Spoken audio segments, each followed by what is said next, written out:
conversation, okay? The five is funny, and then I'll do mine. But I feel like it's me to mention unfunny comics when they're trying. Don't make them read that. I feel like let me look at you. So say that again. I want to see if I can trust you. I saw my life. She's here not within my face. You see what happened? I swear to God. Can't you? You're crossing your fingers. I just put you crossing your fingers, and you can't even look at me.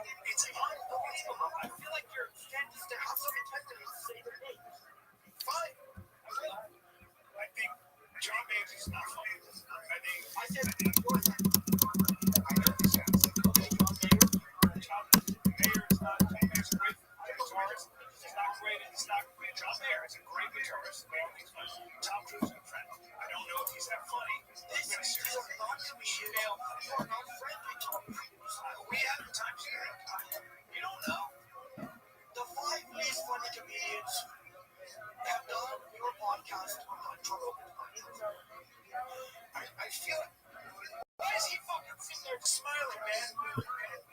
He's not the co-host. I'm gonna be honest with you. We're not fucking you should change the co-host. You know what I mean? He's literally just all he does is sit there and laugh under his breath and count money.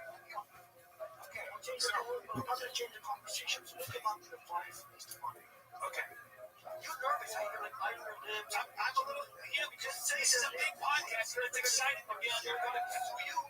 No, I'm scared he's gonna sue me. Yeah. Don't worry. Hey, don't miss this scene. Relax. Relax. He's touching me with his foot, bro. That's inappropriate. Yes. He's creeping. These are. I'm sponsored by Adidas. Not sponsored. Yes, I am for sports. Adidas just went down the fucking. You know what? You gotta cut your fucking hair. It's driving me nuts. You see what happens all the time? Get it out of my face. I know, bro. So cut it. Hey guys, sorry for the interruption. I have to let you know that today's episode is sponsored by Sheath. Sheath is an underwear company that I've worked with in the past, and they decided to sponsor today's episode. Something you should know about Sheath is that it helps stay comfortable because they have the dual pouch, which helps keep everything separate and helps reduce rashes and stuff like that. Sheath is made from materials like modal and bamboo, which is one of the reasons it's recommended by urologists. And so if you don't trust my word, you probably shouldn't trust the urologist. I asked Sheath to send me some of their underwear so I could showcase it in this ad. However, since their company is run by a bunch of morons, they decided to send me this shirt instead. My buddy Mike does have Sheath though, and he said he thinks it's extremely comfortable and he recommends it. Thanks to Sheath for sponsoring today's episode, and if you want to get some for yourself, go to sheath.com, sheath.com, and use code MATAN, MATAN, to get 20% off your order. That's sheath.com, sheath.com, and use code MATAN, MATAN, to get 20% off your order. Listen, kid, we're not changing our top five. Let's go. I have seven more things. What would you say? I asked you all go for Myra's next. You go for I think that everybody. Maybe they're gonna talk. They're all good at something else. I think people are all very funny. And Maybe they're good at talking. Maybe they're good at fighting. Yeah. Name them. The people that are good at talking and fighting. Sure. Okay. People that are very good at talking and fighting. Well, my co-host, for example, on Fighter the Kid. Oh, what's his name? Brendan Shaw. Very funny man. Very funny. Very strong. You know, say that. No. Listen. Did you listen to Fighter the Kid? I don't See, I knew it. I fucking knew it. You were like this. You went, I don't listen to the full episode, but there's so much nuance that you can't. I hear about it from different sources. So you're hearing a third party, dude. I need you to get involved in the podcast Fighter the Kid, and you will see that I'm not just the only genius in that fucking duo. It's Brendan Shaw. I'll tell you this, I don't make part of this one. Are you talking about the underground community? Son of a bitch. Listen, what's up? I love that name. I gotta be honest with you. I wish it's almost a hero's name. Like, watch this. You're saying I'm a hero for finding a bunch of funny comedians? Well, no. I just like the idea. They're coming up the hill. What do we do? Okay, what's up? You're changing the conversation. Okay, I'm sorry, but I got carried away. Okay, listen. There's a couple 100,000 of us now. You're part of that community. I started it. You started it? Well, you know what email I used to? Which? You know. What is it? I forget it.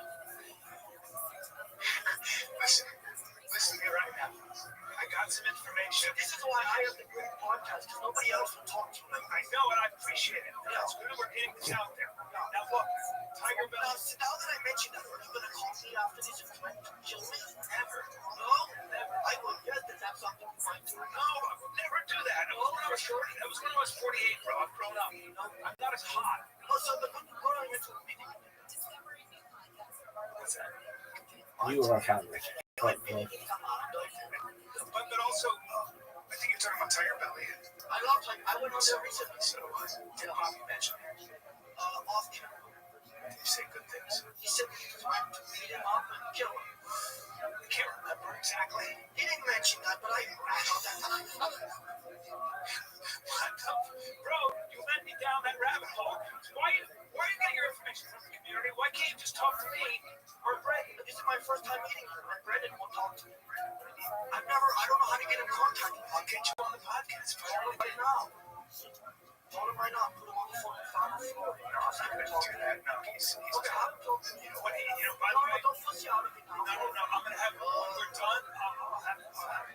Because you're hoping when we're done, I'm going to like. You're hoping that I'm not a real person. This isn't how I behave. So you're hoping that when we're done, that's not true. Nice. No, I'm trying to be right now. You're just being honest. Yeah. You're asking me questions that I believe are not trolling at all. I'm not trolling you. I'm actually asking about real things. I'm here to answer you. We're going to be interested in your Yeah, well, what would you like to know? I would like to know about what? Oh, yeah, go ahead. I love Bobby. He's my friend. Bang, bang, bang. Hold on. You weren't there. Don't get your information to the book community. You're getting it from me. I see it now. I have a conspiracy. What do you mean? You saw he bullied you, so you tried to work his house and bang, bang, bang. Story. No, you're crossing the stories. Yeah, that's he didn't bully me, I bullied him. Well, but how much bullied your friend? I knew he wasn't involved. I thought, yeah, and I also thought that his team was involved, which I found out I was working out the wrong. Did you find out that they were involved? Well, the bottom was, the way I treated Bobby was wrong. Yeah, no, the way I treated Bobby was completely wrong, and I apologize 50,000 times. And I love him. I'll forgive you. Listen, I'll forgive you. Wait, hold on. So you know, if he locks that door, you kill everybody. I heard that. You know what I heard? I don't know if you but one time he told his friend that he could fucking pin him down and put his dick in his mouth. I don't know. Did he keep his promise to do that to you? I don't. He said that to you right after he threatened to go bang, bang, well, yeah, I was trying to start a bit and I got cut off. No, you were. No, I was. Now I'm tough, and I will come at him. I'll come at him. But the truth is, if he was my jail cellmate, in jail, I think I'd have to end up opening my mouth. So you've matured a little bit since then. I'll give you that. I think so. In some ways, you've gotten older and your face looks older. Dude, I have a pretty young looking face for my age. Have you ever tried a Mexican? No, I did that one. If you signed a big gilded shirt, would it decrease in value? Wait, if I signed what? A blank gilded shirt, just like a blank black t-shirt. Dude, I feel like my shirt was liquid. Okay, I'm gonna tell you a story, and you better not fucking make fun of me. I would want to lose. I signed an iPhone, and I put it on eBay, and I said, I'm selling this, and no one bought it. That's a big surprise. What's your message to your fans? No, fan. I want to hear. What's your message to them? Okay. But I have fans. So you might be able to. I can't order prejudice. Okay, have fans. And my message, you have a big fan out there. What's your message? My message to my fans is live your dreams. Say things that are profound. Live your dreams and reach for the stars. And if you miss, you'll land on the moon. I don't know. Now, let me be honest here. I've heard some tweets. I don't know what this is about. Honestly, I'm not stand-up snitch or not. I'm not. But I've heard some comedians steal jokes. I don't know if that's something you've been accused of. I've never been accused of that joke from them, but that's certainly not yours. Okay, so I heard a millionaire say it once. I heard a billionaire say it? So I'll admit, but I actually, a lot of it's mine. So when he said you play a lot of clown, I said, man, that makes more sense. I would not accuse your friends of telling jokes because I think only the great like there they can come up with that stuff. Well, I don't know why you pounded me on that one. Because I like that you were willing to pound me on that idea that your friends' brains are so different. I don't want to, they're different and nothing is like it. Okay, I like that. I like the way you're thinking. He's still not. I just don't think you're close. I really think you can get a better close. The guy could be a better. He's got the co-host every episode. Why did you bring him in for mine? Sometimes the co-host is not terrible. Bring him in. Let's just have him. He's your co-host. No, I don't mind him. Bring him in for 1 second. At least he creates more color in the fucking room. Jesus. Bring in that guy and have him real quickly check Brian's pockets. But no, he hasn't checked. Don't try it. I don't want that right touch. Let's do that. What's he gonna do? I don't know. Is that part of the rules? That's part of the rules. Yeah, we have to make sure we don't have any weapons. Yeah, he couldn't bully me though. I think I would beat everybody in the fight. It's fine. Even though I'm old, right? That doesn't. I don't claim to be a good fighter. I've never had a fight. I would never fight you. You're a kid. Do you have any kids?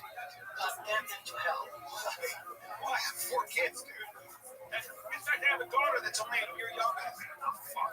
What are you gonna do? Hey, dude, there's nothing in there. Look. There's nothing in my pockets. Yeah. Do you have to check my ass now? Unbelievable. He's the boss. You funny. Check. No, keep going. Show what you have in your hands. I have this. You have to hold that. Hey, come here. You have to hold this until we're done. No, take it from him. No, I don't know. He's gonna go through my stuff. No, he won't. Just hold it. Hand it to me. Hand me his wallet. You take his phone. How many rules do you have to do this podcast? Don't show my hurt. They're gonna buy it. They know my credit. They're not that crazy. Now, so where's my fucking mic? Make a lot of money. He's making a lot of money on my phone. But leave him there. He's not on camera, so it doesn't matter. Well, I don't want him. If Joe Rogan became president, do you think he would make you one of the White House janitors? No, I think he would get me in a position of dignity and power. Because frankly, I'm pretty intelligent. And all my stripes are not cleaning shit. You made a mistake today. How? Go out. Yeah, I know. I came in. I came in because I figured I'm older and I can teach you young guys and maybe asking questions about life. And instead I got this backdrop. It's a nice shape, but it's still bullshit. I don't think that's why you're See, that guy's got my fucking phone. He's on my wallet. I don't have your wallet.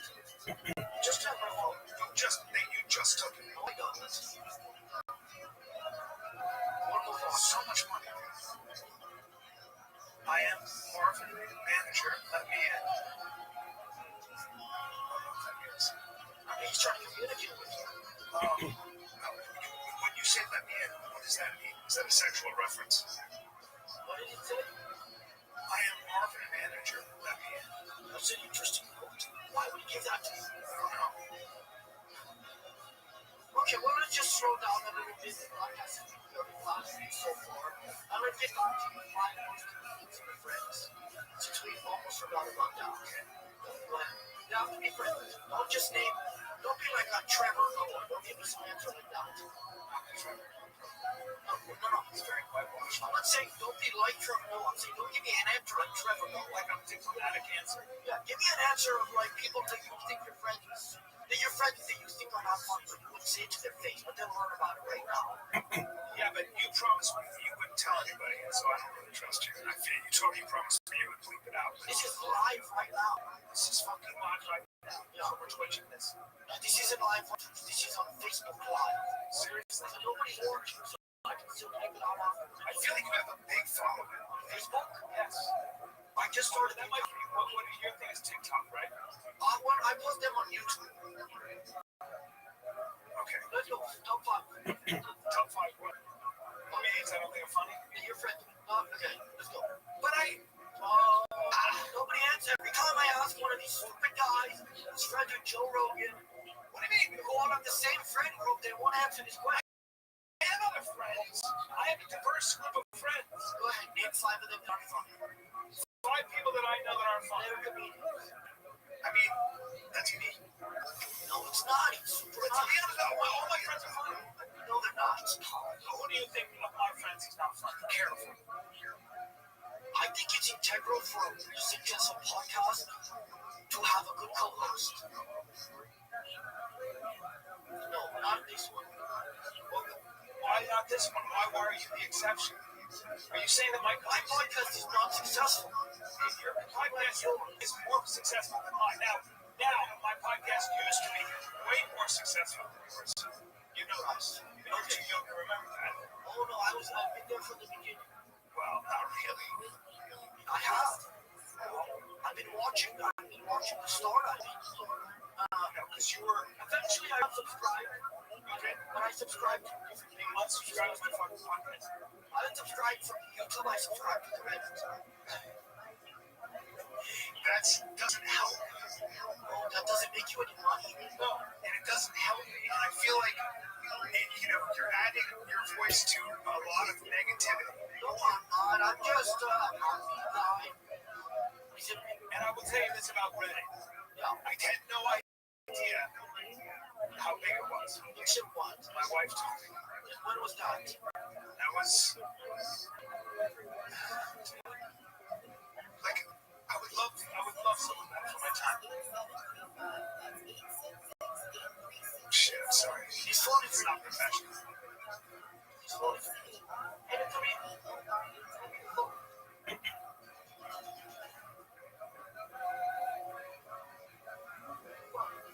Sure. Who was that? He still was able to get to record. Really? Alright.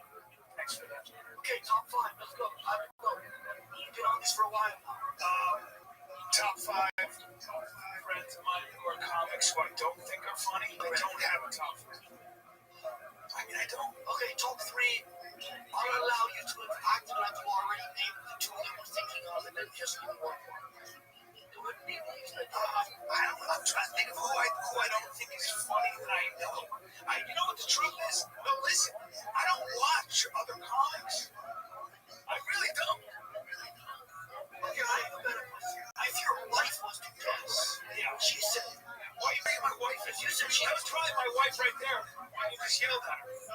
well, So again, I don't really mind. you've insulted my wife, my mother. You said my mother needs a new face. That's a compliment. It's not a compliment. It's texting someone on your phone. Nonsense. Alright, so Go ahead. and then you accuse me of being a bully. I think that you don't want to be bullied. I don't like bullies. I'm not like that. I was bullied now, so Yeah, and what did you do? I caved. It's something. I was like, wait, listen. But then I said to myself, I'm never going to bully again. So I'm not being a tough guy. You'd rather be embarrassed about that than say your friends. So you're trying to satisfy me by this. Is that the thing that people really want to talk about? Why do you think you really don't want to talk? What do you mean? I want to talk about anything.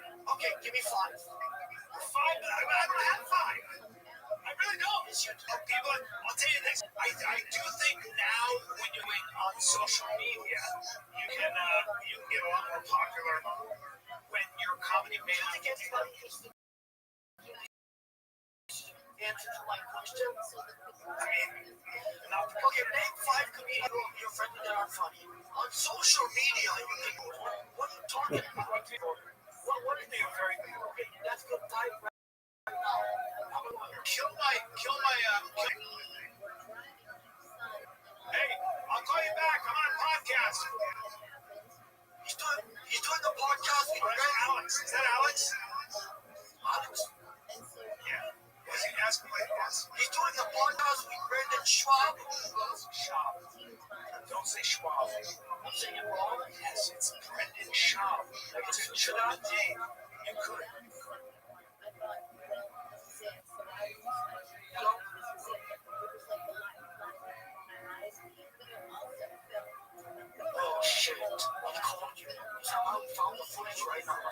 he's suing me.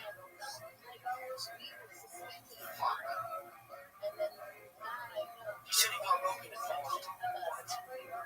Not decent gang. I'll take back the phone. I'll give it back to him. For God's sake, be careful. That's an iPhone 16.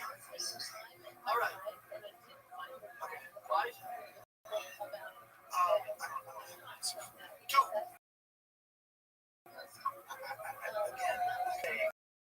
What do you think is funny and so deep? Okay, let me phrase it. Yes. He's very Yes. He's your co-host. Funny. My code, you got on fire. You didn't say I'm fighting kid. I'm the entire kid. I'm fighting the kids. Stop. Oh, come on. You don't even listen to the podcast. You get your information from the community. Another lawsuit. No, listening to the fighter. Is this how you expected this episode to go today? You did. We'll get good on you for showing up. Come on, bro. We're here, man. I'm sure you're still getting the truth. Some psychologists say that the left side of the brain is for analytical thinking, while the right side of the brain is used for creative purposes. What would they say about someone like you who's missing their brain? They would say that I'm all heart. All heart. Nothing else. That's why you don't want to throw your friends under the bus. I work from my heart. Unless they're Asian. Is that Asian? And a little fat and tiny. You're being, that's a mean way to describe it. No, that's not. You don't love it. That's why people chill. Podcast. I'm trying to get good quotes to show up. He's a good man. I've already said You're using me to get him. You've been using me to get him on the fucking podcast because he's more popular. he's a way better guest. He's a good guest. He's a good guest. He's like the top 10. I agree with that. And the most viral thing we ever had was Bobby. But did somebody record the phone call?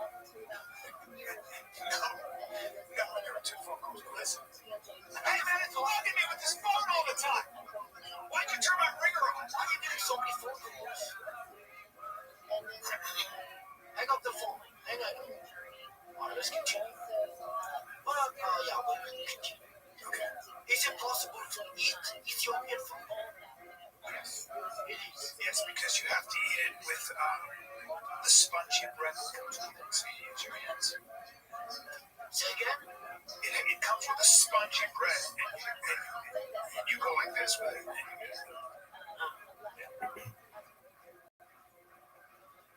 You used to be an actor, right? Well, I'm still an actor, bro. Do you think you would have I been? used to be like I'm old. Do you think you would have been a more successful actor if you were more talented? I am fucking talented. It's just that I chose not to do acting. And by the way, I'm a very good actor. I can act right now. Go ahead. Give me a scenario. Yeah? Go ahead. What the fuck you want? You are really mad at 5 of your friends because they're not fun. Okay. Give them the names. You guys. Oh, dude, you're good. Go ahead. Go. None of you guys are fucking funny, okay? None of you. Every time I see you, I'd rather cry. So you gotta get yourself a little more specific and start fucking writing. Yeah, you didn't do the name. What you? Pussy. Yeah, fuck. Hey, John, Steve, Paul, Isaiah, Jeremiah, you guys are not fucking funny. Why'd you say that? Why'd you say that? Brent takes too much shit. Hello. I feel like you don't. He's my, he's, on, see him in court. So much money, dude. How the fuck do you have that much money? I don't fucking got any of that. I can like 2 of those. You know what's happening money off me right now? This episode, Yeah, I do very well.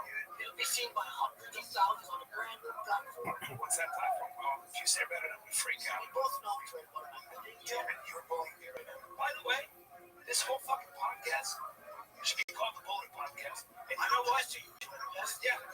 And you've been bullying me. And I'm fucking older than your parents, I guarantee you. You should have more respect. that might be true, yeah. Yeah, I'm grandfather. You're just fucked up. How old's your grandfather? Just around that age, I guess.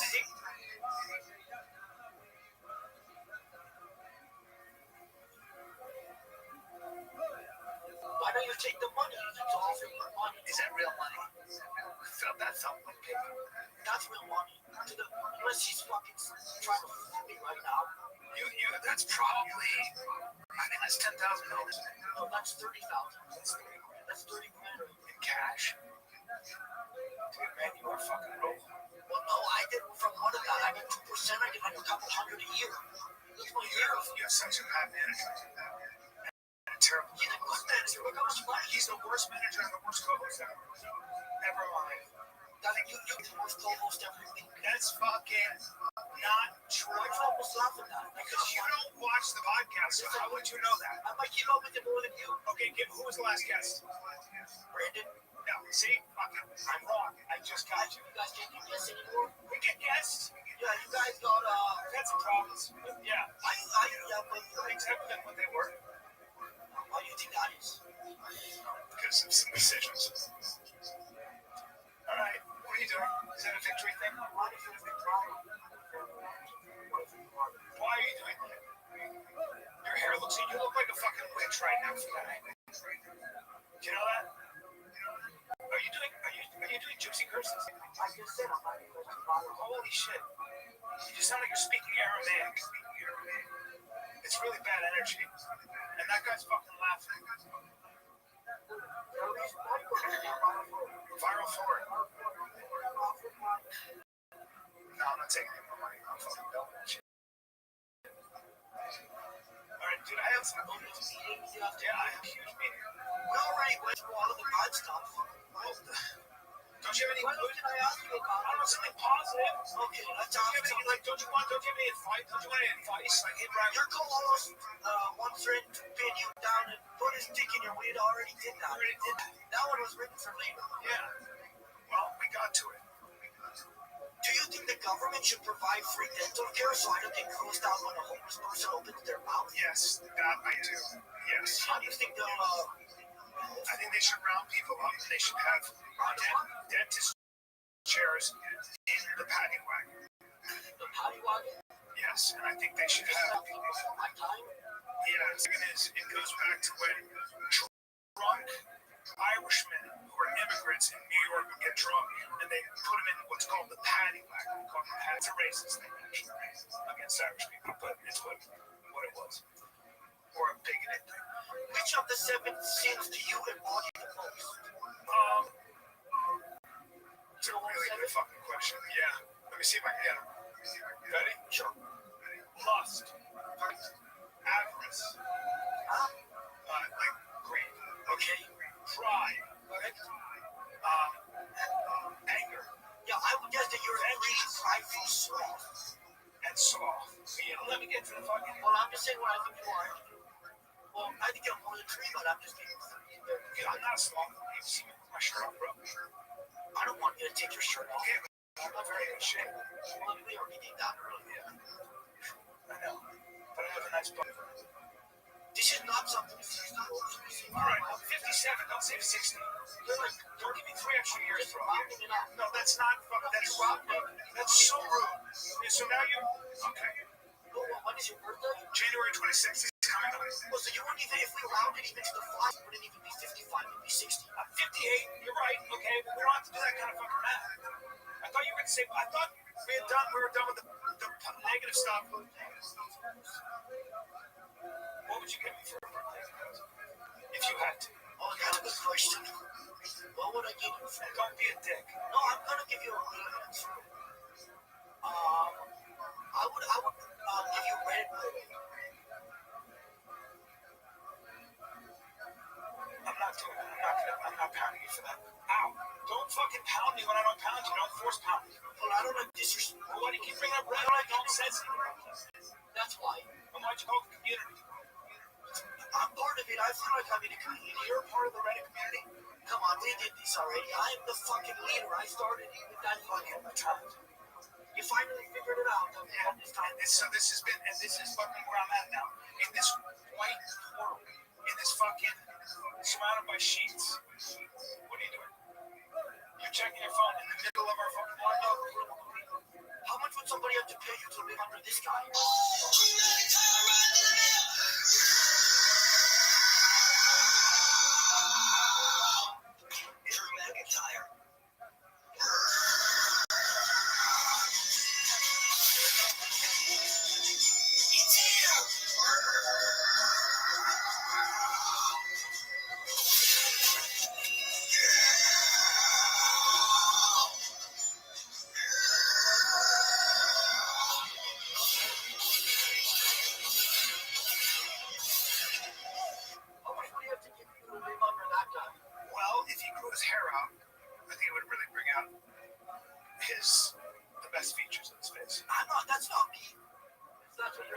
No, I know who that was. That was PT. That was who? It was the pizza chopper. No, that was Mike. The guy I just showed you was Dimension 7 Yo. Oh, so that's not the same guy. You thought that was the same guy? No. Yeah, he gets that. Sometimes Mike, they say he looks like him in a long neck. Yeah, I would never say that. Do you know long neck? I know what long pig is. We'll talk about long neck in just a couple. Okay, you know what long pig is? Probably not. So long pig is when you call human flesh when you eat it. If you're a cannibal, you go, I want some long pig. We're not, you know. Okay, I'm just saying, you said long neck, and I No, I'm saying, like, you say all that weird shit on that other podcast. the fire, I'm just educating you. And it's the other podcast is the Thunder and the Kid. No, I don't know. I'm saying, It's a beloved podcast, except for my community. no, I'm saying you're talking about, like, animals and, like, human flesh. That's what I'm saying. That for Friday. I'll give you money if you really like it. It's cost. You mean to the Fire and Kid? Then I'm too loud. He's a offer. If I brought you around and I dressed you up like a furry or something and you just said saying like you were him, that'd be kind of cool, right? If you were just next to me, I'll shut down the whole Reddit. I'll shut it down. well, if I bring you up, I'll do it. dude. We have a deal. But how are you gonna shut down the Reddit? Look me in the eye. I do own it, fucker. And I treat you. So you're like the leader of it. I don't want to do that. So you were like, stop. Just stop. No, I can just stop. Last ban all of it. I don't use Reddit. No, fucking hell, I'm powerful for kid your age, dude. No. I still don't believe you're 17. I told you 21. 21? I mean, that's not really a big difference. It's like 57 or 60.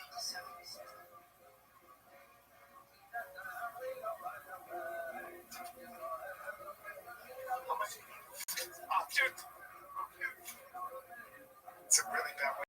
It's a really bad way. No, it's not my money. I don't give a fuck about his money. He stole it from me.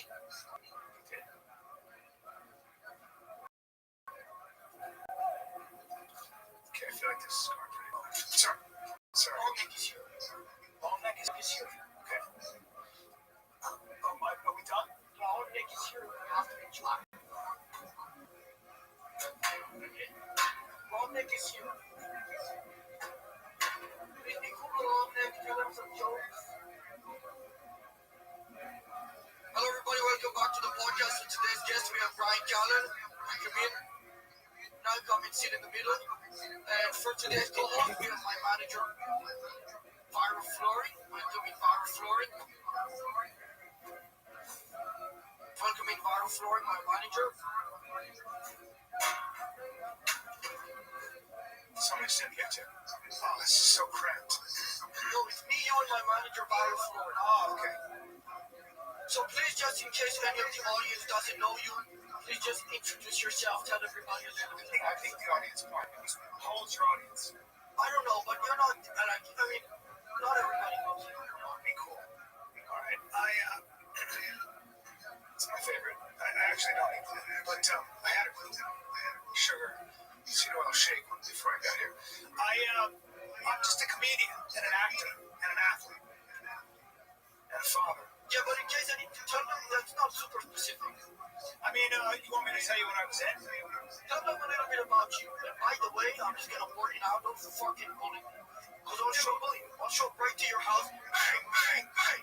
I don't give a fuck about you. You're doing me on rolling, dude. I know what you're fucking doing. I don't give a fuck about your UFC shit. No, I'm gonna go straight to your house, alright? Well, that's what I used to be like. And now I'm not that way. I'm found God. Don't fucking bully me, alright?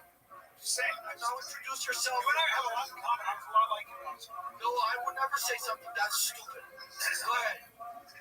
Okay, well, I'm an actor. I came to Los Angeles to be an actor because I like to move people to tears and to laughter. It's just so bad. You said you like to move them to tears? Yes, and laughter.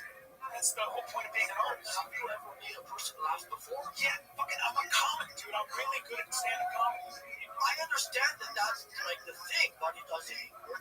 Yes, it works. That's why I don't sell a lot of tickets. What I sell is a respectable amount of So tickets. can you tell a joke to my manager, Viral Floor, that could make him laugh? No, my comedy is not like that. I don't do jokes. I do stories. So tell a funny story to my manager, Viral Floor. Dude, I'm more. Fuck. All right. Tell a funny. My manager, he's in what is it? Serious pain? What did I say? Yeah, he said he was in serious Oh, no, pain. he's in trouble. My manager is in trouble. When I tell him a funny story to lighten up the mood. He's kind of obviously money from walking away.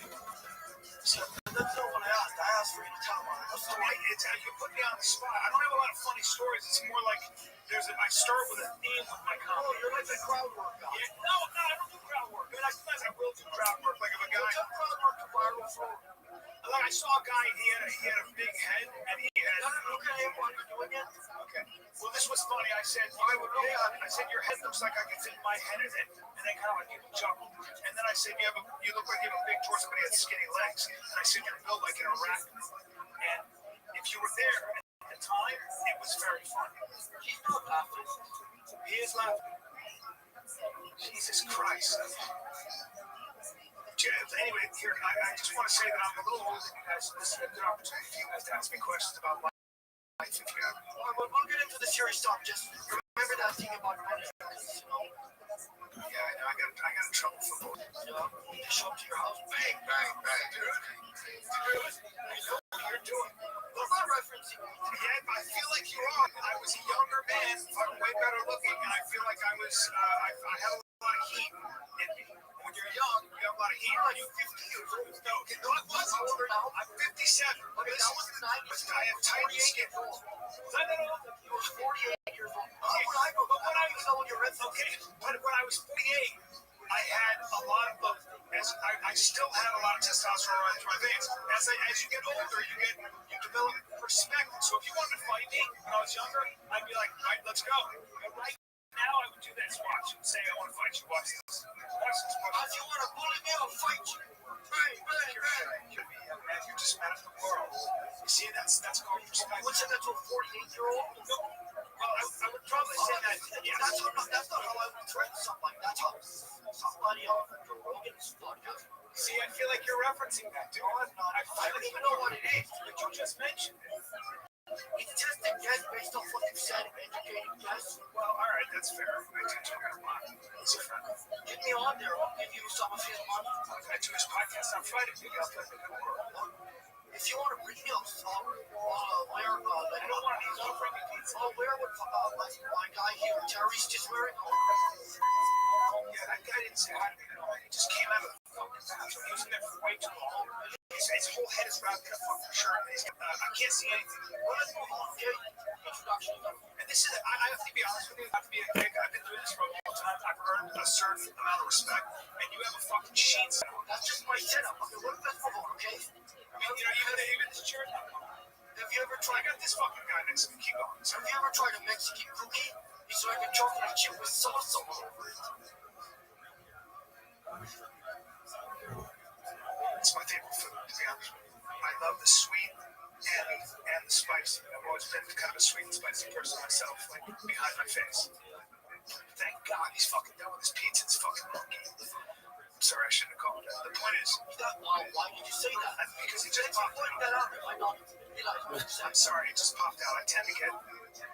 See, when people chew that quickly, and I can see that it makes me nervous. You understand? It makes me nervous. Right now? Yes, and now I insulted him. Now I feel bad.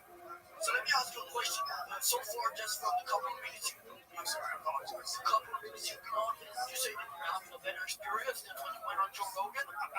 I feel like this is a good fit for me, to be honest with you. Yeah, and I'm sorry that I've said your guy. I apologize.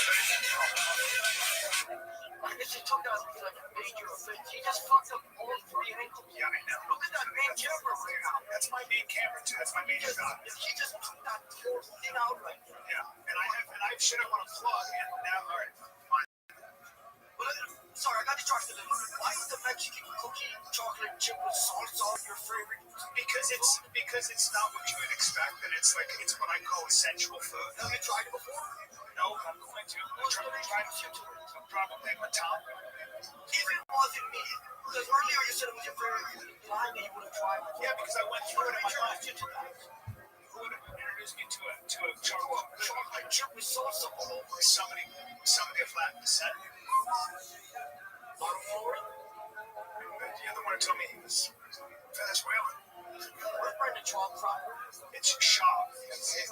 Brendan Schaub? Yeah, Brendan Schaub. He is not Mexican. So why would you Not that. So he's actually a white boy. So why didn't you say that?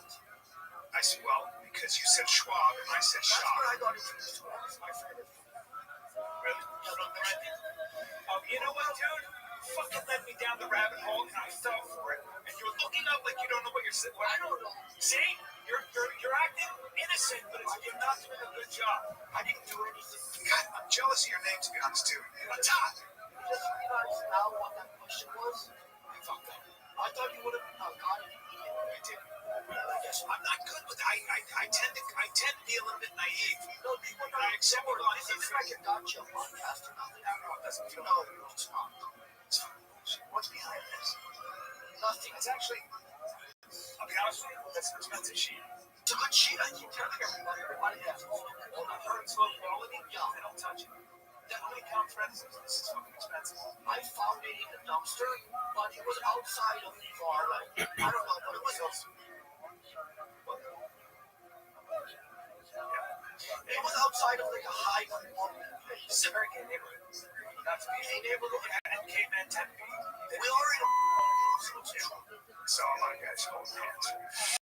One guy's making out, and then he complimented me on my lower body, which I get a lot of. And then why would you know that about your lower body? Because I'm not gay. I mean, college. But for the ones So you were gay in you go through a phase. You know what I mean? Or sometimes I'm gay if it's an emergency. And what type of emergency would that be? Like if you're in Europe, What? you lost your wallet. Well, how could that translate into something gay? It's just because you meet somebody. I'm not into guy. But you're a fighter, right? You have more fights than UFC fighters. Well, dude, You'll have more street fights than UFC fighters. I know what you're doing to me. I know what you're doing to me, dude. All right, now listen to me. Look, if all I'm saying is that there's a situation, okay? And I'm a big fan of you too. What do you know about me? So I just know all about you guys, and I'm happy that you're here. Okay. I got rid of. I feel like you're not being sincere. I'm being super sincere. I got rid of. Why are you looking over there? You're not looking at me. I got rid of all of the animals that I have here usually. And I got rid of some of the. I know a lot about animals. There were some homeless people that used to be here. I got rid of that. Okay. Yeah. All right. Thank you. Are you getting this reference yet? Not really. I'm bad with these references. I got rid of like the cats and all that. He said nothing this whole time. What's he do? Just He's a massive fan of you, and he's my manager for our floor. So he just want to be around me with all that fucking money? How fucking rich for you? He doesn't give That's my manager for our It's a lot of money. You must be making a fortune. He's making a fortune. He takes 98% of my income. Why are you using him as a manager? You're too young. You're I getting don't know the reason why am I not. You should. I have other people that can take 10%. Oh no, well, that's not an option. He has me sign it. He got me signed in when I was like 12.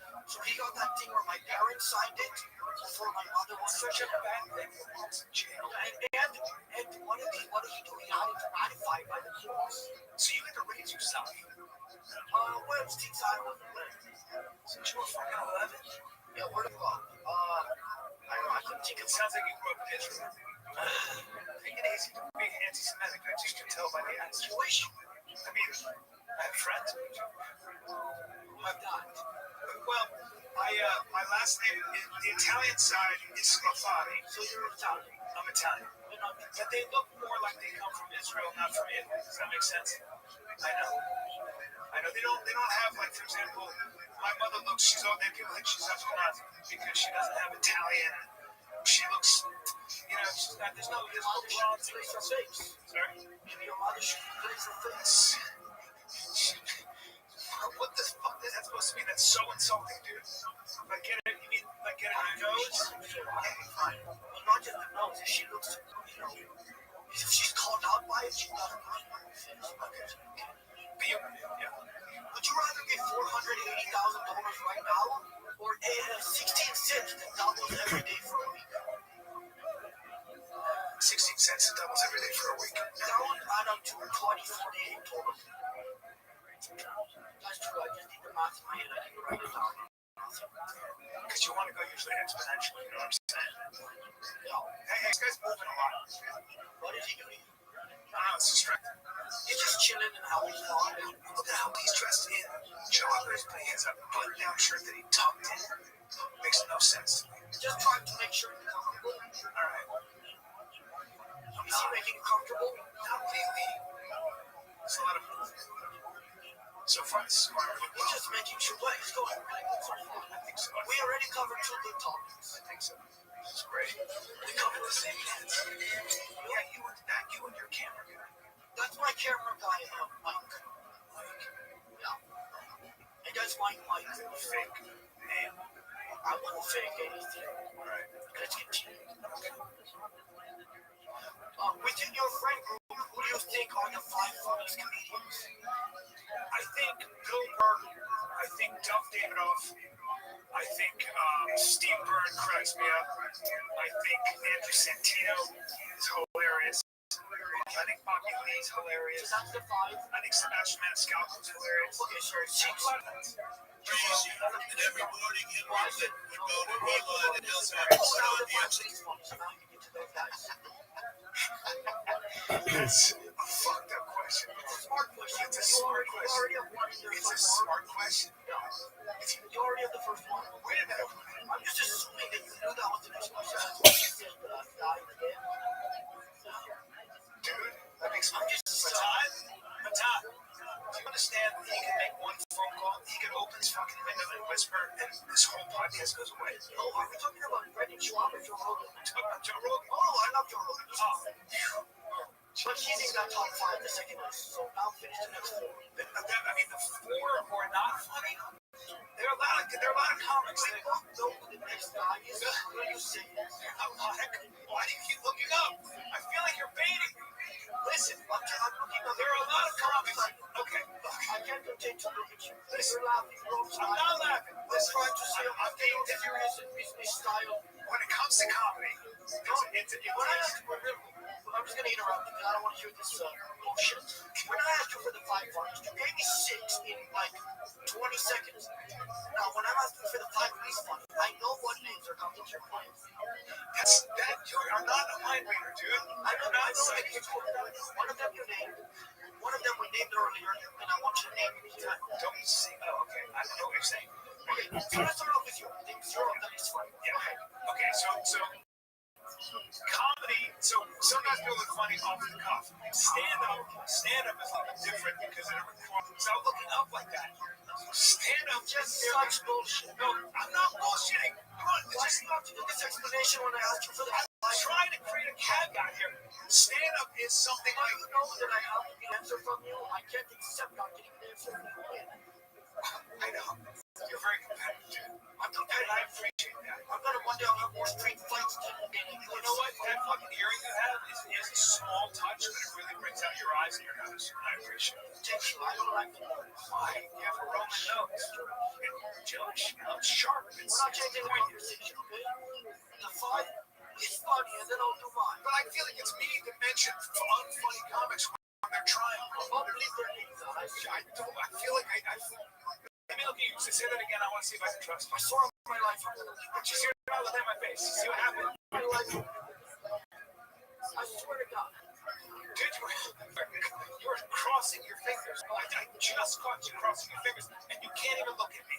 It's unbelievable. I feel like you're Standards to have some integrity in saying the names. fine. I will. I think John Majors is not funny. I think I said your friend. I know these guys. Okay, John Mayer. John Mayer is not. John Mayer's a great guitarist. He's not great. He's not. John Mayer is a great guitarist, but I don't think he's not. Tom Cruise is my friend. I don't know if he's that funny. These are not comedians. You are not friendly, Tom Cruise. We have the timeshare anyhow. You don't know. The 5 least funny comedians have done your podcast or done Joe Rogan's podcast. I feel it. Why is he fucking sitting there just smiling, man? But he's not the co-host. I'm gonna be honest with you, dude. We're not changing. You should change the co-host. Okay, I'll change it. He's literally just all he does is sit there, laugh under his breath, and count on.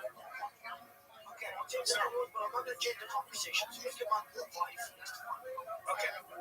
You're nervous. I hear like biting your lips. I'm a little, yeah, because this is a big podcast and it's exciting to be on there. Who you? No, I'm scared he's gonna sue you. Yeah. Don't worry. Hey, no business scene. Relax. Relax. He's touching me with his foot, bro. That's inappropriate. Yes. He's creepy.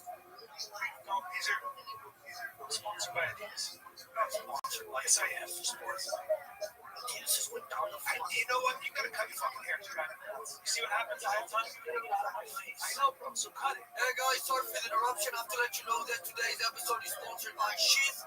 Sheath is an underwear company that I've worked with in the past, and they've decided to sponsor today's episode.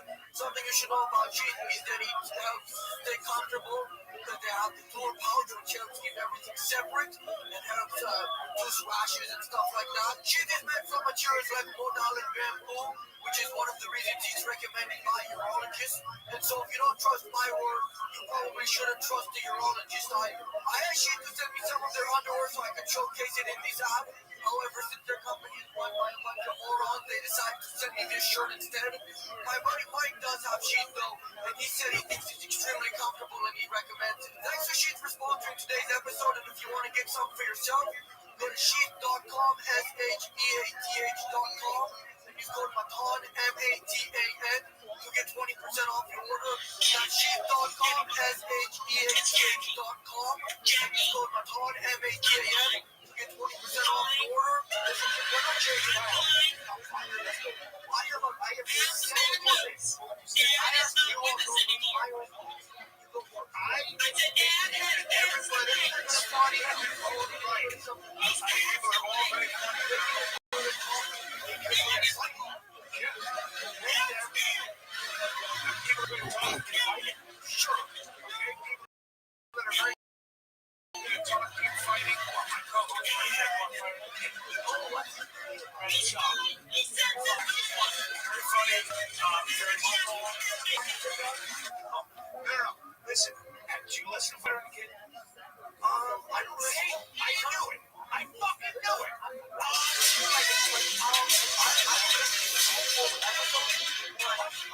There's so much nuance.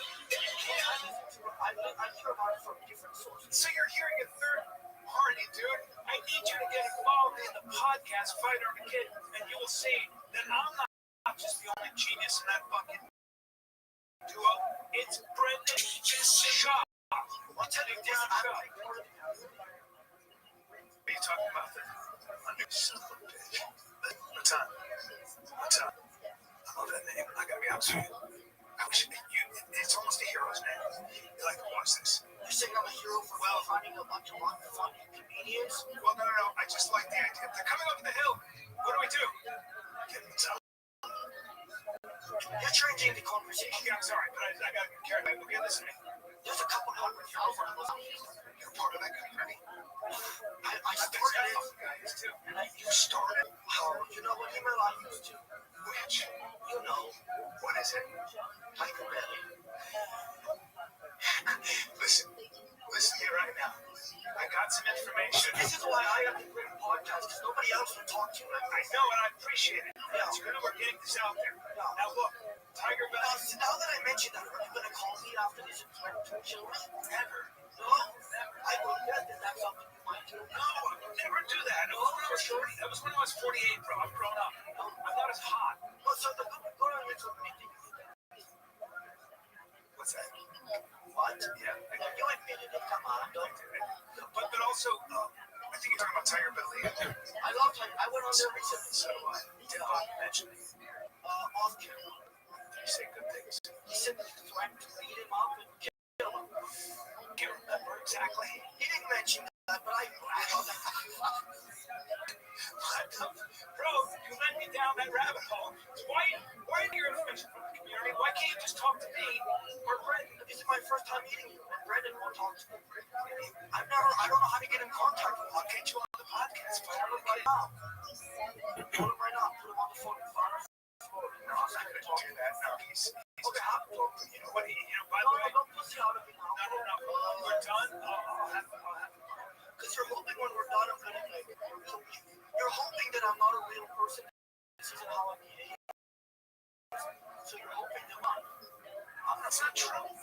I'm trending it right now. No, you're just honest. Yeah. You're asking me questions that I believe are not trolling at all. I'm not trolling you. I'm actually asking about real things. I'm here to answer You you. are going to be interested in. Yeah, well, what would you like to know? I would like to know about what. Oh, yeah, go ahead. I love Bobby. He's my friend. Hold on. I see the correlation. You weren't there, dude. Don't get your information from the fucking community. You're getting it from me. I see it now. I have a comparison. What do you mean? You thought he bullied you, so you tried to go to his house. Bang, bang, bang, his door. No, you're crossing the stories. Yeah, that's He didn't bully me, I bullied him. But I you thought he bullied you, right? I knew he wasn't involved. I thought, yeah, and I also thought that his team was involved in something, which I found out later. I was working out with the wrong. Did you find out that they were involved? Well, the bottom line, the way I treated Bob, the way I treated him wrong, and I apologize 15,000 times. And I love him. I forgive.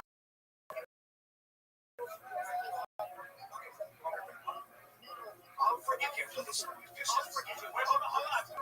You kill everybody. I heard that. You know what I heard? I don't know if you know, but one time he told his friend that he could fucking paint him down and put his dick mouth. I don't know. Keep it promise. Did he not to you? I don't. Hey. He said that to you right after he talked to him. Bang, bang, body. Well, yeah, I was trying to start a bit and I got cut off. Oh, yeah, I was. Now I'm tough, and I will come at him. I'll come at him. But the truth is, if he was my jail cellmate, if he's my cellmate in jail, I think I'd have to end up opening my mouth. So you were mature it's and I'll give you that. It's ways you got older in your face. Dude, I have a pretty young looking face for my age, and you know that. Have you ever tried a Mexican? No, I did that one. If you signed a blank gilded shirt, would it decrease in value? Wait, if I said what? A blank gilded shirt, just like a blank black t-shirt. Dude, I feel like my shirt wouldn't. Okay, I'm gonna tell you the story, and you better not fucking make fun of it. I wouldn't want to know. I signed an iPhone, and I put it on eBay, and I said, I'm selling this. No one bought it. That's a big surprise. Well, what's your message to your fan? Fans. No, fan. I wrote it here. What's your message to your fan? Okay. But I have fans. So you might be a language barrier. I can't order prejudice. Okay, but I have fans. And my message, You have a big fan out there. What's your message? my message to my fans is dreams. I say things that are profound. Live your dreams and reach for the stars. If you miss, you'll land on the moon. I don't know. Now let me be honest. Good fucking say. I've heard some comedians. I don't know what this is about. Honestly, I haven't. I'm not familiar with stand up. It's not. I'm not. But I've heard some comedians tell jokes. I don't know if that's something. I've never really just tell that quote from you, but that's certainly not yours. Okay, so I heard a millionaire say it once. I heard a millionaire say it. So I'll admit, but actually, a lot of it's mine. So when he said you land on a cloud, I said, no. I would not accuse your friends of stealing jokes because I think only with a brain like theirs they can come up with that stuff. They're Why pounded me on that one? because I like that you were willing to pound me on the idea that you and your friends and me are so different. I don't want to. Yeah, they're different. And nothing is like it. Okay, I like that. I like the weird thinking. He's still not. I just don't think you're close. I really think we could get our co-host. I could be a better. He's not the co-host every episode. Why did you bring him in from mine? Sometimes the co-host is that terrible stuff. Bring him in. Let's just have him. No, I don't mind. Let's leave for 1 second. Jesus. Bring him back on. Check Brian's office.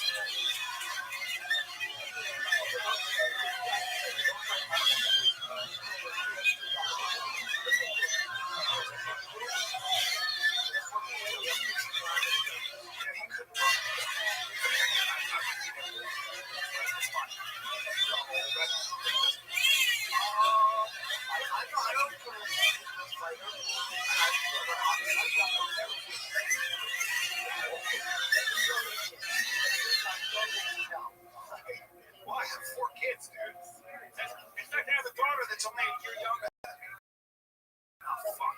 What are you gonna do? Okay, dude, there's nothing in there, look. Nothing in my pockets. Yeah, my ass now? Unbelievable.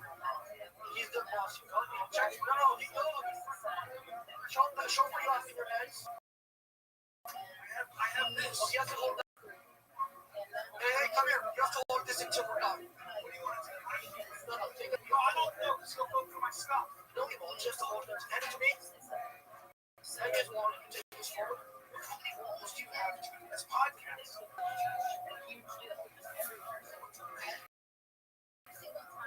Don't show my phone. They're gonna ignore my credit. That's crazy. Now, of course, not my money. It's a lot of money. You say it all on my phone. But leave him there. He's not on camera, so it doesn't matter. Well, I don't know. If Joe Rogan became president, do you think he would make you one of the White House janitors? No. I think he would give me a position of dignity and power. Because frankly, I'm pretty intelligent and my strengths are not taking shit. You made a mistake today. How? Go out. Yeah, I know. I came in. I came in because I figured I'm older and I could teach you young guys, maybe you'd ask me questions about life. And instead I got this backdrop. It's a nice shape, but it's still bullshit. I don't think that's why you're seeing that guy's got my fucking phone, you got my wallet. I don't have your wallet.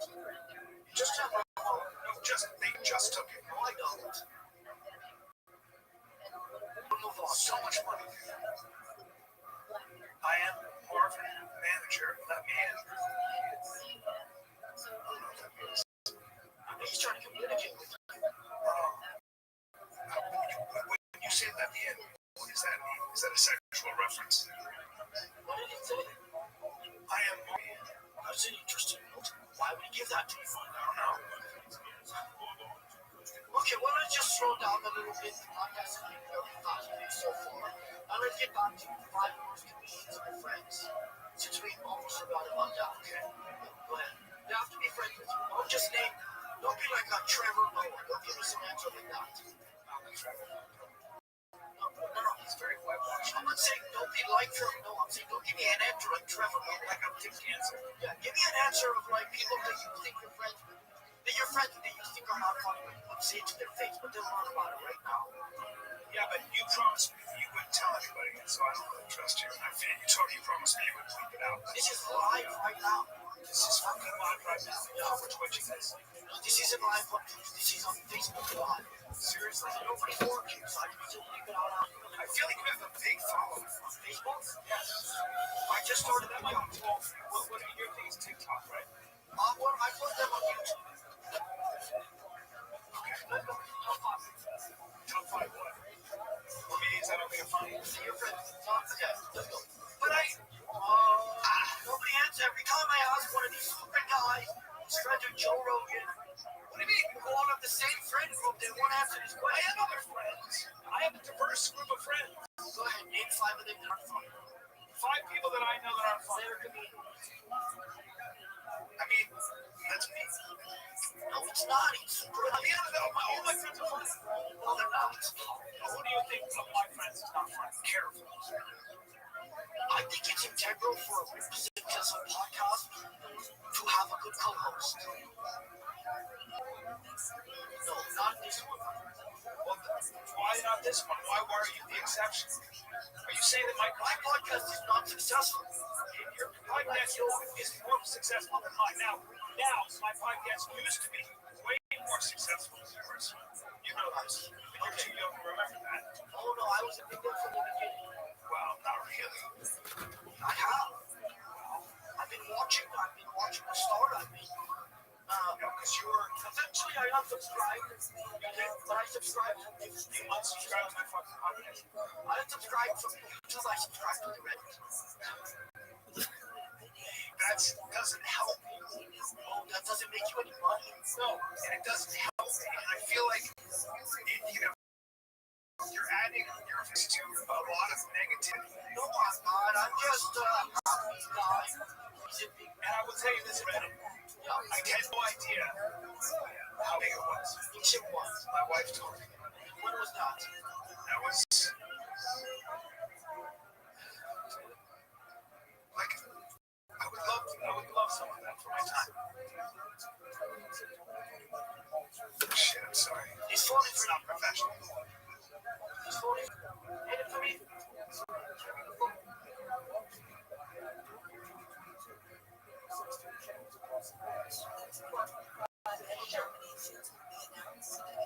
was it?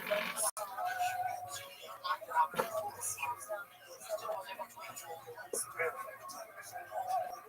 Alright. Thanks for that. Okay, top five. Let's go. Time to go. Been on this for a while now. Top five friends of mine who are comics who I don't think are funny. I don't have a top five. I mean, I don't. Okay, I'll allow you to have acted like you already named the two that we expect. I'm trying to think of who I don't think is funny that I know. You know what the truth is? No, listen. I don't watch other comics. I really don't. Okay, I have a better one. If your wife was to guess, Yeah. she said, Why are you bringing my wife in? You said that was probably my wife right there. You just yelled at her. well, So again, I don't insulted my wife, my mother. You said my mother needs a new face. that's a compliment. It's not a compliment, dude. Texting someone on your phone. It's fine. Oh, All right. So, go ahead. and then you accuse me of being a bully. I think that you don't want to.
Persian Gulf, and they bring with them a lot of nutrient-rich silt.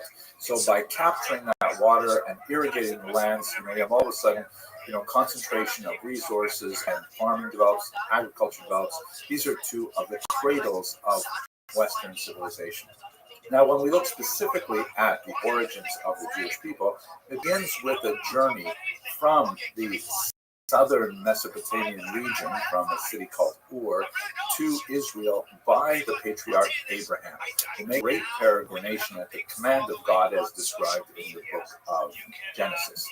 But when Abraham came to what would later be called the Promised Land, or as is called in the Bible, the land of Canaan, there were several civilizations that have already been there. The Natufian civilization, the Kabaran, and so on. They produced beautiful things like this delicate sculpture of a bird, or in the region of Jericho, these remarkable ritual masks whose purpose is mysterious, but nevertheless quite haunting appearances. So it's really a multi-ethnic kind of region.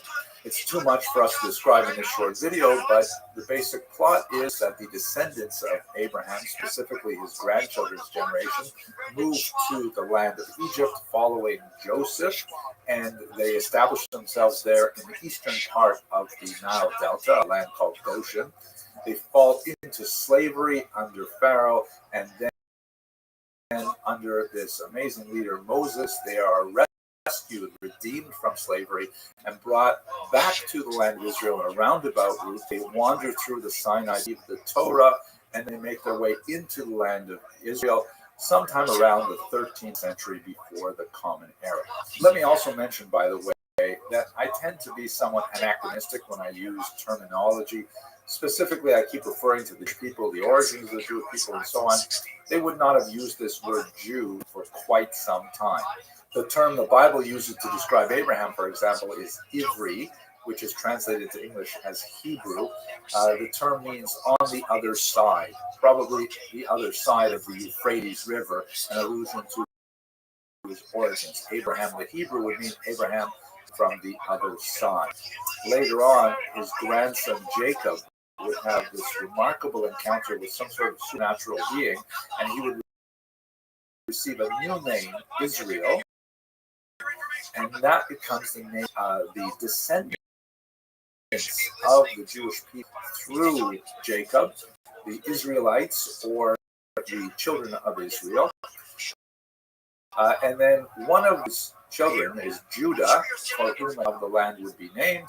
And later, after the Persian domination, which we'll talk shortly, the term Jew applied really to all of the descendants of the children of Israel, regardless of their tribal affiliation. So I'll get back to this. Hopefully it'll be a little clearer as we go through the history. Now, I've described to you so far the internal Jewish history, the origins as described, primarily Exodus, a little bit to the book of Joshua. But what about when we look from the outside in? What does the rest of the world say about Jewish history? Unfortunately, we don't have much archaeological record about the Jewish history until about 5 years into this study. We do have, for example, some fascinating topographical information that is like place names that are derived from things like this remarkable execration figure that dates from 18th century before the Common Era Egypt. And these are basically kind of like voodoo dolls, devices that are used by the Egyptians to name all the places where people they don't like live, and then they would put those pieces through some kind of ritual of humiliation, like burning them or breaking them and so on. And so we have very early references to a lot of the places that are mentioned in the Bible, but it doesn't tell us much about the people who lived there specifically, and in particular, the Jewish people.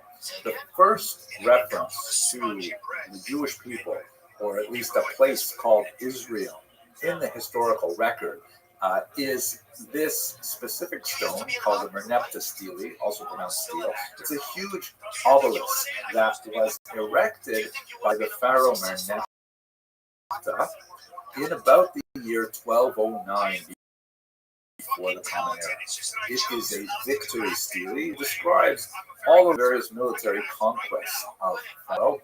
And this, by the way, this pharaoh would have been the 13th son of the pharaoh Ramses II, who many scholars opine is the pharaoh in the book of Exodus.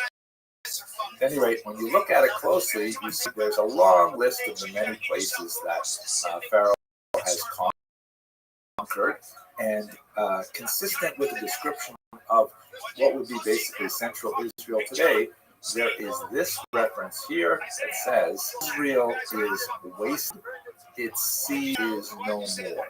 This is apparently the first whole series of premature predictions of the demise of the Jewish people. It's hard to know whether Israel refers to a place, people.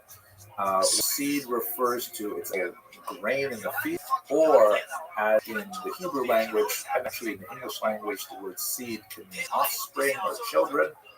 So, at any rate, Pharaoh was saying, don't worry, those nasty Israelites are gone. You don't have to worry about them anymore. You are welcome. Interestingly, Pharaoh Merneptah's mummy was also discovered, and although Israel's seed seems to be doing fairly well, thank you very much, Pharaoh himself looks not so much. There are some fascinating and tempting archaeological discoveries that are very consistent with the idea of a huge population increase right about the time that the Bible describes this Exodus. There is the significant increase in construction of these homes that are called four-roomed houses, a specific kind of construction, and they are consistent with the idea of an influx of outsiders beyond the level of natural increase into around Jerusalem. There's nothing, however, in the construction to specifically indicate that they belong to Jewish people, although some archaeologists have zoomed in on some unusual artifacts that suggested that maybe in fact Jews were here. This is actually a joke. I'm trying to cut out the corny jokes, but some of my This basically takes through the first 500 years of Jewish history, as reported by the Jews about their own history. But if we look at it from the outside, we basically have silence in historical. There's a lot more to say about, how to read those early portions of the Bible, but they basically have to be read on faith, like the Bible you think would be read on faith. But I want to offer a small personal story and place this distinction between these early source and historical data as we get it from the archaeological and numismatic and epigraphic literature. And I want to tell you a story about my own grandparents.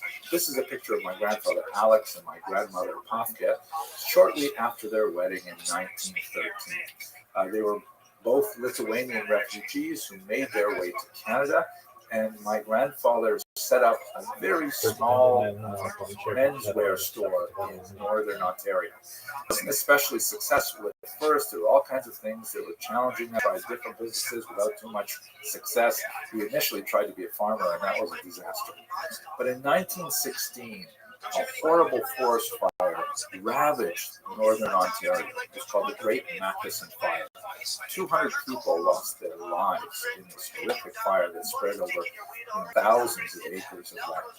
So my grandfather and my grandmother, who was then expecting her second son, she had a very young toddler child, my grandfather decided to dig holes in their backyard, and he took his supply of menswear and boots and undershirts and so on, wrapped them in burlap, put them in his paper hole, and then buried them. And right afterwards, the three of them ran to the Abitibi River, and they waded in the river until the fire passed. Then the inhabitants emerged from the river, and they were completely burnt to the ground, and they had to start all over again. Grandfather went back, dug up the whole of the clothing, gave it to all of his neighbors on credit. They paid him back when they could, when they found jobs, when they got their life back together. And grandparents survived, and the business survived, and in fact thrived. It would be in place in Iroquois Falls for another 100 years under my grandfather, and then my father, and then finally my mother.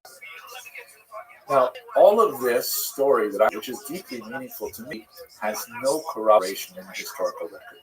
We do have a record of big fire. We have photographs, a list of names of those who were unfortunately killed and so on. But nowhere will you find any details of any significance about my grandparents. And yet, those are the details that mean the most to me and are most essential to my personal history. From this story, I learned the values of foresight, of courage, of perseverance, of charity, all kinds of things that I grasped from this story, which I only know because my own father told me. And my own father only knows, he wasn't even born at the time, because his parents told him. This is the oral tradition. And although you could tell me, well, there's no proof for it outside, that's irrelevant to me because I trust my father, I trust my grandparents, and they're telling me something of great meaning. So I think that's one of the ways in which we can look at this earliest part of Jewish history, for which there are no stones before the Merneptah Stele of the 13th century.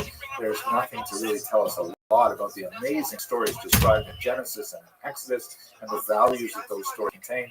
To understand the depth of them and the value of them, you shouldn't go to a history lecture. This is where you've got to go to a rabbi to find out what it really means. Let's now continue with our history, which after the Jewish people begin to be established in the land of Israel in the 13th century, then we have a lot more data that brings together both the literary sources in the later parts of the Bible and the archaeological and literary record from outside of people, which is incredibly rich and corroborative.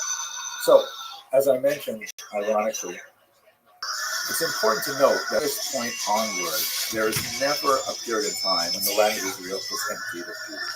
It's true that the population will shrink dramatically after several exiles under the Assyrians, the Babylonians, the Romans, and so on. A tremendous amount of out-migration. But there will always be small Jewish communities that exist in the land of Israel, even if they're a tiny fragment of the population. This particular mosaic, which comes from the synagogue of Gaza, from the 6th century is a great example. You can see that it has a very beautiful sort of Byzantine depiction of King David, written in Hebrew there, playing the harp. So what exactly happens when we pick up from where the Jews entered the land of Israel in the book of Joshua? There, they are divided into tribes and they receive territory according to their tribal affiliation. This is one of them. So trying to map out exactly where they would have been living. Note that the borders of the land of Israel are somewhat elastic throughout history. Here they extend into Lebanon, into Syria, and into Jordan as well, but they do not include Philistia, or Pileshet, which is the home of the Philistines, who we'll speak about in just one moment. Initially, according to the Bible, they are ruled by a group of judges, and then later they move to a monarchy. The monarchy is extremely significant. This is an amazing depiction from the 3rd century synagogue Dura Europos, which was on the Euphrates River, and it was a rather amazing synagogue because it was buried in sand early on in its existence, and that preserved all of the amazing wall paintings. When it was finally excavated in the 20th century, they discovered these things, and oh my gosh, we learned so much about the history of time. But anyway, this is a beautiful depiction of the prophet Samuel anointing David, one of the greatest of the kings of this golden age. This is an archaeological find from the northern part of Israel called the Tel Dan Stele that refers to the house of David. You can see in the chin mark towards the bottom right there. Before I get into discussion of the kings, though, let's go back to the discussion of the other peoples living in the land of Israel. And the most significant one, particularly on the level of nomenclature, are the Philistines. They are based primarily in 5 major cities at Pentapolis, coast of the Mediterranean towards Gaza. You can see in this map here, Ekron, Gat, Ashdod, Ashkelon, and Gaza are primary Philistine cities. The Philistines are associated with the sea peoples known as the Phoenicians elsewhere, and this term is going to be very significant. The Philistines are the historic enemy of the Jewish people as described in the Bible. There are times when they have brief alliances, but for the most part, they fought. The Israelites and the Philistines had many, many small wars over time that would become significant in a few minutes. This is a remarkable depiction by Marc Chagall of the battles that the Philistines had, specifically regarding the judge Samson, the long hair and superhuman strength, who is by his wife Delilah, and he has strength because they cut his hair. The Philistines take him as a captive back into their region,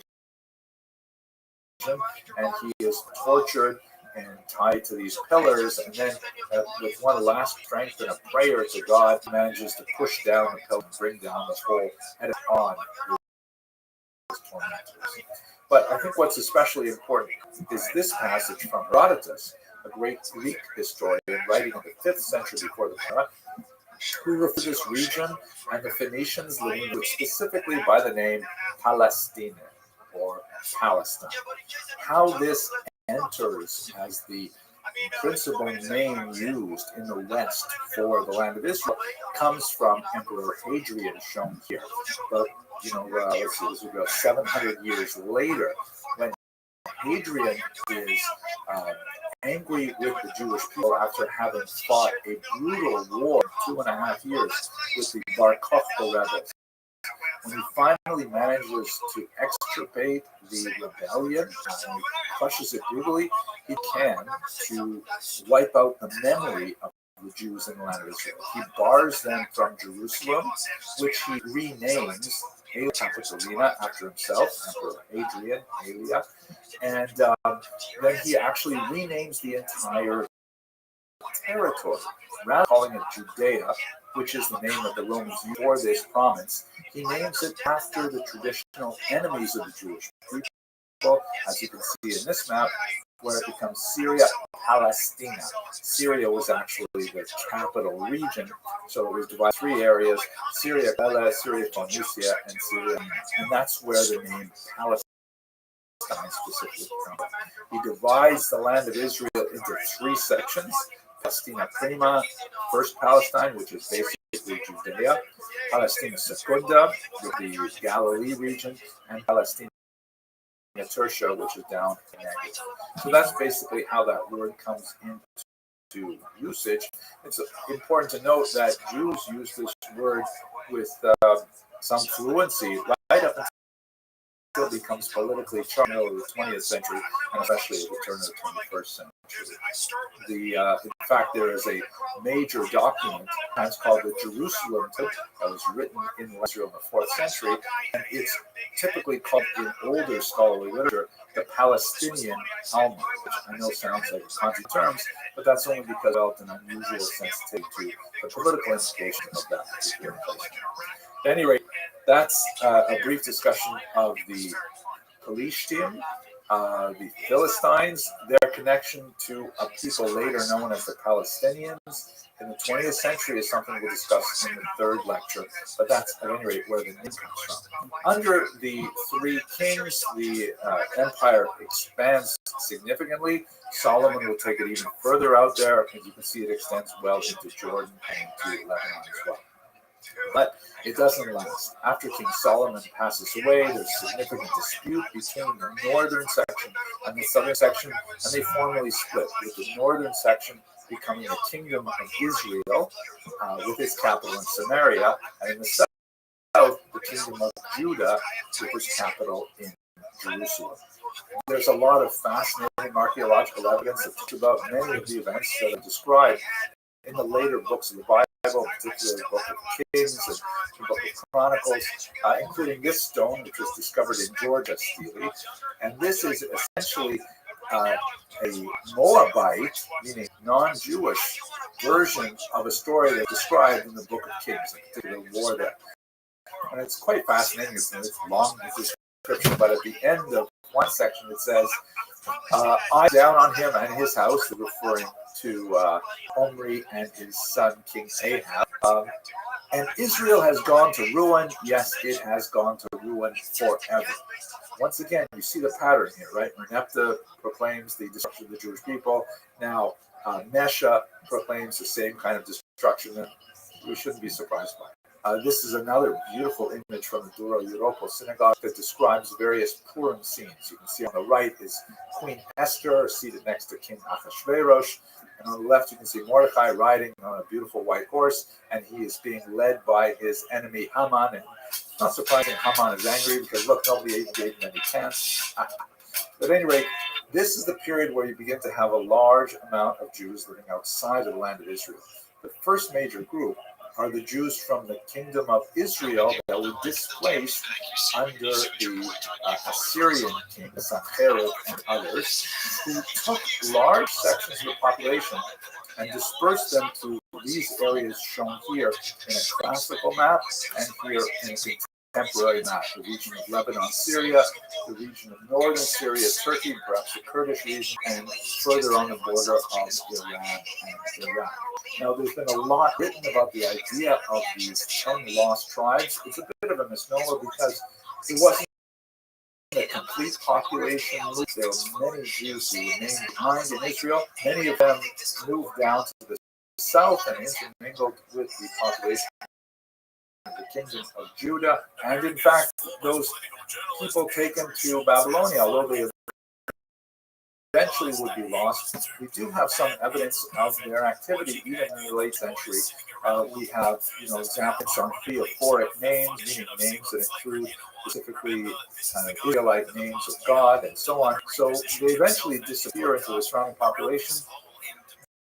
There is a strong kind of literary imagination that wants to think about them, somehow secreted somewhere beyond the mystical river of Zambate. One of my favorite scenes of the 10 Lost Tribes is Ecuador in the 17th century. So much so that Manasseh ben Israel, a very important Dutch rabbi, used that to argue for the reintegration of Jews into England, where they had been expelled some 300 years earlier.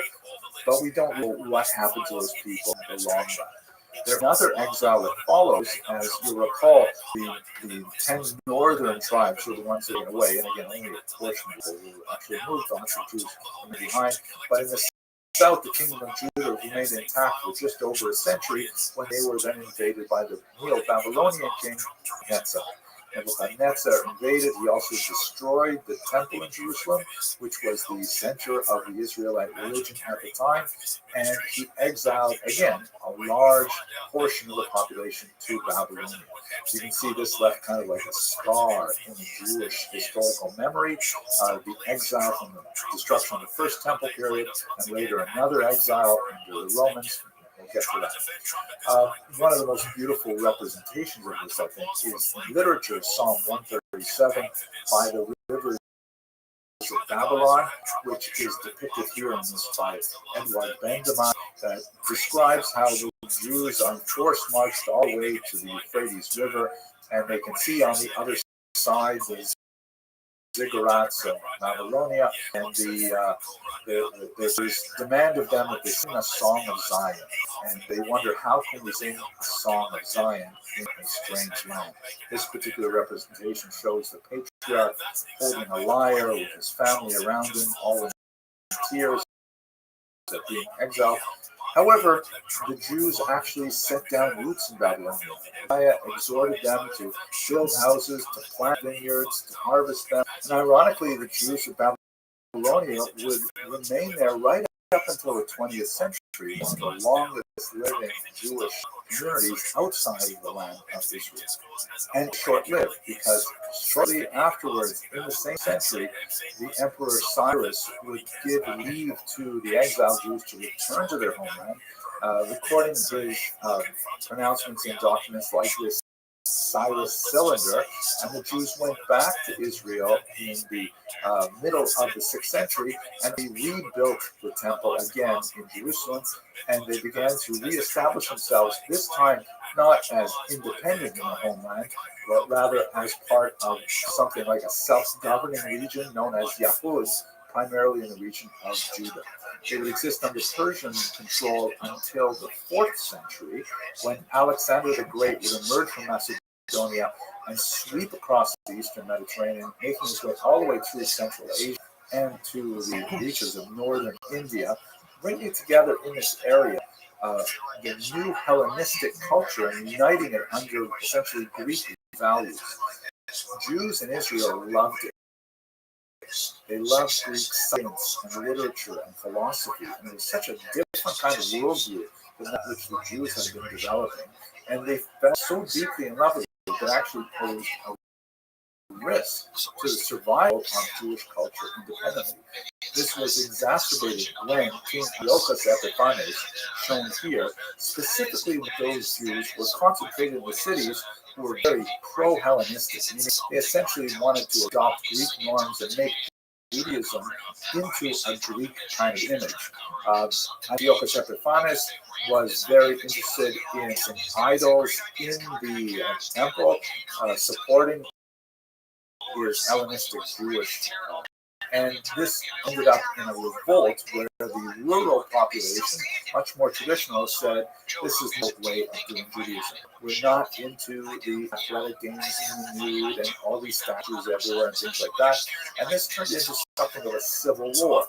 The pro-Hellenistic factors called in Syrian reinforcements. The reason, by the way, I'm calling them Syrian is because after Alexander the Great, who was Macedonian, passed away, the empire was divided into three portions, and Israel was either under the Egyptian portion or under the Syrian portion from King Seleucus. So sometimes this is referred to as a war against the Syrians or a war against the Syrians. Among the most dramatic moments recorded in the book of Maccabees is the Battle of Beit Zechariah, in which one of the Maccabee brothers, these were like the rebel forces, leader of the rebels under Judah Maccabee, he thought that King Antiochus was riding at the top of one of their formidable war elephants, and so he dived on it and stabbed the animal from below, as shown in this beautiful Gustave Doré.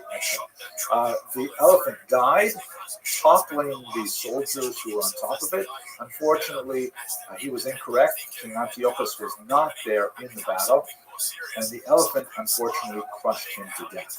Now, the reason why I'm focusing on this specific battle, by the way, is because the book of Maccabees, there are actually 7 books of Maccabees, did not make it into the scriptures. The rabbis felt, for various reasons, that they weren't really holy enough to be included in what was considered Tanakh, the Holy Scriptures, the Hebrew Scriptures, but it was picked up by other groups, including the Catholic Church, that included it in their Bible. So you have this unusual phenomenon in the Middle Ages where literate Christians tended to know more historically about the history of the Maccabean revolt than Jews did, because they were reading the books of the Maccabees. And they had illuminated manuscripts produced, and they hired artists to illustrate these dramatic moments. The only problem is that in the 13th, 14th, 15th century, most European artists never seen an elephant or a pig. And so you have all these hilarious representations of, well, an elephant is sort of like a big horse with a funny nose, or maybe a huge kind of dachshund, or maybe about the same size as a horse, but this is an unfortunate placement of Lazo here. Or some kind of like feline, African, dangerous animal. Here's my favorite, Dr. Seuss animal with a snuffleupagus kind of thing. And that's not like historically really so important, but I just thought it was funny. At any rate, the Maccabees succeeded. They drove out the Syrian Greeks after a long struggle of many years, and they established what's known as the Hasmonean kingdom. Several generations of kings, dynasties of kings that actually expanded much of the territory of Israel, and once again extending into Jordan and a little bit of Lebanon. But this Maccabean kingdom lasted only a little bit longer than a century. Ultimately, it declined with king and 2 brothers who were specifically competing for the throne, and they both independently appealed to the Roman Empire. The Roman Empire says, fine, we'll help you, and General Pompey enters the land of Israel in the year 63 before the Common Era. He violates the temple, and he decides that he's not interested in supporting one side and take over Judea for himself, for the Roman Empire, and they would appoint some client kings to run the state, as Rome did throughout the entire conquer. Among the most powerful of the Roman kings were people like Herod the Great, who was an extremely powerful builder, but at the same time a cruel tyrant, but too much detail for us now. By the time we get to the year 0, there is a phenomenal amount of sectarian debate among Jews. There are Jews who are pro-Roman, those are the Sadducees, and they're specifically connected with the temple rituals. There are Jews known as Pharisees, who are probably the rabbis, although there's some discussion about that specific identification. There are Jews called zealots, who want to rebel against Rome and throw off Roman domination, like the Maccabees did earlier for the far less powerful Syrian government. And then there are Jews who are like escaping it all and going living in the wilderness, like the Essenes, who may have been associated with the Dead Sea Scrolls that were discovered in the region of the Dead Sea and the Judean desert. There are also Jewish Christians at this time, because of course Christianity is born in the first century. Initially, it's an entirely Jew phenomenon, with all of the followers of this early movement being Jews, and having some debate over whether to keep kosher, keep the Sabbath on Saturday, circumcision, all kinds of those things. Ultimately, however, especially under the activity of St. Paul, Christianity would expand to non-ethnically Jewish populations, and this would be an extremely potent doctrine that would be quite competitive. Ultimately, of course, by the 4th century, it would become the official religion of the Eastern Roman Empire. And at this point, we have 3 Roman-Jewish wars. The first one is a rebellion that starts in the year 66 and is only over by 73 or possibly 74 with the fall of Masada, a mountaintop redoubt close to the Dead Sea. These wars are absolute for the Jewish people. First revolt ends definitively with the destruction of the Second Temple in the year 70. There's a tremendous dispersal of Jews, perhaps as many as 100,000 Jews sent off by boat to serve as slaves in the Roman Empire.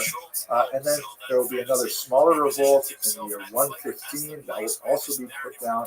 And then finally the revolt in 132 under Bar Kokhba, which was perhaps the most brutal of the conflicts, with the Judean rebels relying on the network of tunnels in the desert and fighting very successfully against the Roman Empire, so much so that the Emperor Hadrian, who we mentioned earlier, actually had to bring a legion all the way from England to be able to put down the rebellion.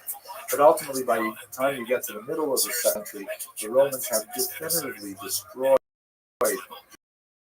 Jewish sovereignty in the region. Most Jews have made their way to the north, to the Galilee region. We're going to pick up a story there in the next video. Thank you very much for watching. He said he was going to give a sweetheart deal to Epstein. He said, I did it because I was told he was intelligence. I was told to back off. Hello, fellow students of Jewish history. In these very difficult times, there's a tremendous amount of heat and relatively little light cast on the actual history of the region. So my goal in the second of 3 short lectures is to look at the presence of the Jews in the land of Israel from the end of the Roman period right up until the 19th century. This is kind of like a stretched out medieval period. And in the third lecture, we'll look at the most contentious era, the 20th and 21st centuries in particular. So let's back to late antiquity. Here's a map of the Roman Empire at the beginning of the 2nd century, and as you can see, it's a massive empire. It stretches all the way from England throughout the entire Mediterranean basin, right out until the region of Persia. And as you can see from the colors that I've sort of added here, and these are not to scale, you get a sense of large Jewish communities are and where the small Jewish communities are. There are significant diaspora communities in Rome and in Egypt in particular that existed prior to the disastrous Roman Jewish wars, and they of course expanded after the great expulsions of the 1st century at the end of the first Roman Jewish war. By the way, it's very important to note that although we speak about the Roman exile, that's somewhat of an exaggeration. There were Jews present in the land of Israel throughout the entire period, although not necessarily in certain regions, such as, for example, in Judea and in the city of Jerusalem in particular, after the Bar Kokhba rebellion. But after three failed wars, the Great Wars of 66 through 74, the Titus Rebellion of 115 117, and Bar Kokhba Revolt of 132 to about 136, there was a tremendous amount of persecution applied, particularly to Judea, and many Jews moved simply to the north, and you have the rough grave center around the city of Tiberias, or Tiberia in Israel. So we've got diaspora populations that existed prior to these wars, and of course they expanded significantly after the wars, but there was always a presence of Jews in the land of Israel throughout the entire Middle East. So what's going on in the land of Israel after the Bar Kokhba revolt of 132 to 136? Perhaps the most significant thing is under persecution of Hadrian, big movement to the north, and that's where the turn of the 3rd century, Rabbi Yehuda Nasi in particular decided that it was time to make a dramatic break in history and to record in writing a large oral tradition which is known as the Mishnah. This is basically, for lack of a better word for a short lecture, it's basically law, although it's really more something like a textbook that offers lots and lots of more questions than answers in many ways. It's broken into sections known as Sidre or 6 orders, which gives you a sense of the legal priorities of the Jewish nation at this difficult time. Seeds, which deals primarily with the laws of agriculture, as described in the Bible, laws of mixed species, sabbatical year, and things like that. Holidays, of course, the holiday cycle, women, which deals with marriage, divorce, damages, which kind of like the classic section of the Talmud. The Talmud, as we shall see, is a commentary on the Mishnah. And this is basically torts and things like that. 5 is holy things, which deal primarily with things like the temple and sacrifices and so on. And 6 is pure things, which deals with the large body of laws dealing with personal ritual purity, way more than we can discuss in this section here. But by codifying this text, which had been handed down for centuries upon centuries as an oral text, this really made Judaism portable and made it much more possible for Jews to survive in the diaspora. And this is a map that gives another sense of what the diaspora looked like. Again, these squares here that show Jewish communities are not scale. Some are much larger than others.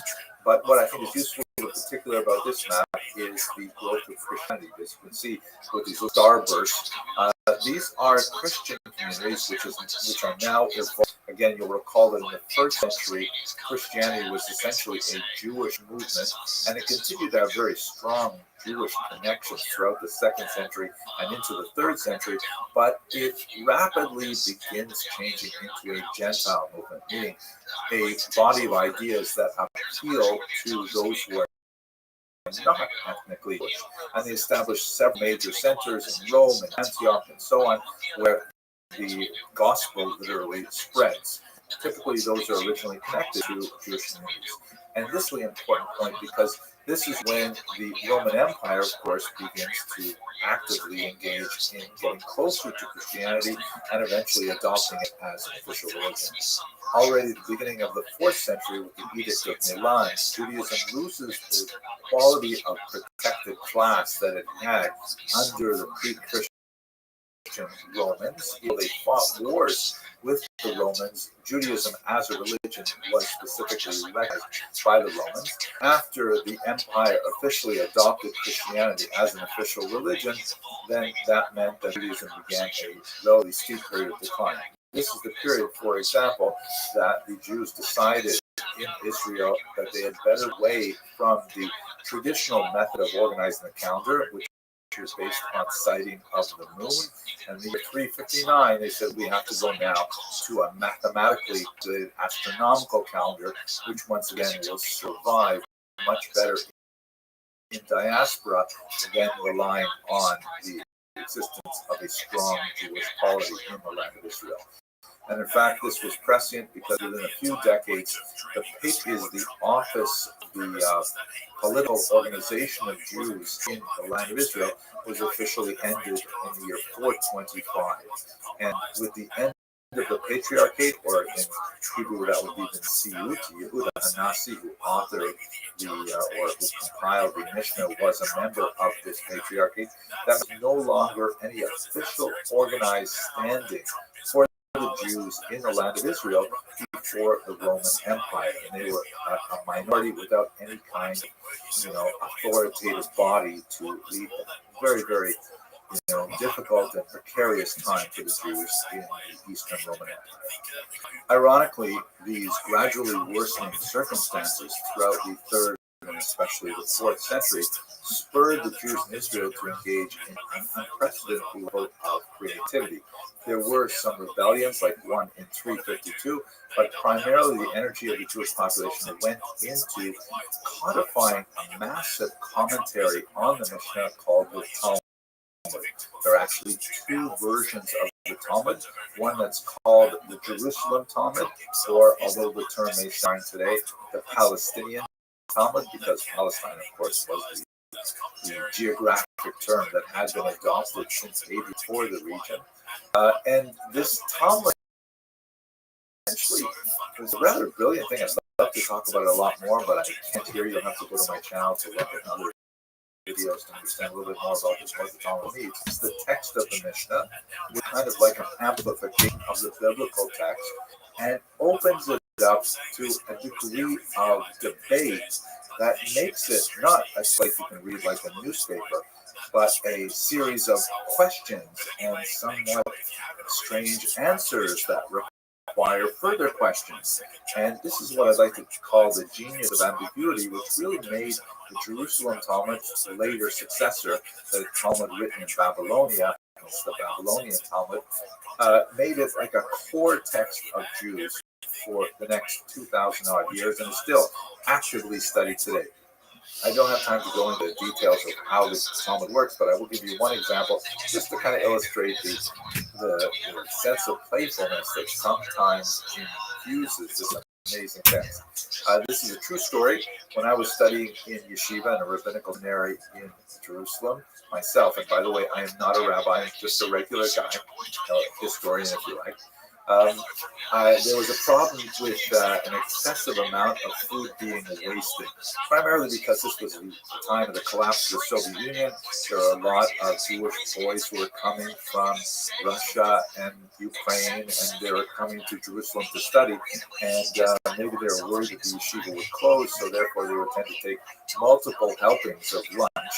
Food was free for students, and they would take it back to their rooms, and it would waste, and it was expensive, and so on. So I put up a sign. I went into the cafeteria one yeshiva, put up a sign that read like this: the yeshiva provides food for one portion only. No student is permitted to stand in line for second portion. So that's it. I went in, I had my lunch, and I looked behind me and I saw that someone had just altered the sign in a very Talmudic manner to read, the yeshiva provides food for one portion only. No, student is permitted to stand in line for a second portion. Well, then they just took down the sign. But that just gives you some sense of what it means to study. It's based upon as an exercise in learning. And this was created in the land of Israel in the 4th century, long after the Roman Jewish Wars. The difference between this and the much larger Babylonian Talmud is that you had this huge diaspora population living in Babylonia, and over the next century and a half, they're reading the Jerusalem Talmud, they're opening up the same kinds of questions, they're developing slightly different answers. They're also interested in somewhat different issues, because in the land of Israel, there's a lot of discussion of agricultural laws that apply there. They don't necessarily apply in Babylonia and so on. The Babylonian Talmud, because it's written later, is generally considered the more authoritative, certainly much more well studied, but its origins are in the land of Israel. Another major contribution, not just to internal Jewish culture, but really to world culture, is the institution of the synagogue, which develops at this time. And other houses of worship, such as the church and the mosque, are based directly on the model created by the synagogue. The term itself, synagogue, is Greek. It means place where people gather, and that is a direct translation of the Hebrew term Beit Knesset, And that's also how we get the Latin term ecclesia, église, church, and mosque as well. They all come from this basic idea. And this is something that actually began to develop already in the period before the Roman-Jewish Wars. We have, for example, from the 1st century before the Common Era, this remarkable tablet, the Theodotus inscription it's called, and it's basically, the classic example of a plaque that is really well associated with synagogues. Anyone who walks into a synagogue, you will notice that there are tens, sometimes hundreds of plaques that all commemorate donors who gave money in order to build the synagogue.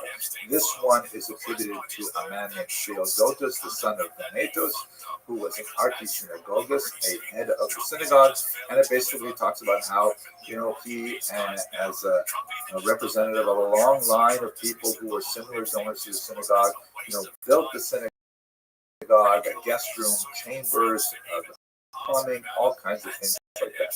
And synagogues, especially after the destruction of the temple in the year 70, it represents a huge change to ritual. I mean, all of Judaism was so focused on the temple and its rituals in Jerusalem that when it is destroyed by the Romans, what do you do with Judaism as a whole?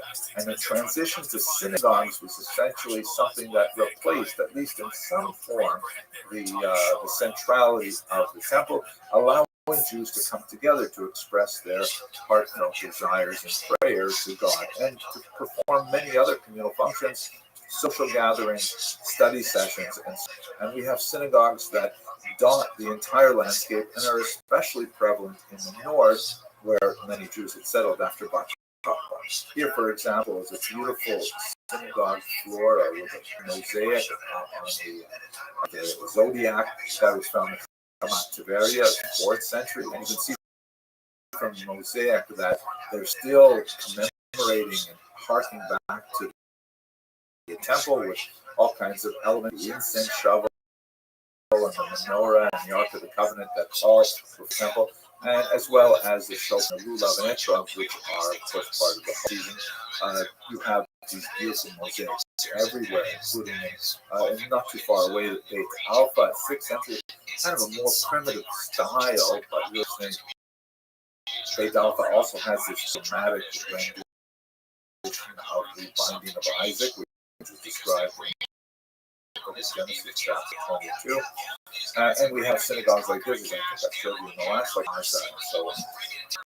And these synagogues dot the landscape, particularly in the north, right up until the 7th century, when you have the advent of Islam. This map says a lot about what the world in the 7th. This new faith, churches from Saudi Arabia, the leadership of Muhammad, spreads with the entire Mediterranean basin, reaching up into the Iberian Peninsula in the west, and moving all the way out in the east to regions like Afghanistan, the reaches of northern India, and so on.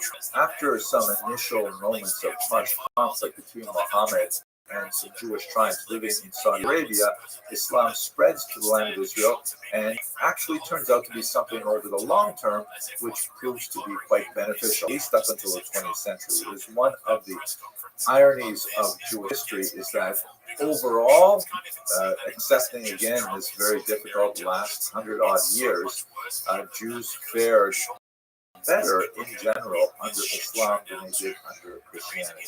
That's not to say that there were not violence directed against Jews. There was certainly, as we shall see, a certain low-level discrimination that was pervasive. Occasionally there were moments of forced conversions, but pound for pound, comparing apples to apples, as it were, it was far less in Muslim regions. But let's look at why that is so. We should understand that regions, as systems of human behavior, Islam and Judaism are actually much more similar to each other than Judaism is to Christianity. The primary reason for this is because Islam, which of course is based on Christianity and Judaism, Muhammad had a wide range of teachers that he could draw upon to learn about earlier faiths, and there are so many similarities between Islam and Judaism that clearly that they share a common cultural vocabulary. These are required to pray 3 times a day facing Jerusalem.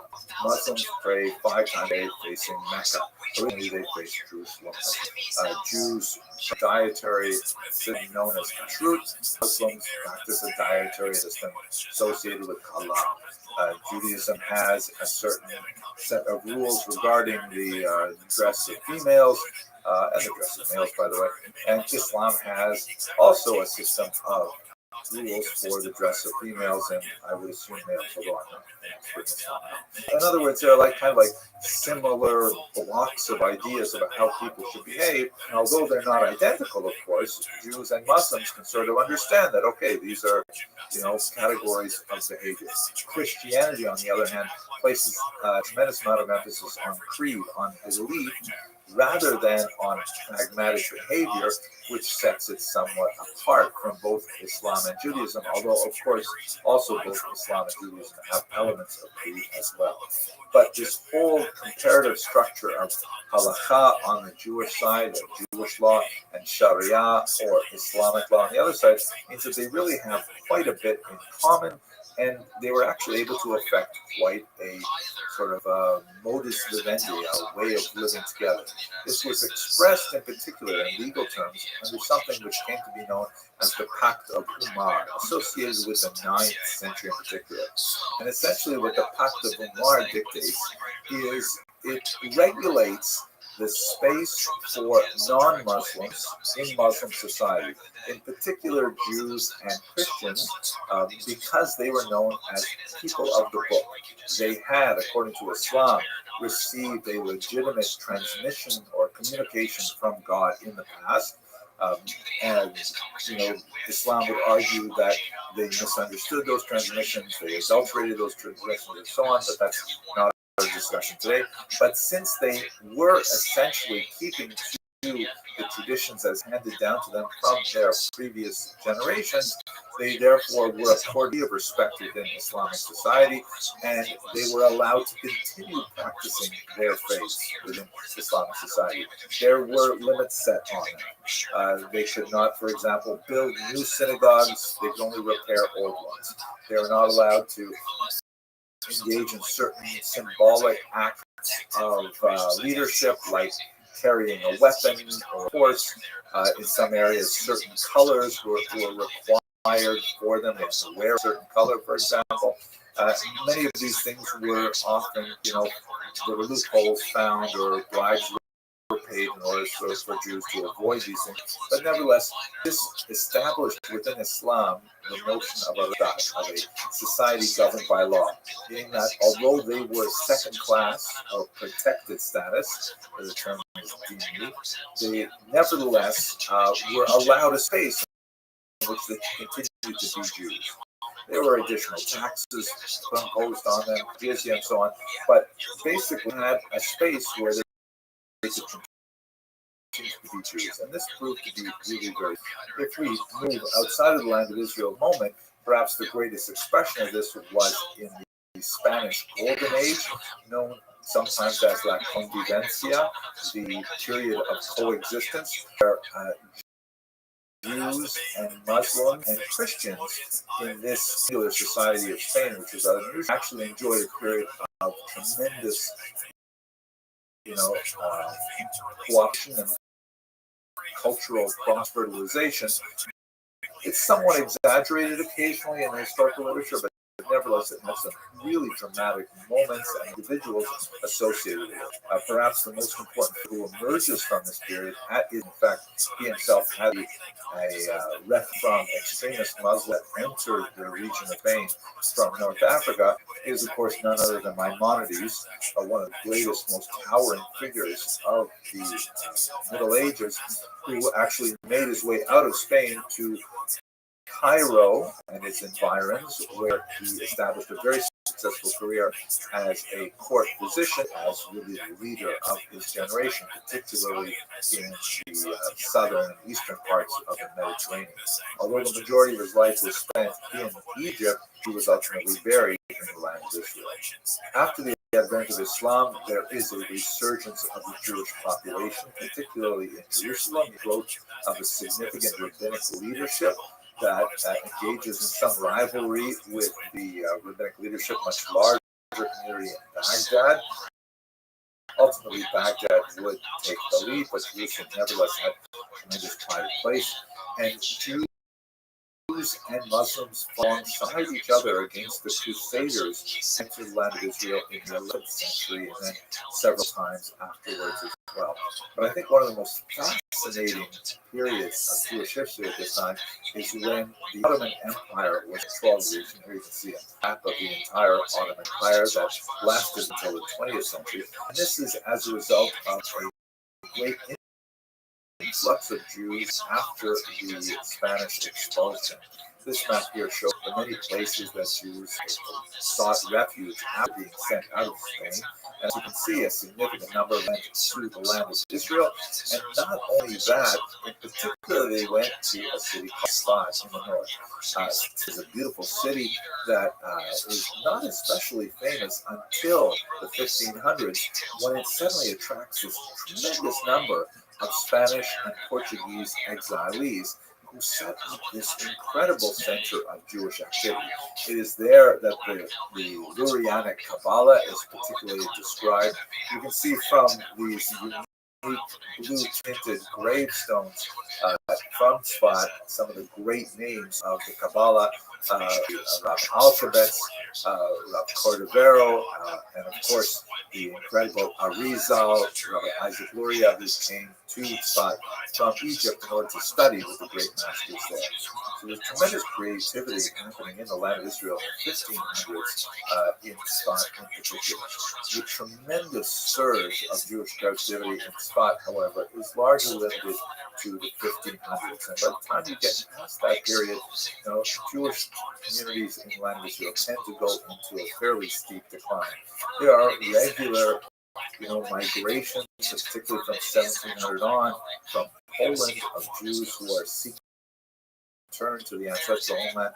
But if you look at this estimated population part of the land of Israel from 1850, which is based solely on people who had status as Ottoman subjects, you can see that Jews constitute roughly 4% of the land, Christians another 8%, and everyone else are basically Muslims or Druze.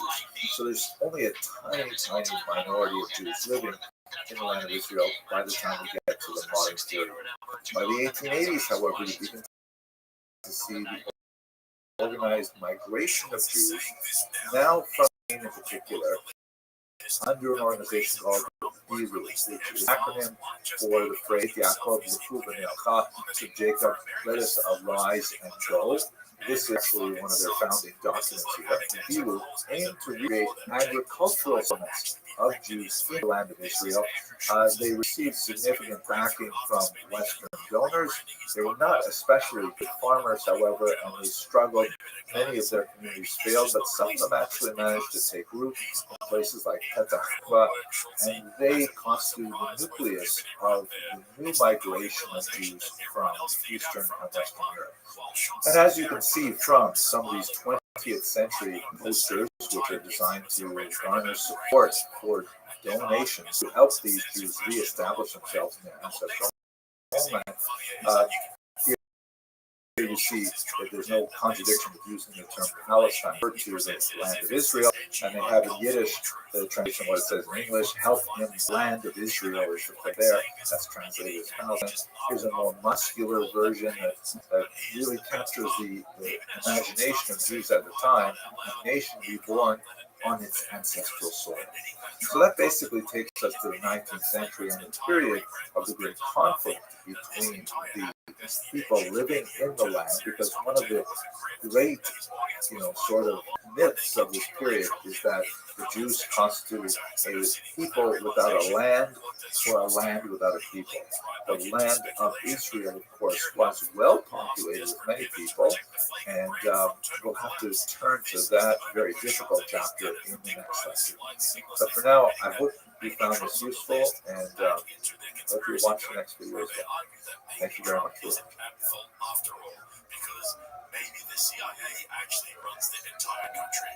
Of course, because it can't just be that Trump lied, right? Trump is compromised. So Trump's compromised. Let's go through. There's another scenario. Let's assume Trump isn't compromised, but the intelligence communities come to him and they basically say, "This is us. This is what we do." Hello, everyone. I hope you can hear me. If you, this is an experiment trying my first live stream with questions and answers. And so, someone, if people are on there right now, please write something in the chat so that I can see that I'm not talking to myself. Let's do it. Start a poll. Okay, so let's. If I do a plus here, let's just start through an A. Hey, can you hear me? Okay, so I can start Q&A. Let's see what happens. It's kind of absurd, right? Like, there has to be some version of permanent government. Okay, now I believe I saw something in the chat here. But, like, there must be some version of this permanent government that, like, maintains. Is that working okay? Can you hear me all right? Does to maintain, of course, just like every other country. Strange kind of echo. It's repeating. Oh, I see there are 5. He's involved. Maybe he's not involved. They could have a conversation. They could come up to him and be like, you know, we missed him. Why is it? Wait, let me. Like, they could say, you know, we missed on purpose, right? Because the guy with the perfect shot on you from 100 meters away or whatever, like, we missed on purpose. We'll get a sign. We'll get the sign got you closer. Okay, try again. How does it sound? Unless you tell people not getting away about this message. Well, that's not working right at all. If the CIA actually are running the country. Hang on. Wasn't the entire point of Drain the Swamp? Wasn't that exactly what Trump ran on? The whole premise was that he was the outsider, the guy who wasn't controlled by the deep state. So I see there are 34 people as participants. So I assume that something's in here. Trying to rationalize Trump's failure by saying, well, maybe the intelligence agencies really run everything and Trump can't do anything about it. That's fucking wild. Because if that's your explanation now that Trump is powerless, but I'm not getting any feedback from you. the CIA and FBI are the real government, then what exactly were you selling your audience for the last year? What was all that I don't even know if this actually works. And I'm going to tell you what I'm experiencing from my end is that I say something and then my computer plays it back to me. Oh wait, I think I solved it. I had 2 browsers open. Okay, that's great. So that's an improvement.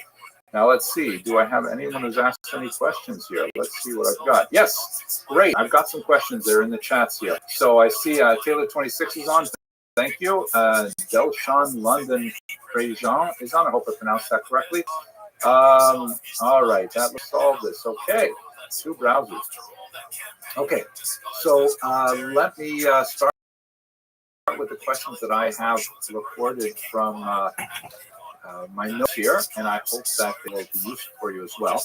And please feel free to add your questions in the chat so that I can deal with them live. And we'll try 2 different ways of experimenting with this. First of all, a lot of people reacted to the review of Ilan Pape's book that I just posted yesterday. This is something I posted only for members because I really did not like this book, and I really want to share negative things with the whole crowd. It was a fairly critical review, and I do appreciate that many of you asked me to make it public, but this one I'm going to hold on to.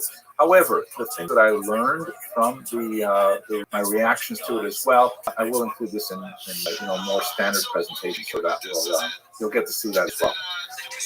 Now let's go on to something else. The Trancoso inscription. So a lot of people had a lot of interesting theories about what's going on with those strange inscriptions on the stone exteriors of the houses in the Jewish quarter in Trancoso, Portugal.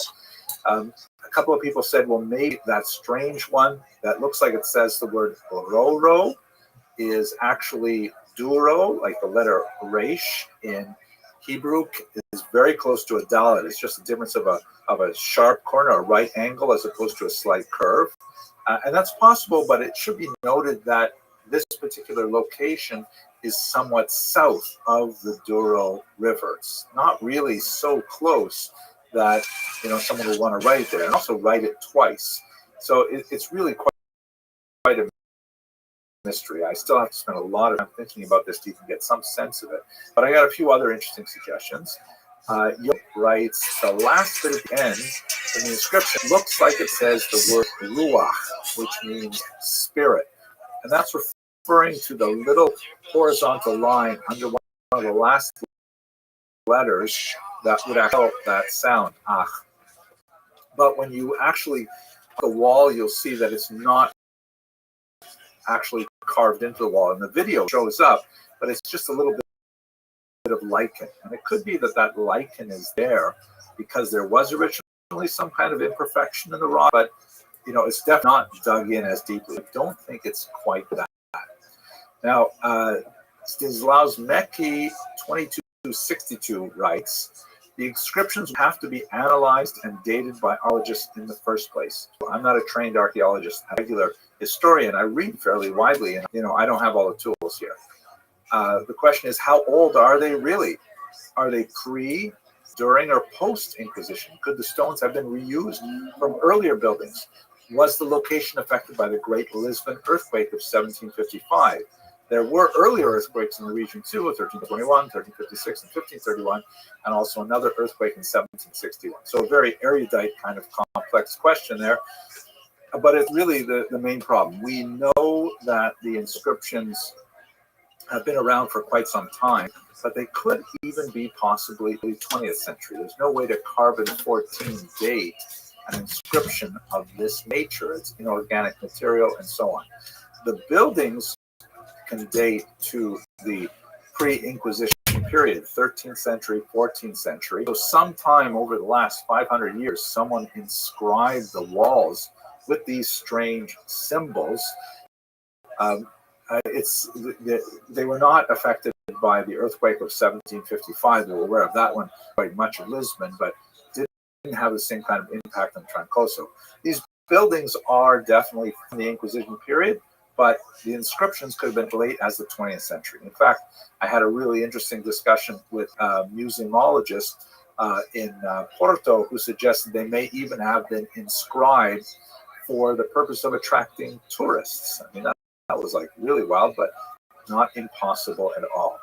So it's still likely that they were inscribed most likely by Jews, because this is the Jewish neighborhood and they don't appear nowhere near as frequently outside of the neighborhood, but we know really what they mean.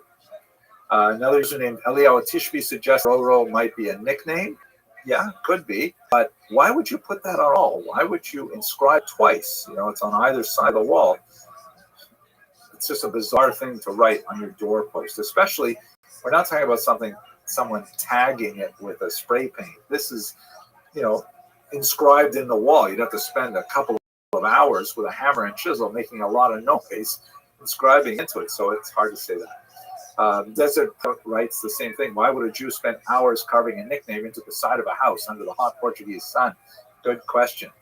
Anik Mathema 9463 adds that maybe it's a gematria, meaning it is it's a numerical equivalent, and it happens to be the numerical equivalent of the word bayit, meaning house, 412. But then why not just write the word house, or even write the word 412? I mean, it's just strange. And the last one here on this section, J.F. Joubert Quebec asks, are there crypto-Jewish personal names that can be identified? And yes, definitely. There's quite a few names. Nunez, Perez, Sanchez, Gonzalez. These are often very well associated with crypto-Jews. Perrier. He asks also, could a Jacob, a shoemaker from the Netherlands, hired to fight for Britain in the Revolutionary War in the U.S., be identified as Jewish? Well, Jacob is definitely a Jewish name, also a non-Jewish name too. Shoemakers, same. Netherlands, yep. So the answer is yeah, it could be Jewish, but it could easily be not Jewish. Okay, so those are all the questions that I recorded on that. Let's check the chat here. So nice to see. I've got Taylor 26 asking me if I read the book of Daniel. Yes, I have read the book of Daniel. Why does it mix historical events with apocalyptic imagination? The author of Daniel anticipated the apocalypse to occur shortly after the Maccabean revolt. So those are really hard questions, definitely. This is making me regret that I did this. Reading the book of Daniel is definitely one of the most complex and difficult to parse books in Tanakh. In fact, there's a discussion in the Talmud that there's even divine sanction applied to revealing some of the secrets that are written coded into the Daniel. Scholars approach this. Academic scholars approach it with a very different perspective, suggest it was written much later than it could be written, and that would change the way we understand the apocalyptic suggestions. That definitely a massive topic, and the interpretations of Daniel will depend very heavily on what kind of scholars you're asking when trying to figure out what does this book mean. Taylor 26 also asks, what's my favorite commentary on Torah? Well, I have a lot, I think. I definitely am a traditionalist. Rashi has phenomenal humility and insight and intelligence, and he writes in such a beautifully brief and concise manner. In terms of commentators, I prefer results. I study his work every day. Okay, let's see. Delshon London Prejean writes that Nisan the 14th is not occurring on the same month this year to my devout parents. How do I Gregorian is not a spiritual calendar / given calendar? That's a super hard question. That's more between you and your parents than me, I think. But what I can say is that the calendar you follow, of course, would calculate the date of Nisan 14th. It's a complicated luni-solar calendar. What we have in the Bible is essentially a lunar calendar completely going by the moon, but that would result in only 354 days. So the Muslims, for example, they have a lunar calendar, and that's why they lose 11 days every single year. And Ramadan right now happens to fall in the springtime. Yeah. But in a few years it'll be in the winter, and then it'll be in the fall because you're always losing 11 days. The Hebrew calendar, however, has to be fixed because the Torah refers to Passover as Chodesh HaAviv or Chag HaAviv, the springtime holidays. So that means whatever happens, you have a lunar calendar, but you have to reset it every so often for Passover to always fall out in the springtime. This used to be done sort of manually on an ad hoc level, that the rabbis would get together and would look at the seasons and they're falling out, and they would make a decision whether or not to declare a leap month, the 2nd of Adar, which we have in this year. But then in the 4th century, as a result of the Byzantine reaction to the Dallas Revolt in 352, the rabbis decided, you know what, we better go with the mathematically calculated calendar, and that's how we have a fixed calendar today that does not require rabbinic intervention to calculate the month every year. That's probably a long description of the calendar for London Prejean. I hope it helps. Let's see. This is so fun. I see lots of names here. Welcome to Sven here. It's a leap year, right? So there's a whole month added, and there's over 19 years how many times it's added. What's kind of interesting is that this Sunday is a day that only appears when there is a leap year, the 30th day of the month of Adar Rishon. It happens to be a personal anniversary for me. My grandfather passed away on this day, and so that means that he doesn't have the same day to observe the death anniversary of the Yortzeit every year. There are different customs as to exactly when you would observe it. But this year we can't exactly observe it on the right day. Let's see. What is the fragment of the Dead Sea Scrolls 4Q541 all about? Hang on a second. Let me just quickly check Wikipedia. I don't know offhand which particular scroll that number is, so please forgive me. That's a little too specific a question for me. Let's see. Sven asked me, what do I think of Clement of Alex? Was he just a Greek who was trying to self-explain Judaism? Or is his understanding of Judaism authentic, regardless of the apparent fringe view? That's also a hard question. The truth is, I don't know enough about Clement of Alexandria to say anything intelligent. So forgive me if I say I'll have to look it up, and God willing, if we do another one of these, then I will. Hopefully, I'll say something about Clement of Alexandria. Let me make a note here. Okay, why don't I go back to the paired list, and please, whoever's on this live stream, please ask some more questions. So I got a lot of questions about older videos that have to do with the genetics of Ashkenazim. I don't know why people are so worked up about this. There's not even, it's an objective fact that there are Jews that come from all kinds of different racial backgrounds. We have African Jews and Asian Jews and European Jews. There is a group of people who, especially those who wear tinfoil hats, who want to assume that Ashkenazim are descendants of the Khazar people.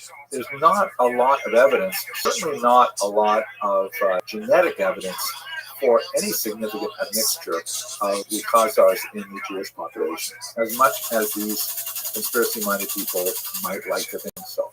And you can watch my videos where I look at what evidence we have and so on.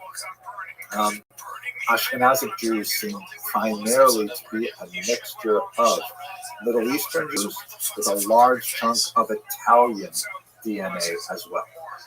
But Heather Krasna 5288 asked this question. I hate to ask this, but weren't many of the genetic additions to the Jewish population a result not of intermarriage, but instead of rape? Jews were brought as slaves by the Roman Empire, and female slaves are the sexual property of their enslavers. Isn't it the case that the reason a person is considered Jewish because their mother is because Jewish women were raped for the last 2,000 years? God forbid. It's a terrible question, but of course a valid historical question. And the answer is complex. The reason why... let me step a little bit.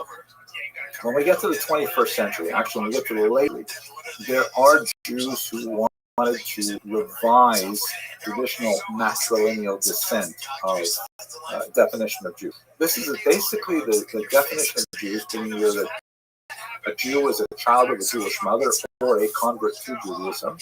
That's the definition that has been the working definition for about 2,000 years, depending on who you ask.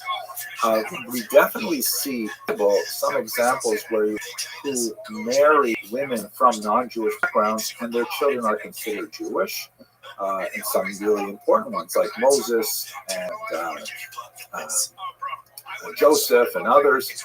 And so some scholars have said, well, that's patrilineal Judaism. That Judaism moves from a father-defined religious identity to a mother-defined religious identity. The traditional view is not quite like that, particularly because there's a passage in the book of Deuteronomy that when you read it carefully, it indicates that grandchildren who are birthed from one's daughter are Jewish. Grandchildren birthed from one's son, presumably the non-Jewish women, are not considered Jewish. There's a lot of discussion in the traditional rabbinic commentaries. Well, how do we square these two facts? So we have Joseph and Moses, and we marry, well, apparently are non, there's no discussion of their conversion. So how do we square that with the practice of recognizing the children of women as being Jewish and not the children of men? There's lots more to say about how that works out, but in the 20th century, there were more liberal movements that said we should just recognize men as well as parents of children as Jews. And of course, like everything else in Judaism, a huge amount of debate over it. Specifically to this question, we can certainly assume that there is a significant amount of genetic material along through sexual violence. However, when we look at the Ashkenazic situation in particular, are these genetic bottlenecks where scholars are able to analyze the DNA and work back through generations to when we can identify the major incursions of us into this so-called genetic stream. And genetic scholars have identified the 9th century as an especially important time. And in fact, especially among Levites, they've identified 4 fugitive Italian mothers to almost half of Jews who call themselves Levites today. So the short answer is Heather Craftsman 5288, you are right. There's certainly a certain amount of rape. However, I think it would be wrong to assume that that is the majority of cases. We simply do not have a strong literary record of that. And it's true that that could be suppressed by the fact that Jews may not want to talk about rape as an element of lineage, but it's well, actually, so I really don't know what I'm talking about. I would have to say that that's my best guess on the preponderance of the evidence is that there's some, but not the majority. Fascinating question. Let me just see what else I've got here in the chat. Wow, lots of things happening in the chat here. Let's see. Sven asked, I sometimes wonder if the early Christians wanted to bridge the chasm between Hebrews and other ethnicities at the time. What is your view? Well, I would think that's definitely true. I mean, Paul, for sure, he had a tremendous intellectual product in the teachings of Jesus, and the idea of, bringing that to the masses was, hugely important in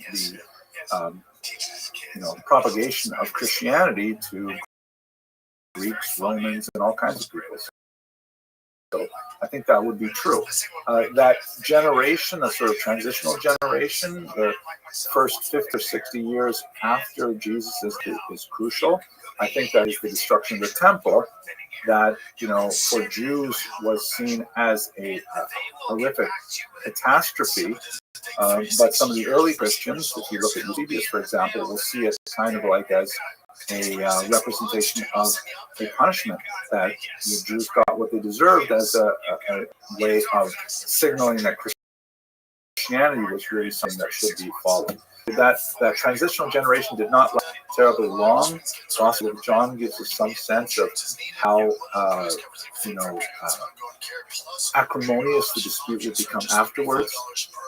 If you're especially curious about that, I think really the best treatment of this is Constantine's Sword by James Carroll. Very, very powerful, evocative work looking at those early generations. I learned a lot from it. Okay, let's see. Sven also asks, following the question of motherhood, Mary was undoubtedly a Jew, but as Christians believe that Joseph had no part in Jesus' conception, what would Jesus be, Jew or Gentile? Well, Jewish, because his mother was Jewish, right? There's also kinds of jokes about how he was attached to his mother, so that he was Jewish. Let's see. Abram and Hagar. This is Delshan asking, if Abram and Hagar's child was Ishmael, was he not a Jew, or was he Jew hyphen? Again, it really depends on how we understand the development of matrilineal descent as a concept. Tosfot, for example, a very important body of scholars in the Talmud, 12th to 14th century, argue at one point the idea of matrilineal descent is something that was introduced when the Torah was given to the Jewish people. There's obviously a traditional one. So that would mean that the birth of Ishmael occurred before matrilineal descent was defined. That's one way of solving the challenge of Joseph and Moses and so on.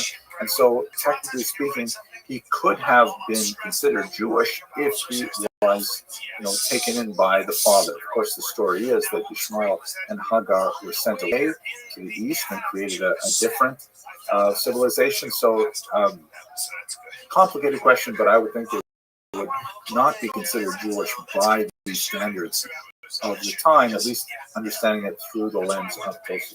It's hard. This stumped the professor. Barb Todd writes, just a thought. I think that the reason for mothers to be Jewish could be from Ezra, and the problem was their practice of other religions. That's definitely a very important observation, Barb. If you look at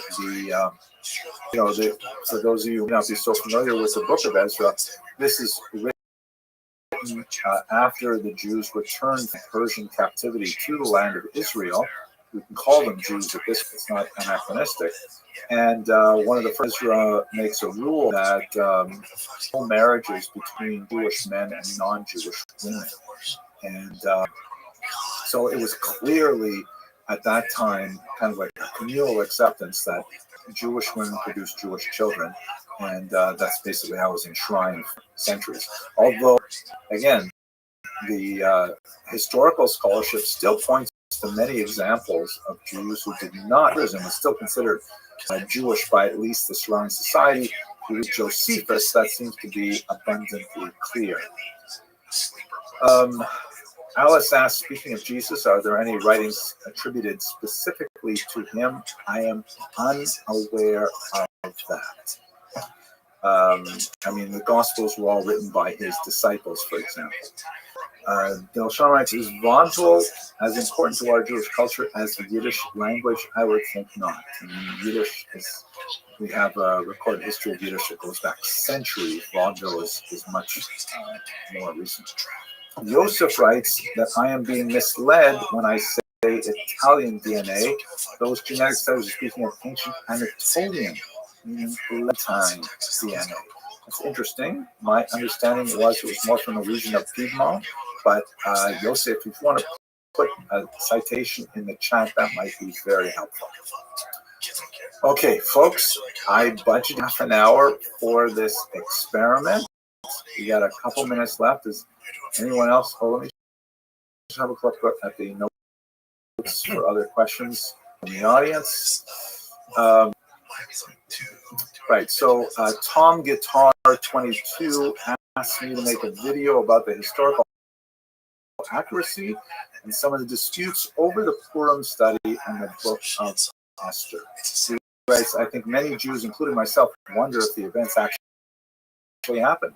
Would love to hear what you think some of the historical conflicts within the Persian royal lineage and how this impacts the validity of the story. Yeah, this is a really complicated thing. It has to do with the calendar.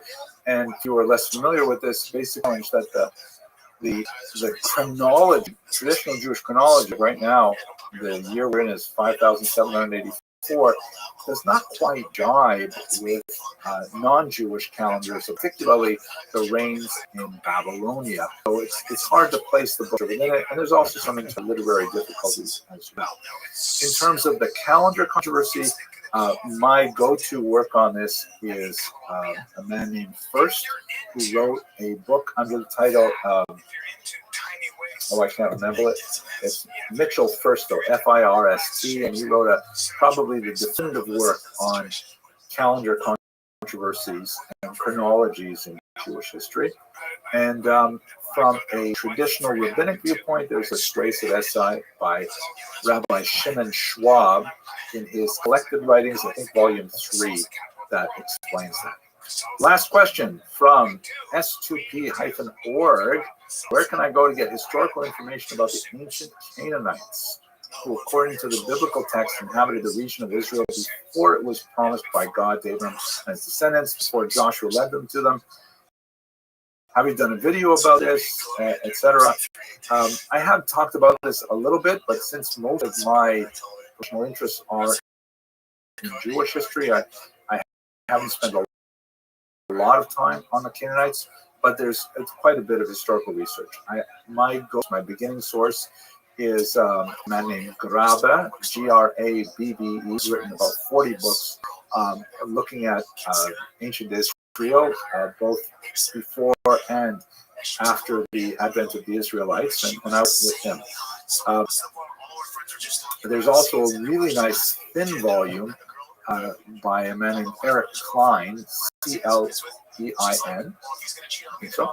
And it's a really short book, An Introduction to Biblical Archaeology, which is a really interesting kind of special sort of part. And that, I think if you're not looking at 40 books, if you're looking at one book that's under 200, just a quick introduction. And I thought that, and Delshon also mentions that I refer to the Yiddish language as a Creole. It is in the sense that it mixes in lots of other languages, so that's quite true. And Morami Pashikani says she likes this. We should try it again. Maybe we should. Okay, and do I have any lectures where I talk about the Rebbe of Klausenberg? I haven't done that yet, although he's quite a fascinating individual. There's a great biography of him available as well. Okay, I guess that's it for this experiment. I thought this was kind of fun. I talked a blue streak, but to kind of have an opportunity to interact with you live. Thank you for the members who decided to support the research with donations. That's really nice. And okay, maybe I'll try and schedule one of these again. Thank you very much for listening, and I hope you have an excellent day. Bye-bye. He was in Florida. He's like, yeah, I just, I was like, fucking Cleveland. He's like, and it was like, Colombian Cleveland. He's like, yeah, I get Cleveland. He was like, good.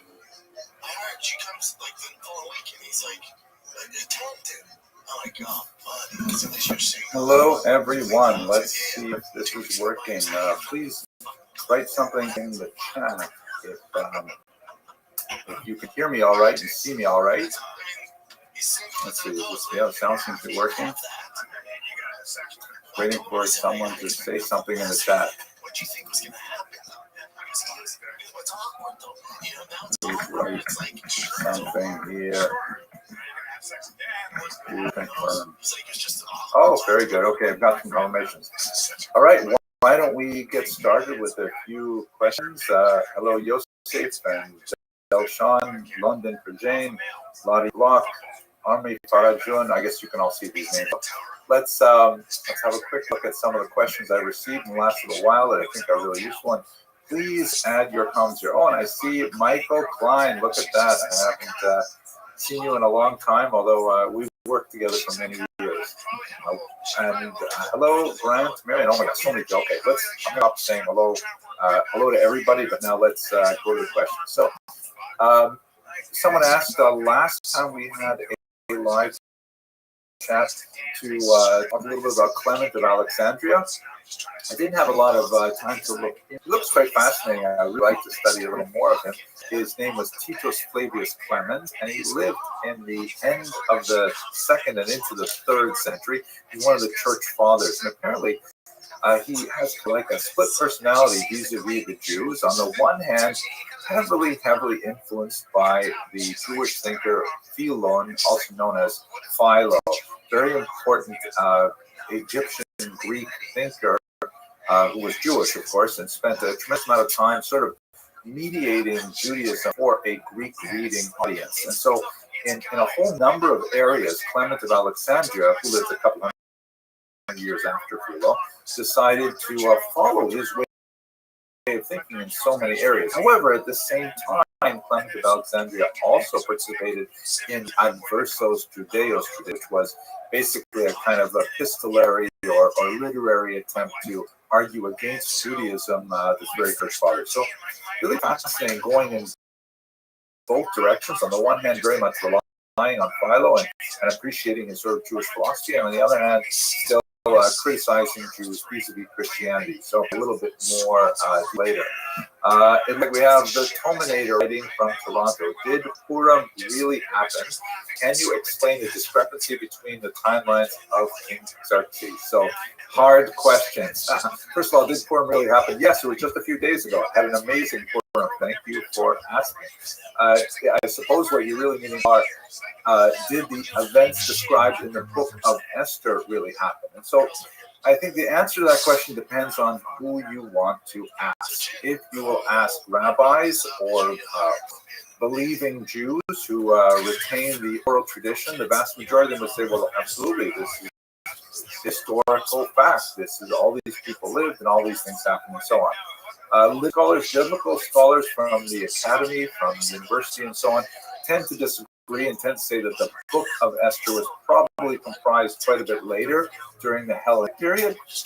And so this is like one of those key areas where you'll have a sort of divergence between the rabbinic world and the scholarly world. To be sure, the holiday of Purim, as I indicated in my argument, is definitely deeply enshrined in Jewish memory and tradition, and is observed with tremendous excitement, especially by young kids who get to dress up as Mordecai or Esther. In terms of the discrepancy between the timelines of King Xerxes, and this is, for those of you who may not be familiar with this issue, there's like almost 2 centuries of missing time between the accepted religious chronology that is recorded in a 2nd century document called the Seder Olam, which is written by a Talmudic figure named Rabbi Yossi ben Chalafta. And that's how we get this year 5784, meaning this is the calendrical year that we're in right now. Welcome. And the chronologies that we have from outside sources, particularly Greek. So, what do we do with? Who are you? We discussed vertical forming and shit. Okay, very well. I discuss that with people every day. Remind me, what are your hobbies? Well, I'm something of I paint the master. You paint the master. Let's leave it You paint the master. It's a long topic. No, I paint the master, but it's fine. Oh, I gotcha. I'm more interested in what you gotta say. So how you been, bro? I've been well. How are you? Yeah, I'm doing good. The discrimination is kind of bad in my country, though. Why is it bad in your country? Jewish, well, I'm a Jew. You know where Estonia is? Yeah, definitely. Yeah, I'm a Jew in Estonia. Very well. It's kind of rough. You have that blue, black, and white. Exactly. Exactly. Well, I might be there. About that. Very well. So, well, I'm watching Jewish history lectures and just enjoying the mornings. are they Jewish? Yeah. I feel it. So, what are we watching? What are we learning? Jewish history lectures. Feel free to enjoy, my friend. The confusion of, what happened to all those years, particularly in Babylonia, and which king is Ahasuerus? The exile, the Babylonian exile. Esther should be identified with Xerxes or with other kings. Yeah. Very, very big confusion. So there are multiple ways to deal with this apparent contradiction between calendars.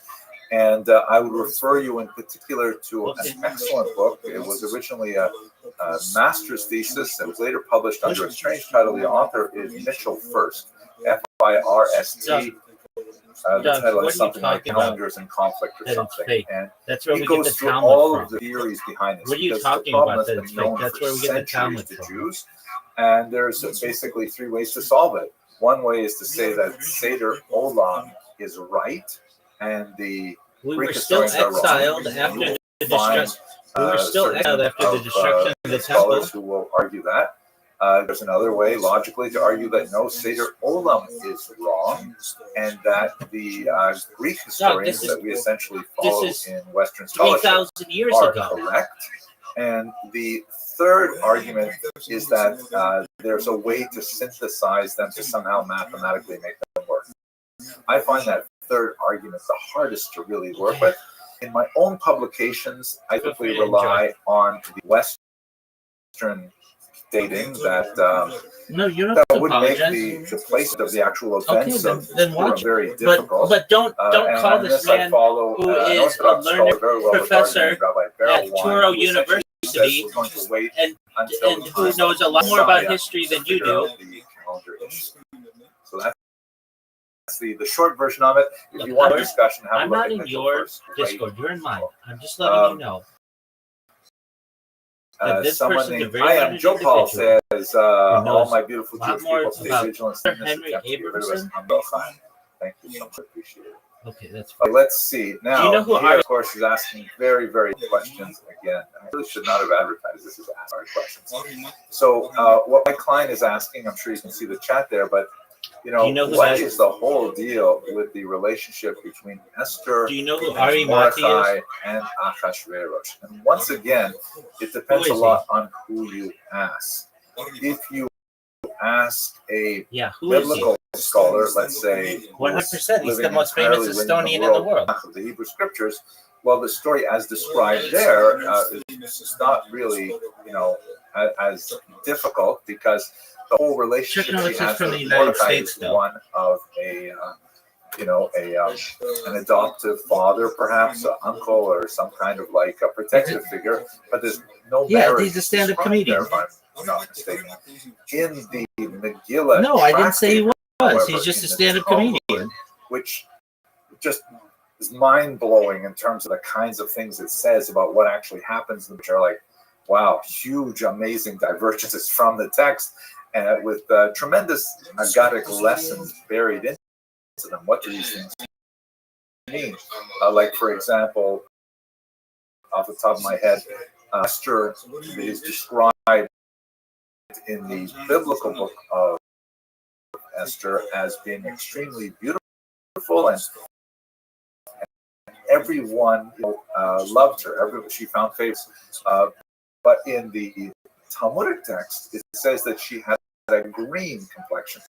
Maybe you could say nicely olive complexion, but you know the text seems to green as in like green, like green screen. This is a blue screen, but the green screen.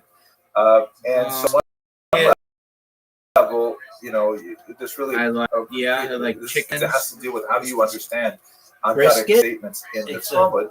But on a larger level, I think it's possible to kind of say that the Talmud is saying that physically she may not have been so but there was something where she had a level of like, you know, warm and important, and so everyone likes the result. That's sort of the way I tend to understand these things.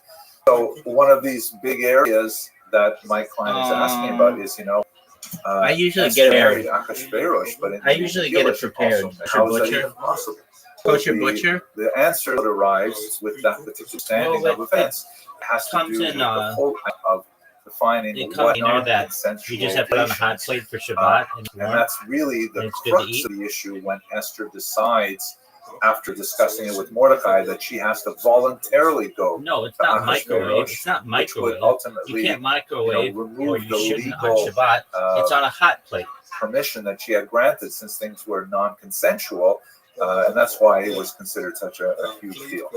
Mike, you're asking a really tough question. It'd be much better to discuss this, I think. It's not a microwave.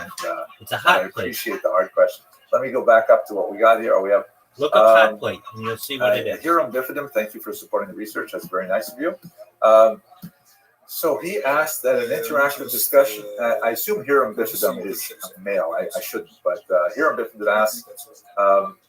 At Temple Beth El Makor Chaim, is it possible the hero protagonist of the Megillah Book of Esther may be represented as an idea of maturity and not person or people? It's an excellent question. The reality is, you know, it goes down to the question of how do we deal with texts, right? Do we consider them as literal, unmoving, inflexible statements of historicity, or do we have a broader sense of what they mean, possibly poetically, allegorically, the hidden meanings that may be like part of sort of a Kabbalistic mystical bent. We have the basic level of 4 ways of interpreting the biblical text. Shas, remez, sod, and which is sort of translated into English as simple meaning, allusion meaning, and homiletical, like meaning is that you don't have exactly literally, but you can expand your lessons from them. One level, and the Talmud itself says, on the App Store and Google Play. There are 70 faces to the Torah, just like the signed non-disclosure agreement, so I can't reveal that information. 70 sparks fly. 70, by the way, in the biblical imagination means the largest number because possible. I signed non-disclosure agreements and I'm on camera right now. And if I tell you, I could get sued. Directions. And so, as a historian, I can answer that way. I know, but there are large companies for which I've worked that I have pending non-disclosure agreements. Do you know what a non-disclosure agreement is? I have questions. Let's see, what else do we Okay, it's a document that you sign when you contract with an organization that says that you can't reveal proprietary information for a certain number of years. And I'm under one of those, so I can't tell you what I've done. But I've launched apps. I've launched apps on the App Store. question that well. I can tell you that. So I think a lot of what you're asking has to do more with sociology than history, where I spend most of my time. But I think that's sort of like a simple answer, simple in the sense of being not very sophisticated, is that, I'm being very polite. Do everything that I can tell you about it. Then, unfortunately, like many societies, Jews tend to fight with each other. And, tiny differences between various groups of Jews are magnified. Just watch these lectures. They're fascinating. Controversies just get kind of blown out of proportion and so on. And so the degree of sort of centrifugal force is exerted sociologically on the Jewish community, and like many communities, when there's nothing else to argue about, so we'll find it. On the other hand, when there is an external threat, as many Jews are feeling right now with the current situation in the state of Israel, then those minor differences tend to lose their importance appropriately. I'm programming a computer. There's a centripetal effect where people will come together. And I would like to think that, especially with Ethiopian Jewry, which I know much better, there was much more of a feeling of, this is a time of ingathering of exiles, that the Ethiopian Jews should be welcomed as long lost cousins, as long lost siblings, and that's basically what happened, especially in the land of Israel. Jews, I am not as familiar with, but I know there's a lot of interest in that, and I need to work on their history much more closely in the second volume of my book here. Question here. Per Olaf Sternhammer asks, was Jesus a rabbi?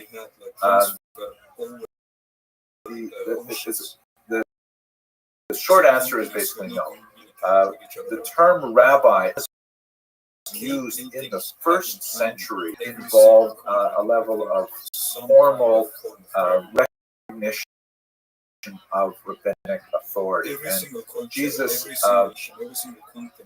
never appeared in rabbinic literature where you would get as a rabbi. He's sometimes called that man, is a slightly derogatory term. Sometimes he's called absolutely. This is a common theory. Torah or Ben Sata, which is also somewhat derogatory in the sense it means son of, and then there's the name of a couple of people. If you really want to know what I think that ancient peoples would see UFOs in the sky that were glowing and that were perhaps multiplying, and then they would find in the rabbinic literature, the fossils. We have no evidence that he's rabbi. He animals, was, however, specifically like dinosaurs student. And such, and they thought, because the dinosaur looks like a dragon, and they thought, this is from the sky. But in reality, they were two separate things. One was a UFO, and the other were dinosaurs.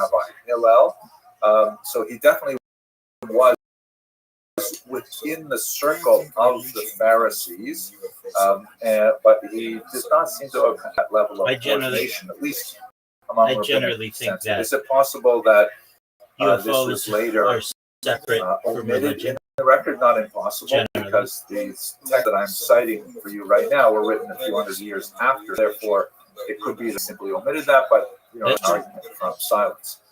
In the Gospels and in the New Testament literature, I'm not sure if he's ever referred to by the title rabbi. Perhaps someone will put it in the chat if they're more familiar with that's this. a question. But I don't think they like anal he was sex. certainly regarded It's as a easiest teacher, to be able to and get the thus, the spermatozoa word from rabbi humans basically through the boils down to anus, teacher, specifically so more males, like master, by probing in the sense of an prostate. intellectual master.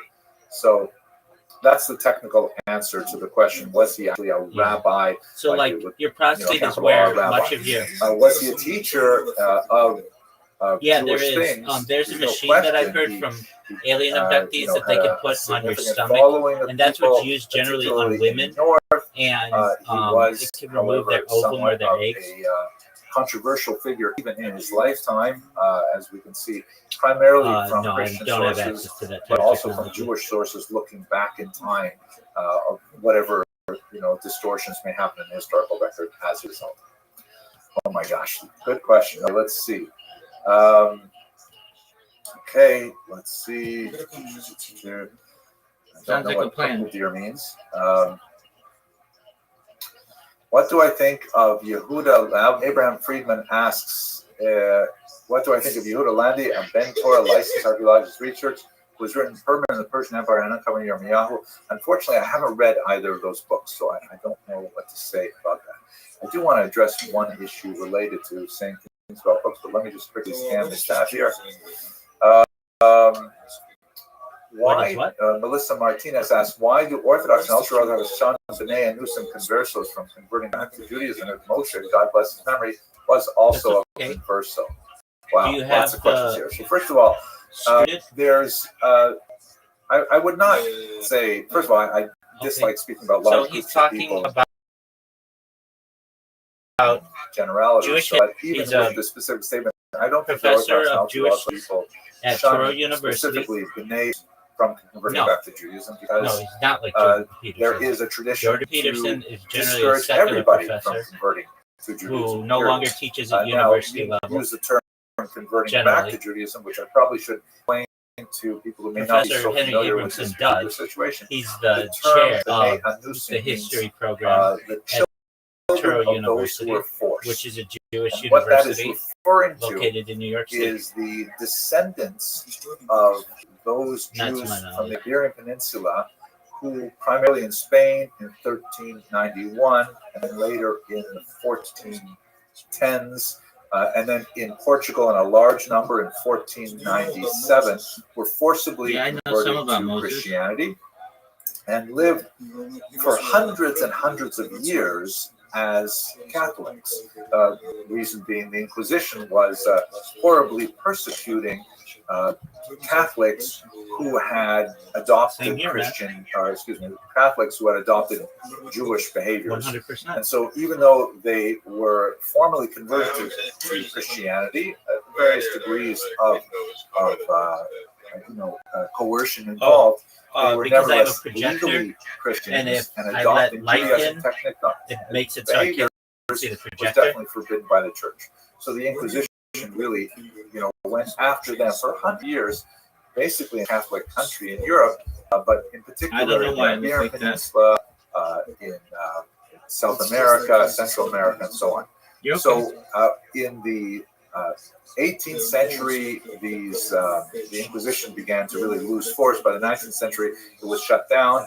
And in the 20th century, these communities began to explore their original Jewish identity from hundreds of years ago. And some of them, wanted to retain their current behaviors and still absorb or adopt a Jewish identity. And people can choose whatever identity they want. You can identify as an alligator if you like to, but if you want to join an organized club like Judaism, then you have to, the Chrome system markers of Linux, club but membership. Everything runs on and Linux. Since they could not document, for the most part, continuous matrilineal heritage, because traditional Judaism follows the mother in terms of giving status. So since they couldn't trace all of their grandmothers typically all the way back to a Jewish grandmother, they had to go through at least a technical conversion process, which is known in the Hebrew literature as gerus mechumra, converting for stringency. And this usually was a little bit lighter process, but it did involve, for example, circumcision for men and immersion in the mikvah without the reciting of a blessing and so on. So that happens all the time. And I have members of my own family who are in that category, and they are totally beloved and accepted. So I would not say that there is a blanket shunning specifically of B'nai Anusim conversos. However, the whole idea of coming into the Jewish fold when you don't necessarily have to is specifically shunned. Shunned isn't the right word. Discouraged ever since the Hashmonaim, the Maccabean kings, way back in the 2nd century before the Common Era, forcibly converted. I don't play Roblox, but if you want to play it in here, I'll watch you. Judeans and Itureans in particular. And this was considered a shameful act, which had grave negative repercussions for the Jews. Herod the Great was descended from these Idumeans, and he's kind of like a mixed, record for the Jews. Rebuilding the temple, very nice. Running, the trains on time in Israel in the 1st century, but on the other hand, a brutal tyrant who murdered most family and all kinds of things like that. So ever since then, we're talking about 2,100 years, there has been sort of a rabbinic impetus to try to avoid anyone converting to Judaism. If they insist, and there's a tradition of like sending them away 3 times and things like that, then of course they are welcomed. But it's definitely not something that Judaism is not historically a proselytizing religion. When I say historically, I mean since the 2nd century before the Common Era, it's not been a proselytizing religion. Wow, tough question. Let's see here. Delshan London for John says, "Why are we so shy?" I'm occupied right now. I can't play a game. That's a word in English for the underworld. On being served with time. Yeah, I agree.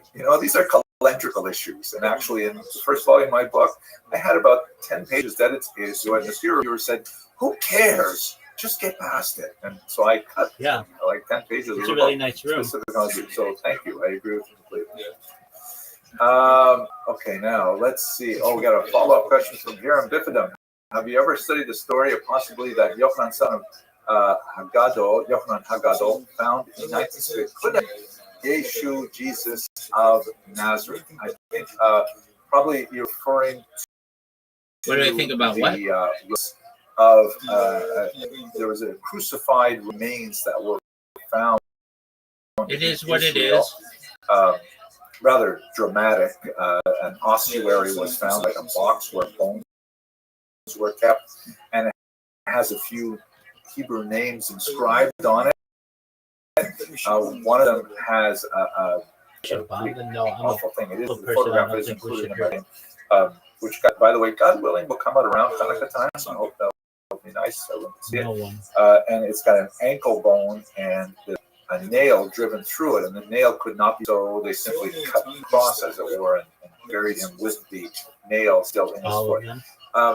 It's unlikely that it's actually Jesus. Jesus is an extremely common name of the period, and there's no other indications. He was also buried with other people. Of course, it contradicts the gospel account in so many ways, but so it's unlikely. But thank you for asking me. This is like, let's see what do we got here. Zoltan Krevis asks, are Yeshu in the Talmud and the Jesus of the Christian the same character? Someone said they are not the same. Yes, that's exactly the case.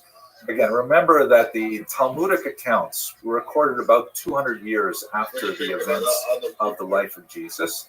And, he's sometimes associated with specific rabbis, sometimes associated with other rabbis. And some of those other rabbis, like the Yeshua ben Prakya that I mentioned earlier, did not live in the first century such that Jesus could be their student. Not too far off, but still very hard to imagine that.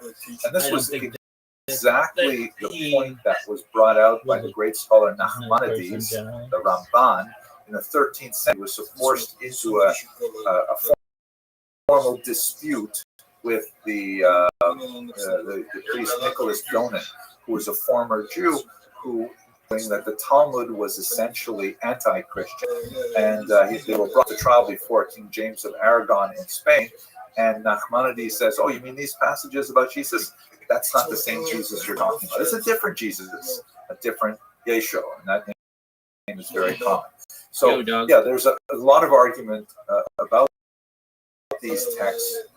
It's most of them, I think, seem to refer to the Jesus of the New Testament, but it's hard to pin it down when you start doing a chronology. It is so what maybe it we is. should be I don't control it. Time is no starting, I guess. Okay, let's see. Trying to see lots of statements here. I don't know what Solar happened. I wasn't there. Nissan. We do have a cool thing coming up. I'm looking forward to going to Dallas.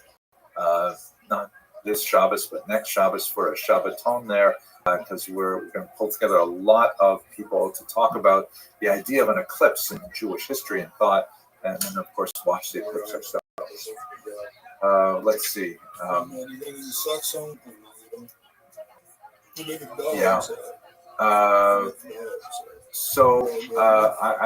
think I'd like to skip away from this for a second here to let's look at something that's been coming in the comments over the week. I want to mention one specific thing. So, since October 7th, I put out a lot of videos on Israel, trying to produce a little bit more light, a little bit less heat on the history of Jews and Palestinians, and hopefully we can move to a peaceful and lasting resolution to the conflict there, so everyone living there can enjoy peace and prosperity. And I get a lot of hate online as a result. And one particular, people tend to say to me, "Hey, haven't you read Ilan Pappé?" And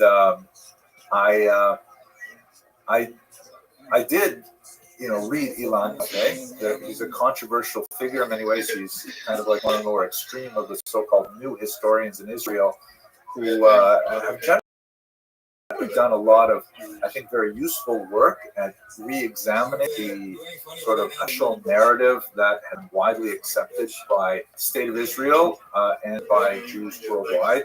And, that's what historians do. We establish narrative models, and then, after time, new historians come up and say, wait a second, what about this aspect of the narrative model? Is that correct? Should we look at the documents again, go back to the archives? And they discover new things, and they have to revise the narrative models, and that's what historians do. But sometimes you have historians who spend much more of their energy delighting in being an iconoclast and destroying old models than really building what are effective models. And that's why I do not rely on Ilan Pappé's research. I do believe there are some valuable aspects to what he has done with the history of the land of Israel and the Palestinians and so on. And I talk about them in my review. But as you know, as members, I don't make that review public. And the reason I chose not to make that review public is because I think it's worthwhile talking about scholars I disagree with, but I don't think that I have to share my negativity with the rest of the world. There's so much I would much rather put out there for the sake of scholarship and for the sake of people who might want my opinion on something.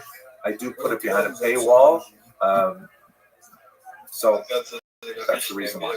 Okay. Let's see.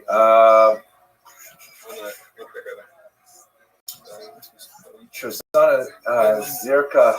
So Shoshana Kiria Ziraba asks, historically speaking, what makes you can shut my camera on. The Chabad movement is growing while resisting the trend towards the tradition. You can always shut my camera Again, another sociological question, though not necessarily something I can speak to historically, but a lot of reasons I think go into it. I would just add one small detail about the kind of stringency movement.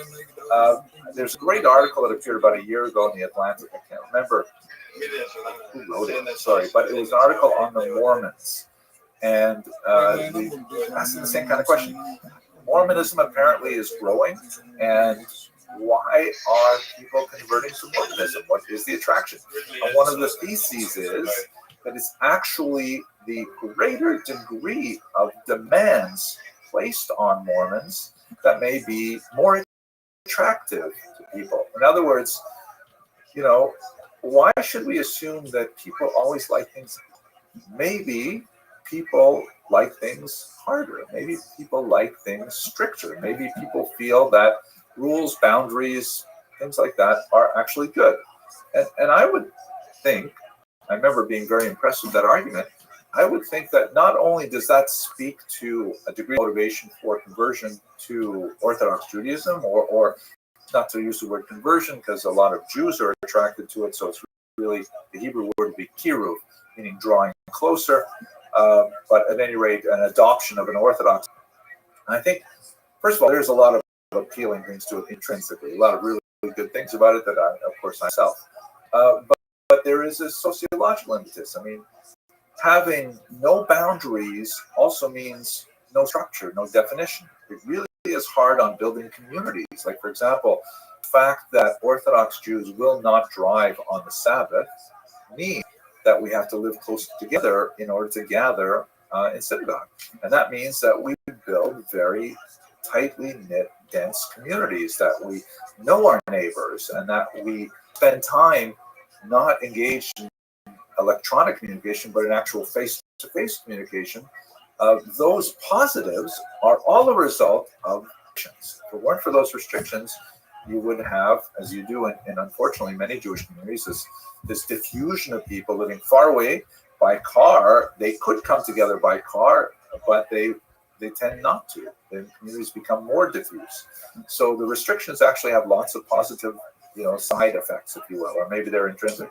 Another argument I'm not going to make right now, but if we had more time, I would say that marriage is exactly the same thing. There are incredible benefits to marriage. I have enjoyed them personally for well over 30 years. And those benefits exist precisely because of the restrictions that come along with the institution. Okay. We're a little over an hour now, so let me see what, I'll try and get back to any other questions here. Yes.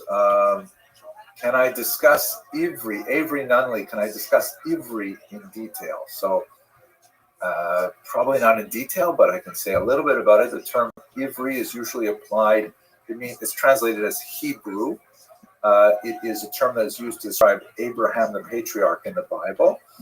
And it literally, it comes from the root. All Hebrew words come from a root, usually 3 letters, that means, that is avar, meaning the side or to cross. And so people have argued that calling Abraham from the other side refers to his migration from the other side of the Euphrates River down into Israel. That's possible. And then there's a lot of homiletic things like, no, he's on the whole world on one side and Abraham's on the other. That's where that term comes from. So that's one of the earliest designations of the people we call Jews today are Hebrews.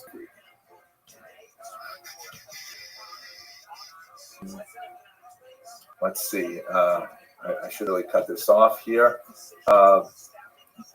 Nodnar BRS asks, do I know how many people have unbroken lineages verifying them as Kohanim? How is this verified historically, and would these men be acceptable, quote unquote, for future sacrificial temple service? So, historically speaking, there are obviously a diminishingly small number of people who have genealogical tables that trace back to let's say, even the 1st century. It became like much more popular to create these things around the turn of the millennium in the year 1000, more or less.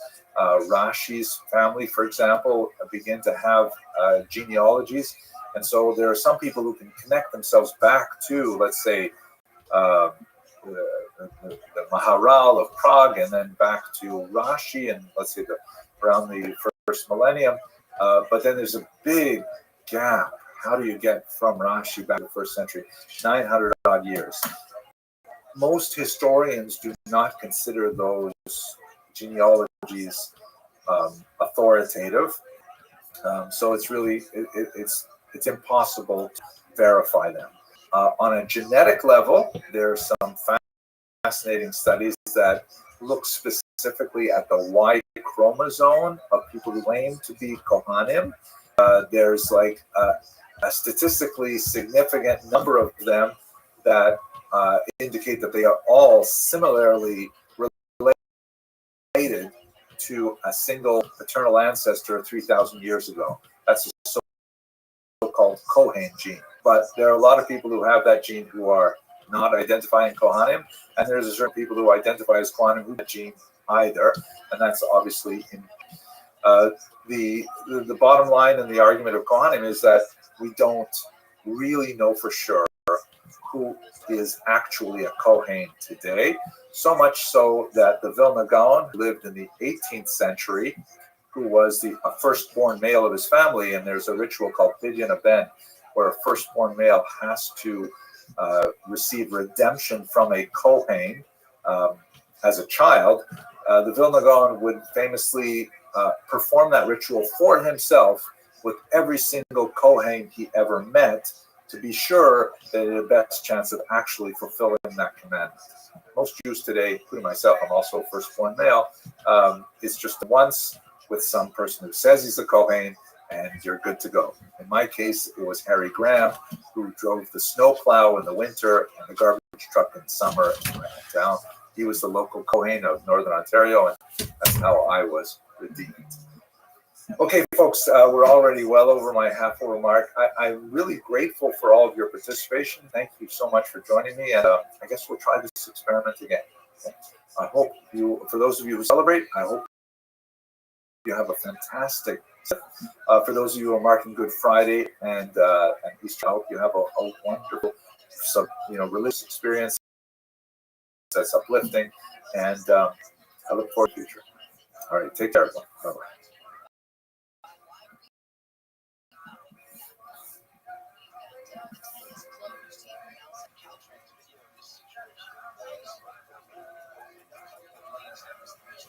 Hello, fellow students of Jewish history. So I'm really excited about this new set that I just received from Korn Publishers. It's a really amazing set. It takes up about a meter of space on my bookshelf.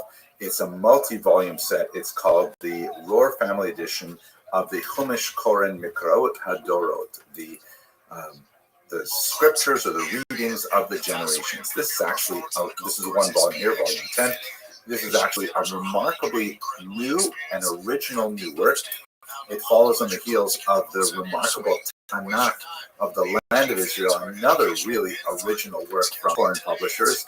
And I think it speaks to the expansive and creative vision of this publishing house based in Jerusalem and its CEO, Matthew Miller. And it makes me feel, I have to say, like, is Koren publishing these books just for me? Because I feel so personally attached to these new scholarly publishing endeavors. I'm really excited about this. So let me tell you about this particular book, which is really cool. So first of all, I'm sure many of you are familiar with the classic compilation known as the Mikraot Gedolot, which we translate as kind of like the Great Scriptures. It was first published in the 16th century in Venice, and basically it took like a verse or two of the Chumash, the first 5 books of Moses, read on the yearly cycle, and then arranged around it a whole pile of Hebrew commentaries from the ancient period, like Onkelos, through the medieval period, where most of the commentaries come from, Rashi and Ramban and so on.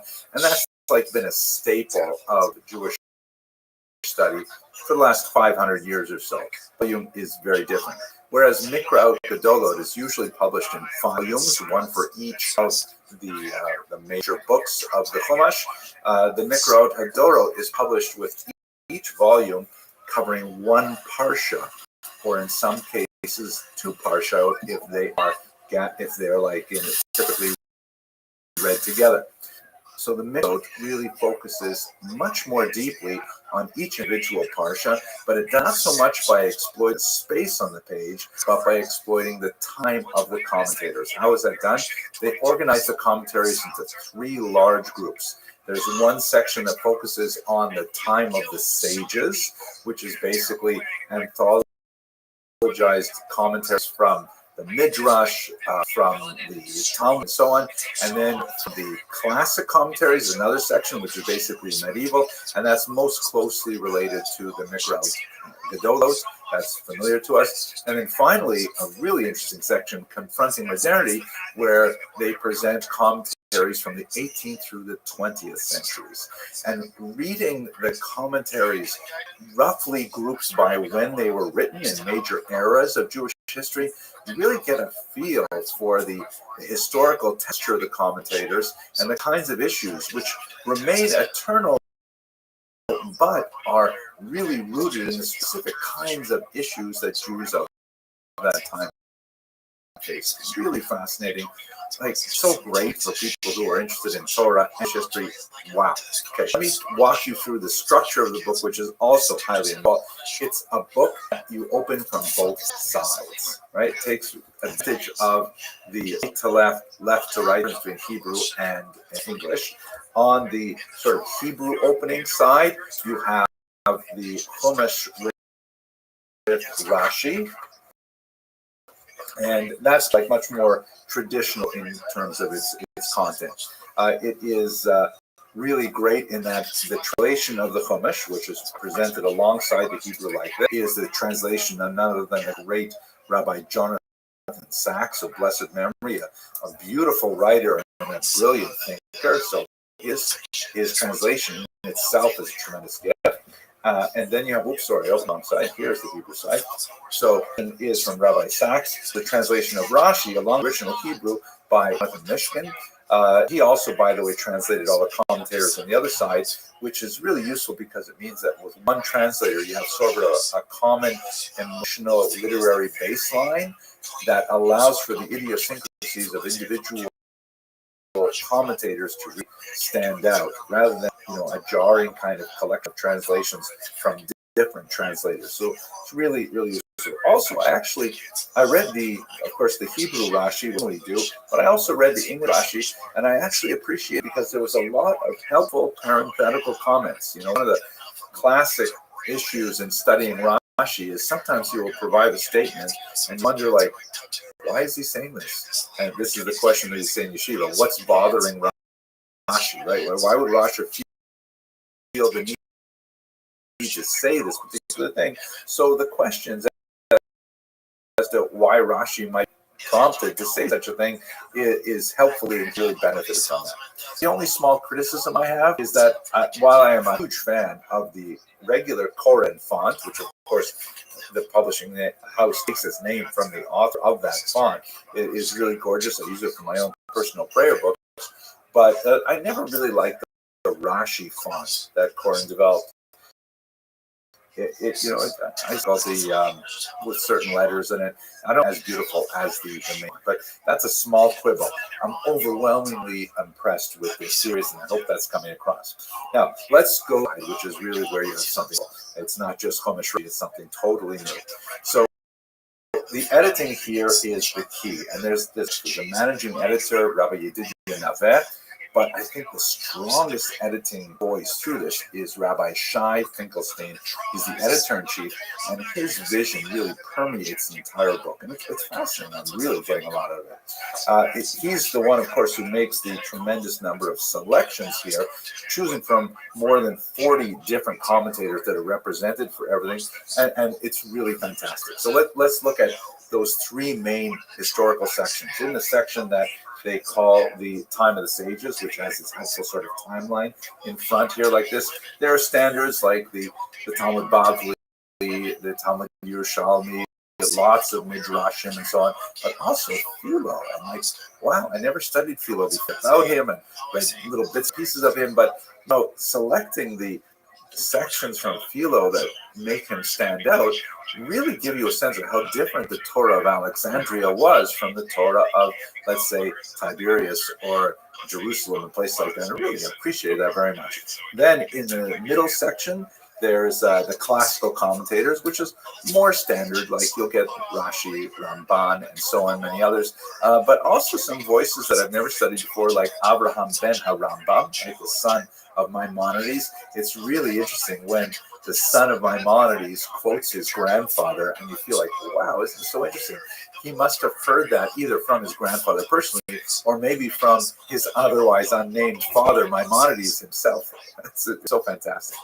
And then in the modern period, that's when it's like so unusual. You have the standard, modern commentators like the Ha'emek Dar and so on, but you have Shadal, Rabbi Samson Raphael Hirsch, who is just brilliant and brought into here, Rabbi Avraham Kotler, 20th century thinkers, Rabbi Joseph Soloveitchik, the Lubavitcher Rebbe. So fascinating to see this range of ideas brought together, and Nechama Leibowitz. And, she's an incredibly well-regarded commentator on the Torah.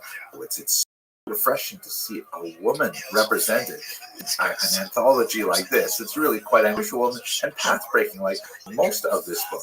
And then the book concludes, or at least concludes in the way I chose to read it, because of course you can read both sides, with the section which has a select brief essays by Finkelstein, which I read for yesterday's Parsha for Mikates, and I have to say they were like really insightful, and I got a lot out of them, and made me feel again like, wait a minute, is Horn writing these just for me? Because they felt like personally directed. They address a lot of the concerns that I have about life, the universe, and everything, and really great.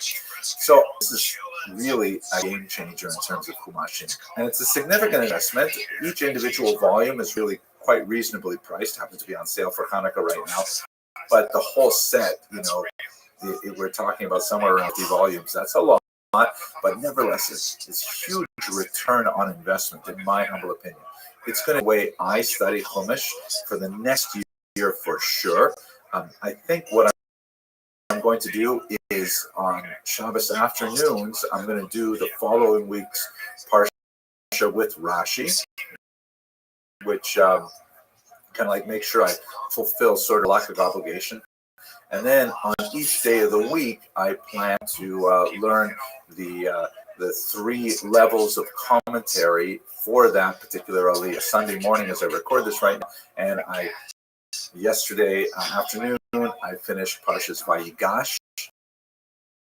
I just read through in case when I got this morning, I did all of the commentaries. So I'm really looking forward to the next year of learning with the Torah. Thank you, Rabbi Finkelstein, for this remarkably creative work, and thank you, Matthew Miller, for the vision that brings these volumes to the Republic. It's really fantastic. I hope we'll have a look at this particular book, and I wish you tremendous success in your learning. Thank you very much for watching. Everybody wants to just get in with this. They just want something different. Attention? Is you want for the attention? Yeah, for the dog. And you know what he'll do? Every time he shows a tiny thing that's a little bit like a dog, he's just like a dog. You can get a dog. Yeah, dog. That's why these bitches get so close with the champs. Yeah, and by the way, one coyote takes that thing out. Hello, fellow students of Jewish history. My goal in this short video is to quickly cover the roots of the current unfortunate conflict, with emphasis on the period from the middle of the 19th century to the armistice of 1949. There's a lot of material on this crucial period that occupies much of the world's attention right now and really for the last century.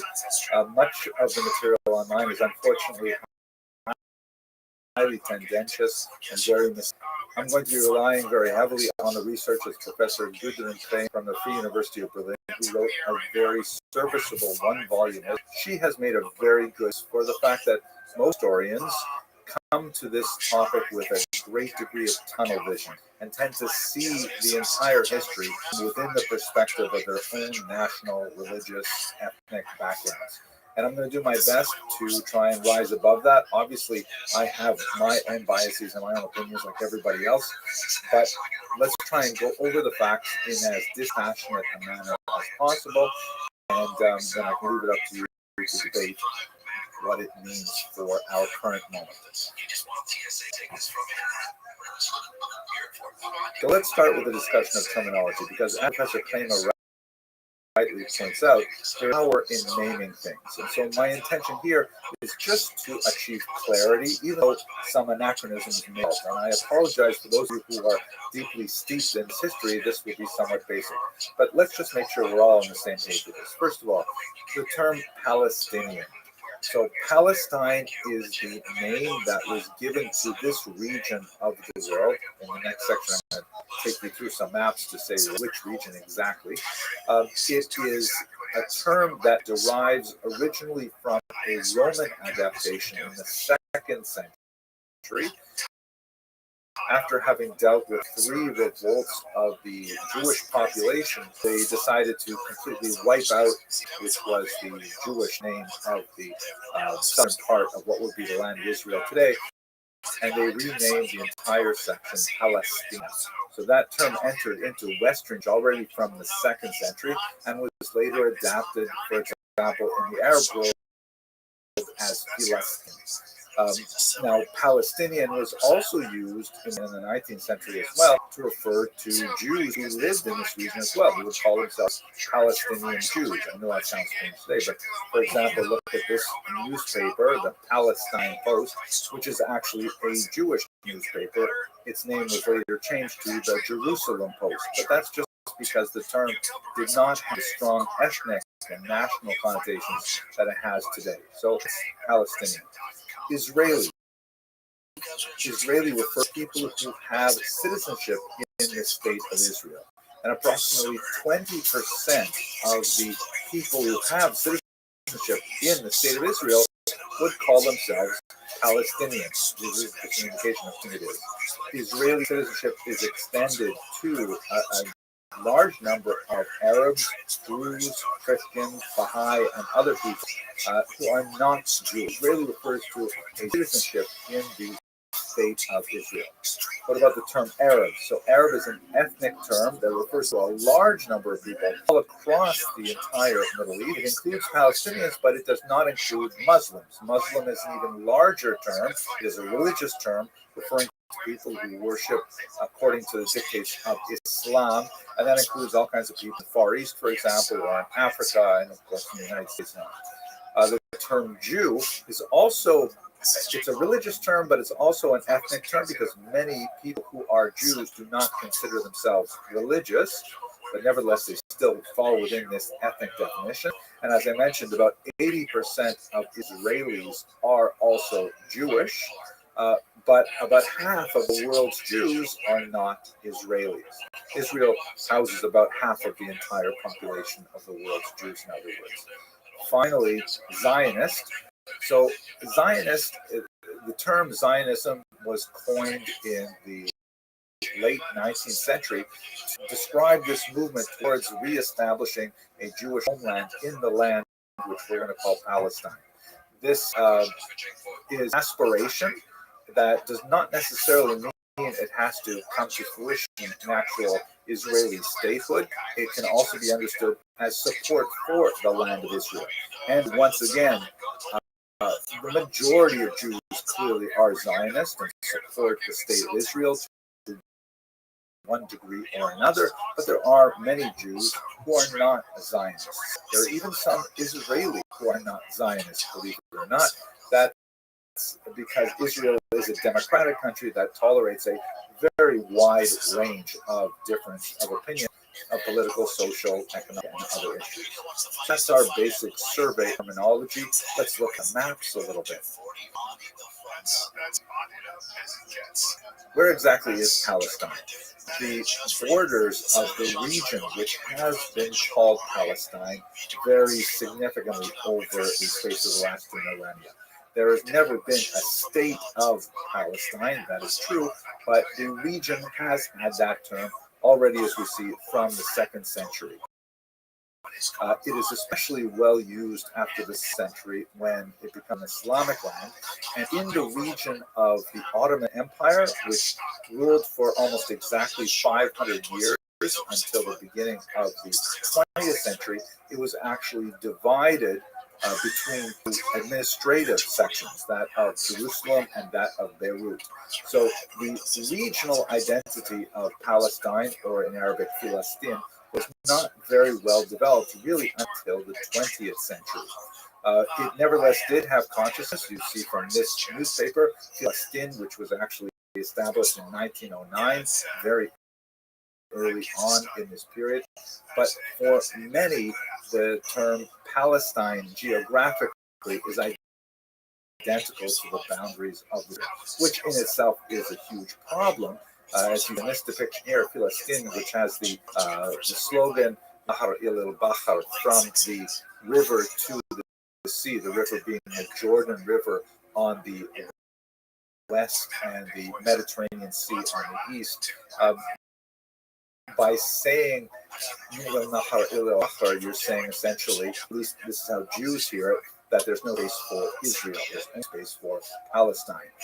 In other words, Palestine will be free, meaning free of Jews, Judenrein, which is what Jews find is deeply offensive. So in other words, the boundaries of Palestine, as understood by many Palestinian supporters today, are virtually identical to the boundaries of modern Israel, shown here.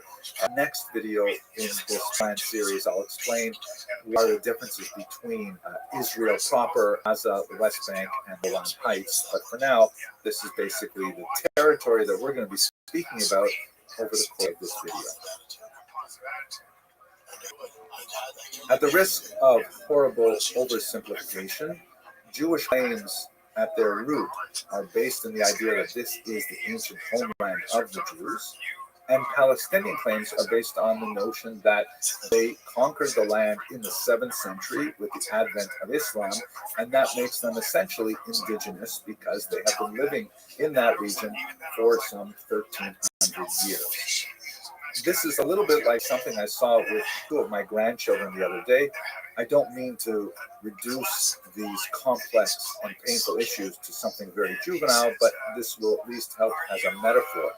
2 of my grandchildren have a favorite chair, which was given to them by the other grandparents, and it actually has the name of the older written on it.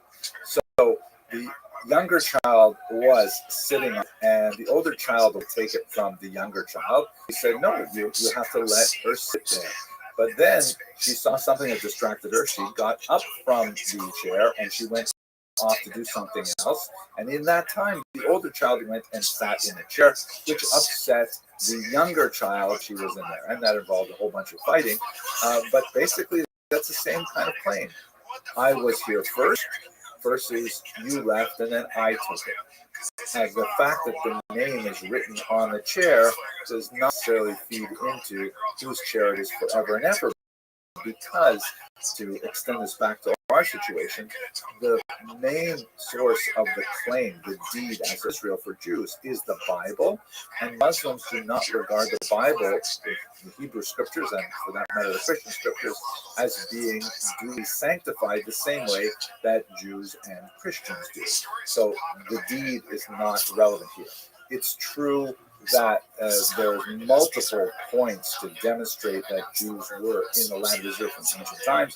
The oldest non-biblical example is the famous Merneptah stele shown here, which dates from about the year 1209 BCE and refers to a people called Israel living here. But the counter-argument that when the Muslims conquered in the 7th century, as you see in this map, is also very strong. And in the absence of divine intervention, which I'm sure both sides would like to appeal to, there's no easy way to reconcile these claims. So let's move to the Ottoman period, specifically to the area we'd like to concentrate, the 19th century, to understand how this conflict expressed itself. The metaphor of my grandchildren would share is not entirely accurate for a lot of reasons. One of which is that there was always a small presence of Jews in the land of Israel, as best we can tell from historical records. Having a look at the very weak statistics from the Ottoman Empire, it wasn't until the latter part of the 19th century that they started to provide more, reliable statistics, but this gives us a sense of it. In 1850, looking at Ottoman subjects only, not foreign people in this land, Muslims and Druze who were included in the survey amounted to about 88% of the population, Christians about 8%, and Jews about 4%. But by the time you move to the later part of the 19th century, there is a significant shift in Jewish attitudes. Many Jews, really absorbing the national movements that are rocking much of Europe at the time, Eastern Europe in particular, they begin to explore the idea of developing a Jewish nationalism with the object of creating a Jewish national state in this part of the world as well. The most famous early movement is called Bilu, taken from this verse in the Bible, Yaakov, house of Jacob, let us arise and go, meaning go to the land of Israel and colonize it there in order to establish a Jewish settlement back in the ancient homeland. And in fact, they did, working the land with some success, but they were heavily supported by Jews around the world. The idea of Zionism, especially promoted by Theodor Herzl, really caught the imagination of Jews living around the world, saying, yes, of course, this is a fantastic idea.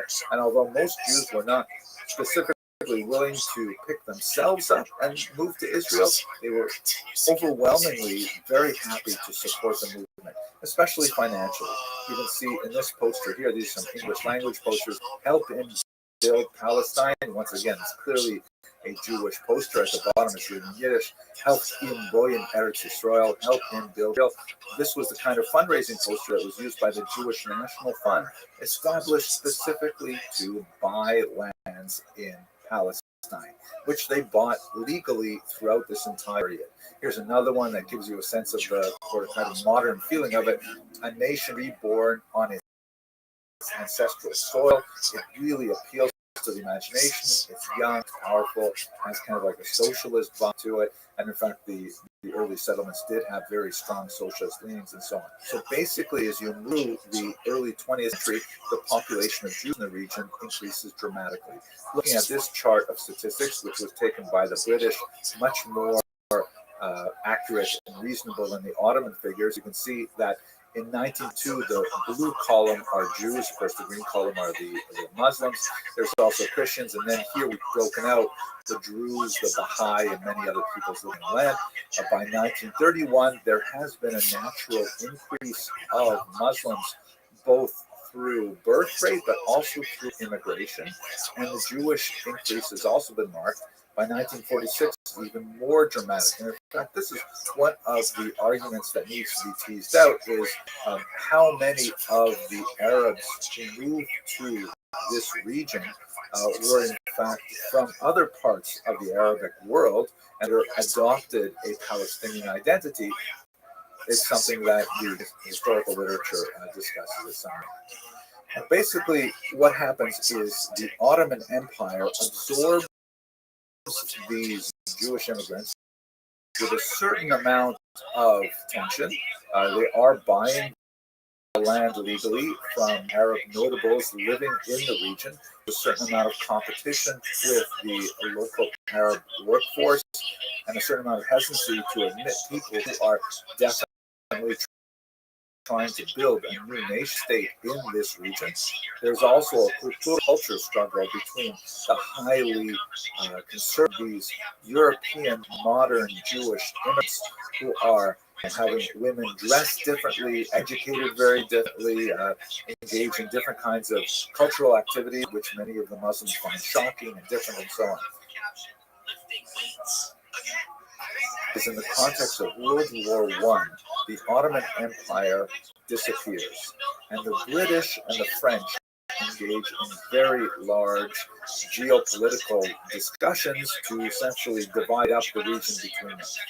way this plays out specifically for the region we're talking about, especially represented in this document here, written by the Foreign Secretary Lord Balfour. This is the so-called Balfour Declaration, in which he writes this message to Lord Rothschild and asks him to send it to the Zionist Federation.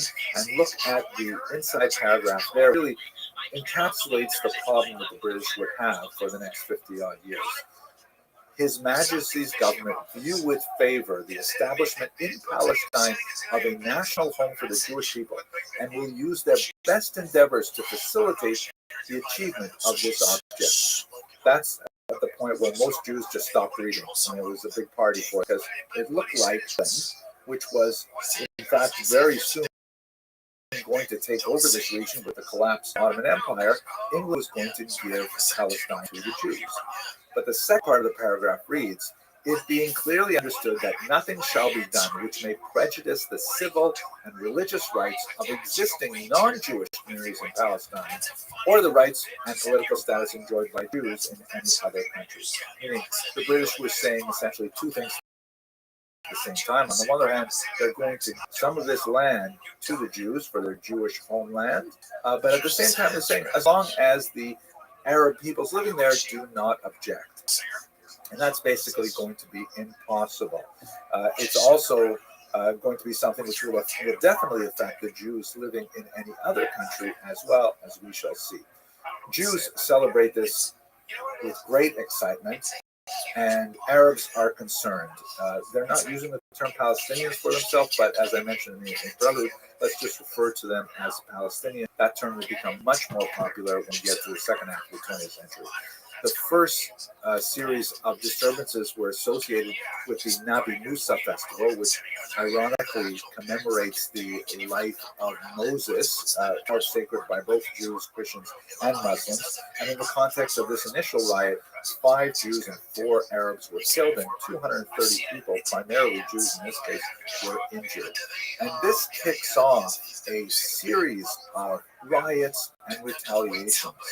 Arab riots against Jews and occasionally Jewish riots against Arabs as well, that throughout the 1930s, culminating in a major period between 1936 and 1939 of very, very heavy violence. I will allow other historians to work out, which acts of violence were more significant, but there's no question that what people refer to as the cycle of violence really begins in 1920, right at Balfour Declaration. So the British right away, they're very good at establishing commissions, and they establish a new commission, and he issues a massive document, the Peel Report. And very rarely anyone said it as well as this particular report does. I'll just read to you one section. This is from chapter 20, which thing about much of the later part of the century as well. The problem of Palestine is briefly restated. Under the stress of the World War, this is of course World War I, the British government made promises to Arabs and Jews in order to obtain their support.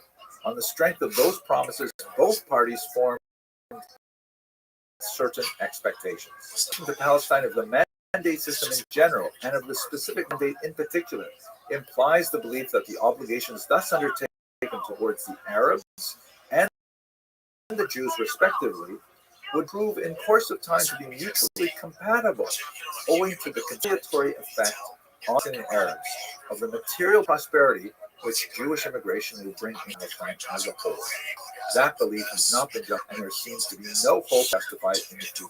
In other words, by having Jews move in and improve the economy, and the Peel Report discusses that, Jews help the economy significantly, a lot more employment, there's a more capital flowing, and a lot more foreign investment, but that prosperity would not help to solve the political dispute between Arabs and the Jews.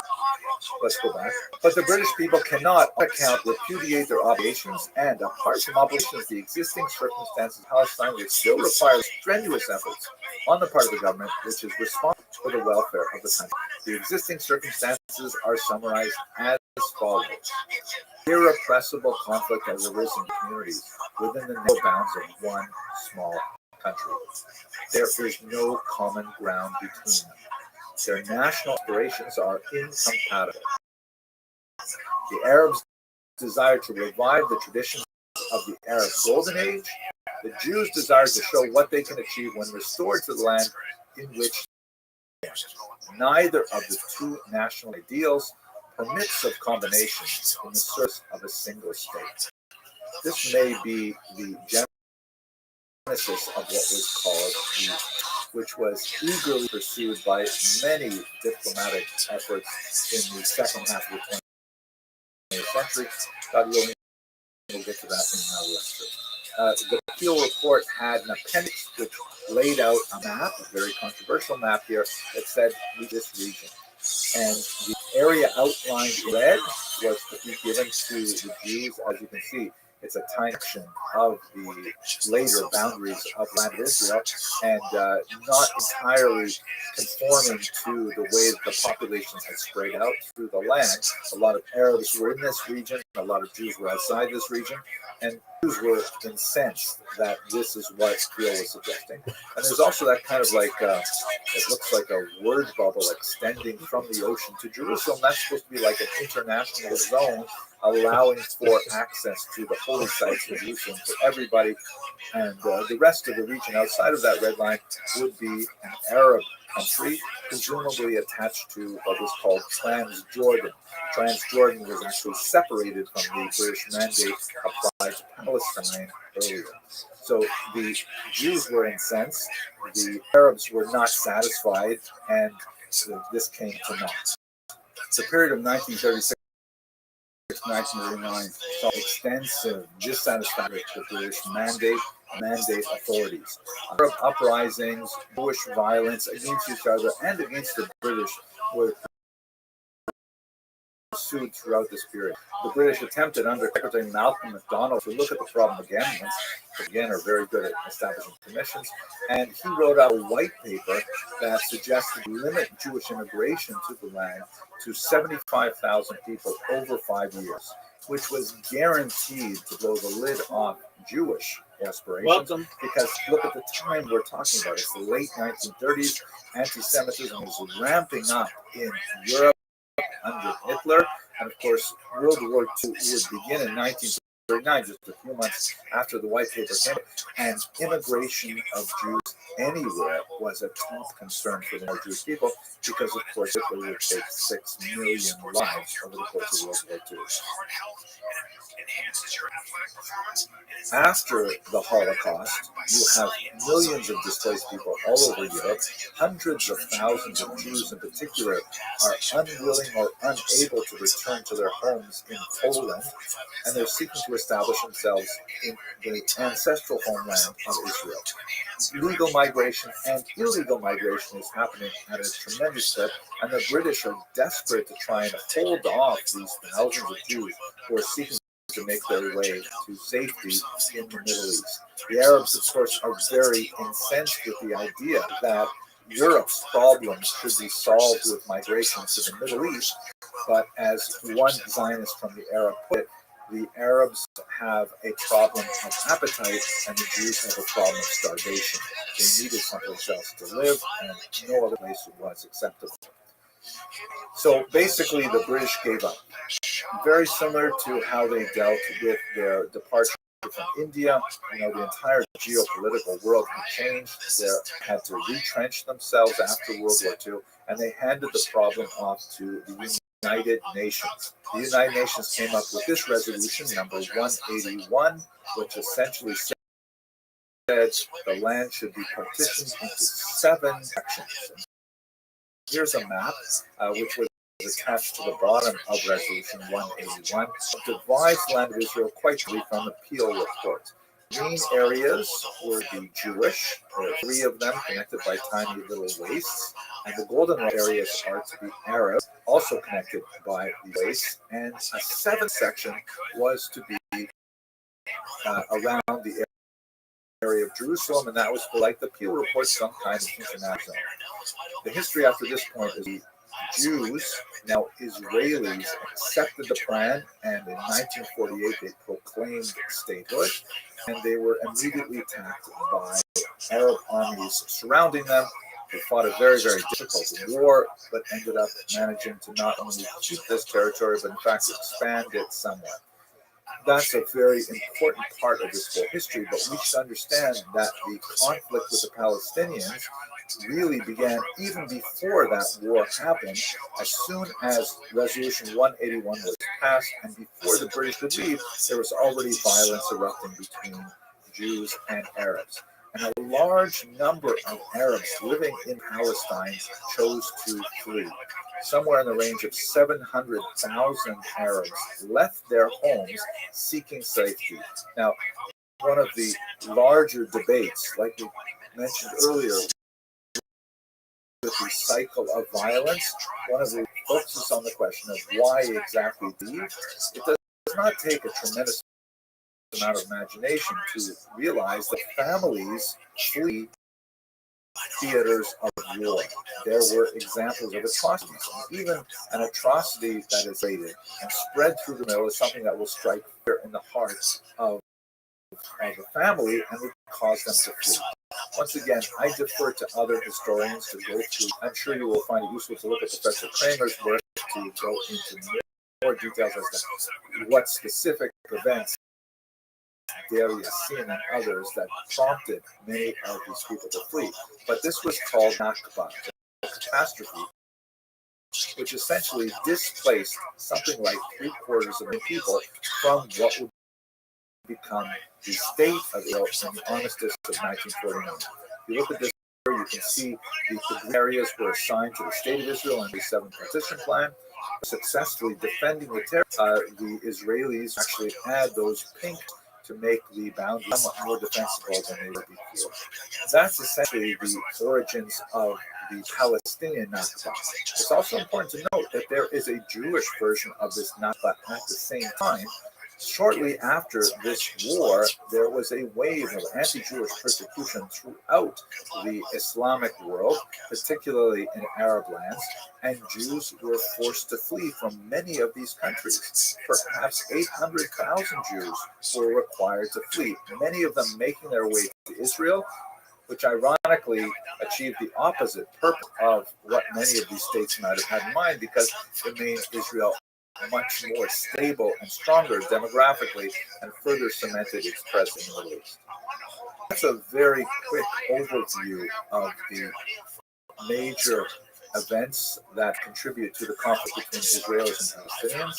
I'm sure that many of you will comment that I forgot to mention this or forgot to mention that, and it's true. It's inevitable that as I attempt to compress this massive history into a very, very short presentation, it's inevitable to, but I hope that this overview does something to break down the tunnel vision that's so prevalent on social media today, and people can have hopefully productive discussions about how this conflict can be resolved peaceably, and that all the peoples in the land should enjoy health and prosperity.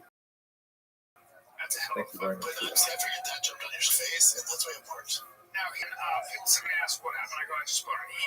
Hello, fellow students of Jewish history.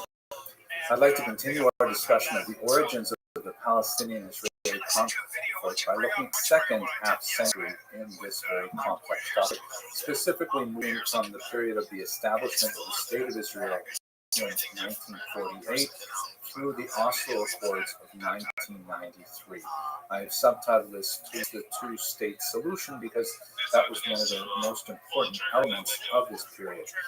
In this discussion, I'm going to try and focus my comments primarily on the ways in which both Israelis and Palestinians saw the major historical events and how they shaped the path towards some kind of peace.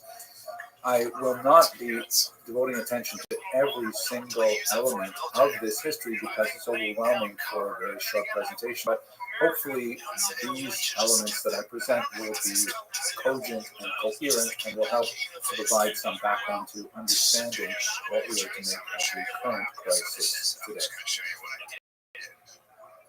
History and her fraternal twin sister memory are closely interrelated. History affects memory, memory then turns around and affects history. A simplistic view of history is one in which we say, just tell me exactly what happened and when. We don't realize that every time we tell something about history, we tell it from a particular perspective. If you consider for two people standing at very different points of an intersection witnessing a traffic accident, they'll both see very different things because of the place in which they're situated as that. So when we look at something far more complicated than a simple fender bender, the 100-year-long conflict between Israelis and Palestinians, how much more so is it crucial to understand exactly where we were standing and what kind of perspective we. In this context, let me share a little bit about my own background and how I come to this history, and specifically the sources I have been researching specific for this video. So I was born, obviously, to a Jewish family in the 1960s in Canada, and I was raised on a fairly diet of what we call the heroic school of Israel, which basically materials in a way describes the struggle of the young Israeli nation in a very positive light, obviously, and displays the figure of the enemies of the Israel in a very negative light. To be understood, it's a national historiography that aims to create an affinity for the state of Israel, ideals of Zionism, and so on. And I believe that the skeletal structure of that historiographic model is basically sound. However, as memory and history interact, and specifically as people go to the archival sources and revisit more details and different perspectives on those same events, some of those historical evaluations have to be reevaluated. And so I'm going to rely for this presentation on much of my prior research based in that heroic school, but also on newer research I think qualifies that material significantly. First of all, I'm going to rely on a lot of the excellent work done by Professor Benny Morris of Lyon University. He is a member of what's sometimes called the New Historian School in Israel, that has basically done the hard work of going back to the archives and asking some of the very difficult questions about those controversial elements that we'll look at briefly in this video. His recent book, Righteous Victims, A History of the Desire of Conflict, 1881 to 2001, is sometimes very difficult reading, and definitely some elements there that I see would provoke controversy.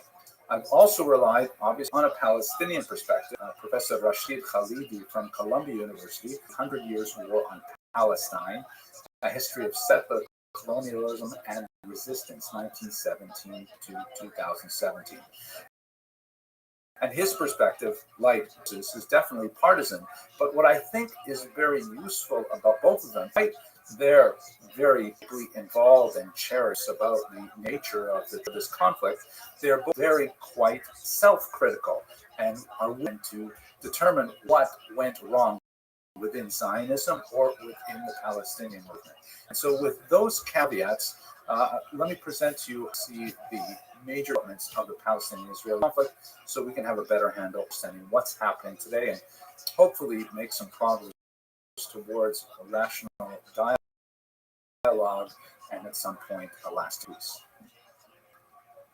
For Israelis and Palestinians, the original sin was certainly the period that Palestinians called the Nakba, and Israel is called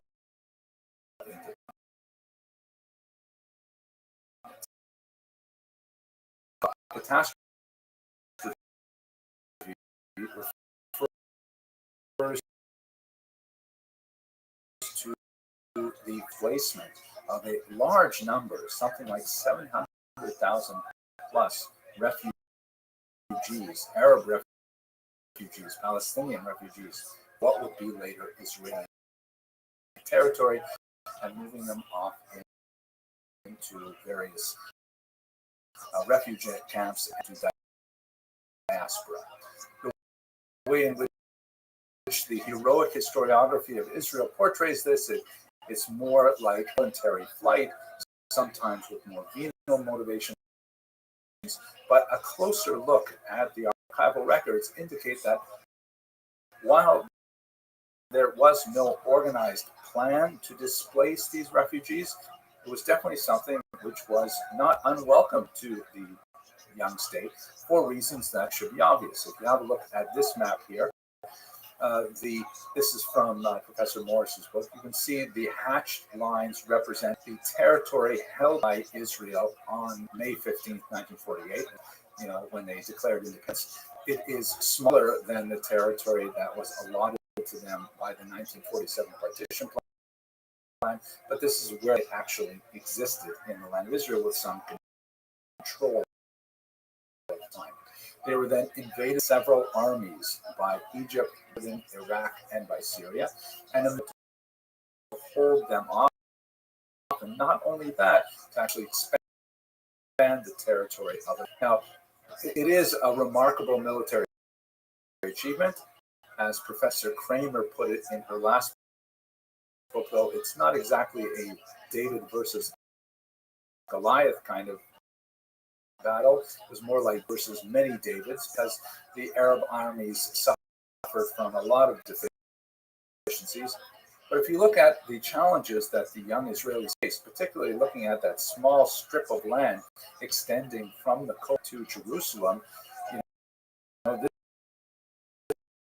this is a very indefensible kind of plan, Dalit, which was especially focused on consolidating territories and roadways in particular to be able to access important Jewish sites was crucial.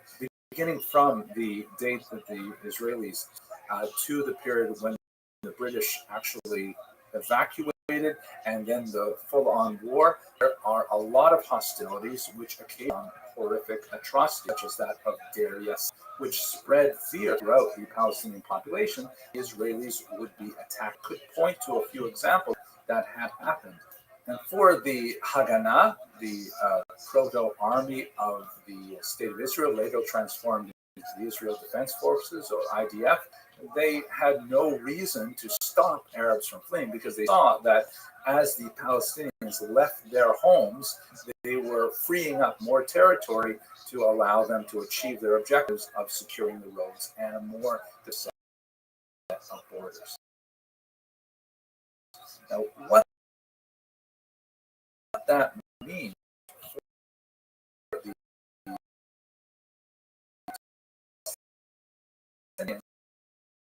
is that many of them, hundreds of thousands, into camps. And as you can see from this, refugee camps were set up throughout the region in the Gaza Strip, in neighboring Jordan, which of course from 1949-67 also controlled the West Bank, in Syria, and in Lebanon. In terms of the numbers, looking at it from the early 21st century, there were about 5.5 million people who are registered with the United Nations as being refugees or descendants of refugees. Those are the children, obviously, of the original 700,000 odd refugees. 5 million of them are in the camps. About 370,000 in Jordan, 200,000 in the West Bank, 100 in Syria, 200,000 and 700,000 in Gaza. It is worthy of note that most of the descendants of those original refugees have made lives for themselves in a Palestinian. But still, that massive number of 1.5 million people living in refugee camps throughout the region is deeply troubling. Of course, is a constant reminder of how it must be solved.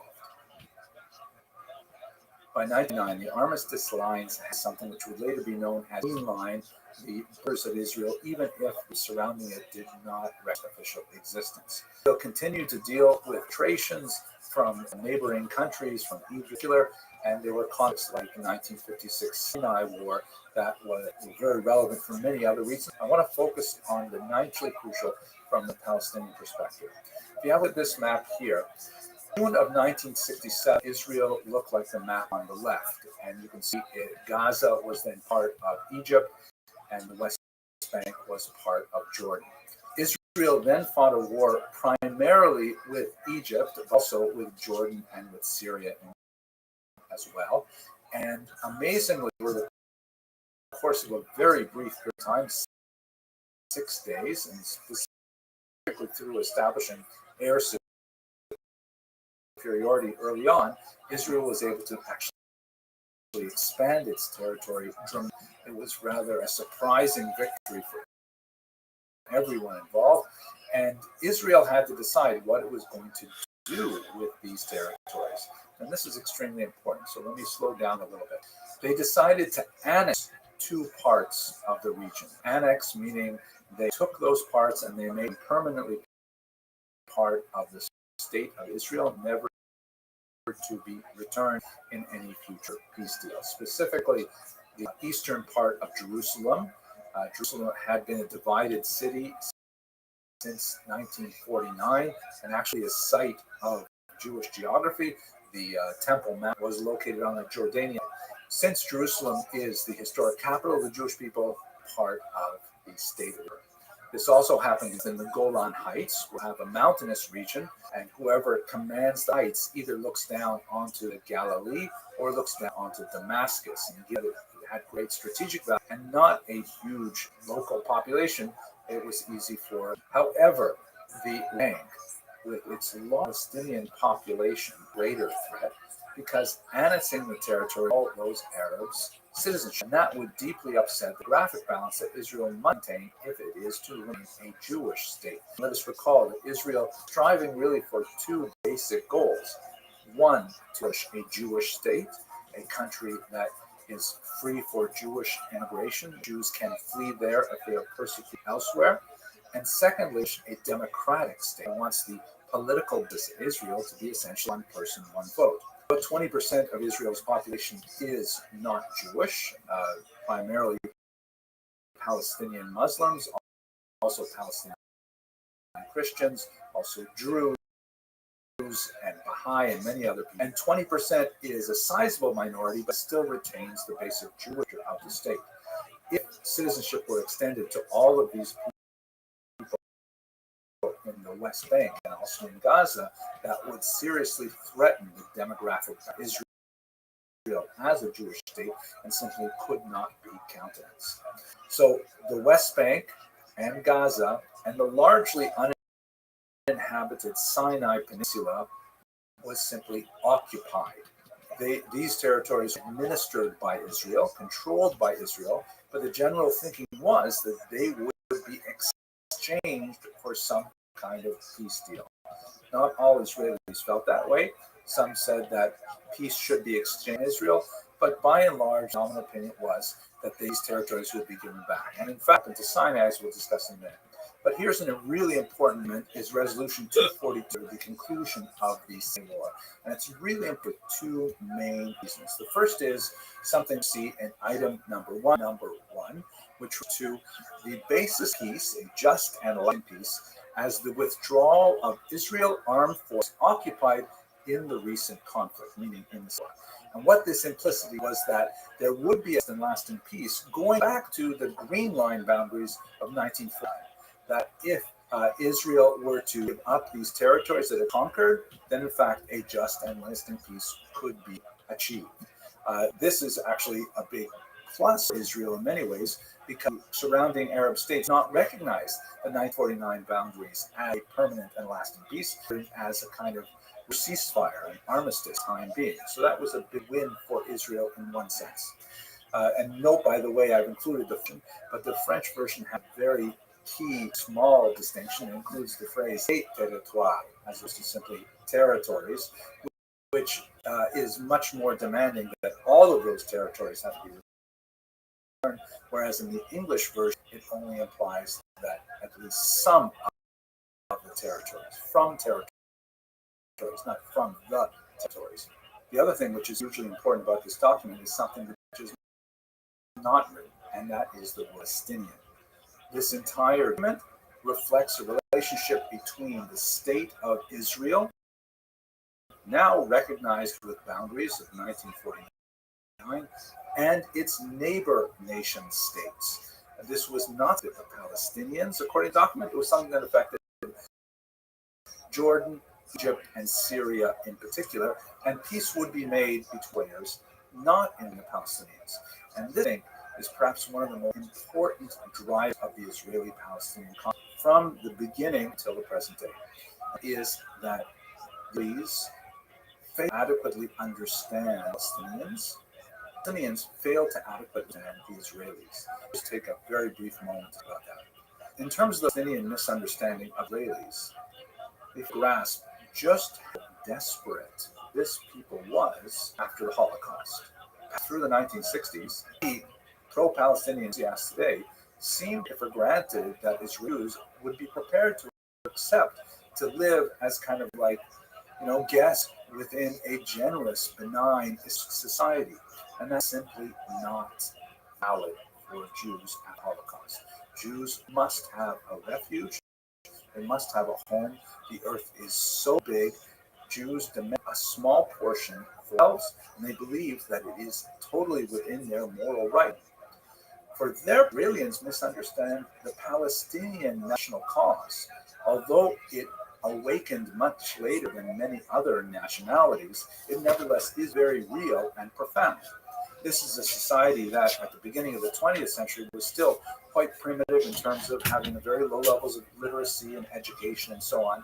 And most of their national expressions were of loyalty to region and perhaps to clan, to religion, but they regarded themselves as part of the larger pan-Arabic society. Those things are all very true. But by discounting the Palestinian drive for self-determination, which would really awaken in the second half of the 20th century, by never taking those concerns seriously, Israelis tended to miss the boat and to disrespect the Palestinians in ways that would be incredibly tragic. And this Resolution 242 is perhaps the pinnacle of that statement coming from the United Nations that completely ignores Palestinian considerations. Now, we would see come to fruition in this very jovial photograph here that shows the Egyptian leader Anwar Sadat on the left, the American President Jimmy Carter in the center, and the Israeli Prime Minister Menachem Begin, who had faced off against each other in the 1973 war launched by Egypt in particular. But the reason why these three men are smiling here is because after that war was fought and Egypt was able to retain some pride, and after demonstrating that Egypt could inflict damage on Israel, he was able to call up an peace treaty.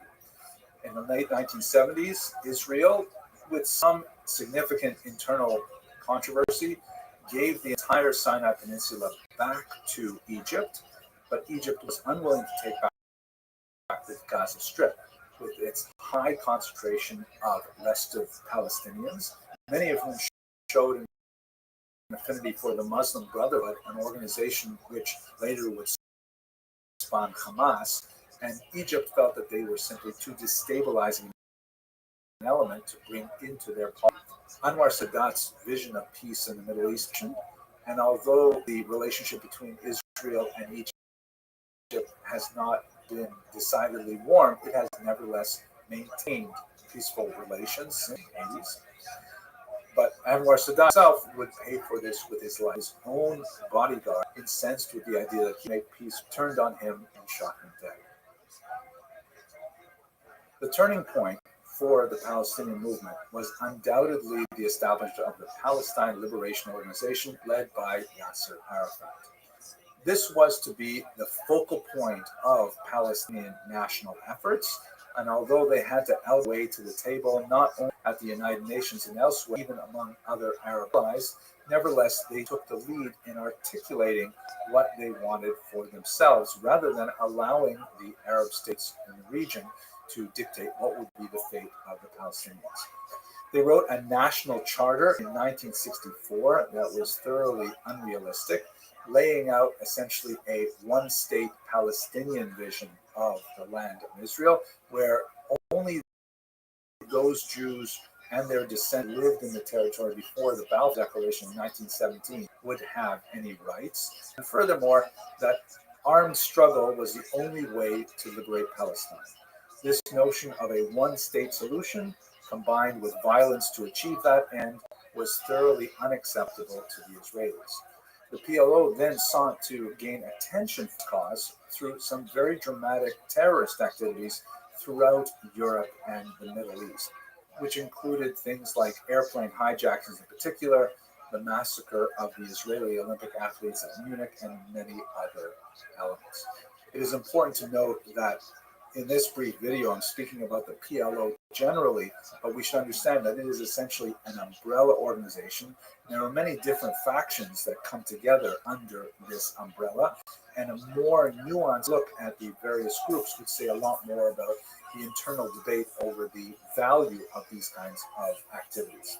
But we can say in general that the PLO, under Arafat's leadership, at this time failed to grasp some very important emerging realities about the future of their national movement. First of all, they completely misunderstood the importance of public opinion in Europe and especially in America, where the Israelis had far greater experience with the media environment, with the culture. They had developed many connections and so on. And the PLO was not going to win their propaganda war through terrorism. In fact, it burying them further and sidelining the movement as being one associated with criminality and violence. Secondly, the PLO failed to realize that their conduct and even their mere presence in states bordering Israel made them increasingly unwelcome. Jordan, for example, which was one of the friendliest states to the Palestinians, granting them citizenship, for example, and in fact the majority of the Jordanian population is of Palestinian extraction, they found that they had to expel Arafat and the PLO after an uprising in September 1970 that was aimed at overthrowing the monarchy. Same sort of thing happened in Lebanon and elsewhere, and by the time you get to the 1980s, the PLO is basically out of the region. It has no direct border contact with the state, and it's basically Arafat and others are hiding out in Tunis in North Africa. Arafat made a few key steps at this point. He backed, for example, Iraq against Kuwait when Iraq invaded, leading to a much larger invasion of Iraq in 1991, and much of the PLO by the Soviet Union, which saw it as a useful proxy in its battle against the United States in the Cold War. And as the Soviet Union began to go through its slow train of destruction, it became clear that the PLO was going to lose more and more power. Ultimately, by the time you get to the early 1990s, the PLO has figured this. They amended their charter in favor of what Israel would have wanted to see, including the acceptance of Resolution 242 in 1949 boundaries for Israel, and secondly, abandoning the notion that armed struggle is the only way to liberate Palestine. And this is when we can start talking seriously about a two-state solution. That is the idea of Israel as a Jewish state and Palestine as an eventual Palestinian state in the same, in one form or another. It is unlikely, however, that even this two-state model would have received any traction were it not for the first Intifada that broke out in December of 1987. The term Intifada in Arabic refers to a kind of like an uprising, a general revolt that is kind of like a spontaneous grassroots movement, and that was a fair description of what began to happen. Arafat, although the titular head of the PLO, was severely weakened off his hideout in Tunis. Many of his allies had been co-opted by their states or assassinated by Israel, and he simply had lost a lot of power, although he still had a symbolic kind of role to play as the figurehead of the Palestinian movement. What happened in December 1987 is Palestinians themselves in Gaza and the West Bank began to rise up spontaneously on their own. And the character of their uprising was rather different than anything they had done before. The First Intifada was now characterized by widespread terrorism in the sense of things that later become much more associated with the Second Intifada, blowing up buses and pizza shops and things like that. It was rather a kind of a symbolic attack on the IDF, as we see in this iconic photograph of a young Palestinian boy throwing a rock at this massive Israeli tank. The Palestinians, through a very deft use of the large number of foreign journalists who were frequently on the ground in Israel, were able to take message to the world in a very different way, and actually inverted the David versus Goliath model that had frequently applied to the Israelis in the earlier heroic historiography. Now the Palestinians adopted that mantle of the young David and Israel as the oppressor. The Palestinians in this person were able to really draw attention to the multiple humiliations that were associated with living in a second-class status in the West Bank and in Gaza, such as moving through slow checkpoints, which were designed by the Israelis to allow the large number of West Bank and Gaza residents who worked in the state of Israel to proceed into Israel proper and to their jobs, and to not allow people who are going to be engaged in terrorism in Israel. So for the Israelis, these security checkpoints were precisely what they sound like, but for Palestinians, they were a huge humiliation. Furthermore, and there were a significant number of Israelis who felt that they should not be giving territory back to any other Arab population, and either for economic or ideological reasons, they were moving into these territories that were beyond the green line. A significant number of Israelis, Jewish Israelis, were now living in West Bank lands, a small number in Gaza, and many Palestinians saw these people as the leading edge of an Israeli land grab. There was frequent conflict and violence that occurred in the West Bank as a result of the movement of these two populations. At this point, I'd like to refer you to what we talked about at the beginning of this video, about how hate and memory are interrelated. The history that I studied in the context of the Six-Day War and the peace deal with Egypt, it portrayed Israel's righteous cause and made peace with its increasingly reasonable Arab neighbors. There's a lot to be said for this understanding of the history, and as I hope to discuss in the next video in the series, we see a lot of Arab states ultimately decide to make peace with Israel in the 21st century. So it is a model that's still quite viable. However, to put myself in the shoes of someone who was born, let's say 1987, when the first Intifada came out, their first encounters with Israel and what they see in the newspapers and on television and later on the internet is shaped by the new presentation of material that the Palestinians are for the first time really bringing forward about themselves. The Second Intifada would hurt that image significantly, as we shall see, but in the period of the First Intifada, you create the roots for a new understanding of Palestine among Gen Xers and millennials. We'll talk about that shortly.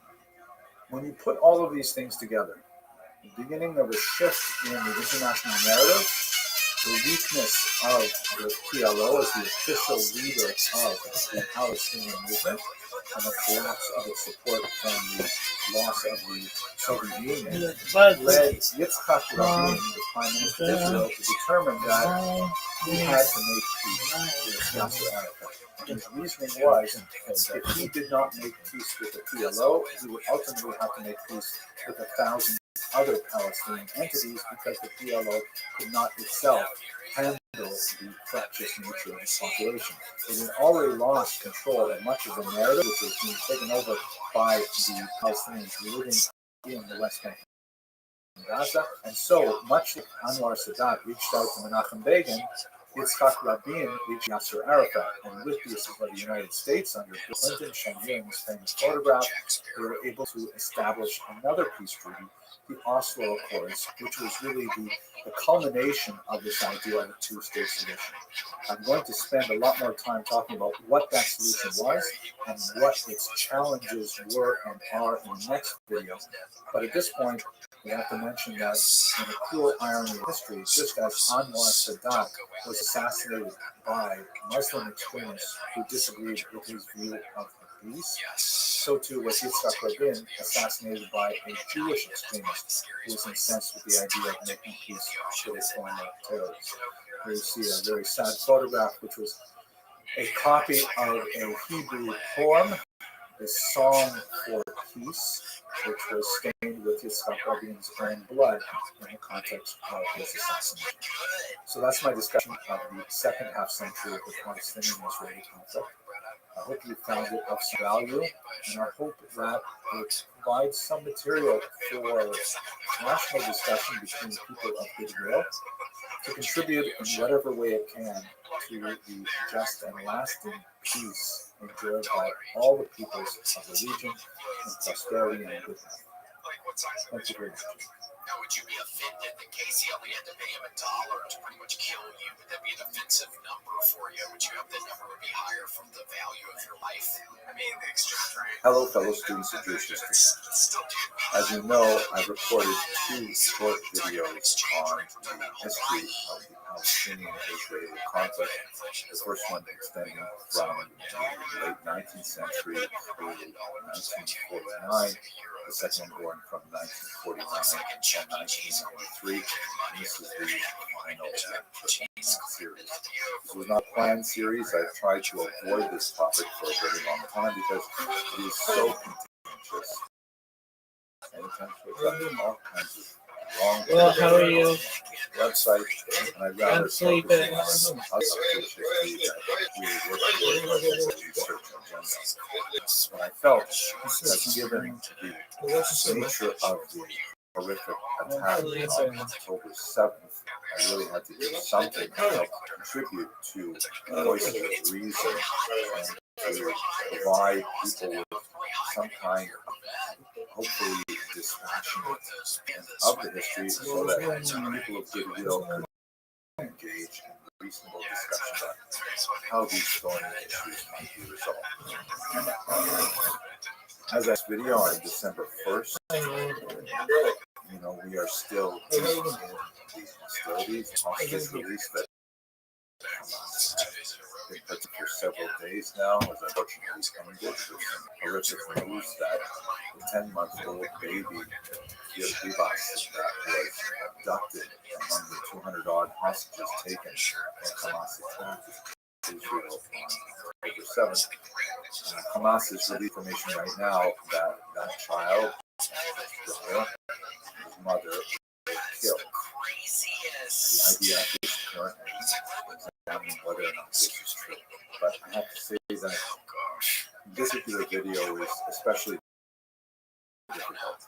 The first 2 were, but now we are bumping up against the limits of history because we're not speaking about events in the distant past or even in the 20th century. Now we're talking about events that are occurring right now. And I really try hard to avoid those things. I prefer my history to be locally in the past, where at least theoretically I have to do something to try and help. I'm beginning with a little bit more personal note in this lecture because this isn't history that I've read about in books. This is history that I have experienced. And so I'm going to begin this brief video with a little bit of background so you can understand that I am hardly biased about these things in case you didn't notice from my start here. I am an observant Jew, at least I try to be, and I am a supporter of Israel. I am a Zionist, and I believe in the mission of Israel. Many people that I love, many people that I care deeply about live in Israel. And it doesn't mean that I don't have any compassion left for Palestinians. It is a fundamental belief of mine that I want all the people in the region to live together in good health and prosperity and in pursuit of happiness, so to speak. But let's set that aside and let's begin with some of the personal background that hopefully will inform your understanding of my presentation. I'd also like to invite you, if you haven't done this, to please watch the first 2 parts before you come to this one. And that would be the best way to absorb history, which is generally chronological. I have discussed sources in previous lectures. There's so much available on this particular topic. I think I'd refer, but my goal is to try and make this simple for people. So I would suggest if you want to do some reading on this specific topic, you might want to look at Ellie Podes's remarkable book, Chances for Peace, Missed Opportunities in the Arab-Israeli Conflict. It's about 400 odd pages. You would think there'd be much of those 400 pages. So let me just take a few minutes to share how I experienced this history personally, how it overlaps with my personal attachment to the history of Israel. I first lived in Israel in the early 1980s because I was a student of Sir Emil Falkenhayn, who was a senior scholar, Holocaust survivor at the University of Toronto, where I was pursuing my undergraduate degree. And when he made Aliyah, which means to immigrate to Israel, he invited me to study with him, and it was very, very practical. Here's kind of a shocking photo of what I looked like back in the 1980s. I'm sitting outside my dormitory at Kibbutz Forshim, where I was a volunteer in the summer before attending the University of Jerusalem. And I happened to be holding a letter in which I received his notice about a scholarship in the name of I couldn't be prouder of a young undergraduate student to be in the land of Israel, to be studying with the great scholars. My home after the kibbutz was Har Sophim, the Mount Scopus campus of Hebrew University. You see its structure up there on well. And I had, a lot of amazing educational experiences. But what I think is most relevant for what we're talking about today is the walk. As an inexperienced undergraduate student, I took on a part-time job working in Cargo Cafe, which was a restaurant in a remarkable part of Jerusalem. It was on the Cargo, which is this ancient Roman street that was actually featured in the 6th century Stava map, and it was, reconstituted with modern shops, including this restaurant. And because I didn't have a lot, I would frequently not be there. So I would walk about an hour from the Hebrew University campus, way up on the right of this map. And I would walk through all of the neighborhoods, others taking different routes and just exploring the streets, and finally entering the old city through the Damascus Gate, and then walking through the Arab Souk to an eventual destination in Chicago, where I would put in my home serving pizzas. I returned about a decade later. At that point, I was married, and my wife brought us our 2 youngest children. And I spent a year studying, once again at Hebrew University, but also at Yeshiva or Seminary. And I gained tremendously from it, but I will say one major thing that changed between the early 80s and the early 1990s. It was not so safe to walk through these routes anymore. And unfortunately, that wonderful experience, not something that I could share easily with my wife and my children, because it was simply too dangerous for you as visible people to walk in a lot of these areas unprotected.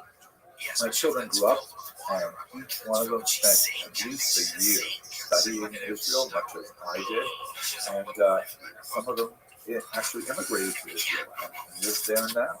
So let me be clear, I'm not neutral. I support Israel, but I also support Palestinians. I wish earnestly that Palestinians should live in peace and prosperity.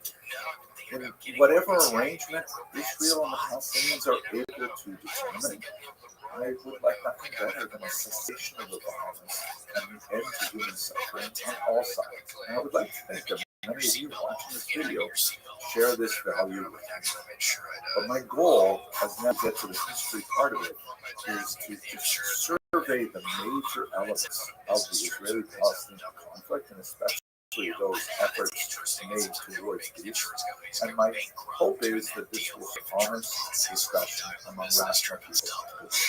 Where we left off in the last video was the culmination of the Oslo Peace Accords that basically created a system where the Palestinian movement, through something called the Palestinian Authority would establish some initial steps towards an eventual state. Jerusalem was kind of set on the back burner for final status negotiations, which ultimately never happened. And the thought was that the Palestinian Authority would slowly develop confidence-building measures that Israel would then reciprocate by giving more authority to the Palestinian Authority. Ultimately, as the name implies, this would result in a two-state solution, Israel and Palestine living side by side. When you get to the actual nuts and bolts deal, however, it was apparent that it would be very, very difficult to achieve. Have a look at this map here, which comes from a pro-Palestine source. Welcome to Palestine. Unfortunately, it's spelled the name Israel incorrectly. Otherwise, it's basically accurate and depicts the current status. What you see in the light yellow color is the West Bank. It is so called because it is on the west bank of Jordan River. It's known as Shomron and Yehuda. The dark red patches are called Area A in the Oslo Accords. These are areas where you have the densest settlement of Palestinians, including some of the major towns like Nablus and Hebron. And here in these regions, the Palestinian Authority has the greatest power. It is supposed to be responsible for internal security, which is kind of a euphemism for protecting Israel from Palestinian terrorists, but also public order, which is more like internal policing, and finally civil affairs, which deals with the setting up of infrastructure and transport and trash delivery and things like that. So these regions were the most Palestinian in terms of their governing authority. Area B involves a little bit of a mixed authority, where Israel is responsible for the security aspects, which is again security for Israel, and the PA would hold on to public order, police, and civil affairs. And then in Area C, which is the largest chunk, Israel will be responsible for everything except for the civil affairs of Palestinians who live in Area C.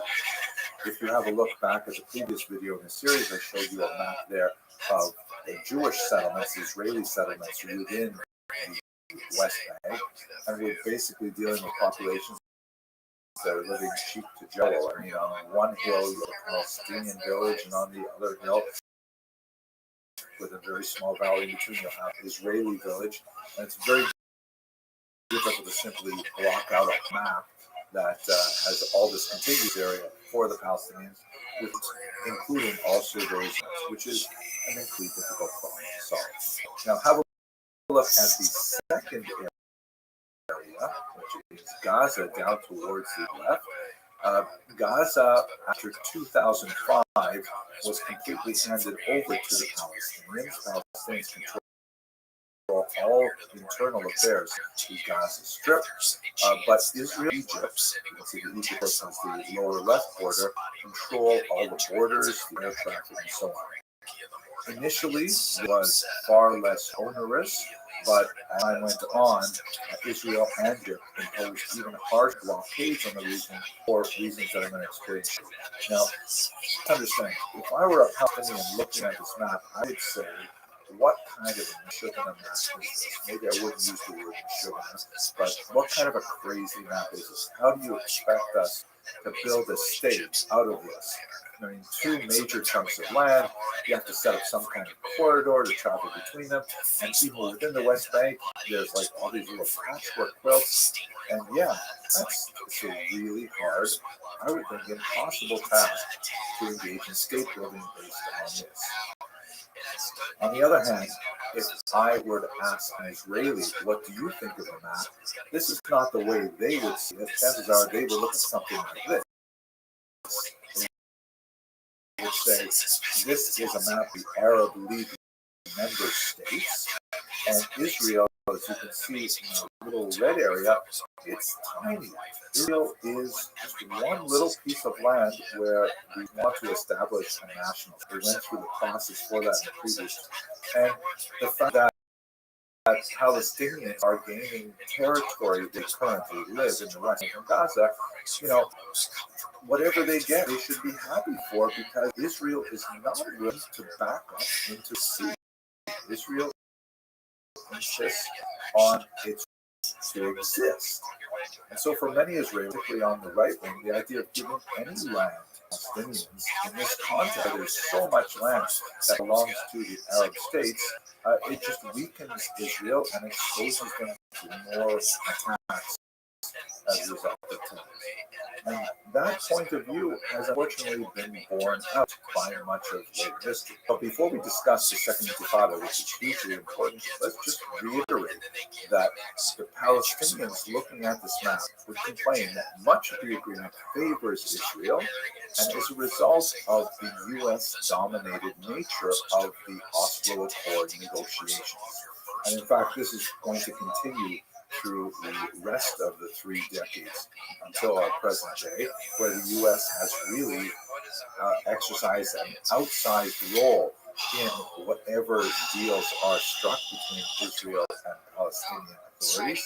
For many Palestinians, it seems like just another example of Western imperialism simply exercising unilateral decisions upon the Palestinian people.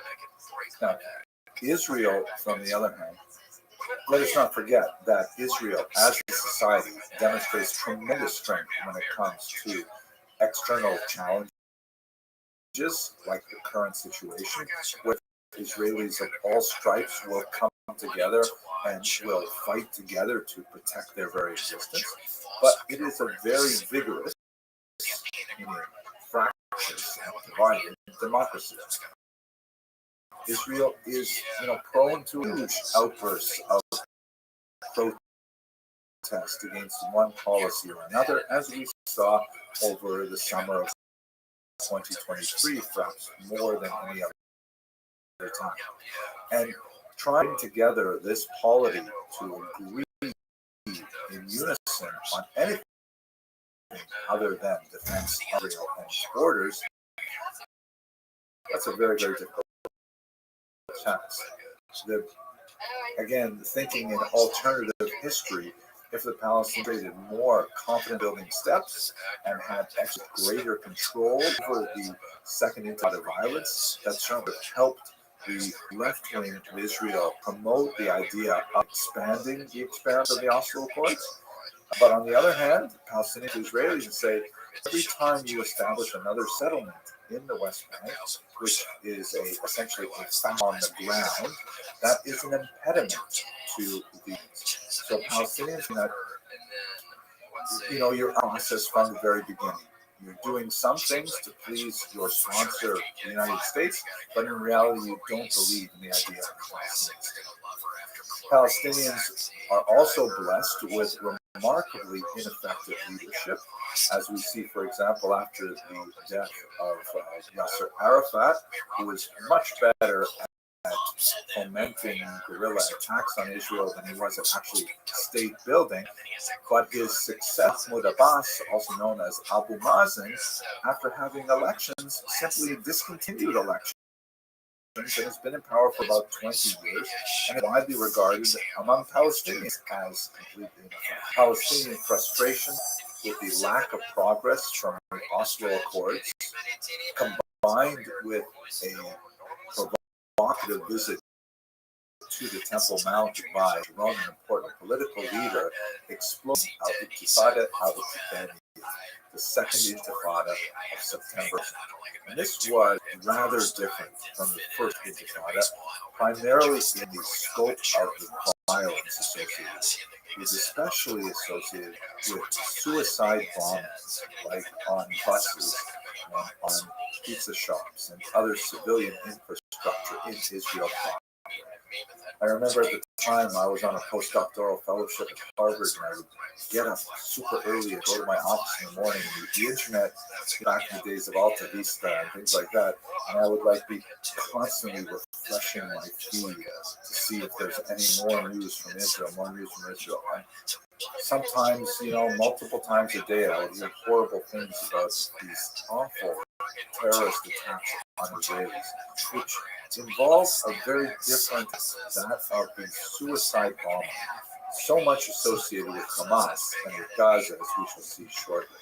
From the Israeli perspective, the Palestinian Authority was a complete failure in this regard, doing very little to stop actual terrorist attacks, and in fact, in some cases, even having its own security forces participate in them. There are lynchings of Jews in all kinds of places and horrific violence, and Israel's response to it was something that they would repeat over the next 30 years. Israel stepped up its attempt to protect itself by creating these security barriers, these concrete walls in some places, fencing in others, to prevent the incursion of terrorists from the Palestinian West Bank into Israel proper. These concrete barriers were also facts on the ground that many felt at the time constituted a land grab by the Israelis yet again, in even pushing forward the 1967 Green Line into Palestinian territories. Secondly, it constituted another example of the humiliations that Palestinians would have to endure when they went into Israel proper for the work permits or visiting relatives or what have you. So it was definitely something that increased the security of Israelis, but it exacerbated the tension overall. And at this point, we really have to talk about Gaza and specifically the military strategy that Israel chose to pursue from the period of the Second Intifada through our current day.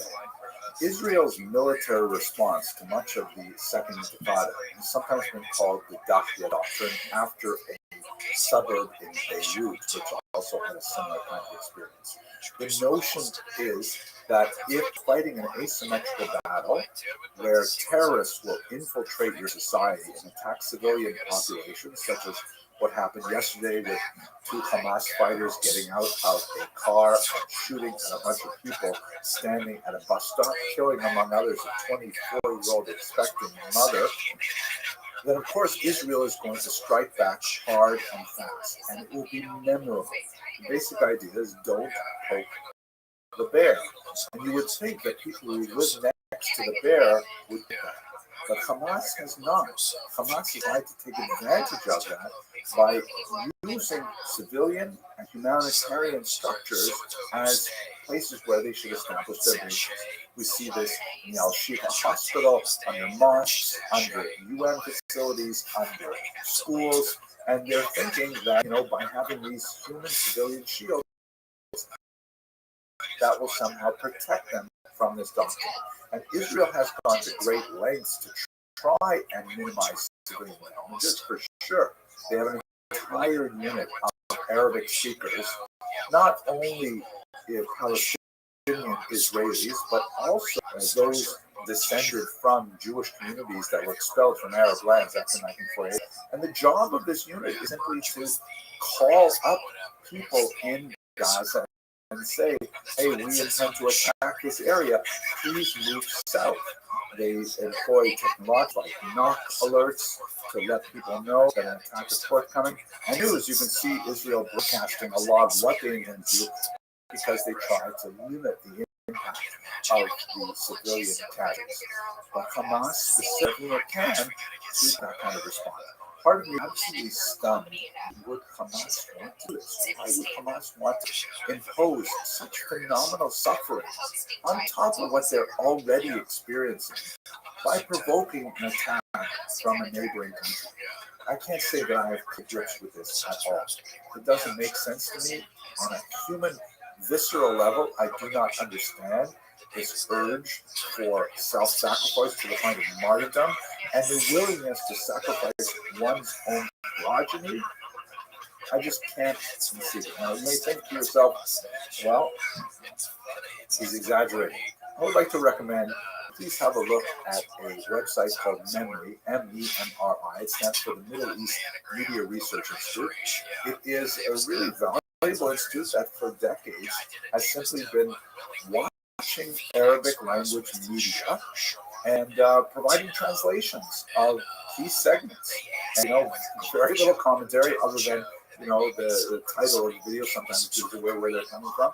But you have to see this. And I'm going to put a few links of some key videos in the information box. You can go visit it yourself. But, for example, this is Qazi Hamad, who is an important Hamas official, saying very, very specifically that October 7th was not a one-off, that the attack of October 7th will happen again and again and again until Israel is completely destroyed. And there's no ambiguity here. And you see these really bizarre things, like these kindergarten plays. I'm sure many of you were involved in these when you were children, right? You dress up as, I don't know, trees and forests and princes and fairies, and you put on a little play for the parents. But in Gaza, they actually have kids dressing up as soldiers taking Israeli hostages. These are like 5, 6, 7-year-old kids. And amazingly, the parents are watching and cheering as they take Israelis captured. Who knows what else they do with them? And then there are so many examples of this on memory. I just don't know what to say about it. Mothers. Sometimes mothers of people who are already killed in suicide bombings will come on and say things like, I had to use 2 screenshots here to show you. By Allah, if all my children and grandchildren are martyred for the sake of Allah, it will make me happy. And I gotta say, what planet do these people come from? How can I'm a father, I'm a grandfather.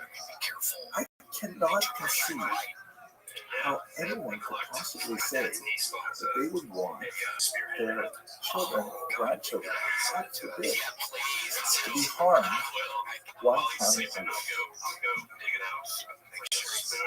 It's beyond the scope of my understanding. So please do visit them. You'll see that they provide a broad scope of voices. This is not like just watching, one crazy channel. You'll see that there are voices there that are critical of Hamas, but the examples I'm giving you are not at all outlaws. This is the kind of enemy that Israel is. I'd like to do this already long video with just a short discussion of the impact of this on the United States and populations throughout the world. One of the things is that even though it should be patently obvious to anyone that invading territory, murdering, raping, mutilating bodies, kidnapping children, and then holding them hostage. These are all deeply, deeply evil things.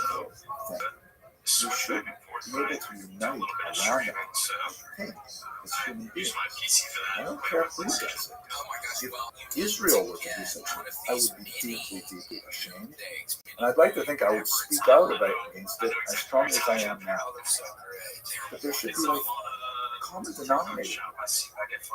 And we see that in the United States, for example, this is the results of a poll that was conducted just 2 weeks after the October 7th massacre, that Israel actually has fairly strong favorability in the United States. You can see that of the institutions measured, Israel comes in number 3 behind the U.S. military and the police, considerably higher than the Supreme Court or news organizations, and Hamas is like way down at the bottom. I would like those numbers to be not that.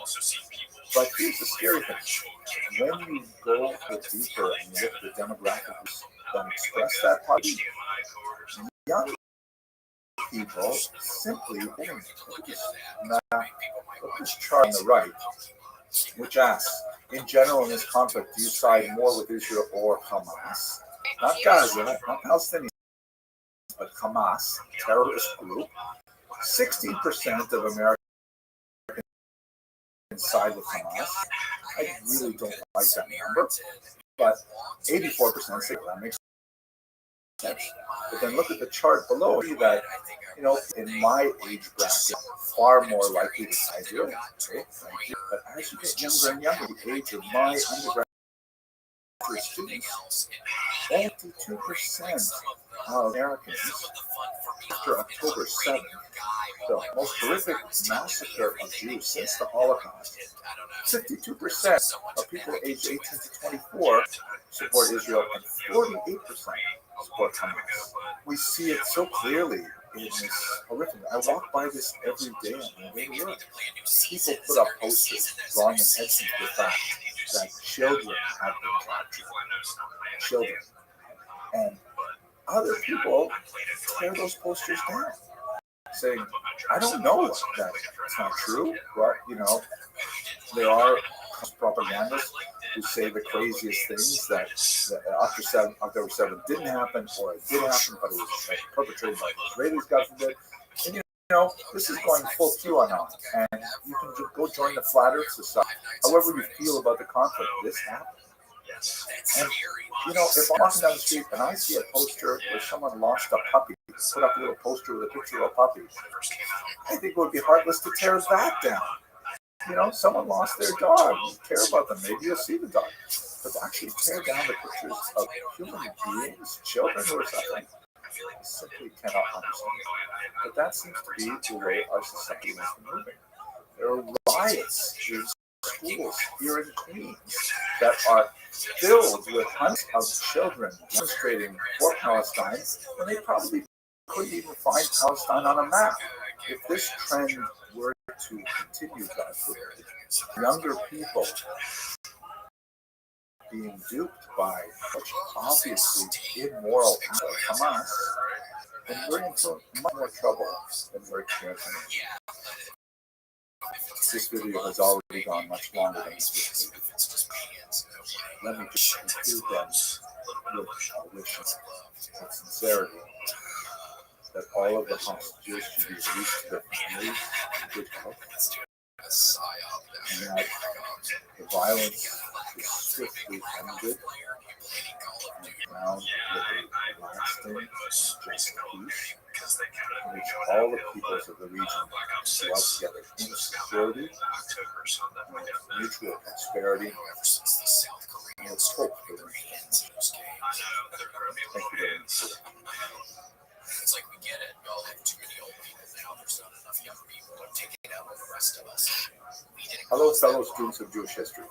A fascinating article appeared in the Wall Street Journal recently, written by Professor Ron Passion, who teaches political science at UC Berkeley.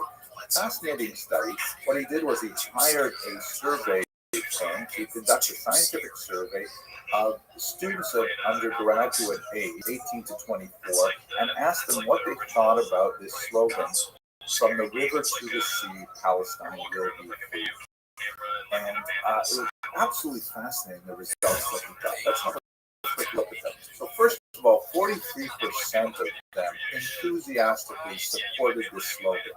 And an additional 33% supported it somewhat. Only 23.9 respondents indicated they do not support this slogan.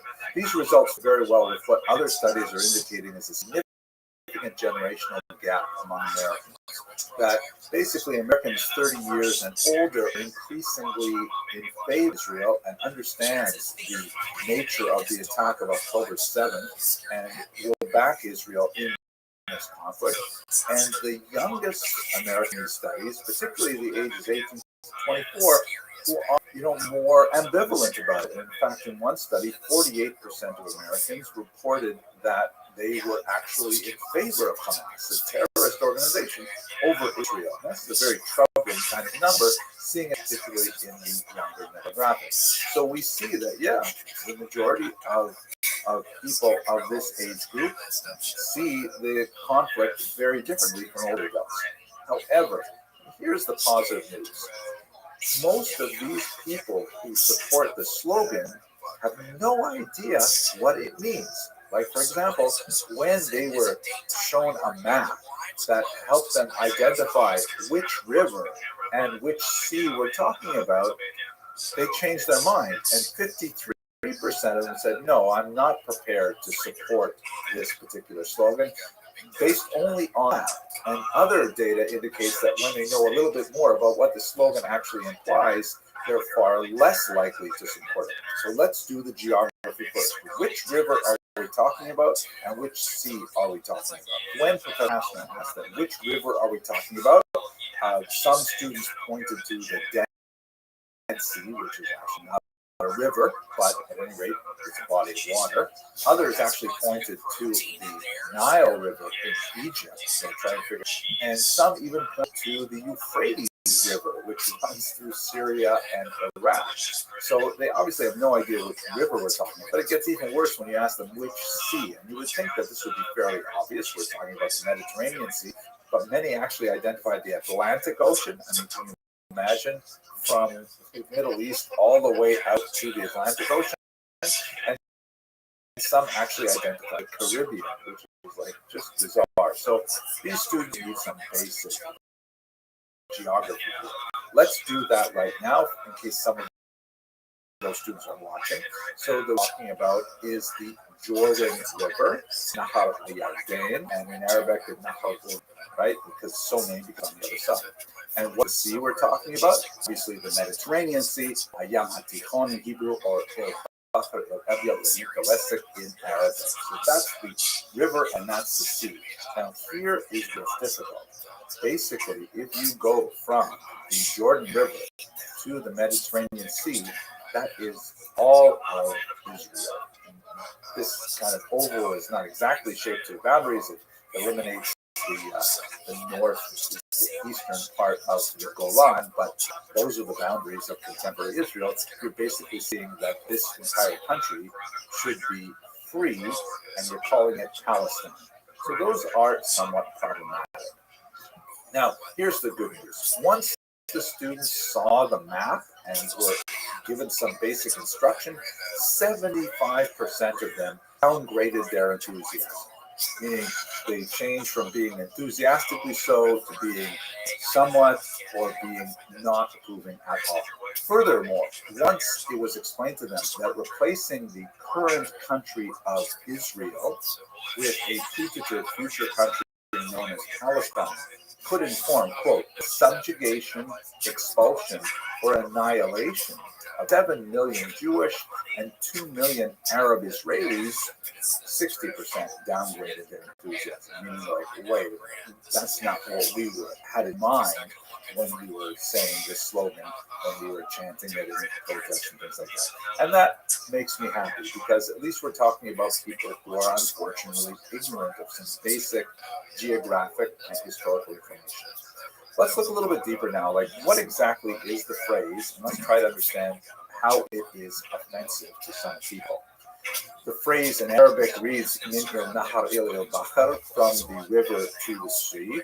Good enough. And then what happens after that? There are a couple different versions. One reads "Filastin satatahara," that Palestine will be free, or will be free. And that's usually the one that's translated in English, from the river to the sea, Palestine will be free, or Palestine will be free. A second version is a little bit more troubling. It ends Filastin Arabia. Palestine is Arabic, meaning this is a land presumably for people who speak Arabic or are Arabic, and that doesn't leave much space really for the Jews who are Hebrew speakers. The third version begins a little differently, Min al-Maya il al-Maya, from the water to the water, right? The water of the Jordan to the water of the Mediterranean. Filastin Islamia, Palestine is Muslim, or Palestine is Islamic, and that is similarly problematic. So the third version are definitely offensive because that entails the idea of removal of these people who are not Arabic or Muslim, either a literal removal or, God forbid, genocidal, or even some kind of population transfer. All of those things obviously are very problematic, to say the least, and offensive to Israelis and to Jews. What about the most new one, which is the Palestine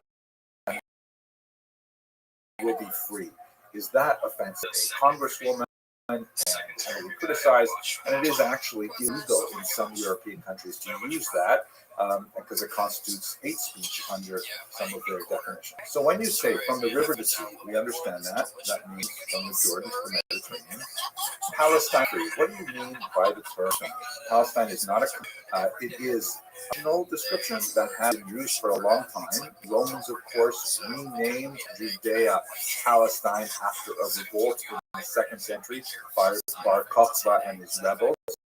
They wanted to wipe out the association of the land with its long Jewish history, so they renamed it, echoing Herodotus, but before that, even echoing the Bible, which refers to the Philistines, the traditional enemies. And so that term, Palestine, was used quite neutrally by Arabs and Jews and British and everybody involved in the region to talk about this piece of land. It was always part of some other larger political entity, but this region was called. So when you are using this term, Palestine will be free, do you mean that this region will be free? Maybe in some kind of one-state solution, meaning all the people living in this region will be free? You know, that generous interpretation, and I think that's the only way that you can say this phrase could possibly not be offensive. But let's look at the second word. You know, Palestine will be free or will be free. What do you mean by that? Israel is already free. Israel is a democratic state. 20% of Israeli citizens are not Jewish. It is not an ethno-state. And 20% of Arabs who live in Israel have the right to vote. They are represented in Knesset, and we can go on about these things. Gaza, which is overwhelmingly not Israeli, has been separated from Israel since 2005. Gaza has its own opportunity to create its own government since that time. They elected Hamas, which then kicked out Fatah. There's a lot to say about it, but it's not Israel. And if it's not free, that's not Israel's fault either. There is a blockade around Gaza, primarily because they keep on sending rockets at civilian territories in Israel. I don't want to go down that rabbit hole of what does that mean for the region. I've talked about it in other videos, but the basic thing is Gaza is not considered part of Israel. Israel disengaged already for, what is it, over 10 years now, since 2005. If you want to say, well, what about the Palestinian Authority, which is the region in what's also called the West Bank? Israelis know it as Shomron and Yehuda. That is the whole idea of a two-state solution, which was articulated in Oslo in 1993. It has not gotten off to a good start at all, and in fact, it has been a long time for lots of reasons, which also go beyond our discussion. So possibly you could say it's not offensive because you're saying, well, we hope that the Israelis in the non-Palestinian Authority regions will be free, and the Palestinians in the Palestinian Authority area will be free. That's a nice sort of thought, but it doesn't lend itself easily to a slogan. But nevertheless, like in the first possibility, maybe this is one way you could possibly consider it not offensive. But if you mean Palestine will be free in the sense of free of Israel or free of Jews, those are absolutely offensive statements that should be totally rejected. And you can't be surprised when Israelis and Jews are offended and are in fact intimidated by them, especially when you join it to other popular phrases like globalize the Intifada. The Intifada, a period of phenomenal terrorist violence directed against the Jews. The second Intifada, which was dominated by Hamas, was characterized by all kinds of attacks on civilians, bus bombings and coffee shop bombings and stabbings on the street. Absolutely horrific. When you say globalize the Intifada, that means take that kind of violence and spread it throughout the world. It's completely unacceptable. So, in these senses, I myself am offended by the use of the term from the river to the sea, Palestine will be free, because I hear all of these other things happening. I'm sure many Jews feel the same way I do. So, if you are one of these Gen Xers or these millennials who are thinking about using this phrase, just consider it like the N word for Jews. It's kind of thing that is definitely going to get a rise out of it. And yes, maybe thread the needle and say, possibly if you interpret this word this way and this word this way, it's not offensive. Let's keep trying that with the N word. Okay, this made things a little clearer for you, and I want to reiterate that the good news I hear from all of this is that most people, when they understand why this expression is so offensive to Jews, they decide not to use it anymore. And I think that's what you'll think listening to this video. That's the jungle they all live in, that underground city. Trip I was talking about.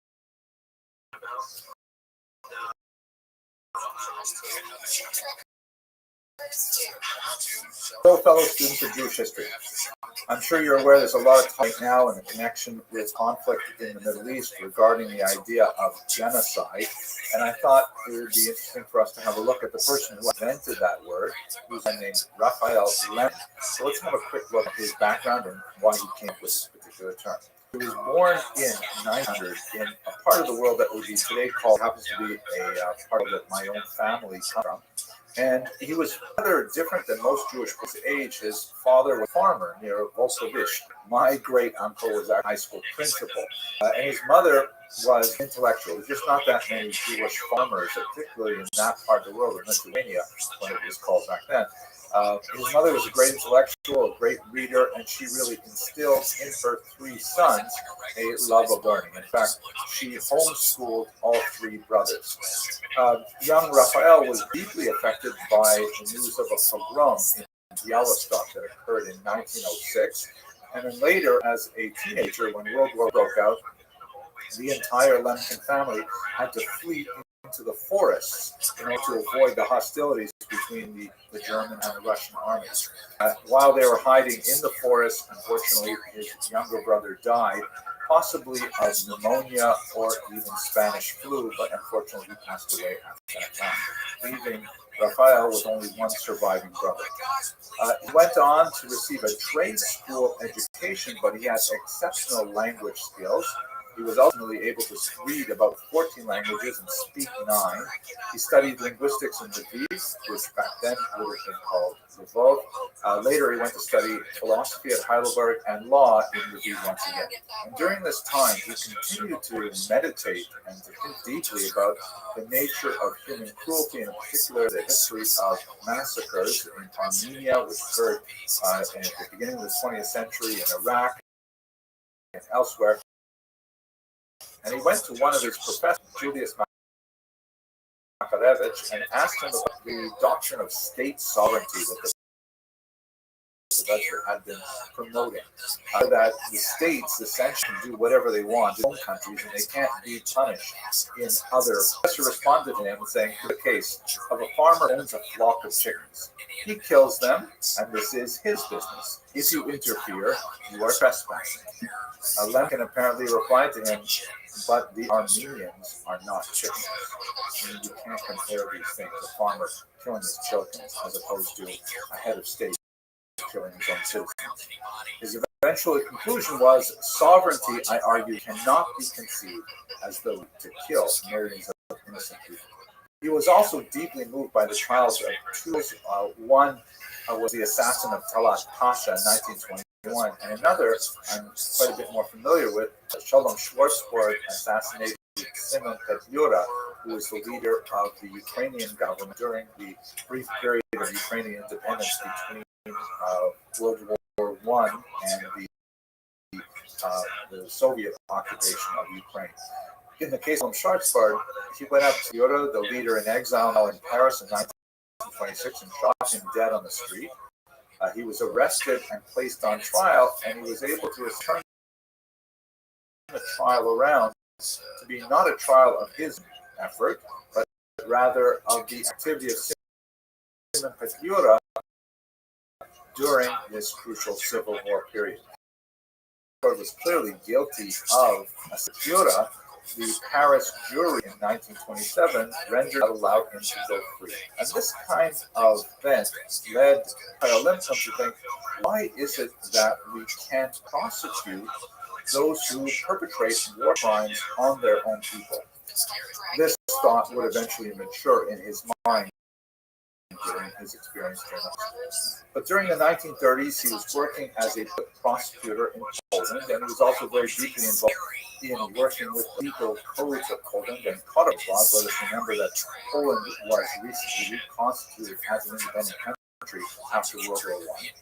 And in 1933, he went to the newly formed League of Nations, which was essentially the precursor to the United Nations, and he met with their legal counsel at a conference in Madrid. And there, he made some derogatory comments about Nazi Germany that, when he went back to Poland, got him in a lot of trouble because Poland was working on some treaties with Germany at the time, so he was fired from his public position.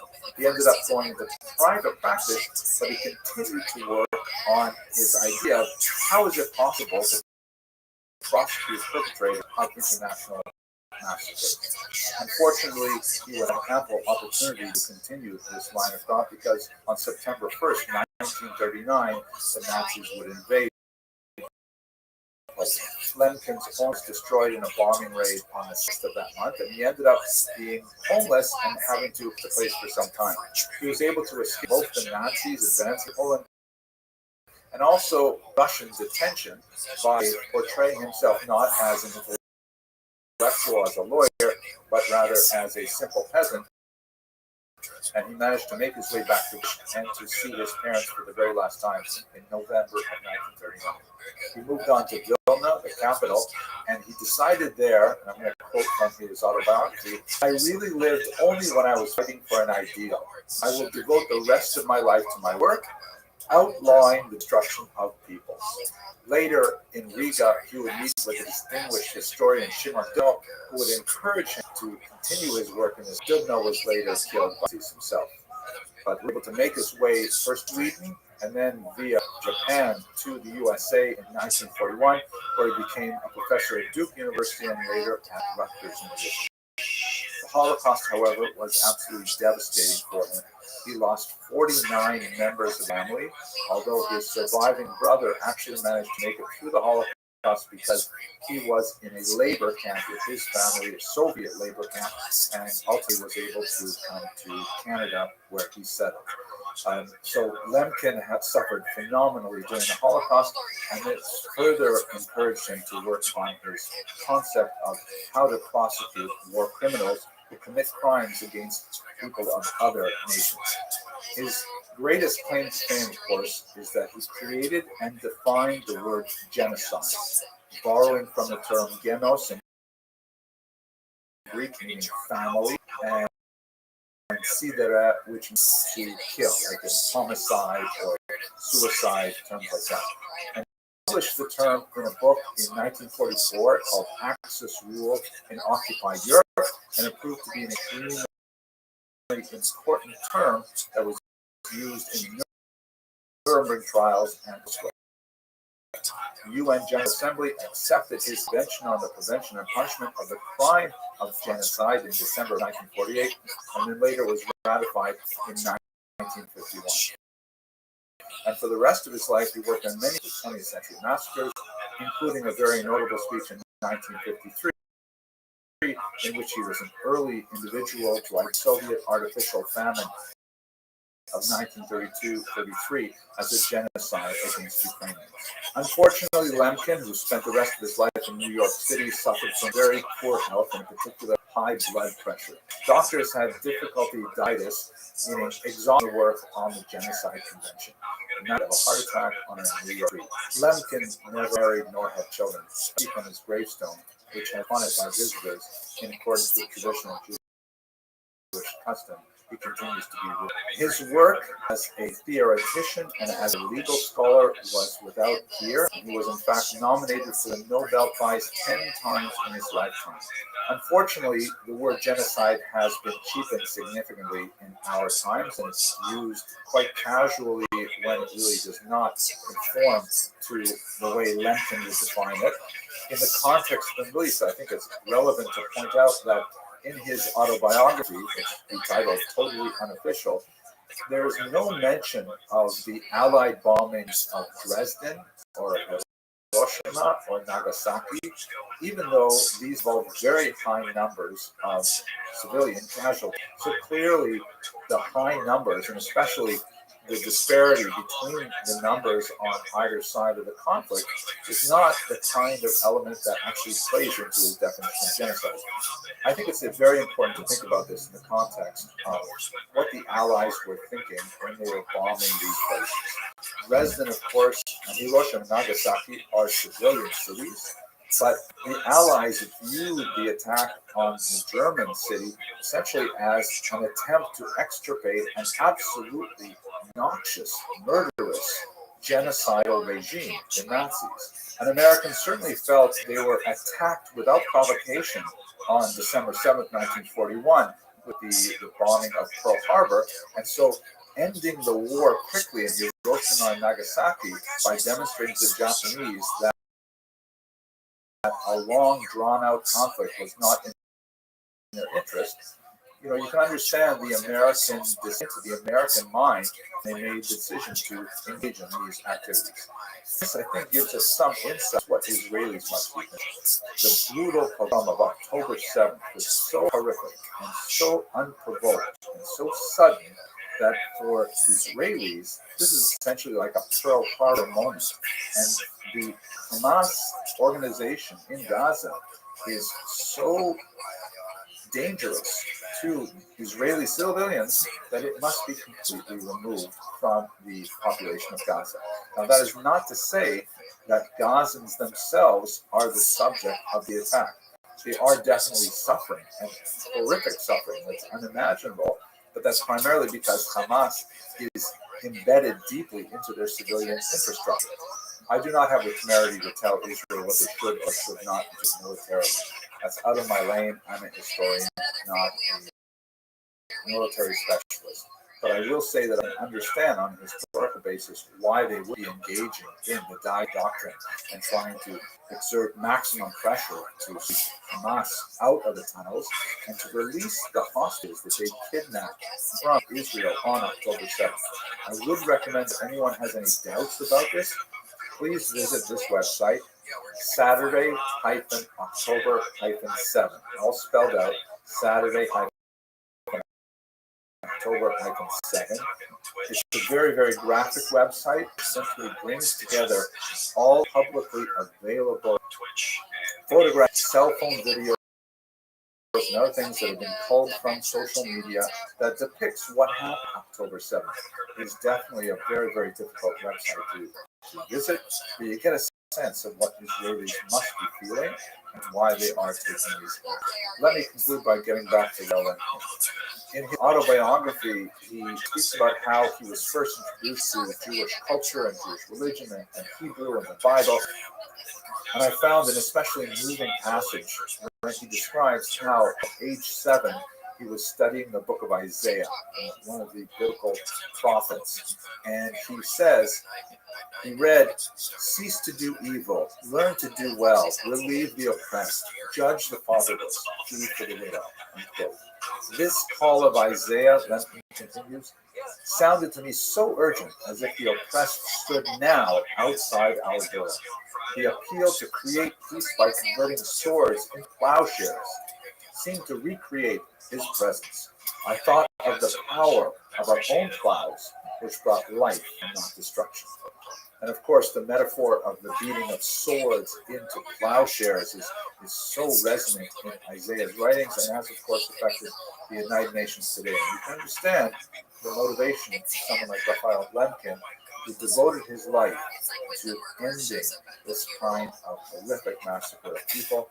I find it especially relevant, therefore, to note that this person who loved peace so much and devoted his life to ending massacres of innocent civilians, nevertheless did not feel that discussing Hiroshima, Nagasaki, and Dresden was within the boundaries of what he conceived of as genocide. And you can make of that what you will. Thank you very much for watching. And let's hope to see an end to this conflict as soon as possible. All right, well, that was fun. Met the gaming crew. Couldn't believe it. It was fun. Well, we had a pretty funny day. Real fun day, 2 days in a row. I know, 2 games back to back. Who would have thought? See you tomorrow. Hold up, let me put the thing. One more. Hello, fellow students of Jewish history. In accordance with YouTube community guidelines, I'd like to issue a brief educational content warning. This video will discuss some difficult issues, and I will probably show you some disturbing images as well. Obviously, we're still in the midst of a tremendous crisis in Gaza and Israel. It's a period of tremendous polarization, and what I would like to achieve with this brief video is to help define the parameters for appropriate debate of the history of the peoples that live in the area. Specifically, I'd like to try and define for our working purposes what is acceptable criticism of Israel and what is simple anti-Semitism. This is a very valid consideration because the world is focused on this area, as it frequently is, and I myself am uncomfortable with a lot of debate that goes on. I'd like to try and promote more of a space for the participation of people of will and reason to look for a path forward where all the people in the region can live in prosperity and good health. So let us start with the question: if I criticize Israel, am I an anti-Semite? Well, if the answer to that question is yes, then you're in company with roughly 50% of the Israeli population at any given time. Israel is an extremely rigorous democracy. They have had 9 elections in this century alone. That's about one every 2.5 years.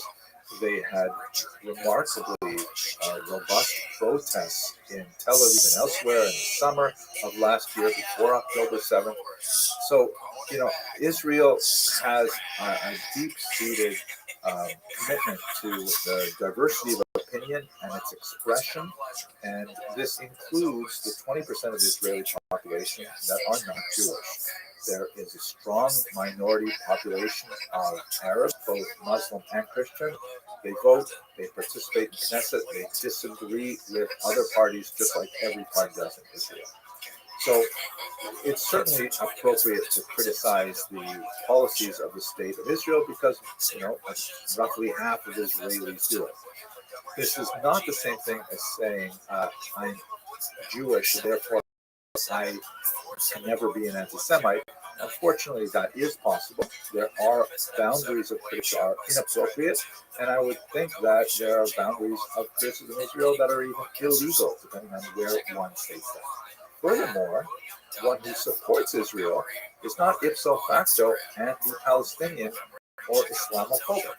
It is possible to identify with both these peoples in the Middle East. It is possible to empathize with their suffering and to seek a solution that is amenable to both parties in this conflict. So, what are the parameters for when something tips over from criticism of Israel and goes into the area of simple, rude anti-Semitism? Let me outline 4 basic guardrails. The first one, inability to empathize with Israeli suffering. Now, obviously, the suffering in Gaza is phenomenal. The response to October 7th has been overwhelming and has been the focus of much attention since the invasion of Gaza began, motivated by the attempt to release the hostages and destroy Hamas, the terrorist organization that has been identified as the aim of this particular war. But we should recall that October 7th was a thing. 7th happened. It was an incredibly violent, horrific attack on a civilian population and still has 131 hostages associated with it. In fact, you have to see where Israelis are coming from. These are family members. These are close relatives and friends that Israel is trying to retrieve from this incomprehensible situation. That's an important thing to bear in mind. We also see this kind of inability to identify with Israeli suffering when people rip down the posters that commemorate these people who are held in captivity and try to draw attention to their condition. One may disagree with the military strategies of the State of Israel without denying the suffering of those who are kidnapped and their families. Seeing the Israelis as the sole perpetrators of the suffering in the region is simply unfair, and it's ahistorical. One has a historical attention span longer than 15 minutes. One recognizes conflict goes back generations. Hamas, for its part, has been shelling Israel since it took over the Gaza Strip in 2007. Of course, Palestinians can also point to suffering at the hands of the Israelis. This is not a what about it kind of video. I'm trying to specifically address the issue of criticism of Israel and anti-Semitism, but it's just unlike that this is a place of great historical complexity, and people should not rush to judgment. Second guard, conflating anything Jewish with Israel. Recall that about half of the world Jews live in Israel, but half of them do not. Half of them belong to countries all over the world, the United States, Canada, Europe, Australia, and so on, support Israel. But that doesn't mean that every Jew around the world constitutes a target for anti-Semitic attack. Consider, for example, the recent protests at Mount Sinai Hospital in Toronto and also here in New York. What does Mount Sinai have to do with Gaza? Mount Sinai is, of course, the name of a hospital that was founded by Jewish donors. It treats people across the religious spectrum, regardless of their background. It's a place of healing that has absolutely nothing to do with the setting of Israeli military or political policies. Why are you taking this here unless you want to specifically target Jews? That's called anti-Semitism. Third guardrail. Beware borrowing tropes from historical anti-Semitism. Anti-Semitism is not an idea that was invented last month. It's something that goes back millennia. And it has a hoary and awful blood-soaked tradition behind it. There's certain images, such as, for example, the drinking of blood by Jews, some kind of vampiric way, which is associated with a 12th century charge called the blood libel. Absolutely horrific, and it plays into a long-running attack. It is completely false and completely unfair, but borrowing from those things essentially plugs one's arguments into this historical tradition of anti-Semitism, and that may not be something that wishes to encourage. And then the final, it may be anti-Semitic if one's outrage is selective. In other words, people are entitled to their opinions, but are they only so enervated about Israel? Are they not enervated about the persecution of people elsewhere in the world, in Syria, in China, in Sudan, in Iran? Is it only when Jews are involved that one is outraged? If that is the case, chances are it constitutes anti-Semitism. So if we're going to discuss this historically, we should bear in mind that blind spots are certainly human. I definitely have them.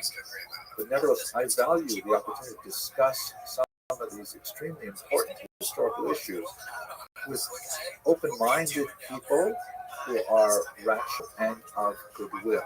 And while I've had many productive discussions with people who have very different opinions about what should be happening in Gaza right now, nevertheless, none of them associate with slogans that involve violence, such as, for example, resistance by any means, a very offensive statement that I doubt most people will use it having any idea. Or globalize the Intifada. Similarly, they have no idea what the Intifada actually meant for the people of Israel. And they don't use horrific, violent, gory images, such as this particular lecture from a Northeastern University researcher in the news who uses these kinds of offensive images to stoke a visceral hatred, which can only lead to anti-Semitism. This has been a little different video from most of the ones that I talked about. I hope you haven't found it too tedious or difficult. I look forward to speaking to you in some more conventional Jews. Yeah, Pete, it's harder. You can do a rudimentary, of course, where people will understand what you're doing. If you want to detail Pete, and every dick's different. It's like a snowflake. Hello, fellow students of Jewish history. As a historian, I like to restrict my activities to things which happened firmly in the past, which are no longer happening today. That's really where I feel most comfortable and I can speak with authority. But since October 7th, it has become increasingly impossible to maintain my safe, comfortable home in the past, and often I have to talk about things that have direct relevance to the future. The truth is, that's not really true. That almost everything I say about past has relevance to our, but now it's become incredibly explicit. So what I'd like to talk about today is the history of Jews and universities, and I'll probably get a little bit more political towards the end of this video, so warning in advance. Now, perhaps one of the reasons why the current moment is so upsetting for many Jews is because universities is perhaps one of the last places where we expect to see this kind of phenomenon. But in reality, we shouldn't be that just because, again, taking a longer historic approach to the problem, we happen to be living at the end of a historical bubble. That in the immediate post-Holocaust era, and especially from the 1960s, when the combination of the growth of the Black Pride movement in the United States and the remarkable victories in the Six-Day War produced a surge of interest in Jewish academics on university campuses, and specifically the rise of Jewish studies on academic campuses. We always thought, at least my generation thought, that universities are relatively speaking fairly safe spaces. We invest heavily in them with hillels and with chabad houses and works for Jewish studies on campuses, and we thought that students would find a lot of value being in universities. But we have coming, it appears, to the end of that anomalous period, that 5 or 6 decades of relative peace are slowly coming to an end, or rapidly coming to an end. So in this video, let's have a quick look back all the way to the very beginning of the Jewish love affair with universities, and I'd like to trace a little of the thread of resilience that winds its way through this history up until the present moment. So first of all, let us recall that Jews have a deep love affair with higher education. This is something that is deeply rooted in Jewish culture and has all kinds of reinforcements throughout history. If you look, for example, at the central prayer of Judaism, the Shema Yisrael, Hear O Israel prayer, a command to teach your children. I mean, teaching and education is really built into the core DNA of Jewish history. And besides its religious motivation and its intrinsic value, the Jews were incredibly incentivized towards the pursuit of higher education, primarily because the holding of real estate, the holding of land, was not necessarily the best way for them to make a living throughout the long diaspora period. Jews could be expelled from the country on a moment's notice, and that would mean they forfeit their land holdings and so on. So historically, Jews have looked towards aspects of the economy that are more portable in nature. This leads them, of course, to various crafts that are skill-based, to all kinds of financial activities in particular, and to medicine. And all of these things require a higher level of education. So it's like the idea of transportable economics produces more inclination towards higher education. If we look at our own times, and we look at the Pew Research Center report on Jewish Americans, you can see that statistically Jews are an extremely highly educated ethnic group. If you have a look at this graph, you see the comparison of Jewish Americans, who are in the red bar, non-Jewish Americans in the yellow bar. This is as of 2020. And you can see that Jews are severely underrepresented represented when it comes to people who have a high school diploma or less, and they are incredibly overrepresented when we look at postgraduate degrees, like master's degrees and professional degrees, doctorates, and so on. They're more than 3 times the proportion of your average American. So Jews are very much invested in the idea of higher education, which is something that happens at universities. We should also note, of course, that historically Jews have had their own universities, understood within the context of their times. Examples from the ancient world, such as gathering at Yavna, the so-called Keren Yavna, the orchard Yavna, which was in Israel in the 1st century. Bodies that were partially researched, partially judicial, like the Sanhedrin. And then, of course, when you get to the Talmudic period, you have massive academies in Babylonia and several cities along the Euphrates and Tigris rivers, also in Israel and the city of Tiberias, for example. And you should also note here that in the Talmudic academies, the nature of Talmudic is so broad that it easily encompasses all kinds of areas of intellectual research, and of course, geography, geology, astronomy, astrology, all kinds of bodies of knowledge would be included within Talmudic. So those aren't exactly university understandings today, but nevertheless they were institutions of higher education that Jews were deeply attached to.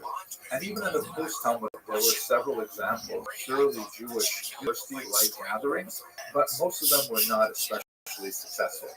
There was, for example, in the 15th century in Sicily, an attempt to create a Jewish university, or perhaps might be better said, as a university under Jewish auspices, but then the Inquisition came along and the Jews were expelled from there shortly thereafter.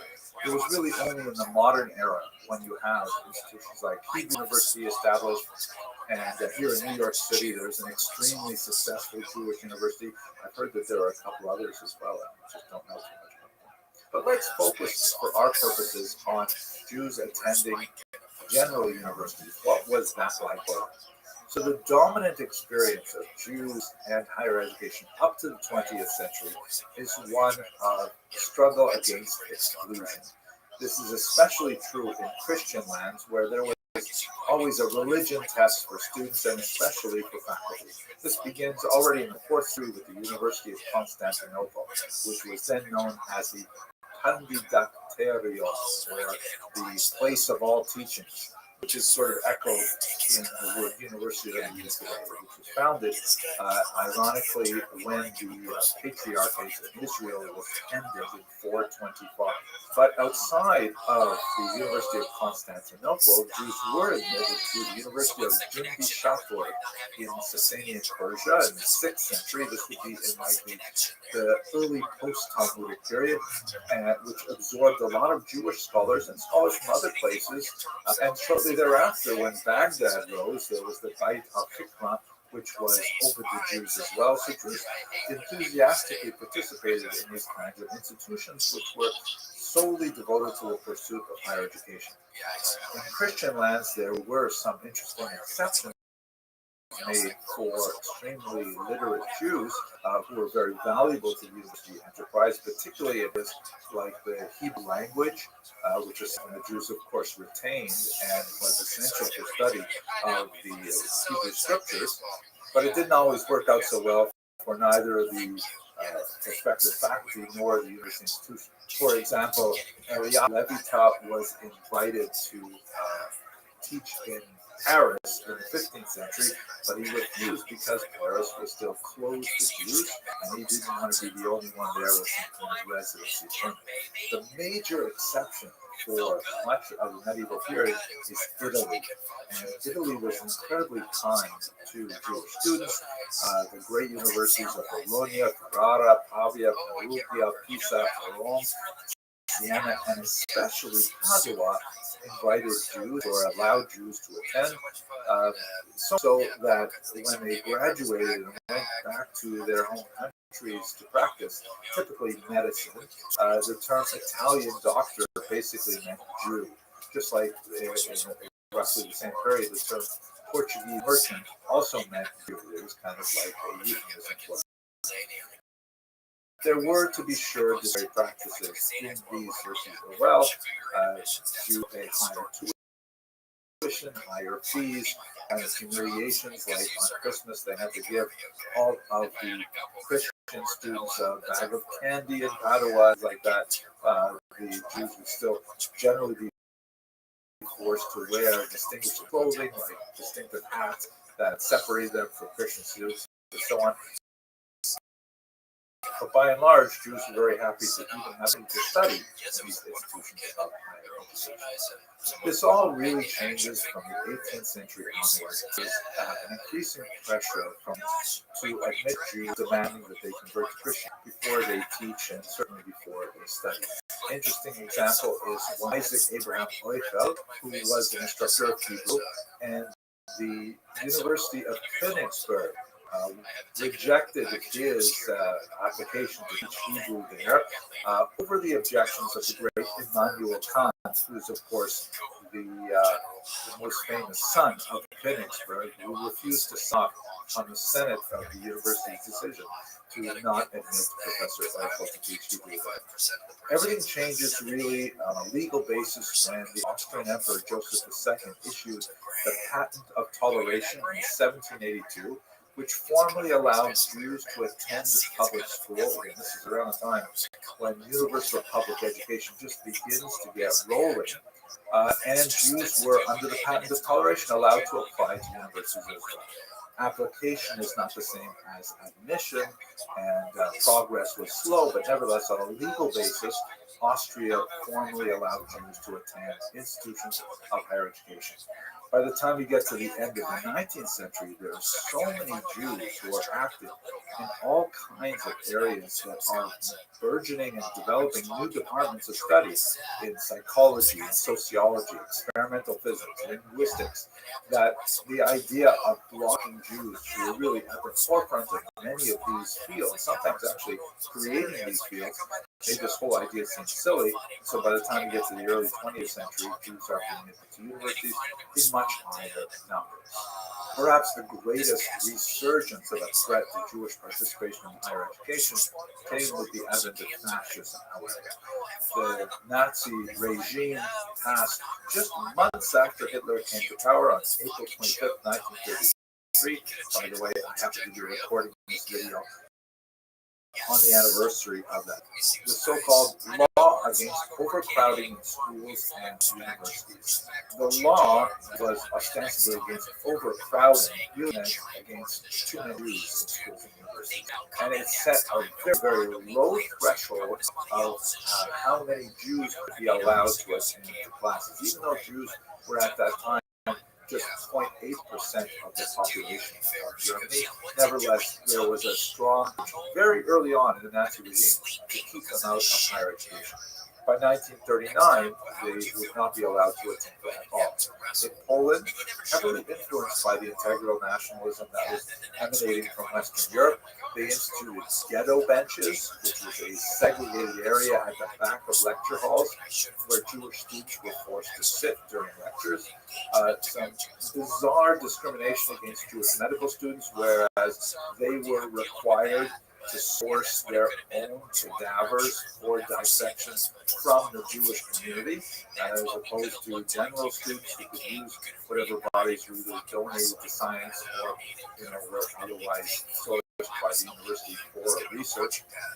And we have this also, though, in the communist realm. One of the most bizarre episodes in a very bizarre period of time.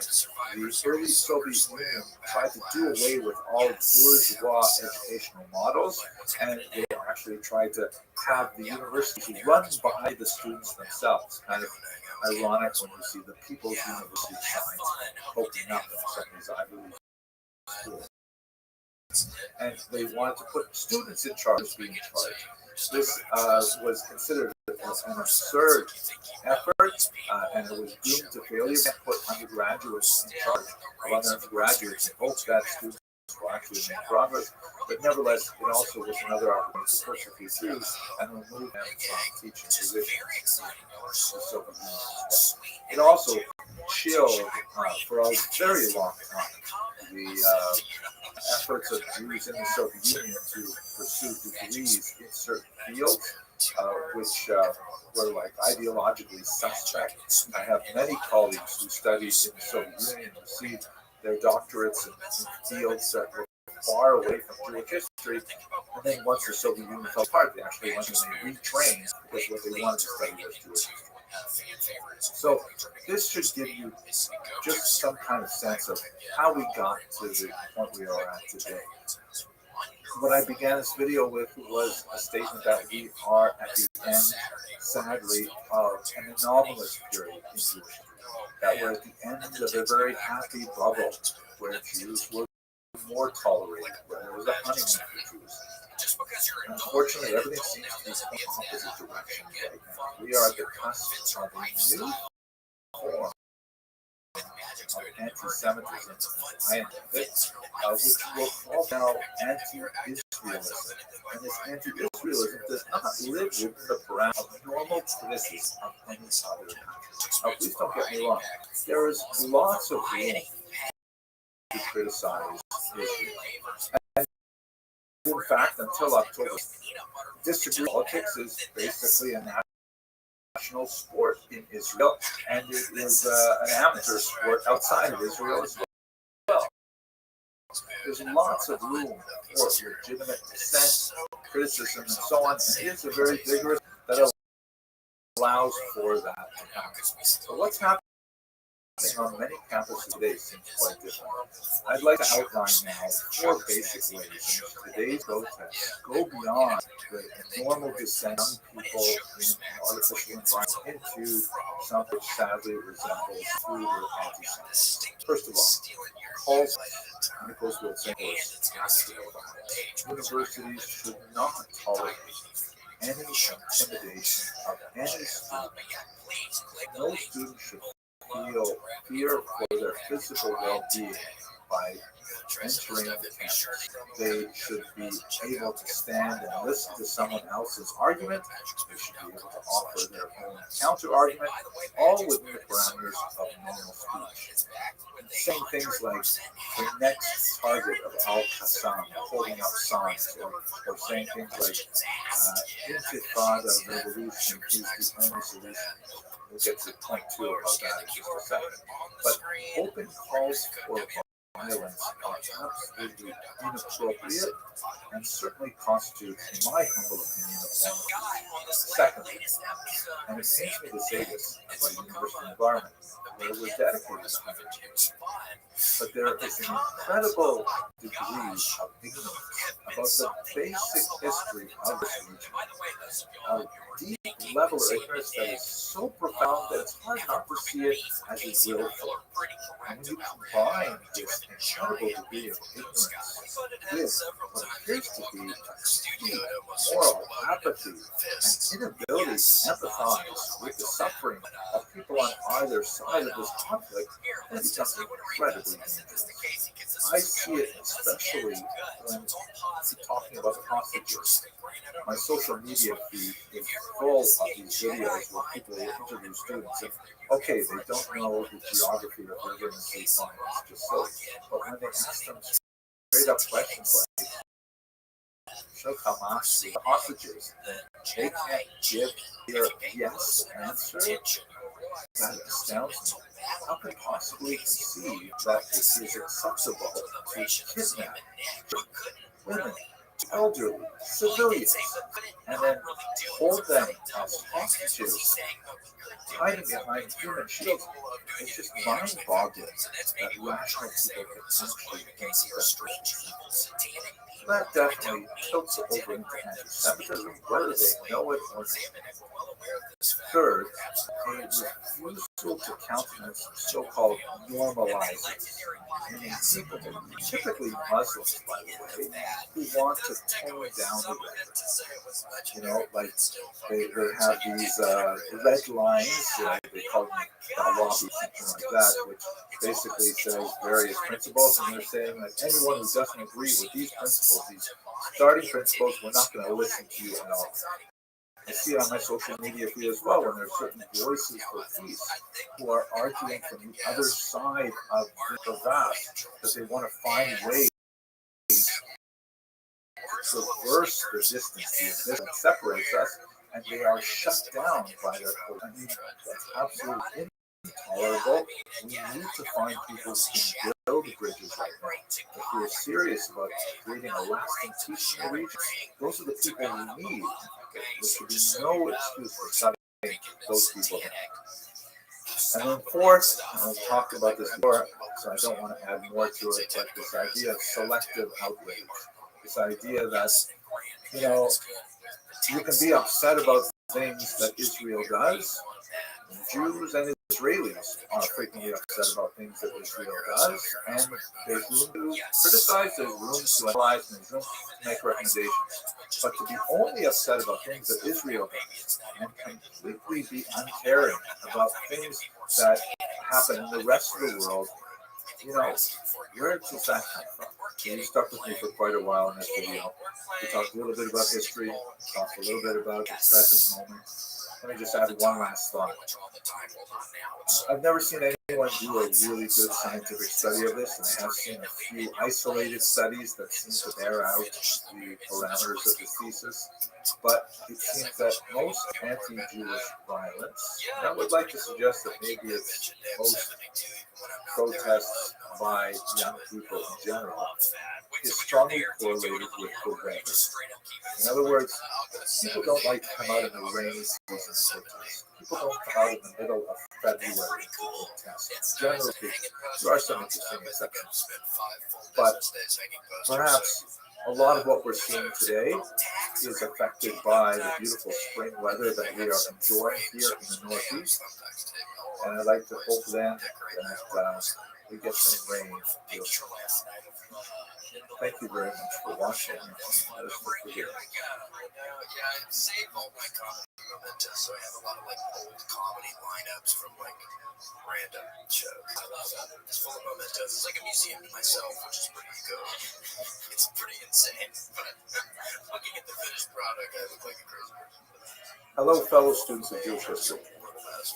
Like many of you, I've been following the protests on the campuses of many of the institutions of higher education in this country with great interest and concern.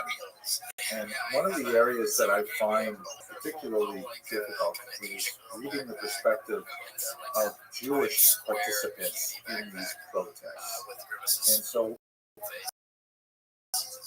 this is stepping a little bit out of my lane as a historian, because I prefer to talk about things that when I will. If you hear that, I will talk about some historical precedents. I really wanted to take a moment to speak directly to my fellow Jews who are choosing to participate in these protests and share some of my thoughts about how your participation fits into the larger narrative of Jewish history over the last 200 years. Let me say first that I think I understand your motivation.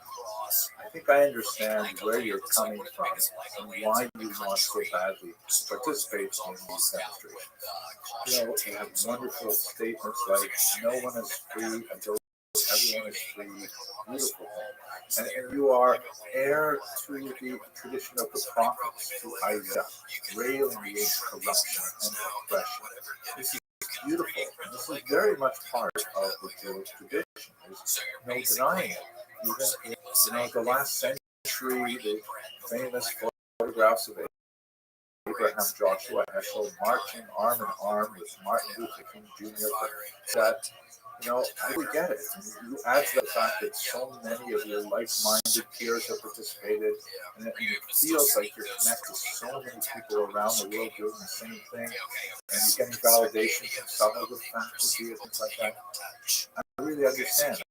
I can see why this would be like a moving moment. And maybe you think to yourself that one day I'll tell my about where I was 2024. That might be true. Let me just take some of your time, however, to tell you why I think respect that this is not the approach you should be participating in. There are ways, better ways to voice your opinion than to be specifically joining yourself in this moment. Let's just do a little bit of history, separating from the immediate concerns of the present moment, and we'll come back to it in a second. I want to point out to you there's a long, long history of Jews, usually individual Jews, stepping away from mainstream Jewish communities in order to participate in movements that have a much larger social capital. Recall, of course, that Jews have been a minority for 2 millennia. We have lived in sometimes very hostile environments, sometimes predominantly Muslim, sometimes predominantly Christian, and it is a natural human desire to not be part of the minority, to not stand out, to say, why are we oppressed by the larger community? Why maybe they're right and we're wrong? And that first step out of the community is so affirming for much of Jewish history. There are all kinds of people on the Muslim side, on the Christian side, and of course we're talking now about a secular moment. We'll get to that in a second, but within the medieval period and in the early modern period, there's so much of a huge amount of love given to Jews who step over the line and join the larger intellectual currents of the day. And we have many, many examples of this historically, of these Jews who become tokens, who essentially jump the fence, and then they end up making a career out of denouncing their fellow Jews. Tens of them are very well known in Jewish history, but there are probably thousands, maybe tens of thousands, of much lesser known individuals over the generations. Give you a few examples, like Nicholas Doman, who was a yeshiva student in 13th century Paris.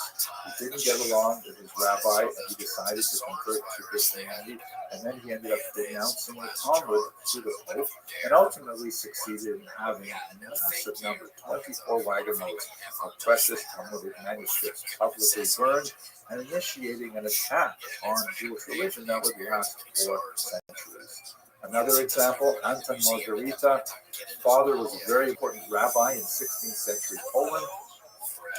We don't know much about that whole family dynamic, but he also decided to step away, and then he ended up writing these incredibly scurrilous treatments of Judaism that were extremely popular with non-Jewish readers and had a huge influence on the later anti-Semitic movement right up until the 20th century. In the case of Margarita, by the way, not only did he convert to Catholicism, he later converted again to Protestantism, because one of the things that happens inevitably with these people is they get an initial amount of support and love and affirmation, and then that fades away, and then they're looking around saying, what happened to all the love?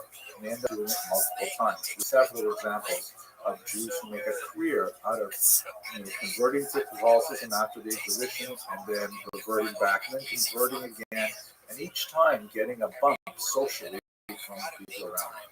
How much more so is that true in our era, when so much emphasis is placed on what one of my sons called clout, the on Instagram likes and things like that. I'm too old to really understand this properly, but I do get the general sense of what's going on.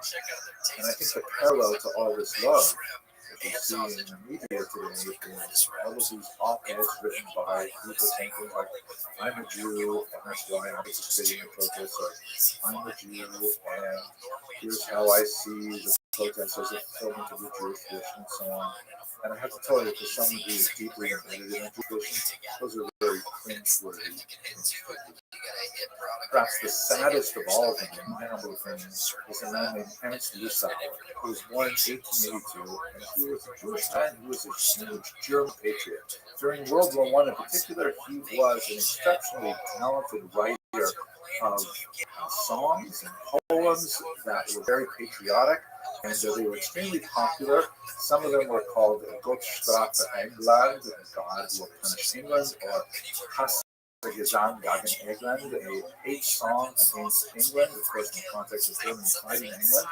And initially he was like a darling of all of these right-wing German patriots, but after a while they began to tire of him. They found him too shrill, literally too Jewish, and he found himself cast aside by the community that he wanted to attach himself to so dearly. Jews, on the other hand, saw his undying pro-German stance, especially as we get into the late 20s and the early 30s. When Hitler comes to power, they see his attitude as one of fundamental betrayal. And he later wrote shortly before his own death, "To the Germans, I am a Jew masked as a German. To the Jew, I am a German faithless to Israel." Now, these are all kind of cautionary tales. I know what you're thinking. I'm not in that category. I'm fighting for right is right. I'm fighting against oppression and all these things. You don't have to take my word for it. Please use your intelligence. And I have 4 basic suggestions that I would like you to just think about before you participate in the protesting. First of all, of course, Jews sympathize with the suffering of the Palestinians. The onslaught of the IDF is terrifying. But ask yourself, ask your associates, is this really the fault of the IDF or the fault of Hamas? Hamas, after all, precipitated this with their brutal attack, breaking the ceasefire of October 6th, massacring over 1,000 people, and kidnapping over 200 people, many of whom still remain in captivity. Now, this long history didn't start on October 7th or October 6th. It goes back much further, and I'll talk about that in point 3. But you have to ask yourself, if you were Israel, what would you do after October 7th? Ask politely, what exactly how do you live with over 200 of your family members held in brutal captivity, raped, abused, starved? How are you supposed to do it? I don't know. I'm not in charge of the country. But I will tell you, I don't think their reaction is irrational. They're trying to get the hostages back. Second, please note, there is no contradiction between wishing peace, prosperity, and self-determination for both Israelis and Palestinians. That you can have that desire at the same time. Many Israelis do. And as we see, many American Jews do it. We would all like to have peace. Peace involves no more cross-border attacks and no more killing of people. If this is all true, the question, why are protesters calling for destruction of Israel, either literally or figuratively, with statements like from the river to the sea, which means, well, Israel and make it Palestine. And you see that graphically all the time, with the images of the state of Israel colored with the Palestinian flag. Why does Israel have to disappear? Now, a lot of people will say anti-Zionism is not the same thing as anti-Semitism. And that's technically true. But the fact is, anti-Zionism is almost always a hiding place for anti-Semitism. Have a look, for example, at this chart that shows this from the Pew Research report studying American Jews. It was published in 2020 based on a 2013 survey. The numbers, I think, are pretty much the same today. 87% of American Jews say caring about Israel is either essential or important to Jewish identity. Only 12% say it's not important. Maybe you're inside that 12%. I don't know. I hope not. But most American Jews are Zionists. They care about Israel. Also, by the way, note that 61% of American Jews believe that a peaceful two-state solution is possible. That means both Israel and Palestine living side by side in peace and prosperity. why isn't there more protest for that than destroy Israel and make it all powerful? 3, please get educated on this. Go back for October 8th to be sure. I have some resources on my channel, but you don't have to look at my material. Look at lots of material.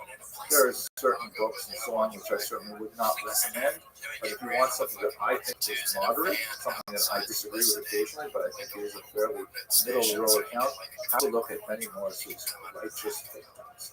Really important study that will give you some sophisticated idea. But read widely. Go ahead. Use your intelligence. You're at the institution of higher education. You should be able to do that. Finally, please talk to other Jews who choose to support Israel. Hear them out. Go to your Chabad house, go to your Hillel house. Tell them what you think. Tell them I'm upset about this, I'm upset about that. I don't think this is right. It's a conversation. Just don't rely on your Instagram feed for perspective on this highly complex issue. I want to conclude by telling you that I thought a lot about you this evening. I'm sure you're familiar with the section in the Haggadah which speaks about the 4 sons, right? The wise son, the wicked son, the simple son, and the son who does not know how to do things. And the Haggadah goes through each of them, and there's a very, very fine difference between the first 2 sons. If you look at the text here of the Haggadah, you can see that it says, Chacham Mahu Omer, the wise son, what does he say? Mah Eduka Chokim Mishpatim. What are all these various rules that God commands? And then the wicked son says almost the same thing. He says, Rasha Mahu Omer, the wicked son, what does he say? Maha Avoda Hazot Lachem.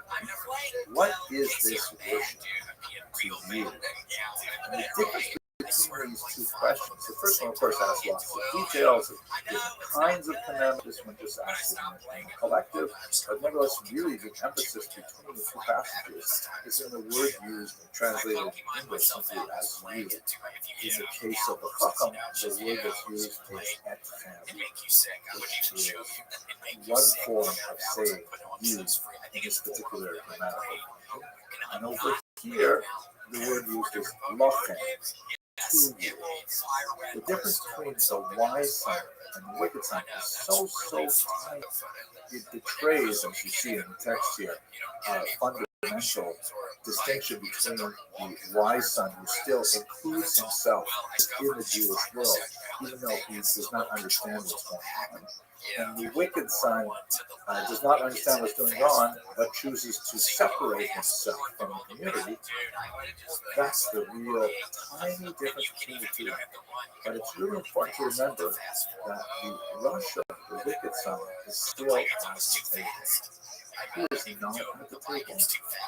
The chickens. The son who is still them. Probably alive. Which is the Champions League, and it's off the Indigo Plateau. And to get back battle really good trainers, and then you meet 4 of them, and you become Pokemon. And then they show your Pokemon on the screen, confetti drops, and they say, welcome to the Hall of Fame. I hope you will take up my suggestions and speak to some intelligent people so you can get a sense of perspective on it. And I hope that next crossover is also together. Yeah, it's good to space it out. Like, it's fun to have 3 really strong ones. And it makes it more fun to see how they evolve. But I did discover not all of them evolve. It's kind of boring, right? It is boring. I always try to get ones that evolve at least. Well, none evolve more than 3 times, but at least 3. Yeah, for sure. So let us begin with a very basic question. If we want to look at the history of the current conflict, in particular between Israelis and Palestinians, when do we begin?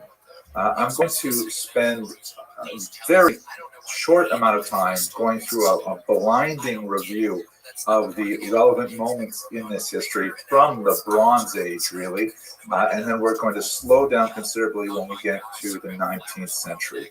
So when precisely does this begin?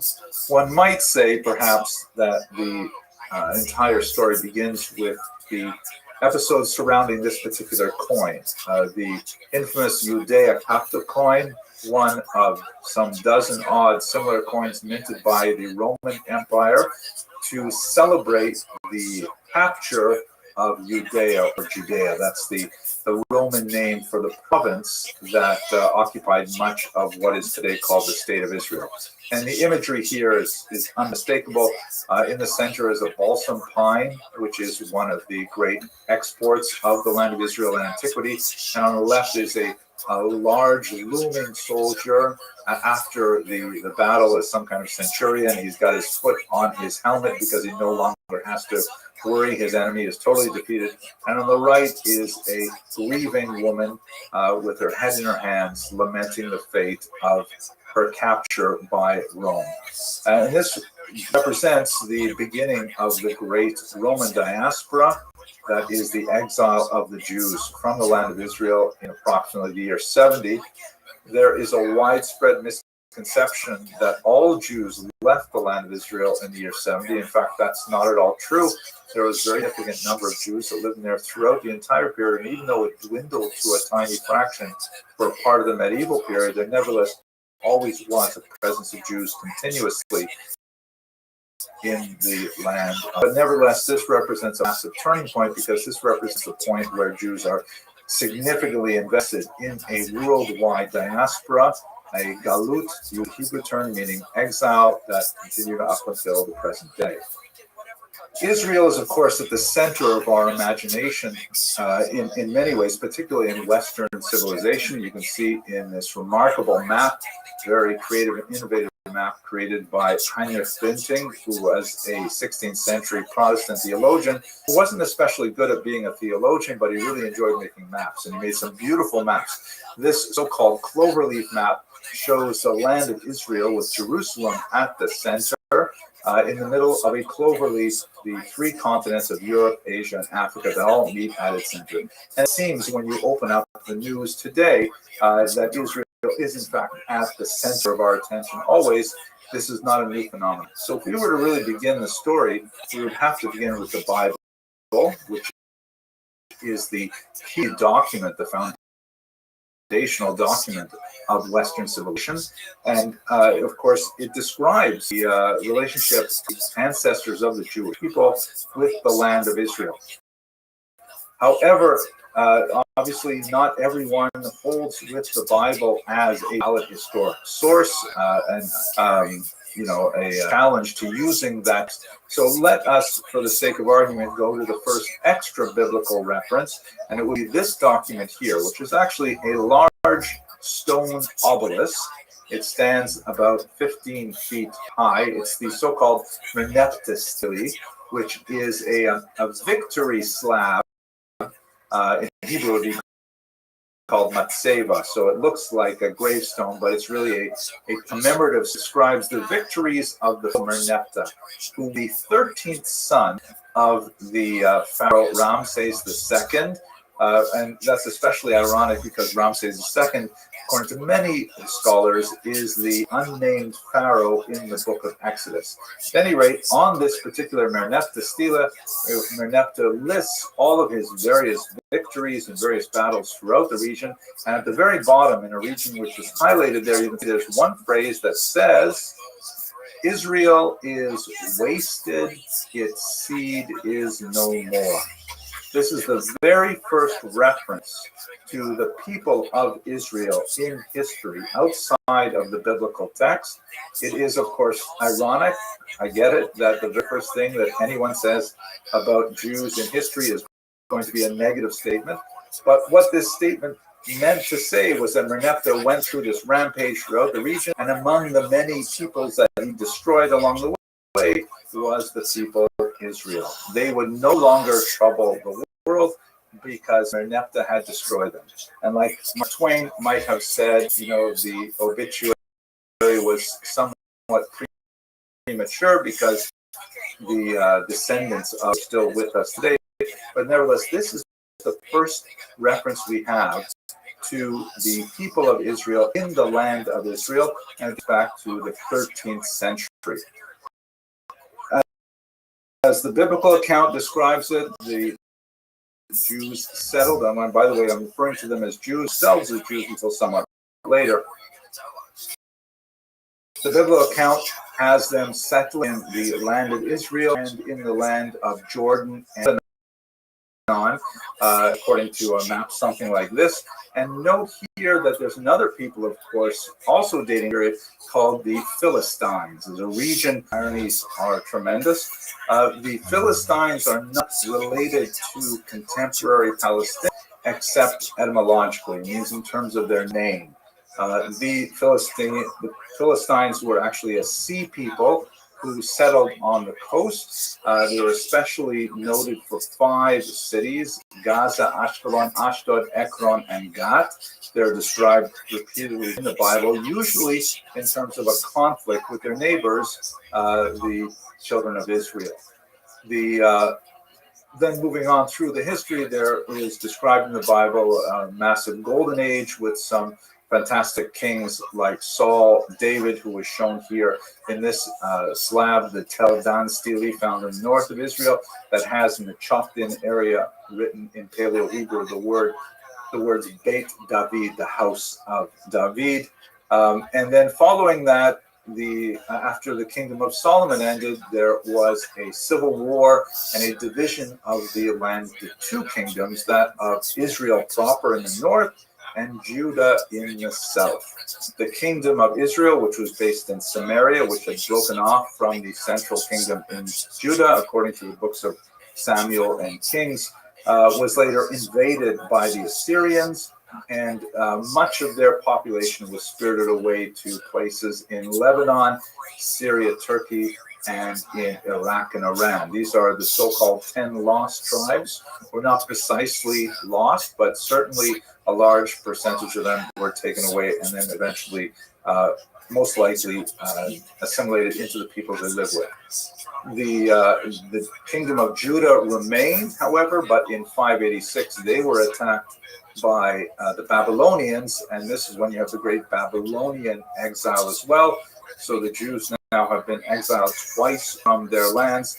They would return some decades later, and they would rebuild the destroyed temple a second time.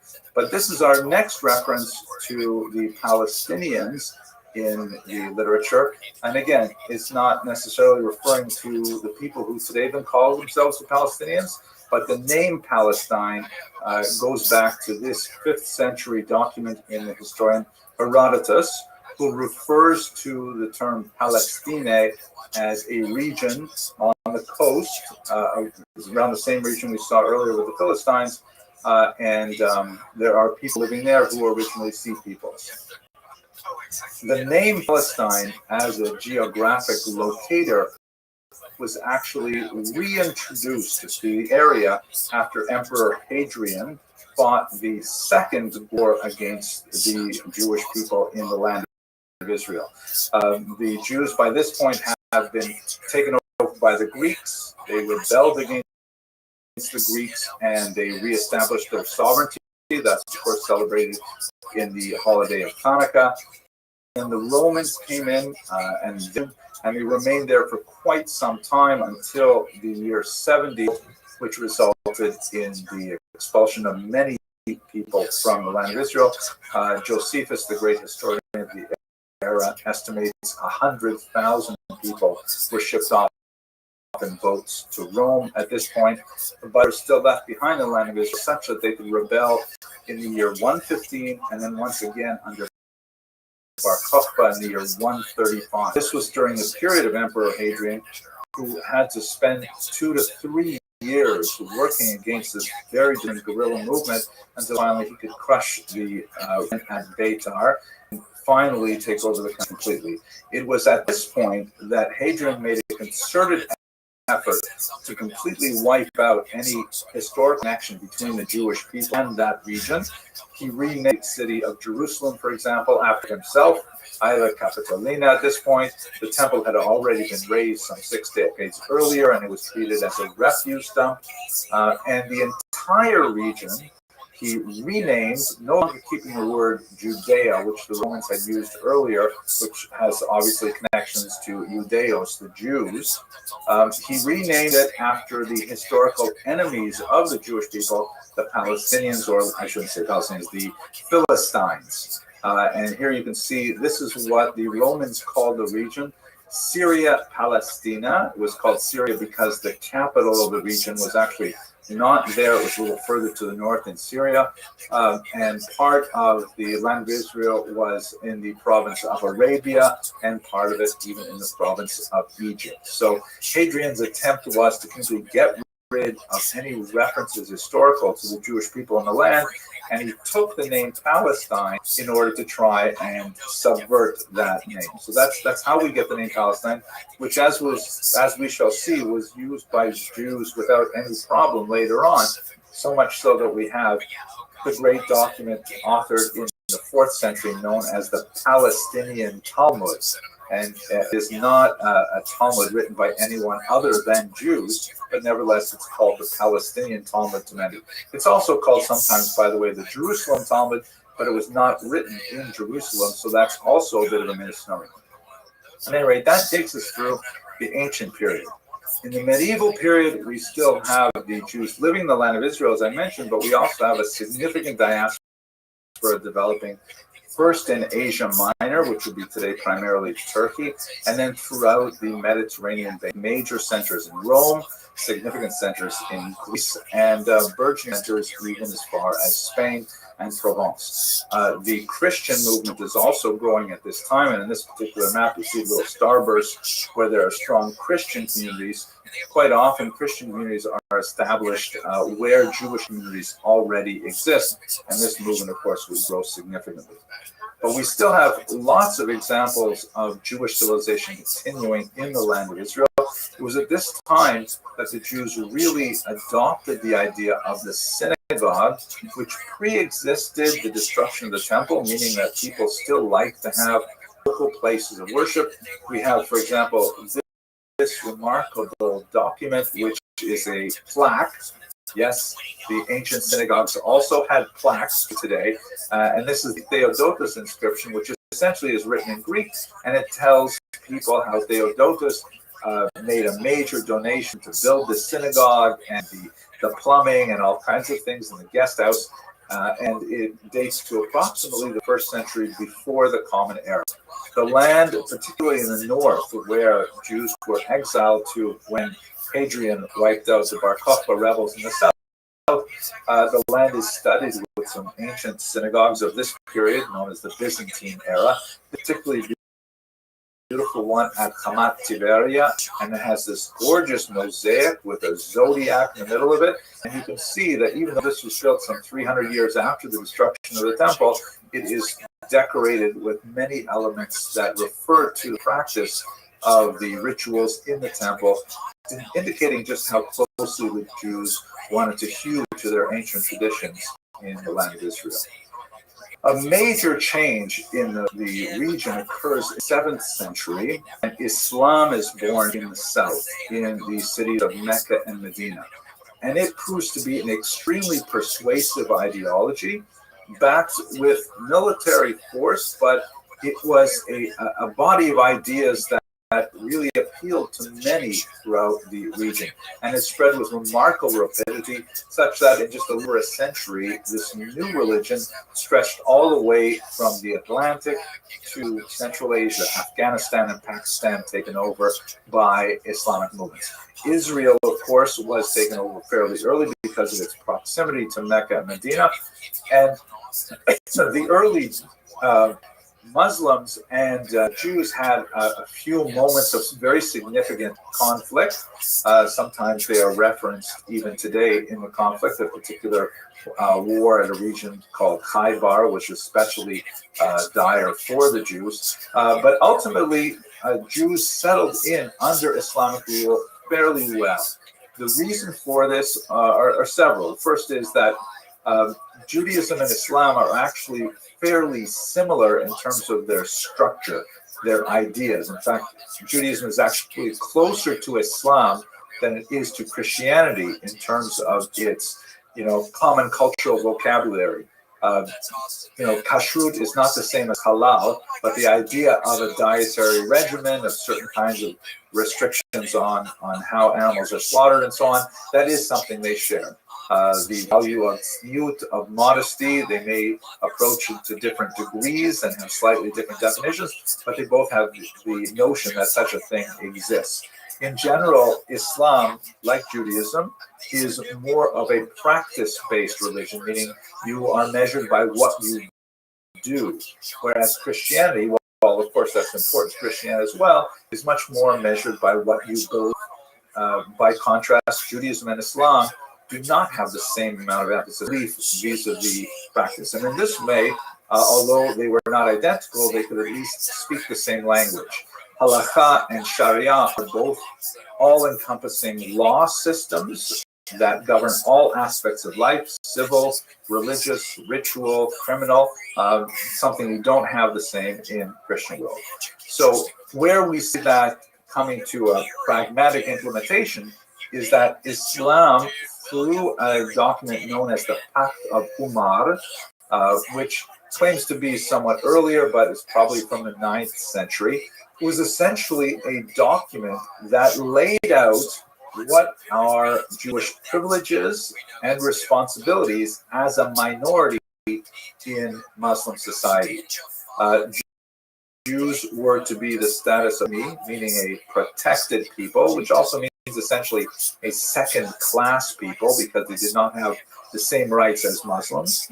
And they suffered a list of disabilities, which were mainly symbolic in nature, like not bearing arms, not riding horses, things like that, riding donkeys instead, some signed colors. The idea of the Jewish badge actually originated in culture. And sometimes there were economic penalties as well. Jews did not build new synagogues, but they could repair old ones and so on. And on the one hand, for a 21st century approach, this is obviously intolerable. It's a second-class status, it's discriminatory. But within a medieval culture, it was actually something the Jews valued. It represented order.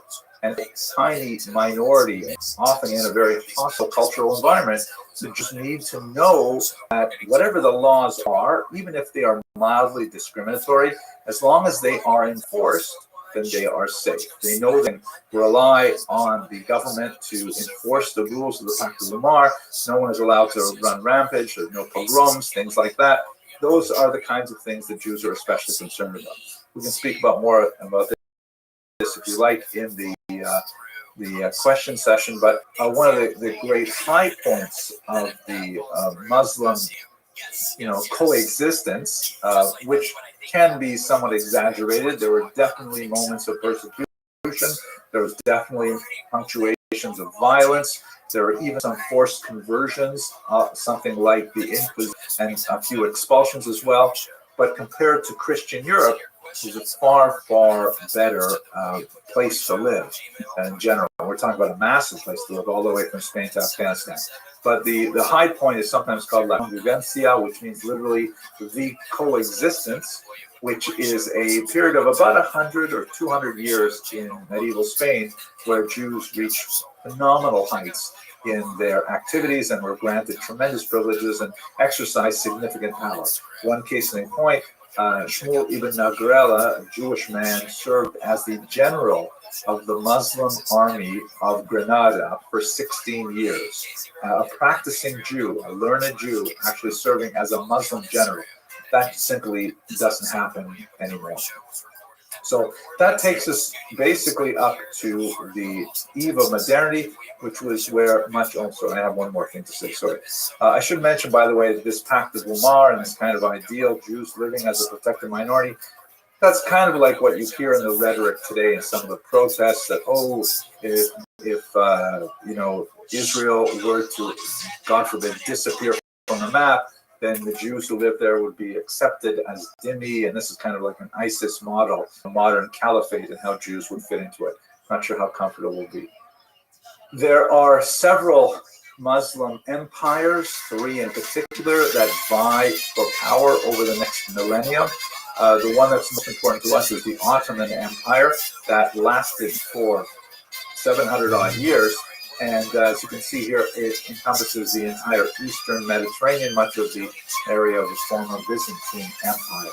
And one of the things that's especially noteworthy in terms of the history of the Jews and their conflict with the other peoples living there is that it was under the Ottomans that there was a huge influx of Jewish refugees from the Spanish expulsion of 1492, and also later the Portuguese migrations that brought many Jews, in particular, to the region of Sfat in northern Israel, where a concentration of the post-exile Jews, which in many ways were kind of like Lahavdil, a post-Holocaust generation, first and second generation people who either themselves or remembered their parents having come out of Spain after living there with such success for hundreds of years, and they established a phenomenal center of mystical activity.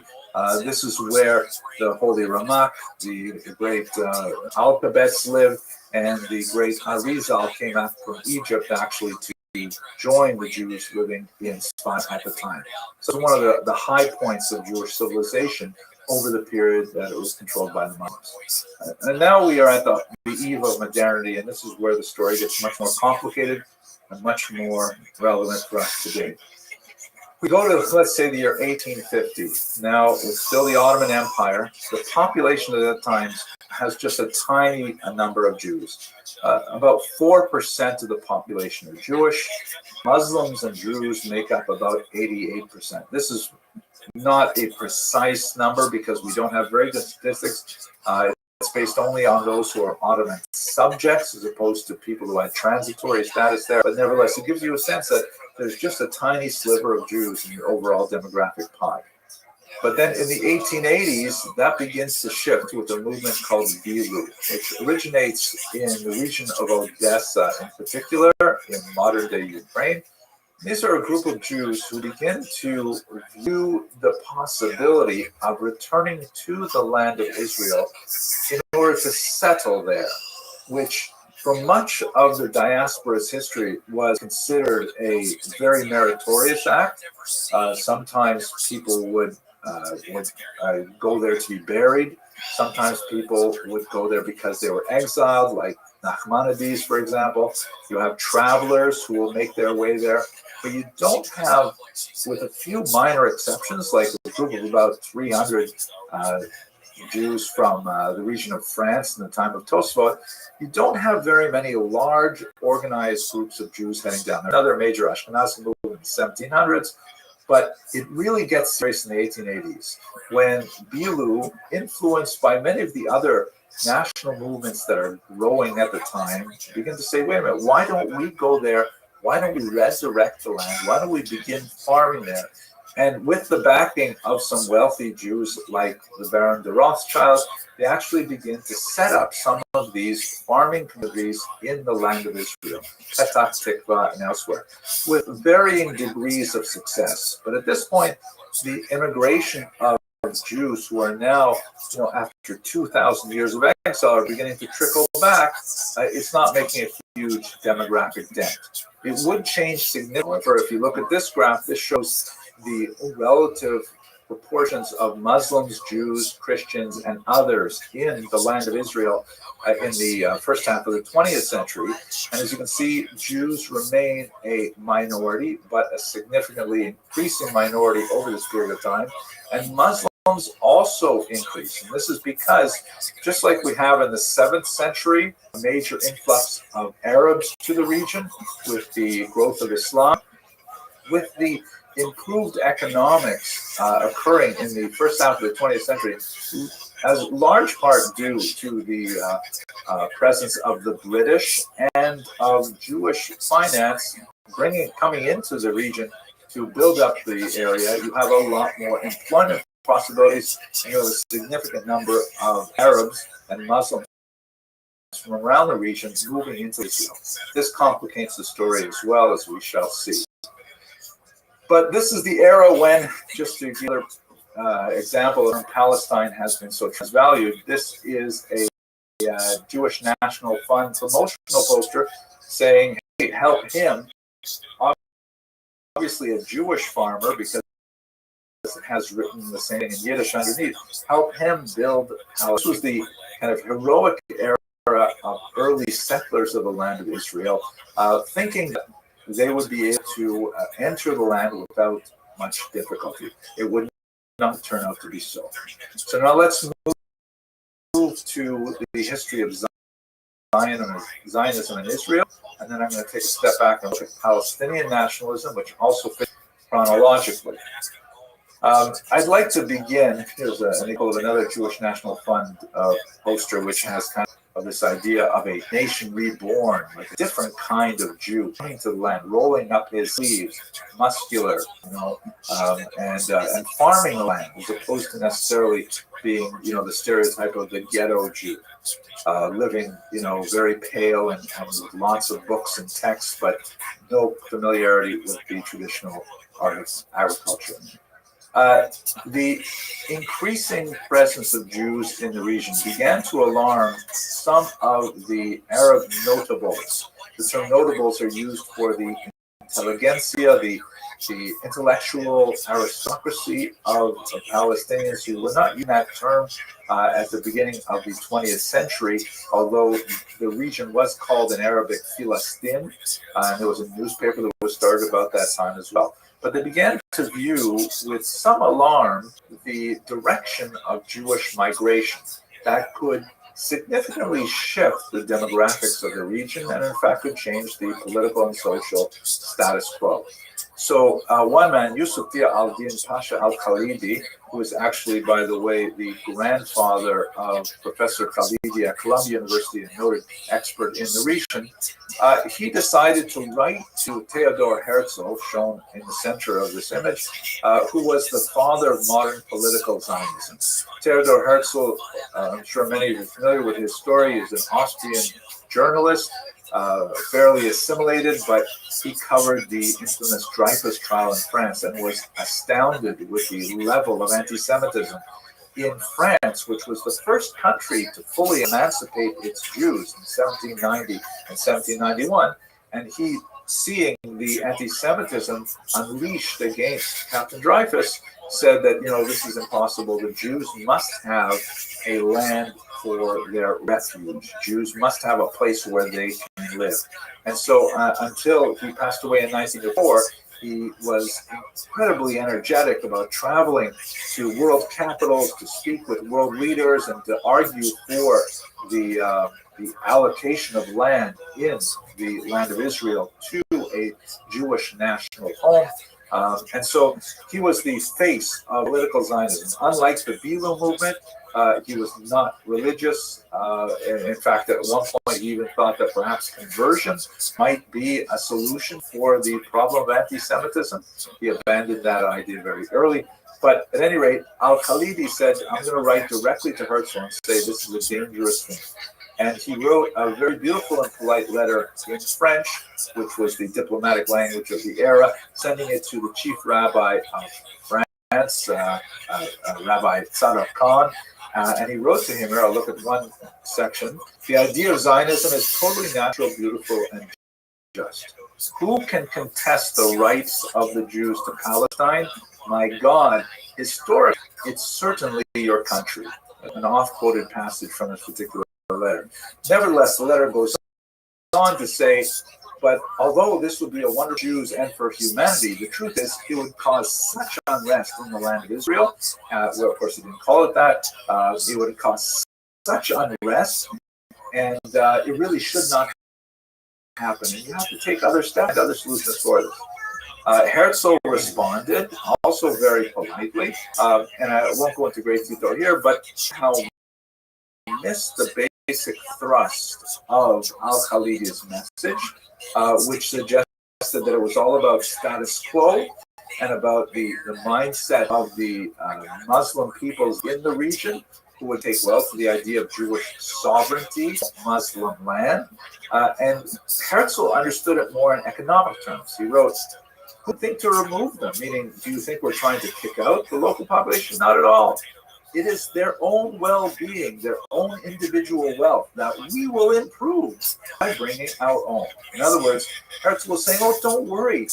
The standard of living will rise as there will be more foreign investment, there will be more jobs, there will be more industry, and Muslims living there will have tremendous peace and prosperity, and they'll be fine, even under Jewish sovereignty, no problem.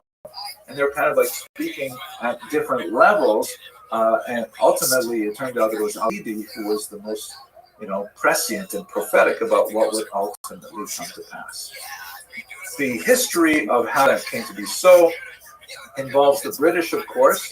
The Ottoman Empire was teetering at the very last days of its existence, and all of the great powers were poring over maps with rulers and drawing borders and saying, I'm going to take a piece of this and you're going to take a piece of that. And England decided to back the Zionist movement for many reasons and promise the land of Israel to Jewish settlement. This is the document known as the Balfour Declaration, named for Lord Balfour, who wrote it to Lord Rothschild. And you can see the inset paragraph. It says, His Majesty's government, meaning the British government, view with favor the establishment in Palestine of a national home for the Jewish people and will use their best endeavors to facilitate the achievement of this object. At this point, Jews were just wild with excitement. Finally, it's going to come to pass. The 2,000-year-old exile will end. But they didn't read the next part of the paragraph, which says, it being clearly understood that nothing shall be done may prejudice the civil and religious rights of existing non-Jewish communities in Palestine. So in other words, we're going to do this for the Jews, but we also do not want to offend the local Muslims as well. And this is typical for much of the Mandate period, where the British would promise one thing to the Jews, another thing to the Arabs, and it was impossible to maintain. But nevertheless, politically, militarily, they took over the region at the end of World War I, and they were able to asked the United Nations for a mandate, which means the United Nations, or the League of Nations as it was called then, said to the British, okay, you will control the region until we work out a solution for how this is all going to work out with the various peoples who are laying claim to the land. And then the violence began. The cycle of violence, which continues to this day, is something which is absolutely horrific, and the entire land is soaked with the blood who died needlessly in these horrific eruptions of communal violence. We could easily spend far more than the time we have today cataloging these events, and we could spend a lot of time assessing who did what first, what was considered an escalation, and what was considered retaliation, and I don't want to spend our energy that way. Please suffice to say that it begins on April 4th, 1920, so now we're over a century of this back and forth of violence, which sometimes involves Arabs attacking. It occasionally involves Jews attacking Arabs. And the British, they don't know what to do with it. Finally, they come up with, now reading it many years later, I think was, in my humble opinion, probably the most accurate assessment of the situation. The British are very good at putting in commissions. So they hire Earl Peel to make a commission. It's called the Peel Report. And basically he says that we have to partition the land. They're not going to share it. The Jews and the Arabs cannot live together in one state. And so therefore he recommended creating this area here, which is outlined by the red, which was more or less the bulk of Jewish settlement, a significant number in Jerusalem as well, and also creating this sort of like appendix-shaped thing, which was a international zone that would allow people to go from the sea to Jerusalem itself, which was to be neither Jewish nor Arab. Obviously, this is a tiny fraction of what the Jews would have hoped for, but nevertheless, the Zionist movement, known as the Yishuv at this time, the settlement, that is, the Jews living in the land at this time, were willing to accept the Peel Report. The Peel report, by the way, goes in terms of the analysis of this to say that if you look at the last paragraph here, an irrepressible conflict has arisen between two national communities within the narrow bounds of one small country. There is no common ground between them. Their national aspirations are incompatible. The Arabs desire to revive the traditions of the Arab Golden Age. The Jews desire to show what they can achieve when restored to the land in which the Jewish nation was born. Neither of the two national ideals permits of combination in the service of a single state. Peel also dismissed in the other paragraph, which I won't read, the notion that prosperity would help, that putting more money into this situation would not ease the conflict. They were fundamentally incompatible. Arabs, for their point, and I'm still referring to them as Arabs rather than Palestinians, because the term Palestinians, we shall see, really only comes into parlance in the 1960s, but they're definitely developing a national consciousness. They're definitely thinking of themselves as a part of a pan-Arab people. They seem to be singularly blessed with poor leadership. And time after time, leaders choose to back the wrong side in global conflicts, including Hajj Amin al-Husseini, who was the Mufti of Jerusalem, who was seen here in this infamous photograph with none other than Adolf Hitler. And we have right up to the Iraq war and so on. But at any rate, the situation ends up in a stalemate, which is exacerbated by World War II. A white paper was issued in 1939 by yet another commission, which said that the only way to solve this is by severely limiting Jewish migration to the land of Israel to 75,000, which was a tiny number over 5 years. And of course, this was during the period of the post-Holocaust era, when there are literally hundreds of thousands, perhaps millions of Jews who are seeking to come to the land of Israel, and they'll do it legally or illegally. Ultimately, there's a tremendous amount of conflict, three-way conflict between the Arabs, the Jews, and the British. The British say, okay, that's it. And they did the same thing, by the way, in India. And they left it exactly very abrupt in 1947 as well. They handed it back to the United Nations and said, you know what, we're not going to deal with it. We can't manage these two peoples. You figure it out. The United Nations sat down and in 181 created this state based on 7 segments. The green segments were to be given to the Jews for the future state of Israel. The sort of yellow goldenrod color was to be given to the Arabs. And you can see right in the middle of the goldenrod, Jerusalem was to be an international zone ruled by neither of them. I'm sure you're all familiar with the history. At this point, the Jews accept this. The Jews say, well, it's not what we think of the land of Israel, but we're so happy to have our own country. They accept it. They declare and 5 armies attack. Amazingly, the Jews are not only able to defend themselves, but they're even able to actually hold their own and expand the territory somewhat. Although they're not able to take all of Jerusalem, the Jewish quarter remains on the Jordanian side of the border. But this is basically what the state of Israel, because they've established the state in 1948, the state of Israel has these boundaries in 1949. There have been some, fascinating analyses of battles. It is rather amazing how the Jews were able to hold their own at this time, being severely outnumbered. But characterized as saying it's not really David against Goliath, but maybe David against many Davids, because the Arab armies were poorly coordinated with one another, and you didn't have, well, there's a lot more to say about this, but I don't want to miss some of the more important material. So let's move on. The crucial aspect of this history for our purposes, really focused on one aspect of this history, is the so-called naf, or catastrophe. This is a term used by Palestinians to refer to the displacement of some 750,000 Arabs from their homes in the former land of Israel. And this is where you have a tremendous amount of historiographic controversy. Why were those Arabs displaced? So on the kind of older pre-1990s Israeli historiography, there was this notion that this was an entirely voluntary departure by the local population, feeling that with all of the advance of the Arab armies, the Jews would be driven into the sea, and then they would be able to go back and not only return to their homes, but to also collect the goods of the displaced Jews.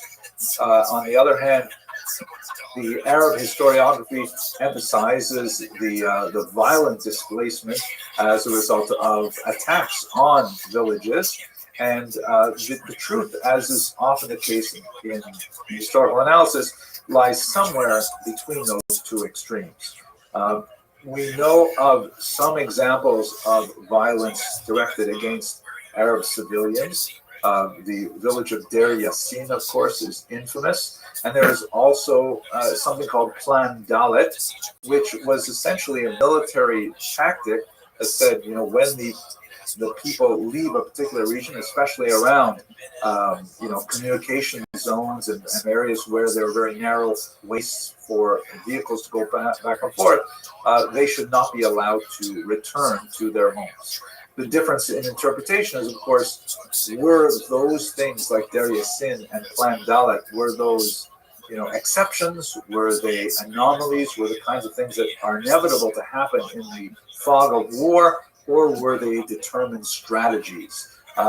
I do not believe that both of those things were determined strategies, but nevertheless, this is where the historiographic analysis between scholars engaged in debate. At the end of the day, however, you have 750,000 people forced out of their homes, and I think personally, as grandfather, if there was a war happening in my region, I would consider it prudent to simply pick up and leave.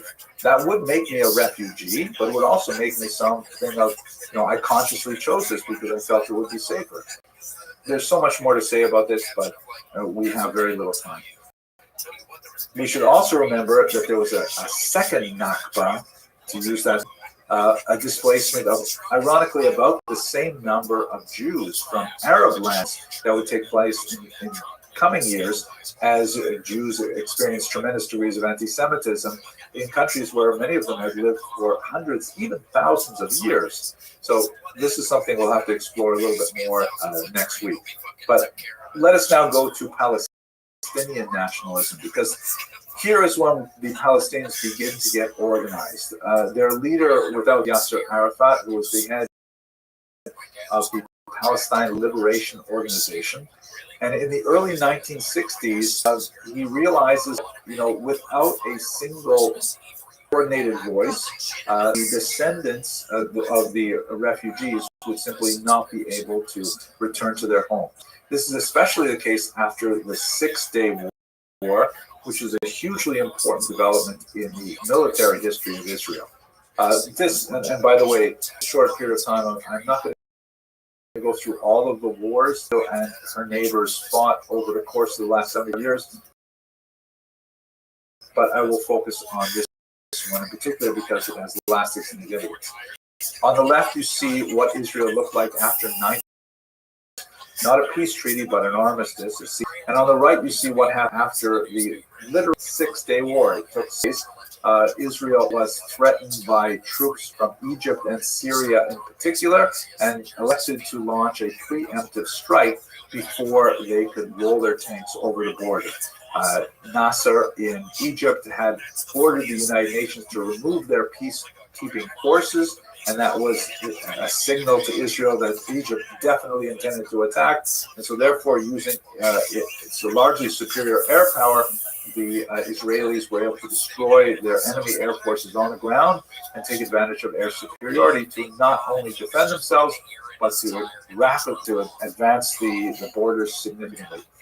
And what did they do with these areas? Well, the feeling was at the time that, wow, now that they've conquered such big chunks of territory, the Arab nations would say, well, this is futile.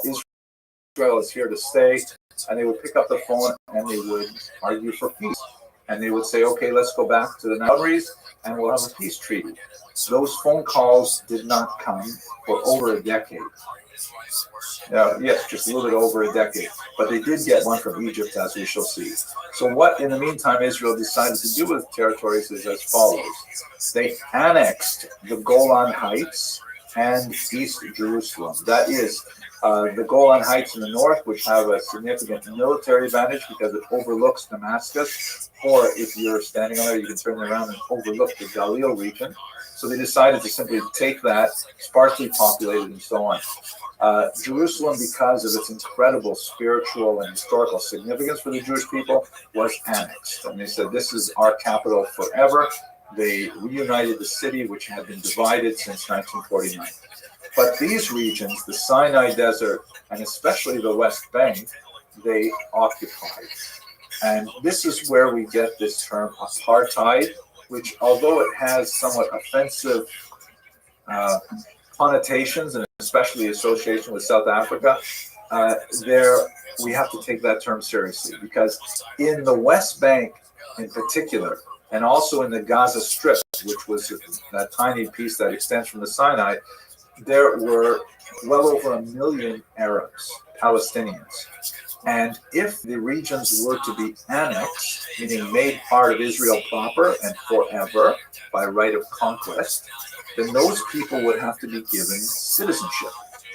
There are approximately 20% of Israel's population of the 1949 boundaries are not Jewish. There are Arabs, a little over 1 million Arabs living in Israel with full rights as citizens, and Israel could not extend those same rights to the second. Did something happen to my Zoom?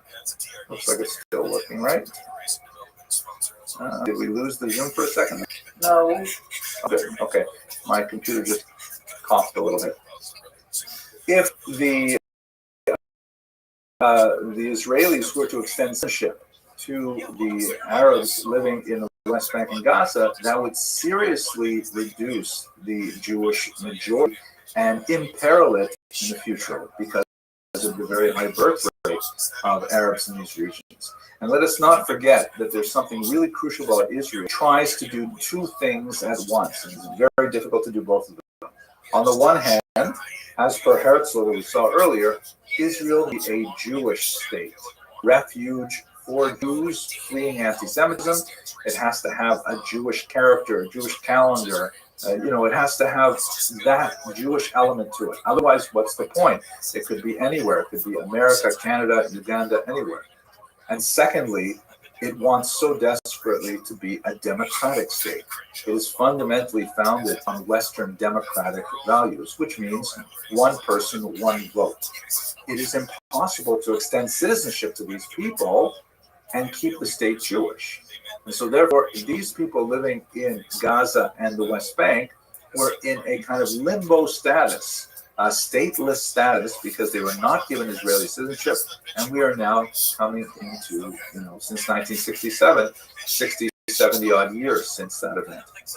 The United Nations treated it by issuing Resolution 242, which essentially called for Israel to withdraw from the current boundaries back to 1967, and also called for the neighboring countries to stop attacking Israel.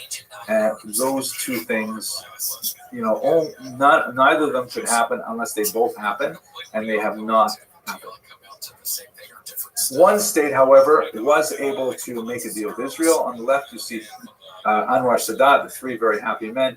Anwar Sadat on the left, Jimmy Carter, the American president, Anwar Sadat, the president of Egypt, and on the right, the great Prime Minister of Israel, Menachem Begin. Anwar Sadat, after another war with Israel in 1973, he calls up Menachem Begin and says, maybe we can renegotiate the Sinai. And Begin, although he was remarkably hawkish in most of his policies, he agreed to the idea, and they signed a peace treaty between Egypt and Israel that is not a warm relationship, but nevertheless has maintained itself to the present day. And in exchange, Sadat received all of the Sinai Peninsula, with one exception. He did not want to take over the Gaza Strip. The Gaza Strip, highly populated, he said, you can deal with that headache, but he took back Gaza. He took back Sinai. For his troubles, he was later assassinated by the Muslim Brotherhood at a public event. The Muslim Brotherhood is the parent organization of Hamas. A new and significant surge of terrorism followed. The Palestinians felt that they were largely sidelined, and under Yasser Arafat's leadership, they strove to gain attention on the world stage by very public attacks on Jews all around the world. In some cases, airplane hijackings was most common. There's also the infamous attack in 1972 on athletes at the Munich Olympics, the horrific attack at Ma'anot in northern Israel, and so on. And all of these things were intended to try to bring attention to the Palestinian demand for statehood. They were largely unsuccessful, although many people were tragically killed in these attacks. They did not actually result in any improvement for the Palestinian situation until the first Intifada of 1987. The term Intifada means shaking off and is invariably associated with the idea of uprising leading to revolution. In 1987, you had the beginnings of a movement which was not associated so much with Yasser Arafat, but with the Palestinians living in the West Bank in particular. And they were exceptionally good at capturing the mood of the world and conveying it through the media. This iconic photograph of a young boy throwing a rock at a heavily armored Israeli tank gives the idea of how the David Goliath picture has been turned upside down. In order to deal with this first Intifada, which was largely civil disobedience and lower key violence, the Israelis imposed all kinds of things like checkpoints. The huge number of Palestinians who worked in the land of Israel had to go through security before they could cross the border between the West Bank and Israel proper. Very humiliating, consuming, and so on.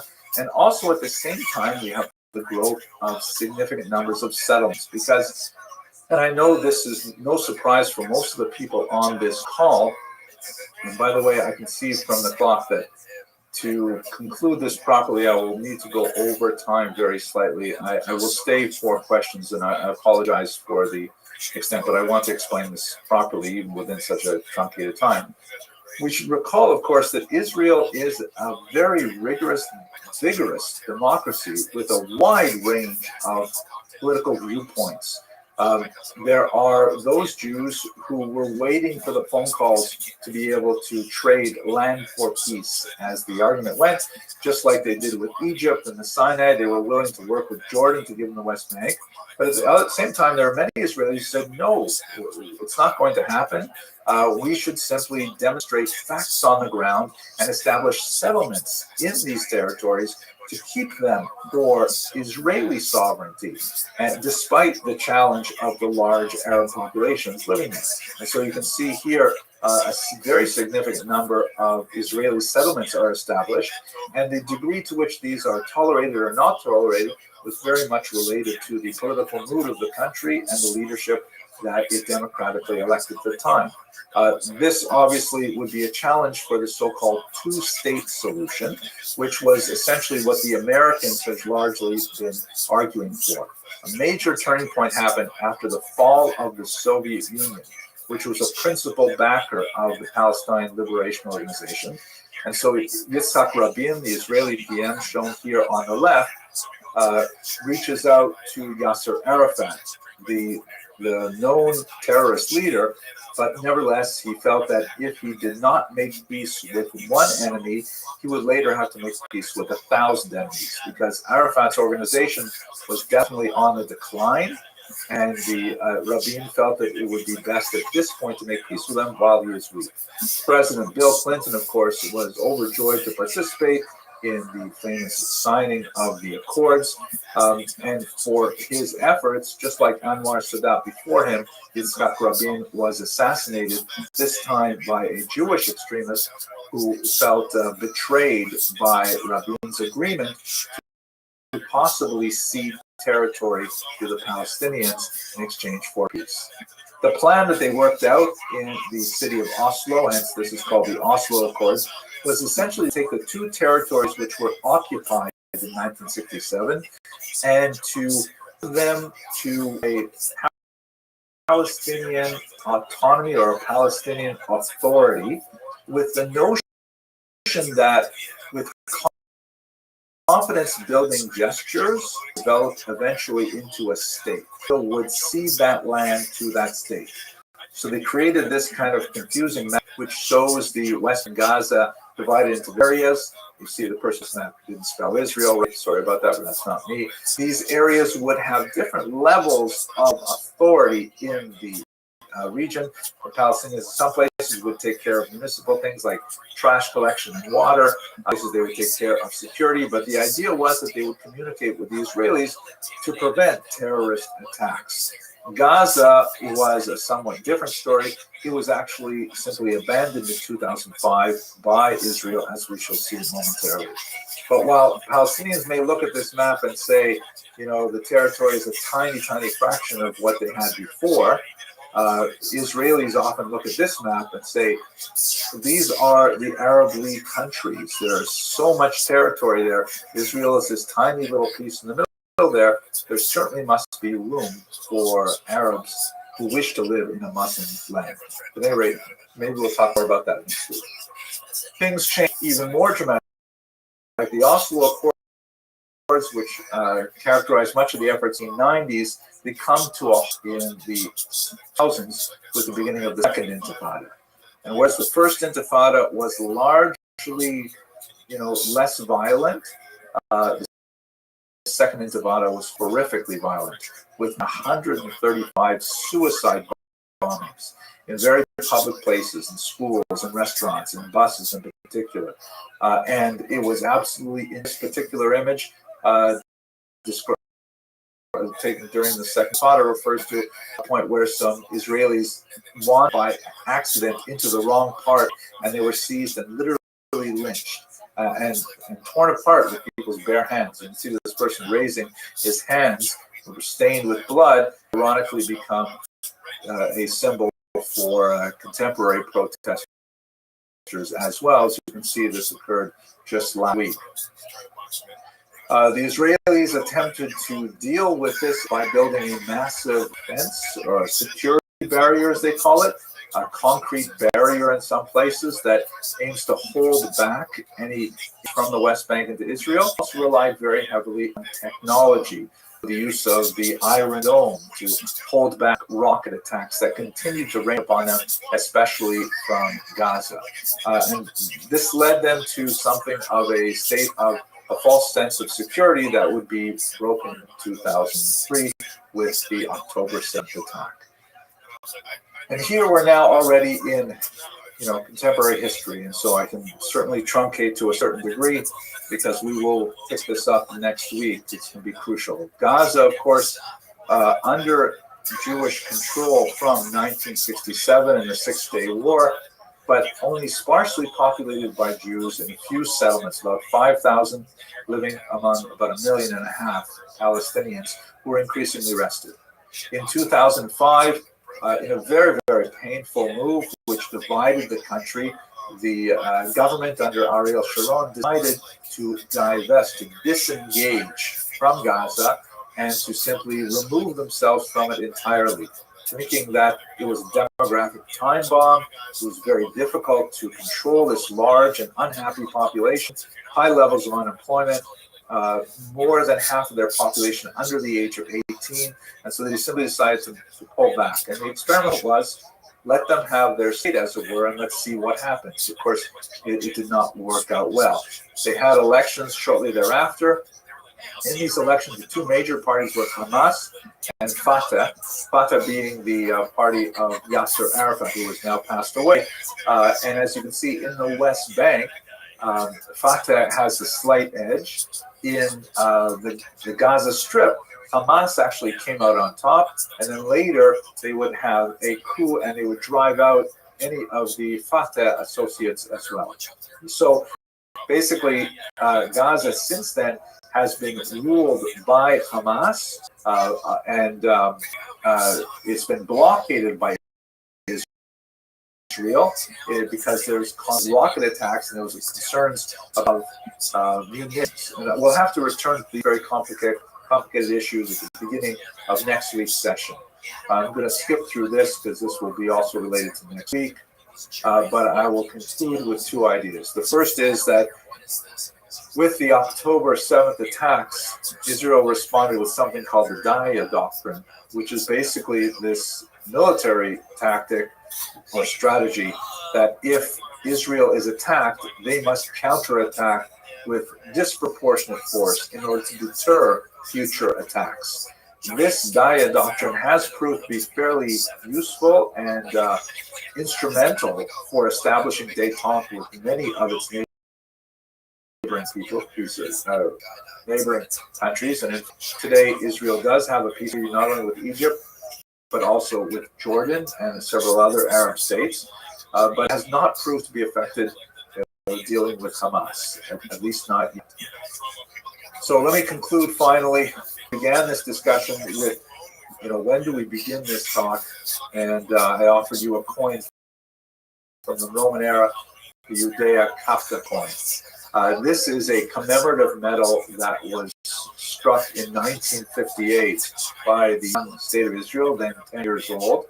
And on one side, they have this image evocative of that original Roman coin, and it says underneath, the Galta Yehuda of 1959, the Israel is exiled Israel is exiled, and it's a reference to the original exile. But then on the obverse, you have something really fascinating. It's in Latin, Israel Liberata, Israel liberated, and it shows you an image that is evocative of the original Judea Kafta, but says so much more in a positive vein. Where the Roman soldier once stood, you have a young woman playing with her child. Where the despondent Jew sat, you now have a farmer planting a tree for the future. And I think this is how Israelis, Jews the world over, view the state of Israel. Not as warlike and engaged constantly in conflict, but rather a country that is dedicated to growth and to peace and prosperity. And hopefully we should return to those days as soon as possible. With that, I want to thank you very much for your indulgence. I intended to end much earlier, but I will be very happy to address some questions at this point.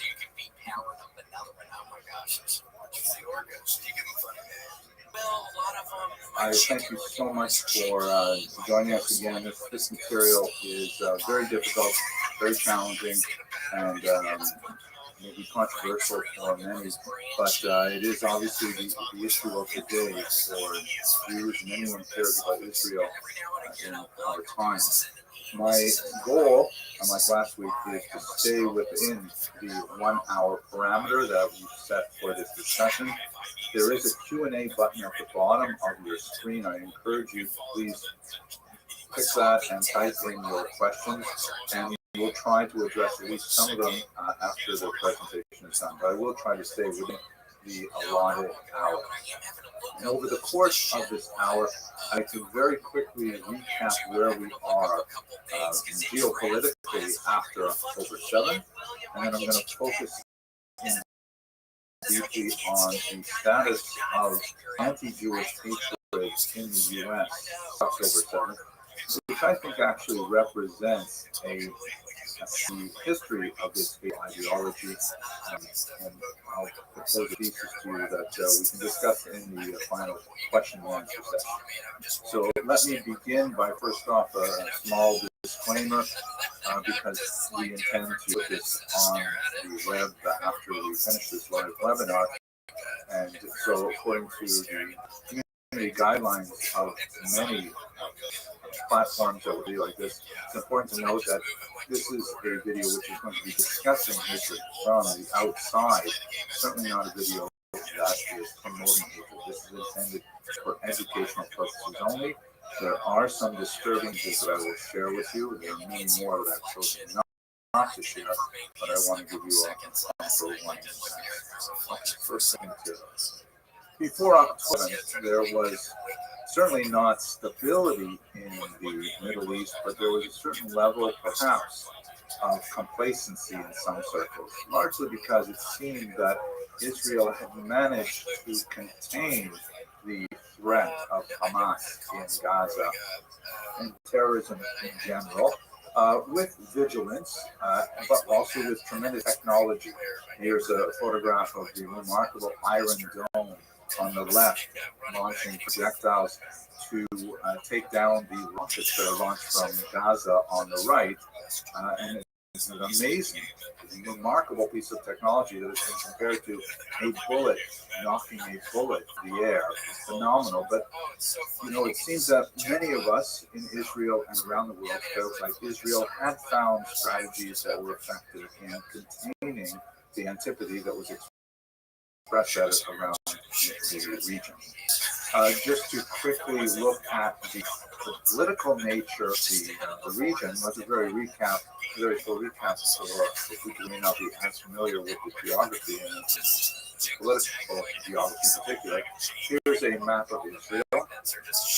In the shaded area, you have the region which is commonly known in English as the West Bank, also the region known as Judea and Samaria to many Israelis. And the political disposition of this region, which is on the other side of the 1967 border after the Six-Day War, is that since the Oslo Accords, this region was to be ruled jointly by Israel and the Palestinian Authority or the Palestinian Autonomy. It has not been a successful relationship. They have not been able to manage the territory properly. Effectively, it is under Israeli control. And you have a large population, well over 1 million people, who are not Israeli citizens living in this region. Theoretically, they are legally subject to the Palestinian Authority, so it is not an apartheid because it's as if it's a separate state within the boundaries of Israel, but in terms of the lived experience, it's definitely a very, very distinct separation between the way Israelis enjoy freedom of movement. Palestinians were subject of this Palestinian Authority, which has relatively minimal authority. Then on the east, the west, you have the Gaza Strip, which after the peace treaty with Egypt did not want it back and insisted that Israel keep it.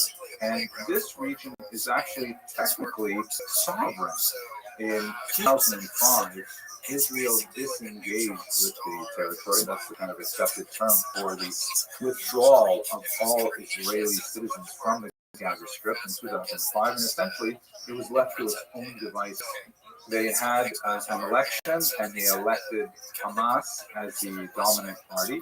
This was the only election that has been held in Gaza, and then a year later, Gaza, the Hamas movement in Gaza evicted their rival, the Fatah party, which is associated with the Palestinian Authority in the West Bank.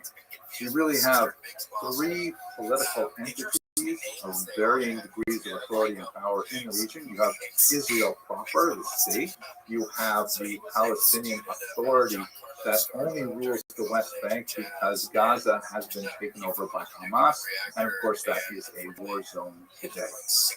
It is incorrect to say that Gaza City, at least until the October 7th, was occupied, but it is true to say that as attacks from Gaza continued throughout the entire period, Israel imposed a greater and greater blockade, much more stringent blockade on the territory, controlling all of its borders to prevent the access of material to be used for rockets in particular, as we see the results.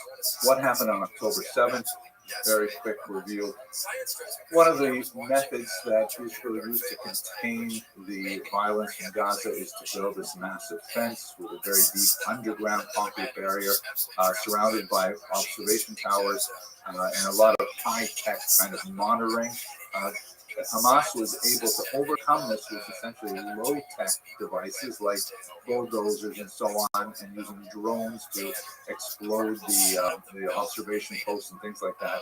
And then they invaded Israel's territory and created a degree of violence that, the term pogrom doesn't even come close to describing.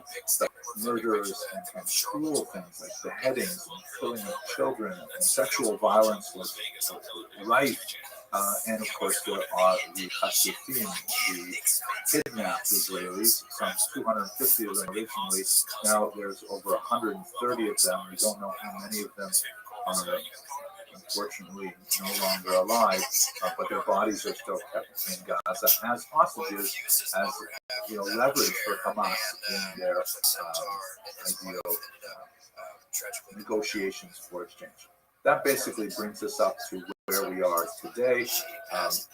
Now, in terms of the history of anti-Semitism, I mentioned last week, I believe, that we had a very, very brief honeymoon period where there was kind of sympathy for the state of Israel that had suffered this horrific attack on October 7th, but it didn't last terribly long.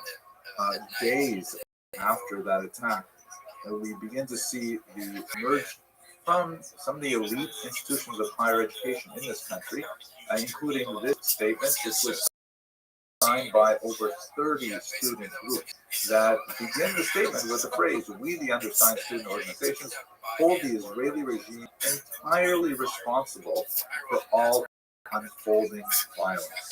And referring to the condition siege, essentially, that Gaza was under while Israel was controlling its borders, they refer to Gaza as an open-air prison, and therefore there's an implication that October 7th violence was somehow justified as some kind of retaliation, or as we shall see, a resistance. These are euphemisms for broad unacceptable violence altogether. And the euphemism becomes the order of the day. Here's another one that I found especially difficult from the Columbia School of Social Work that refers to October 7th as a Palestinian counter-offensive. And as you can see, Richie Torres has some very choice words for this. How ironic coming out of the School of Social Work after all. And there's no question that anti-Semitism explodes after October 7th. Here is a chart from the Anti-Defamation League that records the number of anti-Semitic incidents that are reported over the last 3 years. And these are all, of course, concentrated in the period after October 7th, which is one of those, I think, in many ways, psychologically very bizarre things that, when the Jews are attacked, it provides impetus for others to attack them as well. But at any rate, you can see the chart here clearly indicates the explosion of violence. But it's somewhat misleading to look at this period here. A very talented young doctoral candidate at the Université Laval in Canada sent me this really interesting chart. His name is José Manuel Rodriguez Caballero. And this is based on a reported instance of anti-Semitic attacks in Canada. And as you can see, the dots indicate the actual number, and then that gray line and that black line indicate the projected progression. It seems that since 2002, anti-Semitism seems to be on the wane, but then all of a sudden you have these outliers in 2021, 2022, and of course 2023. They're shown in the pink and the goldenrod circles there. And he has a lot to say about the influence of COVID on this surge of anti-Semitism. Obviously, there's more, but it wasn't just October 7th that was contributing to the surge. It's as if there was a preparation, this is part of his thesis, that COVID allowed expression of far more virulent elements. So it should all be fairly obvious for all of us, especially those of us who are following the news carefully, and those of us who live in the neighborhoods where we experience this kind of attacks on Jews, unfortunately physically, but also verbally and in other ways. One of the most bizarre phenomena of this period was the striking need of many people, especially young people, to somehow deface or erase posters associated with those Jews who were kidnapped. Sometimes arguing they were propaganda used to justify the Israeli attack on Gaza, which, in a sense, is certainly true. The attack on Gaza, one of the main goals is to get the kidnapped people out of it, to remove the hostages from Gaza. Another goal, I think very reasonable, is to destroy Hamas's ability to ever launch an attack like this again. But the posters seem to strike a nerve among many people who see them, regardless of one's political orientations and feelings about states in the Middle East. We should be able to understand how horrific it is for a child to be torn from his parents and taken into captivity, which we have in this situation. And nevertheless, the phenomenon was to tear these things down. Why did that happen? I hope to come back to this towards the end of this lecture.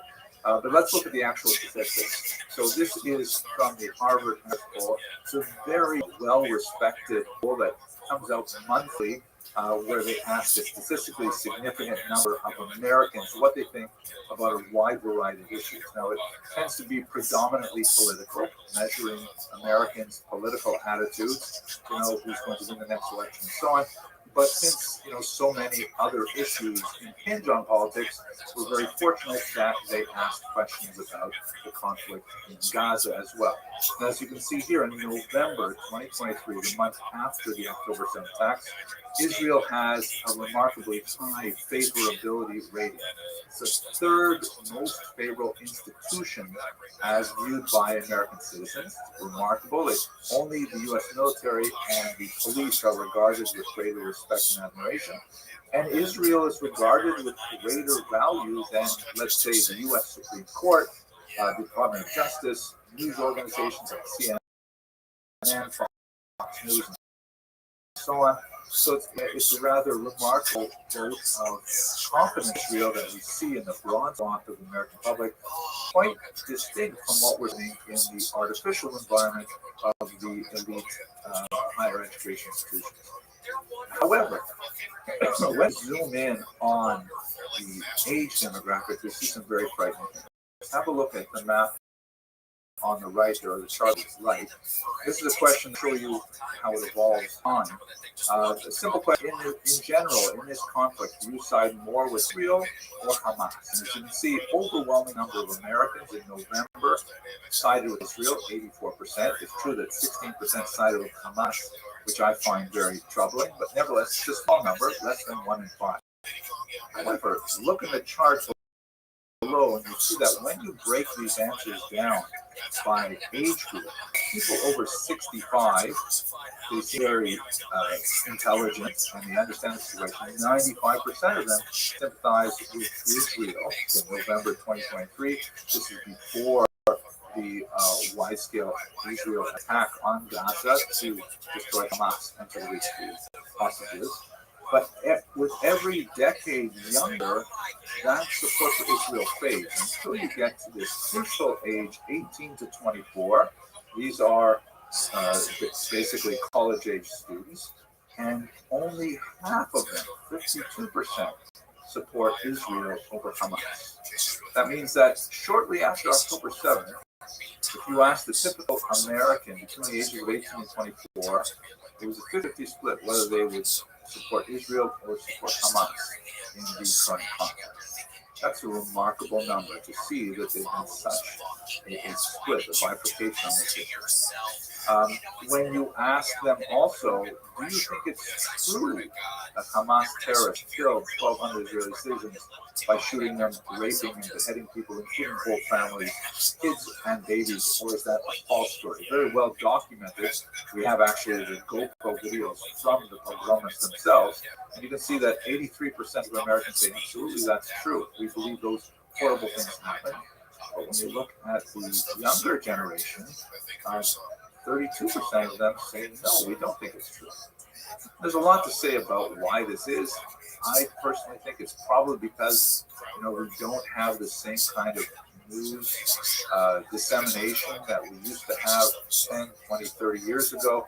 Where I remember when I was a kid, and my father would turn on the news at 11 o'clock, and it would be CBC, and you would have like an announcer who would say the news, and it was like, that was the truth. What actually happened? We had tremendous confidence in our newscasters. Nowadays, younger people tend to consume much of their information about the world from social media sources, which have not only the challenges of not relying on journalistic ethics, which that's sometimes a questionable thing too, but also social media tends to feed back to the viewer the kinds of information that will resonate with them most, keep them on that platform and keep ads.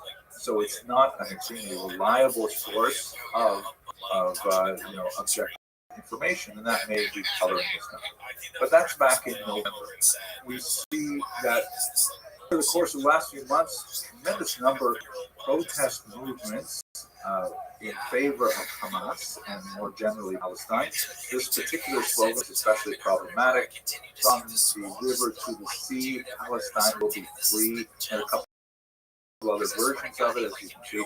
And for many Jews and Israelis especially, we see this as essentially a call for the destruction of Israel. Many of the apologists for this statement believe that no, you have to interpret it differently. Into freedom in a much more general sense, not necessarily free from Jews, Judenrein, but freedom to express themselves and so on. And this is a little bit like, how do you translate the term jihad or holy war? Is that like an internal struggle to war? So that's the thing that was circulating when this began to be very popular. A remarkable scholar, Ron Hassner at the University of California, actually went out there and conducted a survey of students, and it turns out that most students who were chanting this were very confused about geography. River, they could not identify that perhaps it's the Euphrates or the Nile. And when it came to the sea, they were guessing not only the Mediterranean, but also the Atlantic and even the Caribbean Sea. And once the geography was explained to them and how this idea from the river to the sea meant erasing the state of Israel, then actually many of them changed their feelings about that particular chant and revised them accordingly. And they are supported by a large, those who are protesting are supported by a wide network, a very disparate network. I also received this from Mr. Caballero. He sent me several links to organizations that will allow you to download free posters that you can use at your next protest, and there's all kinds of organizational materials, Resistance 101, that are providing coaching for young people to participate in venture. And there's a certain element to this that seems grassroots and legitimate, but there are also some very troubling elements that suggest that it may have some outside sources of funding and organization. Just have a look at this, for example. This comes from the Wall Street Journal, did a visualization of the number of protests after the killing of George Floyd. And as you can see, there's an eruption of them in the summer of 2020, shortly after the video of his killing was circulating. And then, with time, the amplitude of the number of those protests slowly decreases, and especially as you get to the winter time, they drop off to zero. And that's, that looks like a human pattern of people who are spontaneously outraged and express that outrage, and then slowly, life goes back to normal. But when you look at the protests that we have been enduring lately, the amplitude, look at that screen on the bottom there, the amplitude is very different. It's not a big surge at the beginning in November. It's pretty constant, with spikes pretty much every weekend and sustaining itself throughout. I don't know a lot about how social movements are organized, how they perpetuate themselves, but this particular chart strikes me as highly artificial, as if there are regular infusions of cash, organization, material, who knows. we shall see what happens now that the semester has ended and summers begin and summer jobs and things like that. The few encampments that are up there may change dramatically for reasons, totally unrelated to this, but we'll see how that develops. At any rate, if we come to the most recent Harvard-Harris poll, the April poll that was released just about a week ago, on the left, you see the question we've been tracking: do you support Israel more or Hamas? And you can see that the younger generation have been picking up their studies a little bit, and the support for Hamas has dropped from 48% to 43%. That is somewhat encouraging. And it's also important to note that, the news is suffused with the stories of protest because, that is sells newspapers and sells advertising. But the broad swath of Americans are still solidly behind Israel. This particular chart, which asks Americans back in April, do you think that Israel should invade Rafah to find the last hostages there and to eliminate the Hamas terrorists who are hiding in the tunnels? 72% Americans and 50% of our youngest generation say absolutely finish what they need to do. There's a very strong minority, 28% of all Americans, 43% of the youngest age group, who disagree. But nevertheless, that's still a very solid majority, basically behind Israel. So while we're seeing there's a lot of cause for alarm, to be sure, we should understand that the general mood of America, when you're outside of the elite university campuses, is still definitely very pro-Israel. But we are still troubled by the numbers, especially in the youth. I'm going to focus on them a little bit more.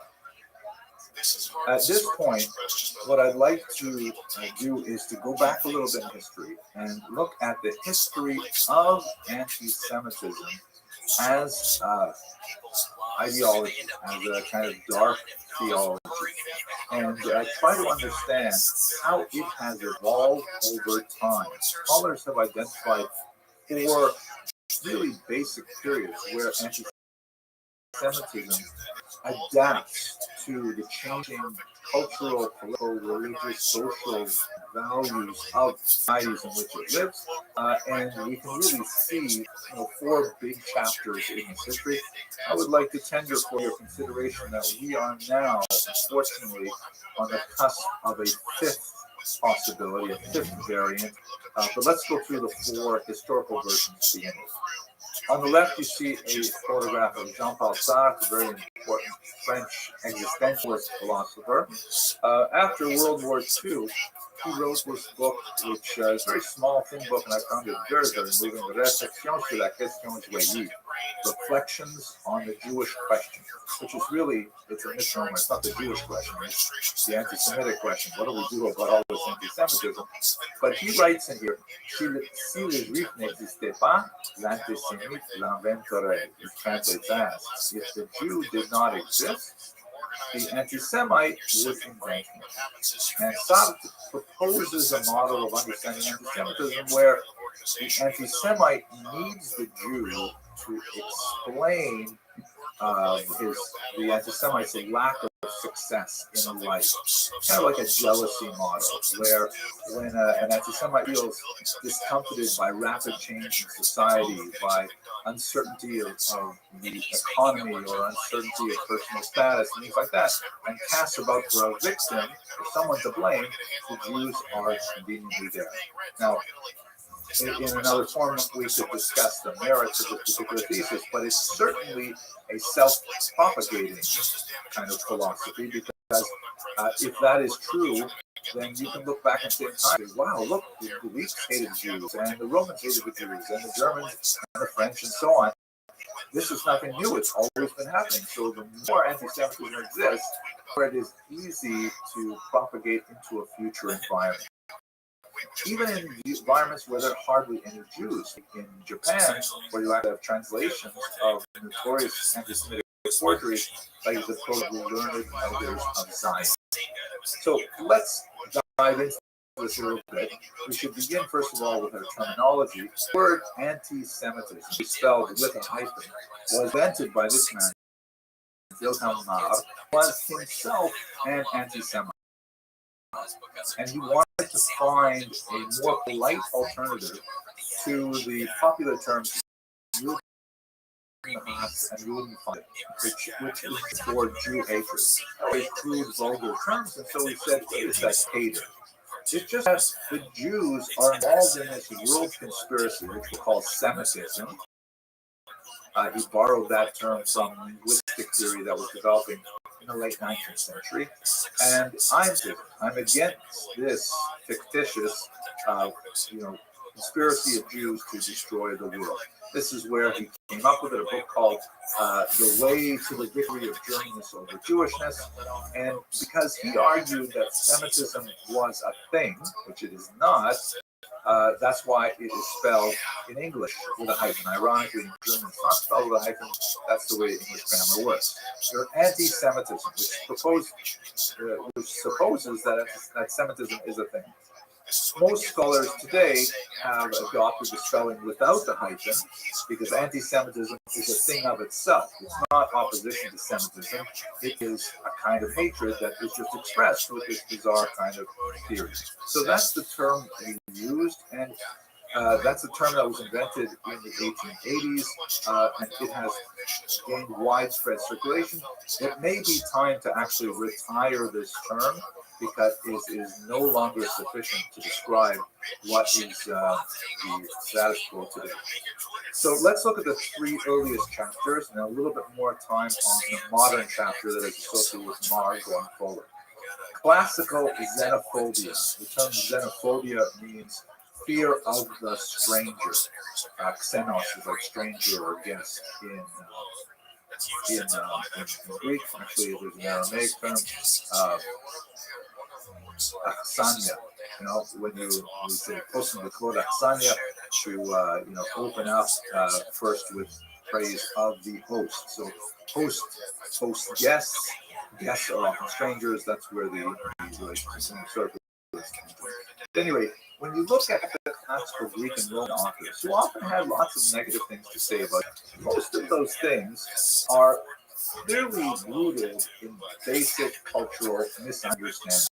Like, for example, the Romans would look at the Jews and say, how lazy are these people? They take a day off 1 in every 7. How is that possible that you can go through your life not working 1 day in 7? So they called it slothful. They called the Jews, ironically, atheistic because they refused to bow down to idols, which was the civic religion of the day. So they are not worshiping any gods, well, they must be atheistic, which is hilarious, really, because it's the opposite. They worship one invisible God, which was very hard for the Romans to grasp. So there are all kinds of things like this, where the Romans and Greeks felt like, we don't get those Jews, they're so weird, and so for the antipathy to them is basically rooted in very explained misunderstanding. For example, is the Arch of Titus, the famous arch that commemorates the Roman victory over Judea in the Great Revolt of 66 to 74, the revolt that resulted in the temple. And as you can see underneath it, there is this remarkable bas-relief that shows the Jews carting off as slaves, various spoils from the temple, the menorah, and so on. So, you can't really call this anti-Semitic, like we'll see later, because this is essentially normal war propaganda. The ancients, the medievals, and the moderns all celebrate military victories. They often, portray their defeated enemies in negative, and that's just normal human interrelations, whether we like it or not. So classical xenophobia is not kind of like a bizarre psychological pathology, as we shall see later. We move to the second period of Christian anti-Judaism. This is a period that is especially associated specifically with the birth of Christianity because of its unique relationship to its mother religion. Since Christianity is born from Judaism, the earliest Christians were all Jews, the apostles, and so on, and they're trying to articulate their identity in opposition to or as distinction from their mother religion. And so the kind of arguments that you see in this kind of anti-Jewish dialectic are fundamentally religious in nature. So, for example, you see it illustrated in a lot of Gothic art. The classic example of ecclesia et synagoga, a woman representing the church, always on the left side of the image, and a woman representing the synagogue, the Jews, on the right. These kinds of large, monumental pieces are often on the sides of cathedrals, like this one in Strasbourg, are very useful to explain the complicated relationship between Christianity and Judaism to illiterate peasants who make their way to the cathedral for education.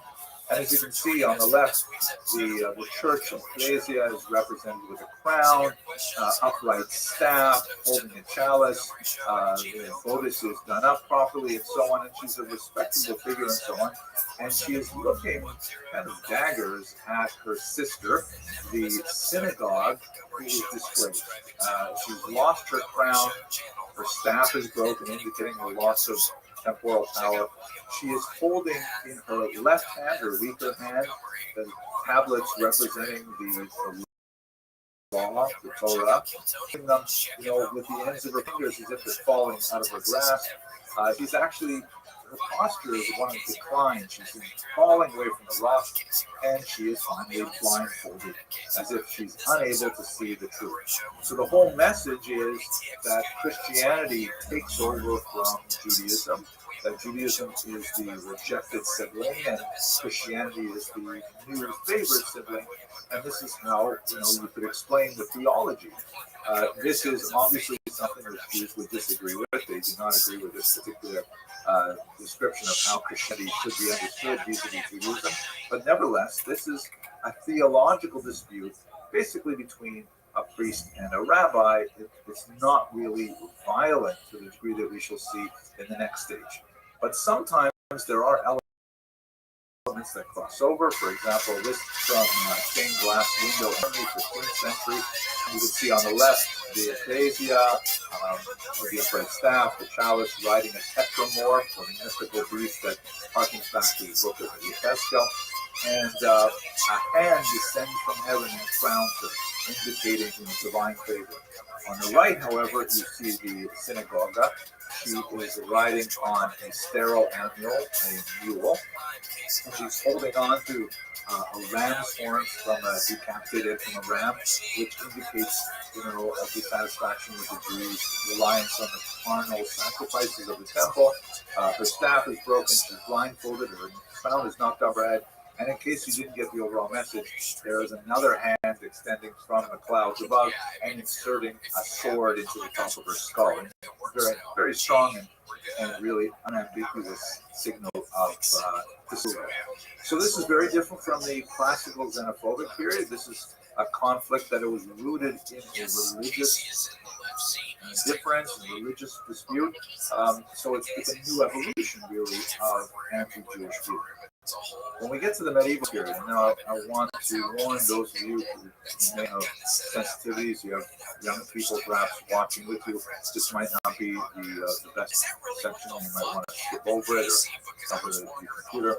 The medieval period, particularly 15th century and onward, which coincides with a lot more means of disseminating ideas through print, for example. That's when you begin to see anti-Semitism go way off the rails. And it becomes deeply polarized. The idea, for example, of the blood libel, which begins first in 1144 with the charge of ritual murder and then surges after the 13th century and just spreads like wildfire across Europe. This strange, bizarre idea that Jews must capture a Christian child, torture it, drain it of blood, drain him or her of blood, well, it's always a him, and then use that blood for matzah, all kinds of things like this. Total crazy completely divorced from the truth. And it's such a bizarre argument that the popes frequently denounced it. It's not true. Don't believe me who tell you these things. But there's a huge gap between what happens at the highest levels of church and what happens in the laity. And this idea of the blood vow becomes incredibly popular and persists right up to the 20th century. It has tenuous connections to religion, in that the child victim is supposed to be some kind of reenactment of the original passion, but those religious elements really seem to serve the narrative, which is much more bloodthirsty. And so many other examples of this, especially in association with the devil, and this is the commonly circulated image of the Jews, the Judenzahl, the Jewish pig. On the top, you see a victim of a blood libel, and in the main picture there, you see a devil associated with the Jews. This also appears when Jews are accused of witchcraft and sorcery and involvement with the devil, and they're doing horrific things with the pig. Very popular image, widely circulated, particularly in Germany. So these are this kind of like bizarre, nasty hatred, quite different from the earlier period, which was much more kind of sedate and religious in terms of, dispute over how to interpret, for example, the book of Isaiah. This is like really bloodthirsty. It's really violent, and it's brilliant, and it's a totally new level of anti-Semitism. All of these elements, however, do have some vestiges in contemporary anti-Jewish antipathy, such as, for example, this scandalous image that was painted in 2020, which commemorates the death of young Simon of Trent, which we saw actually 2 images ago, in a hyper-realistic, modern style, and clearly the images of these gleeful Jews torturing this child, one of the most offensive depictions of anti-Semitism in the 20th century, the 21st century, even though it harkens back really to a 15th century charge. So that's the first 3 periods of the ideological shifts of anti-Semitism, and as you can see, I hope, anti-Semitism, it's like a virus that when it finds a new host, it simply finds ways to infect that host most efficiently. And it has an unusual degree of adaptability to a wide variety of cultural, historical circumstances. So this takes us up basically to the 19th century. And that's when we get the period of what we call modern anti-Semitism. This is a term that's correctly called anti-Semitism per se, because this is when the term was invented. It circulates around the combination of a couple of ideas. One of the most important books was this essay on the inequality of the human races. And this idea of racism, which is really fleshed out in the 19th century. It's a huge step down from basic color bias, which is much older. But the notion, kind of borrowing from Charles Darwin's theories and applying it to humanity, that there are all these different races in the world, Africans and Europeans, or blacks and Aryans, if you will, and they all have different strengths and skills and weaknesses, and they struggle with each other to capitalize on scarce resources. The Jews in this system, which is deeply anti-Semitic, are a parasite race who are perceived as being a kind of a germ, bacillus, that infects healthy civilizations and then is able to kind of eat them out from on the inside, and then move on to another host. This is, you'll note, completely devoid of any religious rulings, because the 19th century is when religion is in steep decline, and anti-Semites simply can't get any traction with the old religious ideas of anti-Christian Judaism and so on, or the blood libel and so on. And so they have this new sort of quasi-scientific idea of what the Jews mean. You see a lot of images like this This is actually an election poster from Austria in 1920. Shows a obviously Jewish kind of worm snake thing strangling the Austrian eagle. The text says German Christians. Actually, there's a text missing on top. It says vote Christian Socialists, name of the party, German Christians, and save Austria. Right, save it from the Jew who's choking it from within. And here's a remarkable book cover from Arthur Winter. Translation of the title is The Sin Against the Blood, a novel of the time. So you can see the muscular, healthy Aryan who, if it weren't for the fact that he had this massive, overweight, fleshy Jewish vulture weighing him down, he would be able to get up and be strong and do whatever he needed to. But it is the Jewish presence that is the sin against the blood, is weakening German society. So no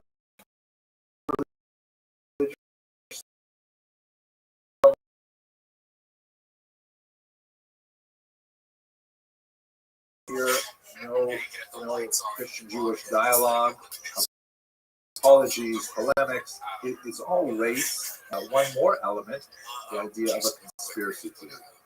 That the Jews, who are racially distinct and are often portrayed in this kind of caricature, are engaged in a massive worldwide conspiracy, popular in particular by the notorious Protocols of the Other Zion. I showed you the Japanese translation earlier. This is a forgery that was invented by a notorious anti-Semite named Sergei Nilus in the turn of the 20th century, and it posits that Jews are somehow locked into this massive system that has all kinds, like he wrote about, secret cells that link major cities so Jews can move around. On the right, you see a typical example. This is Mexico, 1930. And it translates, the invisible world government, the Jewish program to subjugate the world. And the wealthy capitalist Jew, see the monopoly man in here as well. He's squeezing the globe, taking all that out of it with his claw-like. And this is essentially the message of modern anarchism that we have to the present day. Nazis were especially at developing this witch's brew of racism and theory. Here's a terrifying. It's called the poison mushroom, and the whole message for children is that Jews look just like regular people.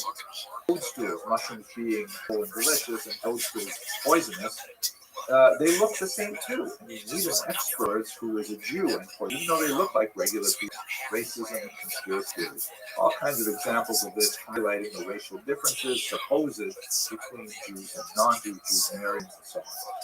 And they're all linked, as you can see in this kind of imagery that shows the Jewish compact, the Jewish conspiracy with all these Jewish names, and obviously heavy, fleshy, Semitic look of this individual, and how they're all connected to one another. So that's how the Nazis took this modern anti-Semitism to its logical conclusion.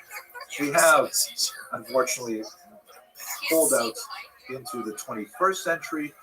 This is a photograph famous from the Charlottesville extreme right march in 2017, where the chant was, "You will not replace us," right? The whole idea of the sin against the blood. The Jews are infiltrating society, taking away the rightful places of Aryans and so on. Jean-Paul Sartre and the jealousy theory. There's some interesting kind of spins on this with COVID in particular, that COVID is somehow a Jewish plot to kill off large numbers of Aryans and so on. I mean, these things are they would be funny if they did not hear us. But unfortunately, there are people who believe these things. Now I'd like to bring us to the final remarks. And I'd like to suggest that we're now possibly on the cusp of a fifth kind of Jew-hatred that represents a qualitative difference from previous types of anti-Semitism, I find it deeply concerning.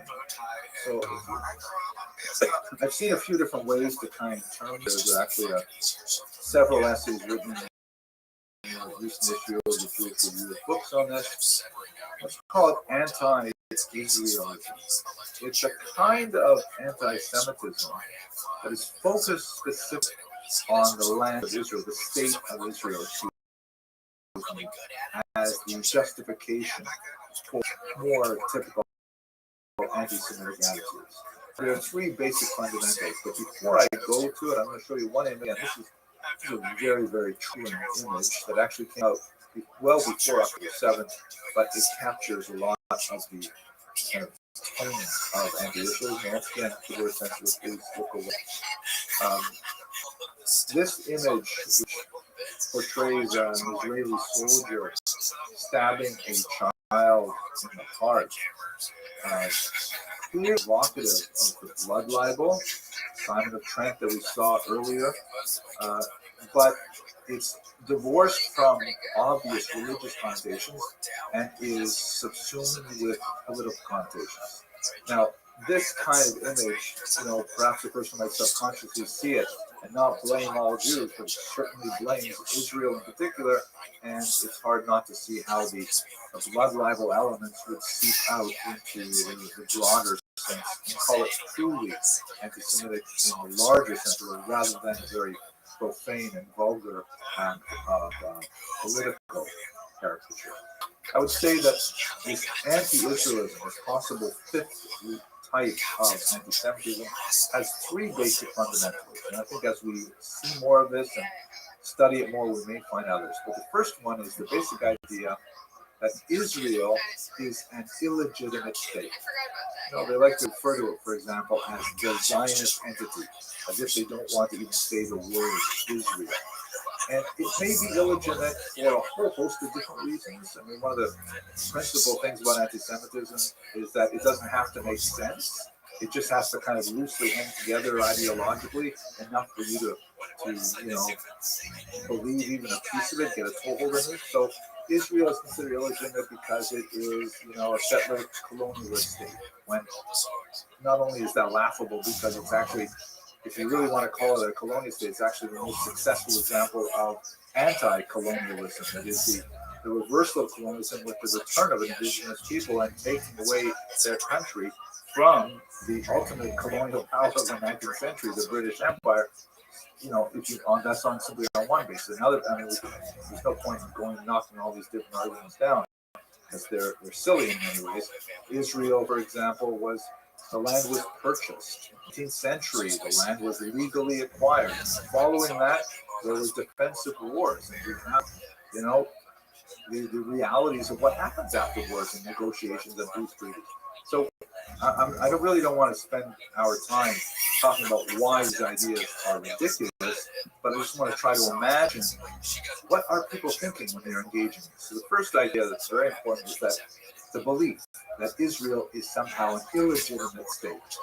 Secondly, because it is illegitimate, these anti-Israelists argue that erasing this historical anomaly of the state of Israel is justified often by any means, including attacks on non-Israeli Zionists, which means the vast majority of the Jews of the world who identify as Zionists, who consider Israel their historical homeland.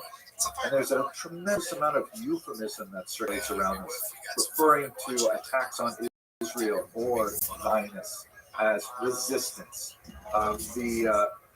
The use of some vague foreign terms like intifada, whereas anyone who lived through the second intifada knows exactly what that really implies. So this is like the second fundamental, the idea that if we accept the premise that Israel is somehow an illegitimate state, and I would love to see anyone showing me a legitimate state by those kinds of measures, then erasing that state is somehow justified. And furthermore, and often the very childish thinking of people who have never had to experience war, they will, likely say things like that Israel should be wiped off the map. They clearly have no idea what that actually means.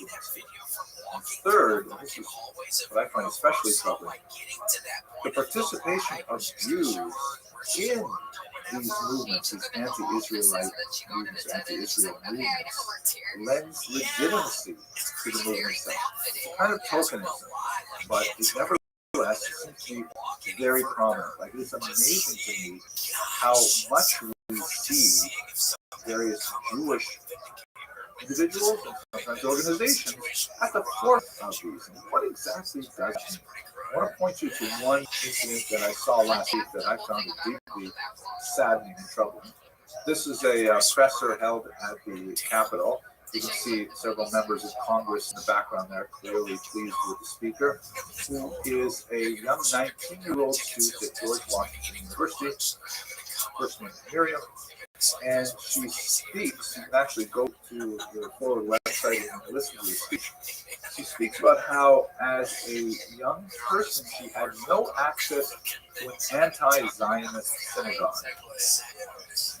Make of that what you will. There are neighborhoods where you will find anti-Zionist synagogues, but there are very few that are truly anti-Zionist. There are many that are non-Zionist, maybe, but anyway, because of that, she felt deprived because she had never had a bat mitzvah. She was never able to enjoy whatever it meant to be a bat mitzvah. But at the encampment at George Washington University, where she was demonstrating, not only did they have Shabbat services, but they actually had a rabbi come with a Torah scroll, and there in Shahada Square, which is what they've renamed that quad, she had her bat mitzvah. So she was proudly describing how she discovered her Jewish identity and her Jewish roots in the center of this essentially pro-Hamas rally. Why do I say pro-Hamas? Well, it doesn't take much scratch Hamas in this. For example, she refers to where she had her bat mitzvah as Shahada Square. This was what the protesters renamed the quad. Shahada means Martyrs Square, like a shahid, someone who, for example, dies on the course of a suicide bombing. And the Shahada is also one of the 5 pillars of Islam. It is a sentence that proclaims Muhammad's preeminence as a prophet, and it's actually the core of the conversion to Islam ritual. So much so that we see it in many contexts. This is actually the Shahada written, and you may see the green background as familiar because this is actually the Hamas flag. So it doesn't take too many levels of separation until you get to that point. And what does it mean that a young person would find her Jewish identity specifically in this kind of moment? So I'm very proud of myself, and I've actually kept myself on time, so I'm going to conclude, but I'd like to take myself just a little bit outside of my comfort zone, if you don't mind. I normally prefer to speak only about things that are firmly in the past. I'm a historian, and it's not my comfort zone to address current events. Nevertheless, I was asked by Rabbi Kurbel to speak last night at the Queens Jewish Center, and he specifically wanted me to address, what does history teach us about the moment we're in right now? History is silent on what we're supposed to do about the future. History just sits there. Historians, on the other hand, may have something to say. I try to eschew the practice, but since Rabbi Kerbel asked me, I would at least make an attempt at how I personally view the current moment, and hopefully something is that. So what you see on this is a text I came across when researching things for Passover. You'll see in the Hebrew a very, very well-known passage Haggadah read on the Passover table. And it reads, in every generation they rise up against us to destroy us, but the Holy One rescues us from their hands. However, under Russian censorship law, no Jewish text could be published without censor's approval. And so in Vilnius in 1859, the censor insisted on adding a couple of things. You can see they're circled in white there and red. He put the rising up against us in the past tense, right? They used to rise up against us, but now we live in, paradise of Tsarist Russia. That kind of thing doesn't happen anymore. No more anti-Semitism. It's like gorgeous here. And then he changed the divine rescue from the present tense, meaning God is still here always and protecting us, to put it in the past tense. Because back then we were persecuted, no longer under the Tsar. Therefore, we no longer need current protection from God. That was the censor's attempt to make this, acceptable for 1859. But if we look at another text from this period that I find especially important for this context, and this is also, by the way, printed 1853 as it happens in Russia, and this managed to get past the censor. And it's, of course, a passage, if you're reading the Hebrew, from the Unastana Tokef prayer, which we read on holidays, a very solemn and moving prayer that offers the solution of repentance, and then above the word teshuva is written in small letters, psalm, fasting, prayer, tefillah, that is voice, and tzedakah, money, diminishes the severity of the degree. And if this is kind of like the prescription, so looking back in history, I see three really important ways that we can seize upon this moment and find our way through this perhaps new evolution or devolution of the century. First of all, in terms of tshuva, one of the most awful periods in our history was undoubtedly the destruction of the Second Temple, which was characterized by incredible divisions between Jewish groups. The fighting between Jews in the year 69, before Titus even breached the walls of Jerusalem, was horrific and far worse than what they had ever endured before. Zealots attacking zealots, innocent people, blood flowing in the streets, burning each other's grain stores. And obviously that ended in the destruction and terrible tragedy of Jewish people. But at the very same time, you had this phenomenon. This is the Theodotus inscription. It is one of the oldest pieces of synagogue furniture, appurtenances, that have survived. It comes from the 1st century, probably the 1st century BCE, and it is a plaque. Every synagogue has to have a plaque. The earliest thing we have from any synagogue, basically, is a plaque. And it describes how Theodotus, paid for the synagogue, paid for the plumbing and things like that, and everyone should enjoy it and so on. And this Theodotus inscription speaks to the idea that Jews are strongest when they come together and they look at their first principles. I was especially moved in this context, this tshuva moment, by something that was quoted to me. This is Rabbi Amiel Hirsch, who's a Reform rabbi, who had the real courage to speak. Just a while ago, to his congregation, his sermons are taped and posted. And he asked this difficult question: why are so many of the young Jewish protesters graduates and alumni of Reform synagogues, youth groups, and camps? What did we do wrong? Can you imagine getting up and saying to your congregation, what did we do wrong?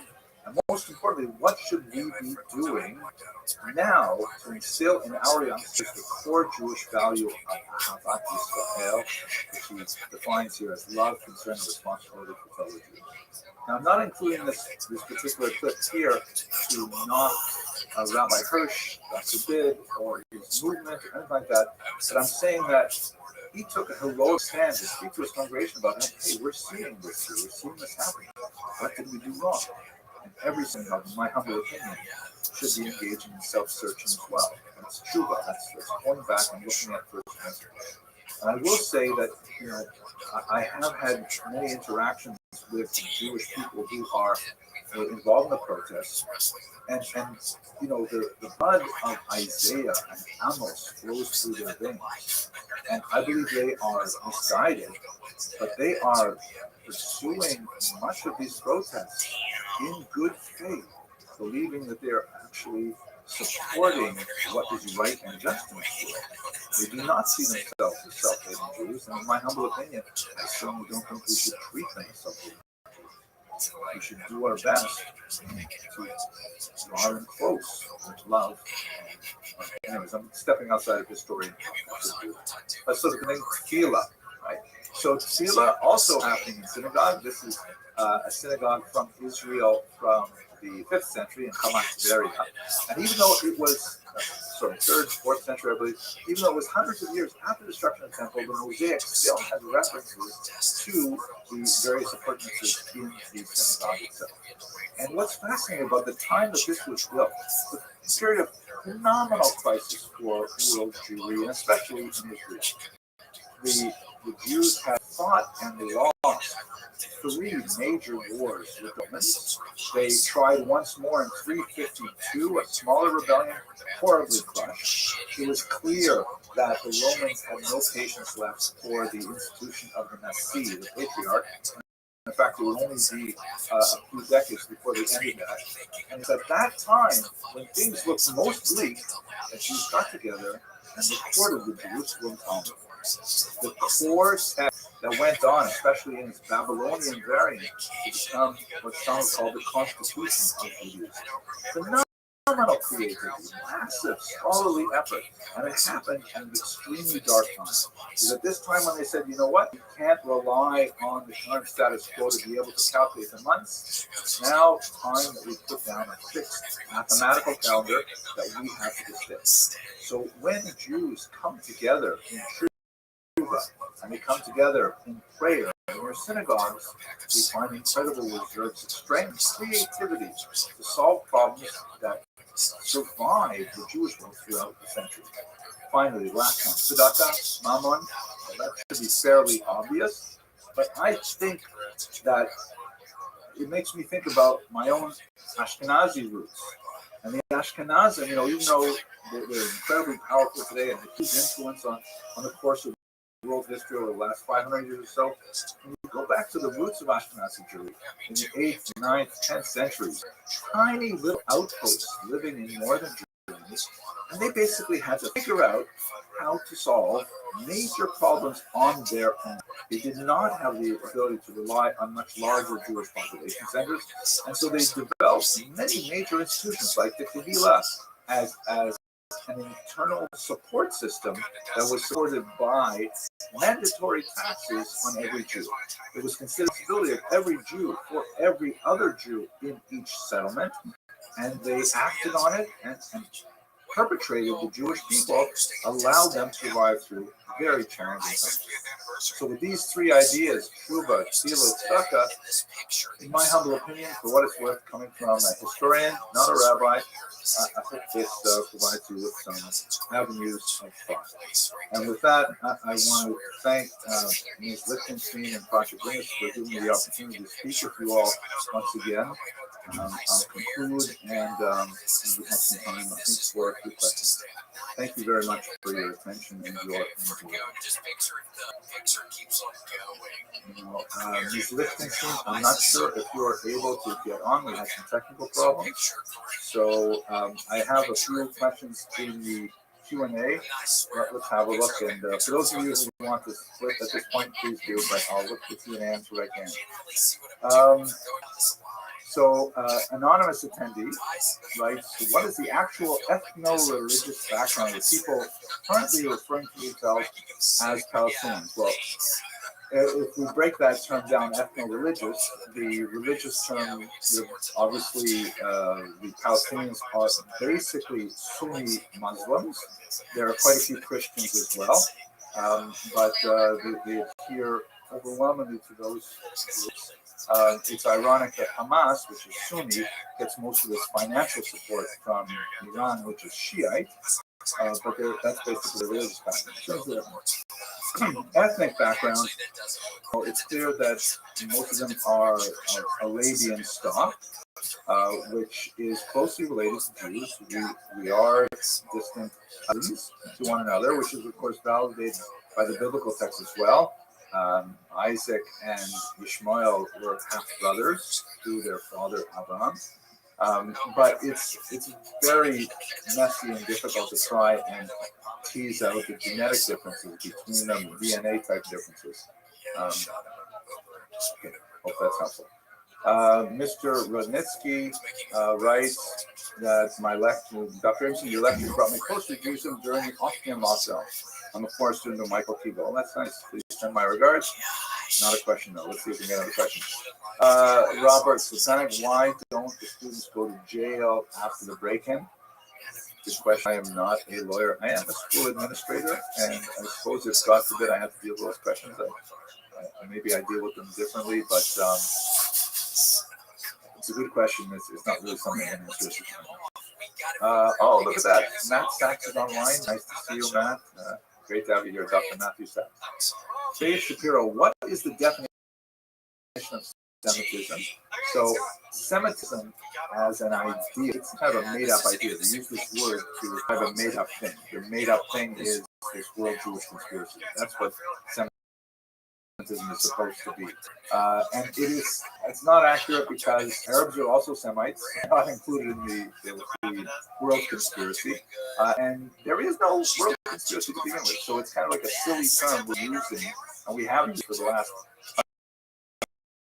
140 years. But maybe it's time to retire it because it is just too away from utility. So what anonymous should be used instead? I don't know. Jew hatred, going back to the original term Yud and Has, is hard to disagree with that, regardless of its vulgarity, but it is a vulgar idea. And if we want to speak with some precision, then the anti-Israelism maybe is better. Now, we should note, of course, that the opposite of anti-Israelism is not pro-Israelism, because you can have people who are pro-Israel, and still criticize the Israeli government. That's entirely within the realm of normal human political discourse, as of course many Israelis exercise that right to this day. So it's a complicated and difficult thing to use. Mr. Cook asks, how closely is the 1946 Gales program follow typical medieval blood libel? I'd rather not answer that question because I'm not holding in the Gales program for after video. Dia D asks, why does Israel seemingly defend nations that promote anti-Semitism such as Saudi Arabia? Politics. There's a lot of strange politics that it's not at all uncommon for many nations to, in which the politics makes strange bedfellows. So that's the bottom line. Our riots on U.S. campuses led by Arab students and instigators, similar to European student riots. Should the FBI investigate these leaders by tracing the funding for these student riots? This is quite fascinating. What has been coming out lately. I really would like to see more research on this. Roughly half, sometimes 2/3 of the people who are arrested are not students, faculty, or staff of the universities where they are protesting. And in some cases, they have identified, kind of professional lifelong agitators who have, organized protests in other cities for other causes. So there's definitely a certain element of professionalism going on, including a lot of the sharing of the materials that I referred to earlier. Nobody asked me other than you, anonymous attendee, what the FBI should do. But personally, I think that would be a good use of their time to figure out where is the money coming from, who are these people, how do they feed themselves, and so on.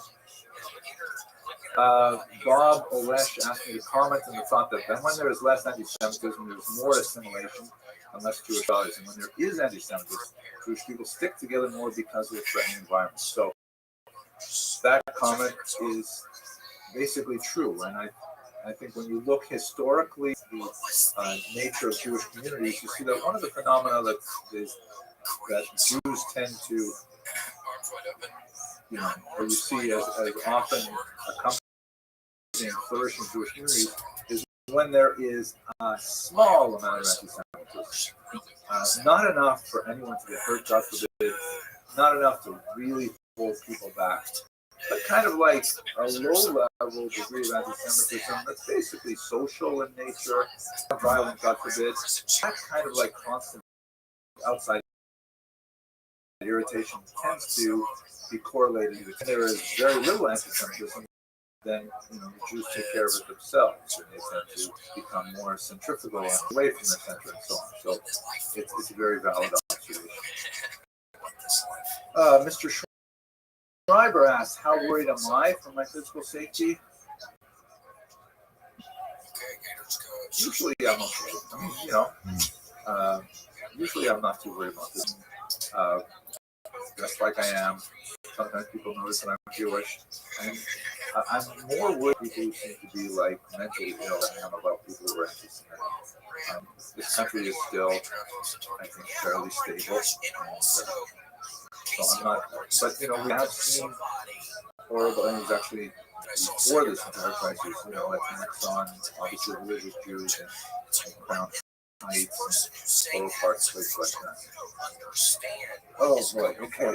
I'm gonna see another autonomous attendee. I don't know if it's the same one, but he or she is Asian, and he or she is disturbed by all these civilian deaths in Gaza. I am also deeply disturbed by civilian deaths in Gaza. God forbid, I would never want to argue. I do not, however, have the temerity to tell the Israeli government what they. I sit at home reading books. I'm not a soldier, I'm not a military threat. I just wish they would find a way to get the hostages back and to, like the aims of the war, and find a way to rid Hamas of its power towards Israel in the future and towards its worthy goals. Are they doing it in the best way possible? This is the debate that Israelis are engaged in very deeply. Quite divided in Israeli society now as to exactly what degree of force should be used, how it should be applied. So I don't have a really good answer other than to reaffirm what I think is the value of your question. And I do agree that I think the world holds Israel to a higher standard, but I think Israel also holds itself to a higher standard too. Okay, thank you for these things. That's great.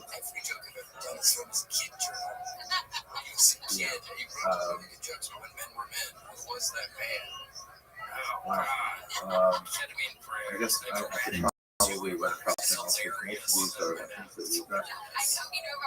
Thank you so much for staying with me on in this presentation. I hope that we'll have more opportunities to discuss this in the future, and let's hope that we have good news. Thank you very much. We have a few questions from your works. Carter says recently. Long list of awards and accomplishments.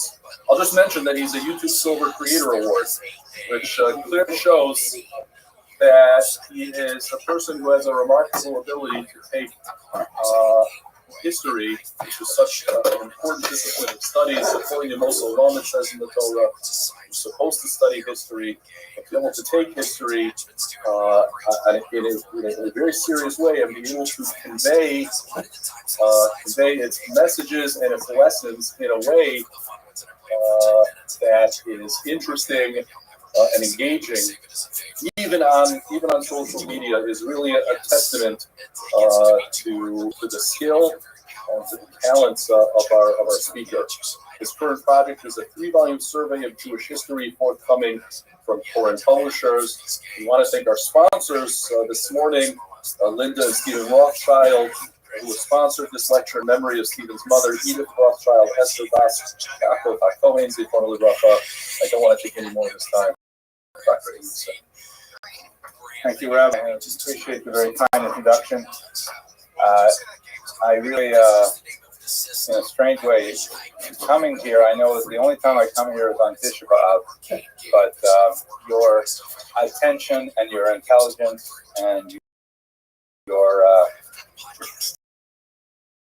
wise questions are always very valuable. I can't move this back. I think you'll have to find a spark. Probably closer. That's all right. For those of you who may be joining us online, it's Tisha B'Av.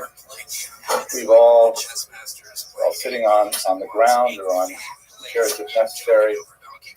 We're fasting, and I feel personally very much more invested in history today than I think I have over the 35 odd years that I've been studying history at the tertiary level. Just a few minutes ago, the rabbi introduced a kina on a mimeographed sheet of paper, a Xerox sheet of paper, that belongs in our keynotes but has not yet been published. I was overwhelmed with emotion because this is a moment when we're not, like in previous years when I speak on Tisha B'Av, we'd always pick some sad moment in Jewish history, and there were plenty to choose from, but we had like a variety of them. And from the safe position of our wealthy American homes, our comfort, our air conditioning, we're able to just choose something, a pogrom, maybe the Holocaust, and we could talk about something. And it was like hard, and it was painful, but it was distant. It happened to another generation. Now we're living at a time where something's happened to our generation. I'm sure many of you are 1, 2, 3 degrees removed from someone who was killed on October 7th. I myself have a colleague whose son, my colleague, Professor Dekofen, his son is currently one of the Fatufim in Israel. I met his son, but I met him many times, and it feels terrifying that we are now engaged in a historical venture which is actually in our own times and as yet unresolved. So let me begin by pointing to this coin, which you may have seen. There are many, many examples of this. This is the famous Judea Capta coin. It's one of about 2 dozen that were issued by the Romans after destroying Jerusalem in the year 70. And it was kind of like a propaganda device. We should recall that coinage, currency, is extremely important for the ancient world and also to a large degree for the modern world in terms of disseminating information. This is an era before billboards, before certainly television, social media, and so if you had a coin that said something and it circulated and it was of value, obviously intrinsically of value, it was extremely important. And so the Roman Empire under Vespasian and then under his son Titus, who was actually the one who destroyed the temple, they made a tremendous cause of demonstrating their destruction of Jerusalem in the coins and in the Arch of Titus in Rome and a public triumph, which is kind of like a massive procession ending in an execution, things like that. And as you can see on the images, it's very common. Again, there are about 2 dozen of these, some variations. There's Vespasian or Titus, who we'll speak about shortly, on one side, and on the obverse, the phrase Judea Capta. Judea is taken captive with a balsam tree, balsam palm, one of the most famous exports of the region at the time. And there's this looming Roman soldier, sometimes portrayed many, many times the size of this forlorn Jewish woman who represents Judea. And as you can see, she's got her head in her hands. She's, as it were, saying Tachanun. Sometimes she's shown with her hands bound behind her back. And it's all a demonstration of the might and power of Rome, meant to say, as it were, that the Jewish people are finished forever. We have totally, brought them to their knees, and they will never again rise up. And this is kind of like famous last words, which have been uttered by many, many tyrants and tormentors over our past. But what I find especially meaningful about looking at this coin today is a statement that I felt was important enough that I actually wrote it down at the bottom here, that, when I reflect on what we've gone through since October 7th, it's very clear to me that historically we are the most resilient people in human history. I am hard-pressed to find any comparable people, certainly of similar duration to the Jewish people, but who have endured such tremendous persecution on a cyclical basis for years, and this oscillation between virtual destruction and then resurrect something which is deeply characteristic of our people. But that resilience, which we have demonstrated historically, is not something that's passed down genetically. We all, each generation, have to learn the skills that our parents, grandparents, especially those who survived the Shoah, we have to somehow learn those lessons for ourselves. We have to imbibe them in our breath and in our water, and we actually have to find a way to communicate that. We'll see in today's presentation, our children, in my humble opinion, especially here in America, are most at risk, far more than anyone sitting in this room. But let's go to the material itself. My task for today is to explore a pasuk that the rabbi just mentioned a few minutes ago.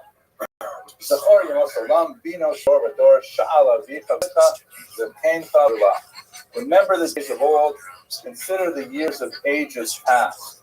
Ask your parents who will inform you, your elders who will tell you. The next pasuk is not nearly as illuminating as I would want. I would hope that the next pasuk would actually say what we're supposed to know, but it doesn't actually reveal it in anything but a obscure fashion. But what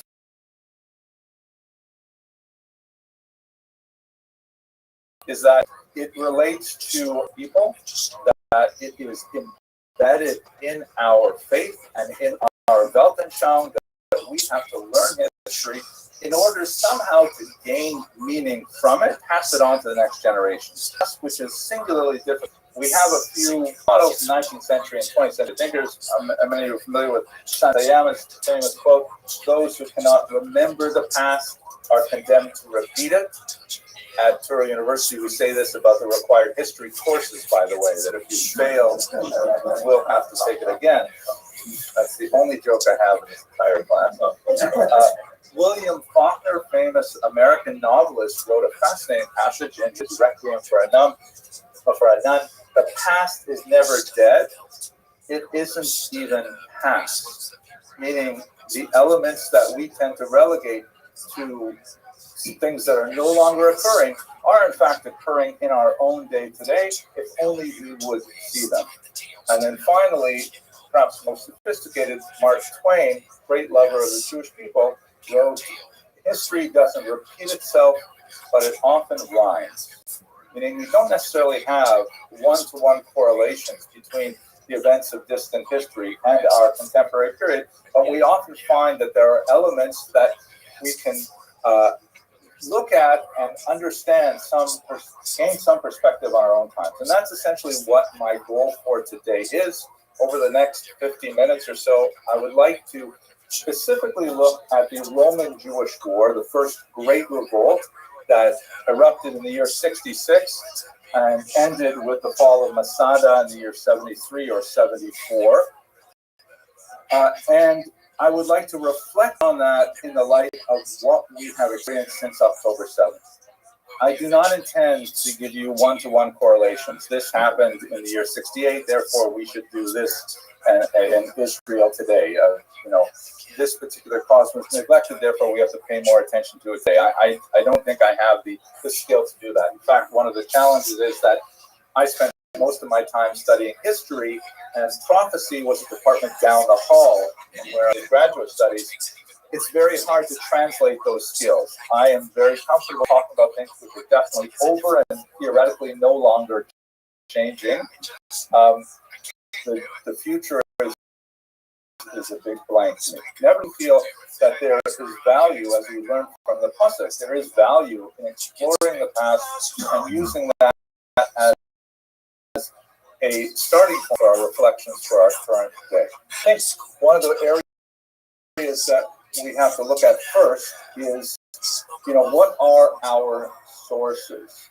Do we know what in the past, and how do we know what is happening today? And there is perhaps the strongest correlation between the distant past of the first great revolt. By the way, there were several Roman Jewish wars, at least 3 of them, depending on how you want to count. The Great Revolt is the one that we commemorate today on Tisha B'Av. But we have tremendous unreliable narratives telling us about what exactly happened. We begin with this, who is arguing the most important historian of all time. He was a tremendous raconteur who was able to recreate, perhaps create, whole speaks of important personages in his great history of the Jewish war. But he is a deeply complex and difficult character. His background is he was born in the year 37 to an aristocratic Jewish family. He was something of a spiritual seeker. He explored all the various sects that were active in Jerusalem in his era, including the Essenes, which may or may not be identified with the strange Qumran community of the Dead Sea Scrolls fame. And ultimately, he found great authority as a young leader, at least he tells us so, of the population in Jerusalem. He spent time in Rome on official delegations. He was very impressed with Rome as a society and a country. And in fact, he was rather shocked and surprised that when he returned to Israel in the year 66, he found that the revolt had broken out and that he was right away impressed into leadership and asked to lead the forces in the Galil region in the north, which he commanded ably. Of course, we know this because he told us so himself. But then, in a dramatic moment, as we shall discuss a little bit later, in the year 67, he was cornered by Vespasian's troops, and he elected to join a suicide pact with the last fighters that he was with, hiding in some kind of underground cave. They agreed, very much like Sada, they agreed that they would draw straws, and the people who had the last straws would each person would kill his fellow until the people with the last straws would then kill themselves. And then he ended up with one of the last straws, and then he talked to his friend and says, maybe we should think this, and they surrendered to the Romans. He ended up becoming sort of like a pet Jew for the Romans. He was adopted by Titus, the son of Vespasian, the first emperor, and then later emperor himself. And he became his aide-de-camp and traveled with him, with the Romans, and acting as a kind of cultural broker to help the Romans understand the Jews that they were fighting, occasionally to be some kind of ambassador to the Jews who regarded him as a traitor who had gone over to the Roman side and had destroyed Jerusalem. He ended up going back to Rome with Titus, his sponsor. He even took his name, Titus Flavius Josephus. He's named after his sponsor, and he had a long career in Rome as a professional historian and kind of like the Oprah Winfrey of Jewish culture for the rest of the world. That's a very bad analogy. But he was like a celebrity. He was able to interpret Judaism, which Romans were quite fascinated with. For the Romans, he wrote not only a massive history of the First Roman War, which we are dealing with very heavily today, but he also wrote a 20-volume history of the Jews from Horatius until the Roman era, called Jewish Antiquities, and a number of other works, including his own autobiography, which he wrote actually several times. So he is a very problematic narrator because, on the one hand, he gives us a tremendous inside look at what happened in the war, particularly in the period when he was with the rebels. But on the other hand, everything he wrote was written for the sponsorship of the Romans. His lifestyle was paid for by the Romans. His fame was based on his association with the Romans, and they were always, as it were, looking over his shoulder. And so, although we know that he originally wrote in Aramaic, which would have been useful for a Jewish audience, he later switched to Greek, which was the lingua franca of the era, and it was something which was designed for general publication. And so we don't know really what he thought. We know that he wanted to portray the Jewish rebels as being brave and heroic, but on the other hand, savage and requiring discipline from the Romans. And he wanted to portray the Romans as being, patient and tolerant, but ultimately at the end of their rope. And so they were nobly deciding to discipline the Jews. It's very difficult to read in Josephus to try to understand what actually happened during the war, but nevertheless, he is virtually our only source for the war. He is a problematic source, but we will rely on him heavily. We have a few other writers. For example, the Roman historians Tacitus and Cassius Dio. Tacitus comes to us with a remarkably anti-Jewish perspective. Cassius Dio lived some time later, and so is himself very heavily dependent on Josephus. Neither of them offer the same level of detail or perspective as Josephus does with this problematic narrative. We also have the church historian Eusebius, also very useful because he's deeply invested in things that happen in Judea, but of course, as a Christian historian trying to portray a Christological narrative in the history which justifies the destruction of the temple as part of the unfolding of a divine plan, it's also problematic for us. But we have to try and navigate through these difficult narrators to try to understand what exactly happened historically. Now, if I take us to our own times, and that's what I'd like to do over the course of this lecture, is basically between looking at the ancient world and looking at our own time, we're faced with the same difficulties. We have, I forgot one more very important source, I'm sorry. The Talmud. We have some amazing, fantastic, rich descriptions of the destruction of the temple, of the war in general. The Gemara and Gittin, of course, is one of the sanctioned texts that are allowed to be studied on this very sad day. But one of the problems with this particular source as a place where we go for historical information is that it's not a history book. The Talmud is not intended to provide us with academic history as a professor in front of a classroom. Like, the Talmud is intended to edify us, to reinforce our Jewish values, all very wonderful and important and valuable things, but not necessarily the kind of objective history that we would like to get from a more academic presentation. So, for example, in the Gemara in Gittin, really zones in on one specific cause for the revolt, which is, of course, sinas chinam, a baseless hatred, and that's very true. There's no question. We can point to real historical sources that identify, episodes that demonstrate phenomenal lack of regard for one's fellow that would contribute to the conflict. However, there's so many other factors, political, social, economic, which the Talmud chooses not to discuss, because the element that's relevant for them and for our future is really the sinas chinam. So the Talmud, while it does provide a lot of useful sources for us, is not necessarily the kind of source we need to understand the actual historical reality of the period. But if we move to art, we don't have such better narrators today. Like, for example, the highly regarded Washington Post. Just recently, and of course, I'm sure many of you are aware of tens of examples of this kind of egregious behavior. They have a headline here on the front page. On the print edition, nobody reads print anymore. Everyone reads what happens on the Apple feed. Israel hits targets in Lebanon, and a photograph of grieving people at a gravesite. And of course, the photograph is a mismatch for the headline. The photograph is of the Hezbollah attack on the community in the north, where 12 children playing soccer were killed.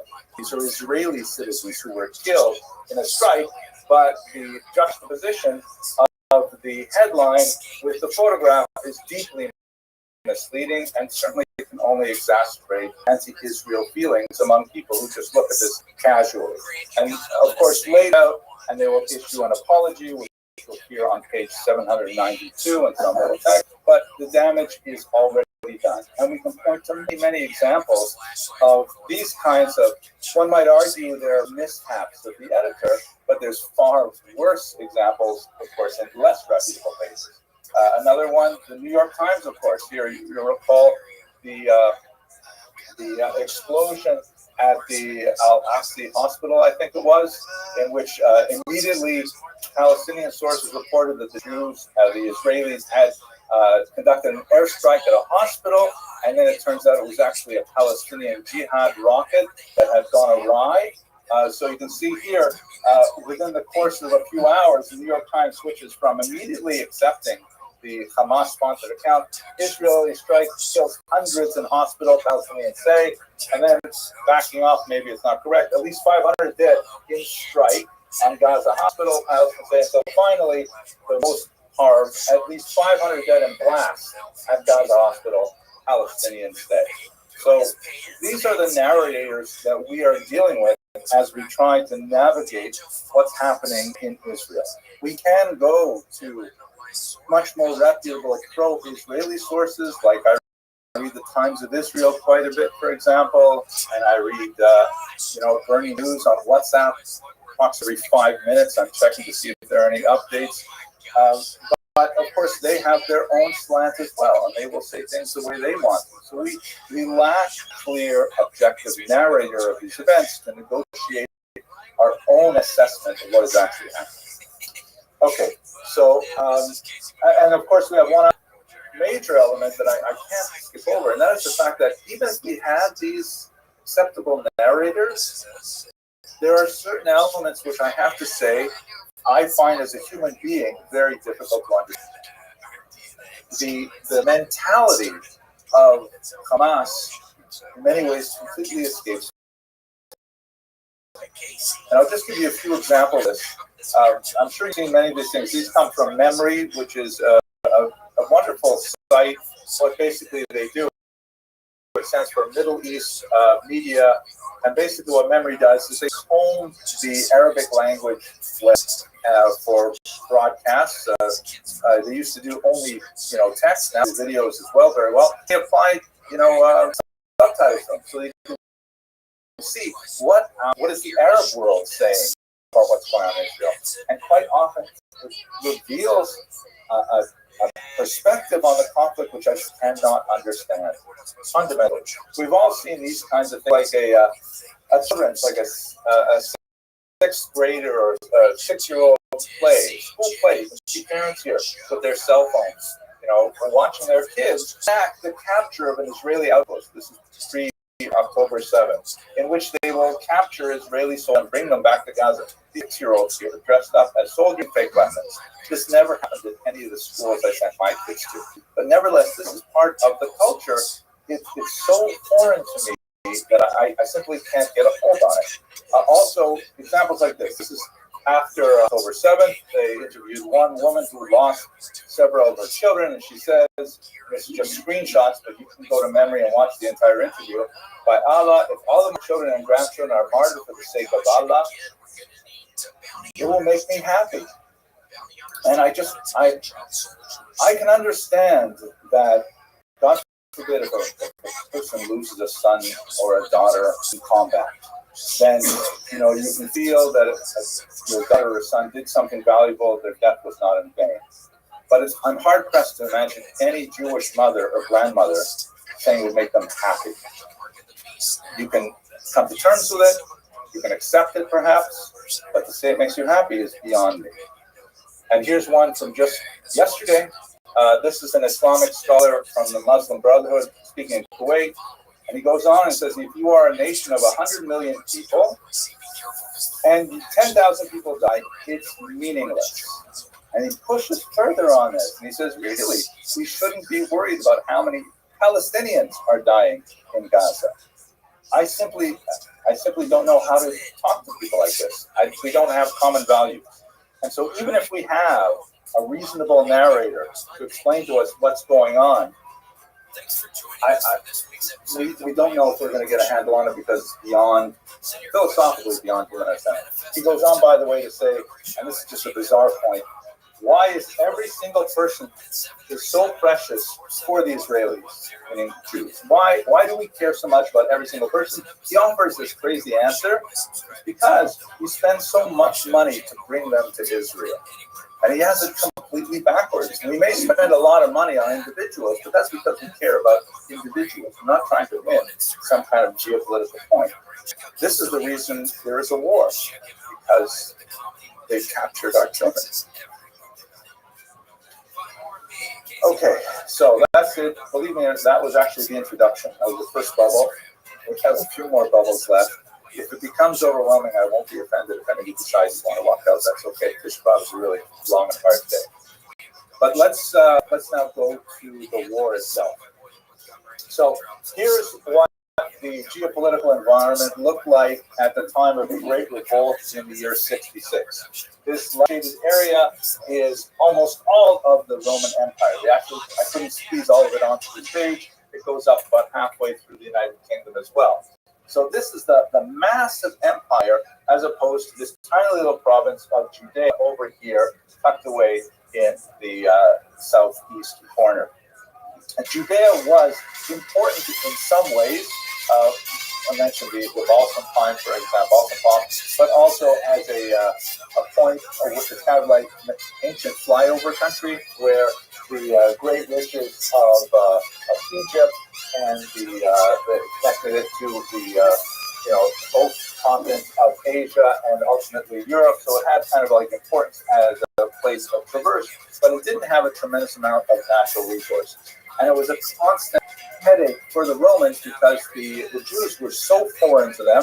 They worshipped an invisible God, which the Romans had great difficulty understanding. But one thing that they were not was independence by the time we get to the revolt. Many people seem to think, based on a very sketchy idea of ancient history, that Israel was independent and then the Romans came and conquered them and destroyed the temple. But that's not at all true. In fact, the Romans were there from the year 63 before the Common Era. So in other words, they controlled Judea for 120 years before the Jews rebelled and ultimately resulted in the destruction of the temple. So Jews had more or less come to terms with Roman rule because they had been ruled before that by the Egyptians, by the Syrians, by the Babylonians, the Persians, and so on. It was definitely not ideal, and Jews harkened back to the golden age of the Maccabean revolt when they had independence for a short period of time. But basically, the Jews lost their independence as a result of their own infighting. The last great queen of the Jewish people was a woman named Shlomzion. And under her reign, which ended in the year 76 before the Common Era, there was or began in the year 76, ended in the year 67, somewhere around that time. Shlomzion had tremendous relations with all the various groups and ideological factions in Israel. The Gemara says that during her reign, things were so good that even the produce were bigger, even the avocados were larger because Shlomzion was such a tremendous queen. However, upon her death, her two sons fought over who was going to be king and who was going to be Kohen Gadol. They ended up in a very nasty war, and both of them reached out to the Romans and said, "Would you please intervene on our side?" The Romans said, "Fine, we'll be happy to help you out." In the year 63, under General Pompey, they decided to simply keep Israel for themselves and incorporate it into their empire. This is seen that's from a 15th century reproduction of Pompey entering the sanctuary. The Gemara also speaks about that. The Romans were deeply curious about what exactly the Jews were worshipping. He simply could not believe that there was no idol in the sanctuary itself. And so he peaked and also did some atrocious things as well to defile it. But basically, after they left the Jews alone, the Jews had to live under Roman rule with the kind of disabilities of being a subject nation, but it was something that the Jews were used to and could tolerate. So let's look at why did they rebel 120 years after the Romans were in. So there are several factors. One factor that led to the revolt was a tremendous history of Roman misrule. If you recall the map with Israel way out here in the boonies, basically Israel was the kind of place where the Roman Judea was the technical term, where Romans would send off their second, third-rate administrators, and the expectation was that they would keep things safe, keep things quiet, and they would enrich themselves through various taxes and various types of strong-arm tactics. It was not, the Romans didn't go to Israel with a sense of like elevating the society and bringing them up to a higher level of civilization and so on, improving their economy. And basically, it was a place where Roman governors could go and take advantage of the local population. And so we have a series of Roman governors who are extremely poor and cruel and rapacious. But that's held at bay because for a good 40 years, we had a very strong Jewish king. By the way, during this entire period, we do have a Jewish king in Israel. The Romans would appoint a king as a kind of a client king, a puppet king, and they would have to pay tribute to the Romans, but we never had our own leadership to the Romans. The most famous, of course, was Herod, who was definitely a maniac who murdered several of his own children, murdered his wife and brothers-in-law and so on, and was paranoid and tyrannical. But at the same time, he, as it were, kept all the trains running on time as well. He was a very savvy manipulator of public opinion. He poured a lot of money into public works, building many cities and harbors, both in Israel and around the region as well, to garner regional fame. In fact, it's somewhat awkward because Herod was such a bad guy as an individual. He's the one who renovated the temple, and when we worship at the Kotel, we're worshiping at stones that Herod's bricklayers placed there. It's his renovations which have stayed the course of time. So when he died in 4 BCE, in a paroxysm of fratricide, killing off his children and his wives and so on, then Israel lost its strongest client king, and went through a period of chaos where we had very, very weak kings. You may be familiar from the Gemara, there are Agrippas. There are actually 2 Agrippases. The first one was actually pretty good and very pro-Jewish in many ways, but he didn't last very long. He died in 44. His successor, Agrippas II, his son, was actually just a Roman toady who worked with the Romans throughout the entire period of the war, essentially was a complete traitor to the Jewish cause, even though he was the king of Judea. So after Herod died in 4 BC, you have especially bad Roman governors who are once again more authoritative than the king himself, imposing phenomenal taxation, not caring at all about supporting, public order. So there was a tremendous, with this heavy taxation, there was a tremendous amount of lawlessness among Jews in the north in particular, where Jews would become highwaymen, listim as used in the Talmud, and finally, cultural sensitivity, in particular because the Romans simply could not get the idea of Judaism. Judaism at that time was especially allergic to any kind of image of an animal or a person like that. So they had to mint coins separately, that the ones circulating in Judea did not have faces on them. They might have rubobs or things like that. But the Roman procurators would have no problem, eagle insignia and things like that to try and demonstrate Roman authority, and this was deeply offensive to the Jewish population as a whole. The last of the procurators was a man named Gessius Florus, who was especially known for his ineptitude and really, exacerbated tensions within the population. Secondly, another problem is very ineffective leadership from traditional Jewish aristocracy and consequent growth of sectarianism. Right, I mentioned the King Agrippas II, who was our king, Jewish king at the time, but essentially, completely dependent on the Romans for his position. At times, he attempted to quell the growing rebellion, going into Jerusalem with some of his troops, but finding that he was going to meet with opposition, he simply fled to the north and abandoned Jerusalem to its fate. His sister, Berenice, was actually a far more involved figure. She famously, she used to be a Nazir, a fascinating kind of thing. She used to take on for herself a vow of Zirut, where she would not cut her hair and not drink wine for 30 days.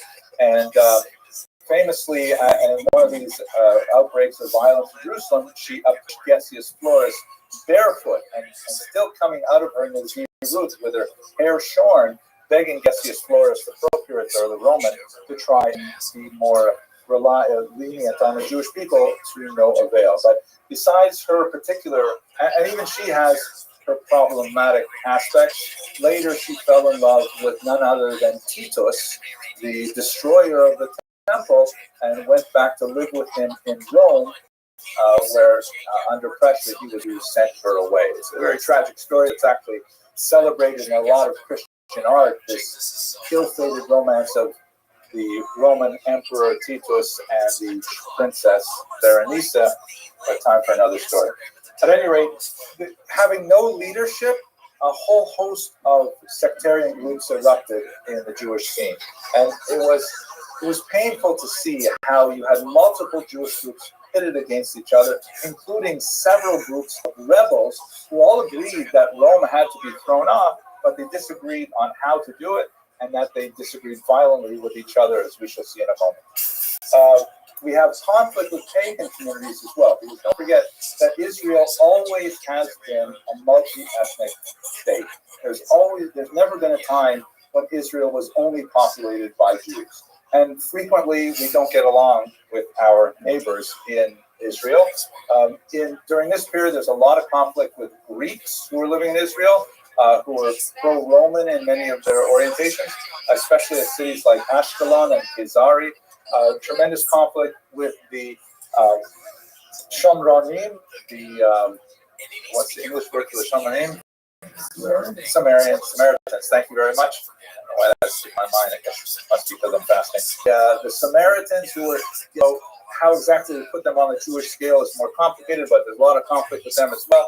And in fact, the spark that lit the entire conflagration was essentially a real estate dispute in Caesarea between Jews and Greeks over the construction of a synagogue. And then finally, Messianic fervor. This is a period of time where, of course, we have the Messianic movement of Christianity that is quite active up until the 30s, and it has kind of like a slow burn through the next few decades until finally it exploded in the 2nd century. But that was only one of at least a dozen that Josephus himself mentions. There are several figures, sometimes named, sometimes simply called the Egyptian, for example, of people who proclaim to the Jews that things are so bad right now, Mashiach is definitely around the corner, and in fact, high in Mashiach, and then gathering people together, and then ultimately being slaughtered by the Romans or sent, driven away and so on. So this kind of like fever pitch aspect of thinking that it's almost the time for Mashiach definitely contributed to the conflagration that would erupt in 66.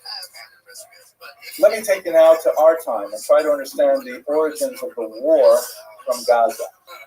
So I know passing around the room, you look like a very intelligent and learned audience, so I hope this won't be too much of an obvious review for you, but for those of you who are younger, perhaps it will be useful. So Gaza is here, of course, this tiny strip that juts out into the southwestern section of Israel. It's called the Strip because it is shaped sort of like that.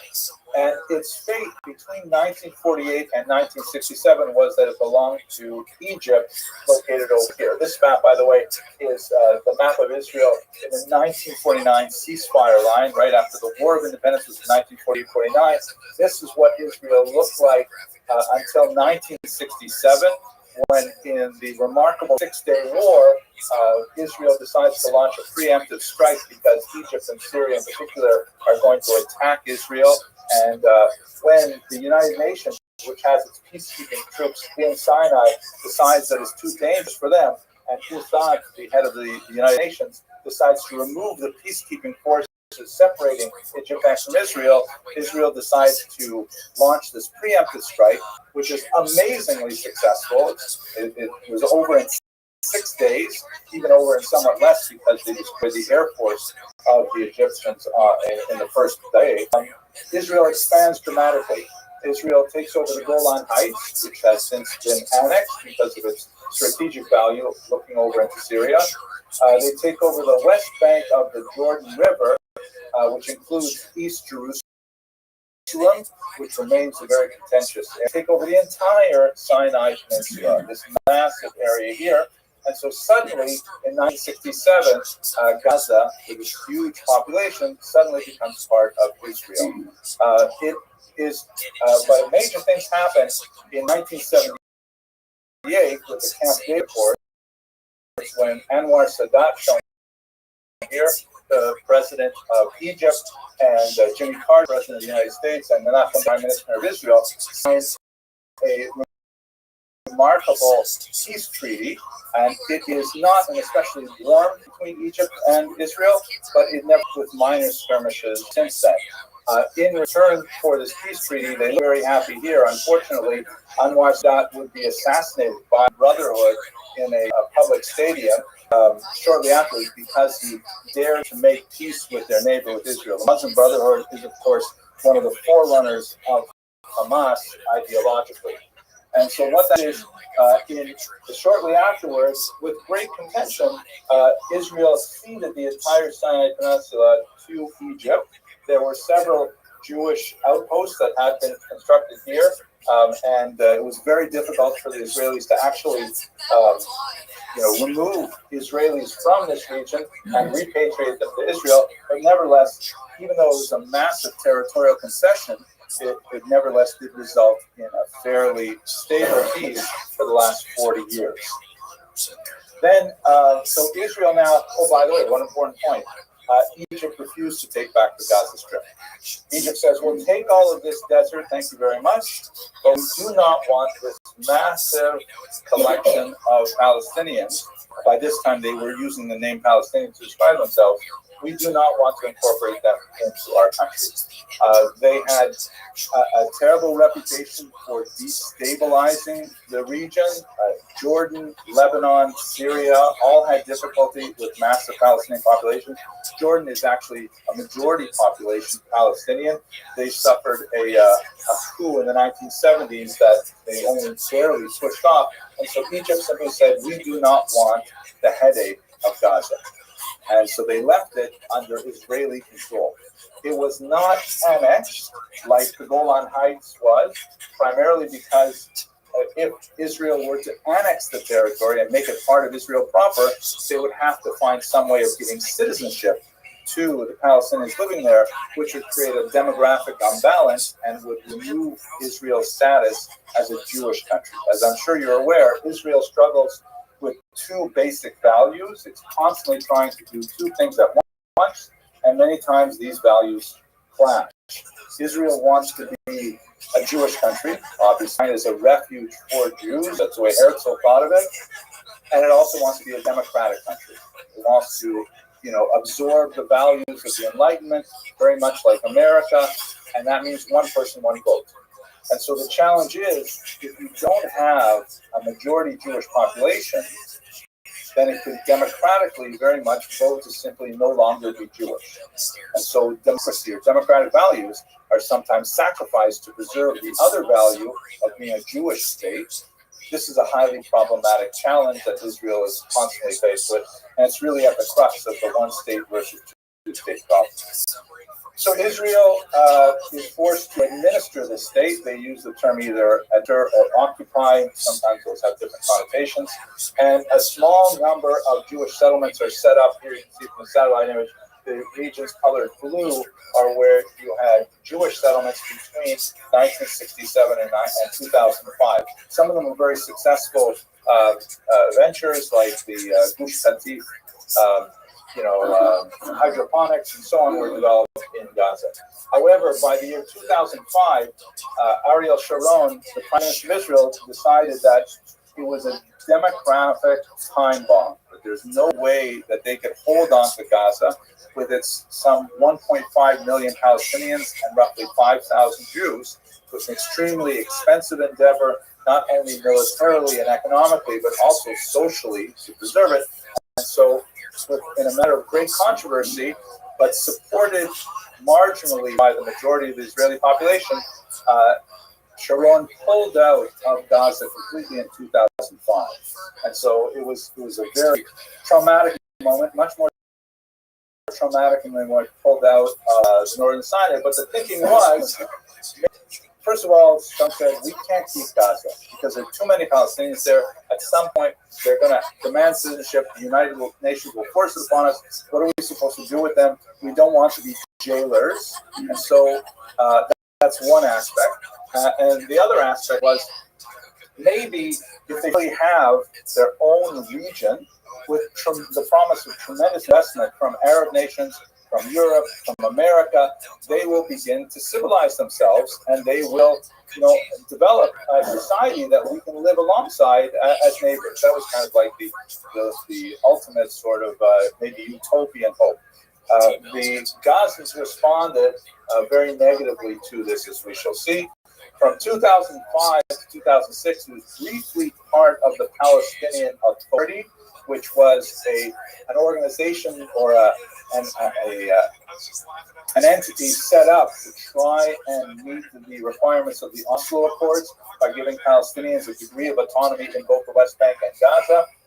It was primarily engineered very much like the previous photograph of the American president in the middle, Yitzhak Rabin on the left, the Prime Minister of Israel, and Yasser Arafat, former terrorist who later became the head of the Palestinian Authority, on the right. For his efforts, much like Sadat before him, Yitzhak Rabin was assassinated in 1995. But after 2006, when they had their first elections, the Palestinians in Gaza voted for Hamas. It was not an overwhelming result, as you can see from this heat map. This is the West Bank here, and you can see the regions where Hamas did fairly well in the West Bank, but Fatah, which was Arafat's party, did better. And here, the main reason they won Gaza is because of their strength in Gaza City and to the north. But shortly after a narrow victory for Hamas, which was a terrorist organization so designated at the time, they had an internal civil war, and they drove out Fatah entirely. So the region was, as a result of that coup, it was entirely controlled by Hamas. And their response to Israel was not the peace-loving, we're going to use all this foreign investment and we're going to build up a society. Rather, they used it as a staging ground for a highly ideological war, which was characterized primarily by an incredible number of rockets sent out from Gaza against Israeli civilian targets. Israel remarkably able to defend against many of those targets with this phenomenal technological achievement of the Iron Dome. And one of the analyses that looks at October 7th, one of the reasons why the Jews were caught off guard is primarily because they had overly relied on their technological superiority, and they were unable to come to terms with the low-tech attack that October 7th represented. So that basically brings us up to the present day, looking at the eve of the war. At this point, I've been speaking for about 45 minutes, so can I take any questions? Any arguments, any discussion? Yes, please. The style is captured. So this is all that. There's a similar story, which was actually much later. Ben Zakkai. So, for those of you who may not be familiar with the background of this, is a sophisticated question. Josephus is able to garner the support of his captain. He's not killed immediately. Wait, you don't want to kill me. First of all, I prophesy that you, Vespasian, are one day become emperor. Vespasian is sort of, tickled by this a little bit. His son Titus, the same age as Josephus, kind of likes the gun of this person and says, Dad, maybe let's not kill him. Why not? Maybe he's right. So they put him in chains. And Kachava, within a year, Vespasian goes to claim the emperorship. And at that point, Titus, says, Josephus, you were really a prophet, you were correct, and he unchains him, and then, that's the beginning of his grand career. Almost identical story is told of Yochanan ben Zakkai in the Gemara, that he is able to exfiltrate himself from the siege of Rome and go speak to Vespasian and tell him the same kind of thing. And for that reason, Vespasian grants Yochanan ben Zakkai three things. He grants him a doctor for Rabbi Tzadok, who is ill. He grants him Yavne and its sages. Rabbi Yochanan ben Zakkai says we need to have a place where the sages can retreat. And there was a third thing, which I forgot, which he gave him. I'm sorry, what was the last one? What was it that he wanted about Rabbi Shimon Gamliel? I forgot what it was. That he should survive. Okay, yeah. Anyways, the stories are almost identical, right? Vespasian doing this for Yochanan ben Zakkai, and Vespasian doing it for Josephus. So, in terms of when these texts were written, we know that Josephus wrote this sometime around the year 76. The Talmud version was probably set to writing about 200, 250 years later. So, many scholars will simply say that that Vespasian, that the Talmud plagiarized and changed it for Jewish purposes. But we also know that Josephus was a horrible plagiarist and frequently steals things from several other historians and writes them into his own book. And he is certainly not above self-promotion. So I think there are arguments to say the Talmudic version is adulterated. There are also arguments to say that maybe Josephus made up the story for himself too. Again, don't forget, he's writing for a Roman audience that doesn't know anything about Rabbi Yochanan ben Zakkai, and if he wants to appropriate that story for himself, he certainly has a history of doing such things elsewhere in the book. He's actually, by the way, a deeply unlikable character. He's like a narcissist. He's never misses a chance to knock down his rivals and to promote himself. He was actually, not that, people's marriages can fall apart for lots of reasons, but he was given wives by Theseus and they ran away from him. He was definitely, nobody wanted to live with him. Anyway, so I don't have a reconciliation for you, but I can at least give you major arguments.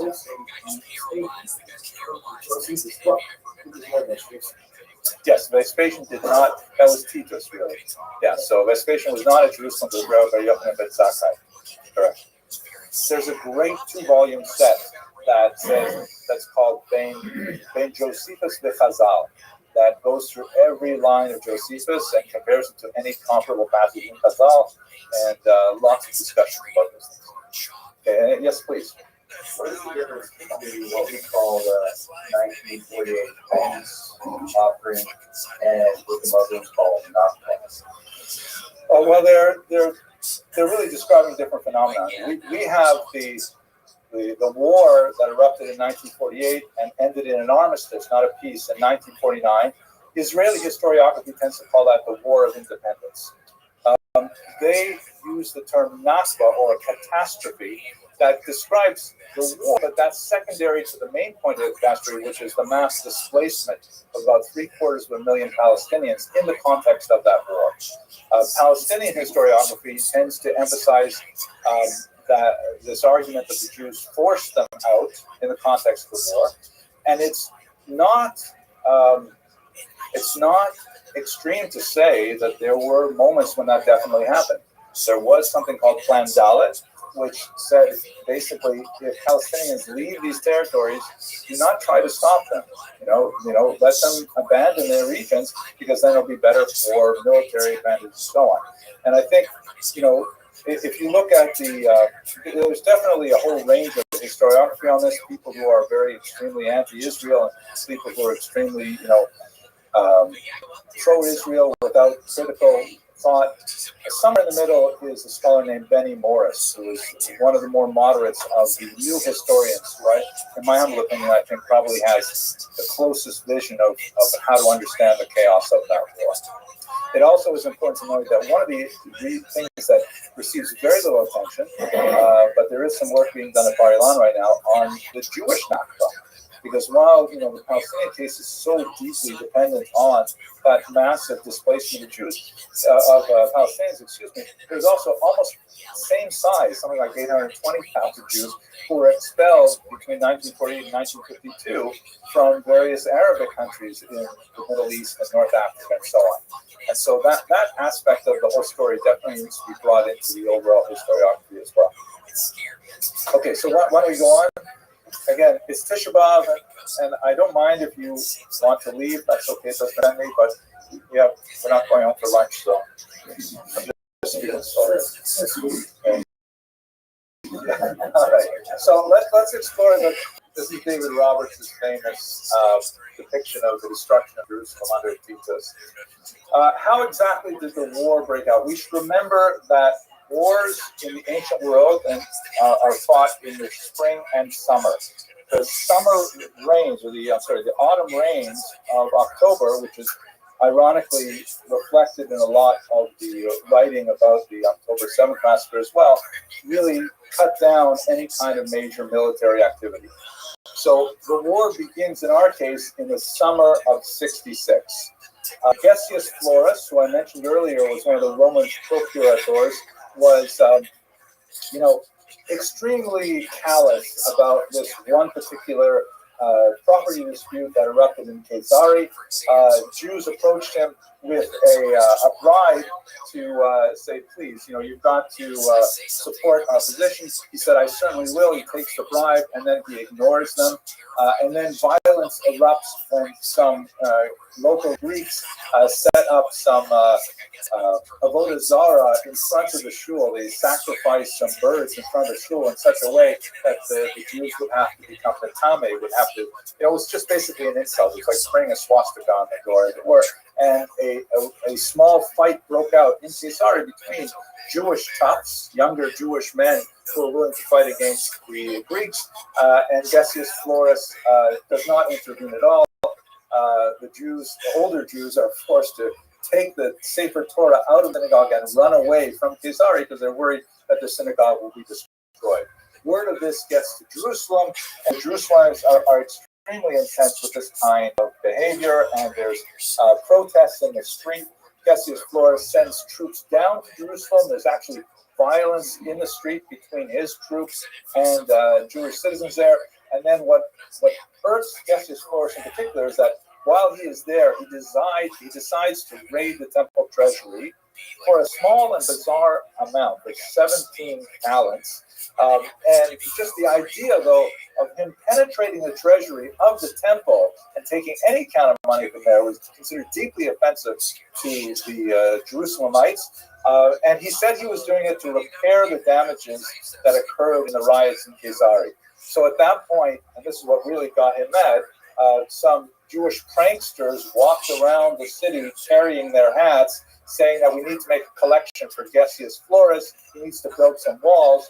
And this he found deeply insulting, and he chose to strike back with great violence. This is when Berenice got involved. But basically, Agrippa comes down. This is the king, and he's brought troops and says, hey, this is not right. You can't insult my colleague, procurator. But things getting rapidly out of control. And ultimately, what Gessius Florus does, he says, I need to call in some bigger troops because I can't handle this violence here. And he calls out to Antioch for the assistance of Cestius Gallus. Cestius Gallus is a regional leader. He leads the entire Syria Corella, which is like what would be today Israel and Lebanon and Syria. And he comes down from Antioch to quell things because obviously tensions are very hot in Jerusalem. And he brings with him the 12th legion, the Fulminata region, with perhaps as many as 30,000 troops. That's including the legion itself and lots of the ancillary troops. And he makes his way down. There's some violence that he uses in the Galil region as he makes his way down from Antioch, which is Turkey, down to Israel, and then finally comes to Jerusalem. He does not invade or besiege Jerusalem. Now, at this point, there's a little bit of a confusion in Josephus's chronology. I'm following here the analysis of Guy McLean Rogers and Steve Mason, who argue that basically what he did was he came down to Jerusalem with a show of force, with his massive, terrifying legionnaires, and then he felt at that point, okay, he's demonstrated Roman authority. He does not have to actually attack Jerusalem, which would be difficult. It is a well-defended city. It has a small but reliable water source. He doesn't want to get involved in it, and of course, it is October. And there is no point in starting a major siege in October when the rainy season is about to begin. So he decides that he's done enough. He's maintained his show of force. It is now time for him to return to Antioch. And at that point, he goes through the Beit Horon Pass, which is a very narrow pass that requires him, because he has such a large train of troops and support wagons and so on. He regards him to stretch his way out, and he ignores one of those basic principles of Roman military strategy. He allows the troops to separate themselves from the baggage train. At this point, some of the rebels, under one Shimon bar Giora, who was incidentally the only rebel leader who was later assassinated in a formal execution by the Romans after the war, Shimon bar Giora takes advantage of their knowledge of the mountain passes, the terrain, and they attack the baggage train. They separate it from the troops, and then one by one they start on these harassing guerrilla-type raids down onto the Romans. Ultimately, Cestius Gallus and his vaunted 12th Legion is completely destroyed. It was hugely humiliating for the Romans that Shimon bar Giora actually captured their eagle standard, which is considered the symbol of Roman might. The fact that these Jewish rebels were able to do so is considered a huge humiliation. Gestius Gallus himself survived and fled, first to Caesarea and then back up to Antioch, until later he disappears from the story. He was probably forced to commit suicide by the Emperor Nero, who frequently did this to generals who displeased him. So the rebels in the fall of 66 have a sudden massive win. They get a huge influx of weapons from all the things that they captured from the Romans, including lots of striking and piercing weapons, but also things like siege engines and catapults and things like that. And they're feeling really about themselves. They're feeling that maybe they can actually, fend off the Roman might, which, if you recall the map before, which is ridiculous. It sounded like, Westchester County thinking it can hold off the rest of the United States of America. It's not going to happen. But nevertheless, there was a moment of euphoria where they thought perhaps they would be leading towards secure independence. In Jerusalem, and I put this in a different culture to kind of, alternate between what the Romans doing and the Jews are doing, the rebels form a provisional council in Jerusalem, which is more moderate than anything they'd ever had. They still have a lot of the aristocracy in Jerusalem, the wealthier classes, who are associated in particular with the Tzaddukim. They still have some of the early rabbis involved, the Perushim. This is before the period of Yochanan ben Zakkai's escape, for example. And there's this idea of okay, look, we did this. What's going to happen now? Oh my gosh, there are rebels who are claiming that we've won. That's it. Rome will never be back, which was just a pipe dream. And others are saying, wait a minute, we've got to prepare. They are definitely coming back. We have to deal with it. But they still have a certain level of communication with each other's groups. In the spring of 67, Emperor Nero, hearing about Gestius Gallus's horrible defeat, says, okay, we've got to send someone else out there. Now, Gestius Gallus was known as essentially an administrator. He was not battle-hardened. He never had to command troops before. And, Nero said, I've got to send someone that is definitely a much more authoritative leader. Vespasian at the time was a low-born person, not like Gestius Gallus, who was a nobleman. He was a low-born person who had risen through the ranks as a warrior and had proved himself in many battles. He also offended Nero, because Nero, a strange individual, I'm sure you've heard stories about him, but at this time in the spring of 67, he was doing his so-called cultural tour, where he was going to the various outposts of the Roman Empire and proclaiming and performing as a singer and a poet. He regarded himself as something of a pop star, and he was deeply offended because Vespasian fell asleep during one of his concerts and was actually snoring. And so that may have added to his motivation to send Vespasian out, but it was obviously the right choice militarily from that perspective. Vespasian assembles his troops, and he makes the same route down from the north, and he leads a very brutal campaign in the Gallio region, methodically going town by town, destroying the Jewish rebels up there, which you will recall were commanded this time by Josephus. Josephus describes his extremely heroic and intelligent defense of the towns, which, if we take him at face value, he was pretty amazing. Like, for example, at Yotapata, where it would ultimately be his downfall, in order to convince the Romans besieging the city that he, in fact, had plenty of water when they did not. He ordered that people do laundry and then hang the wet laundry over the city walls. So the Romans would see the water dripping and they would say, oh, they must have a good water source in there. The siege is going to be much harder than possible. But it is at this point when Vespasian basically is overwhelming. He has something like 60,000 troops with him.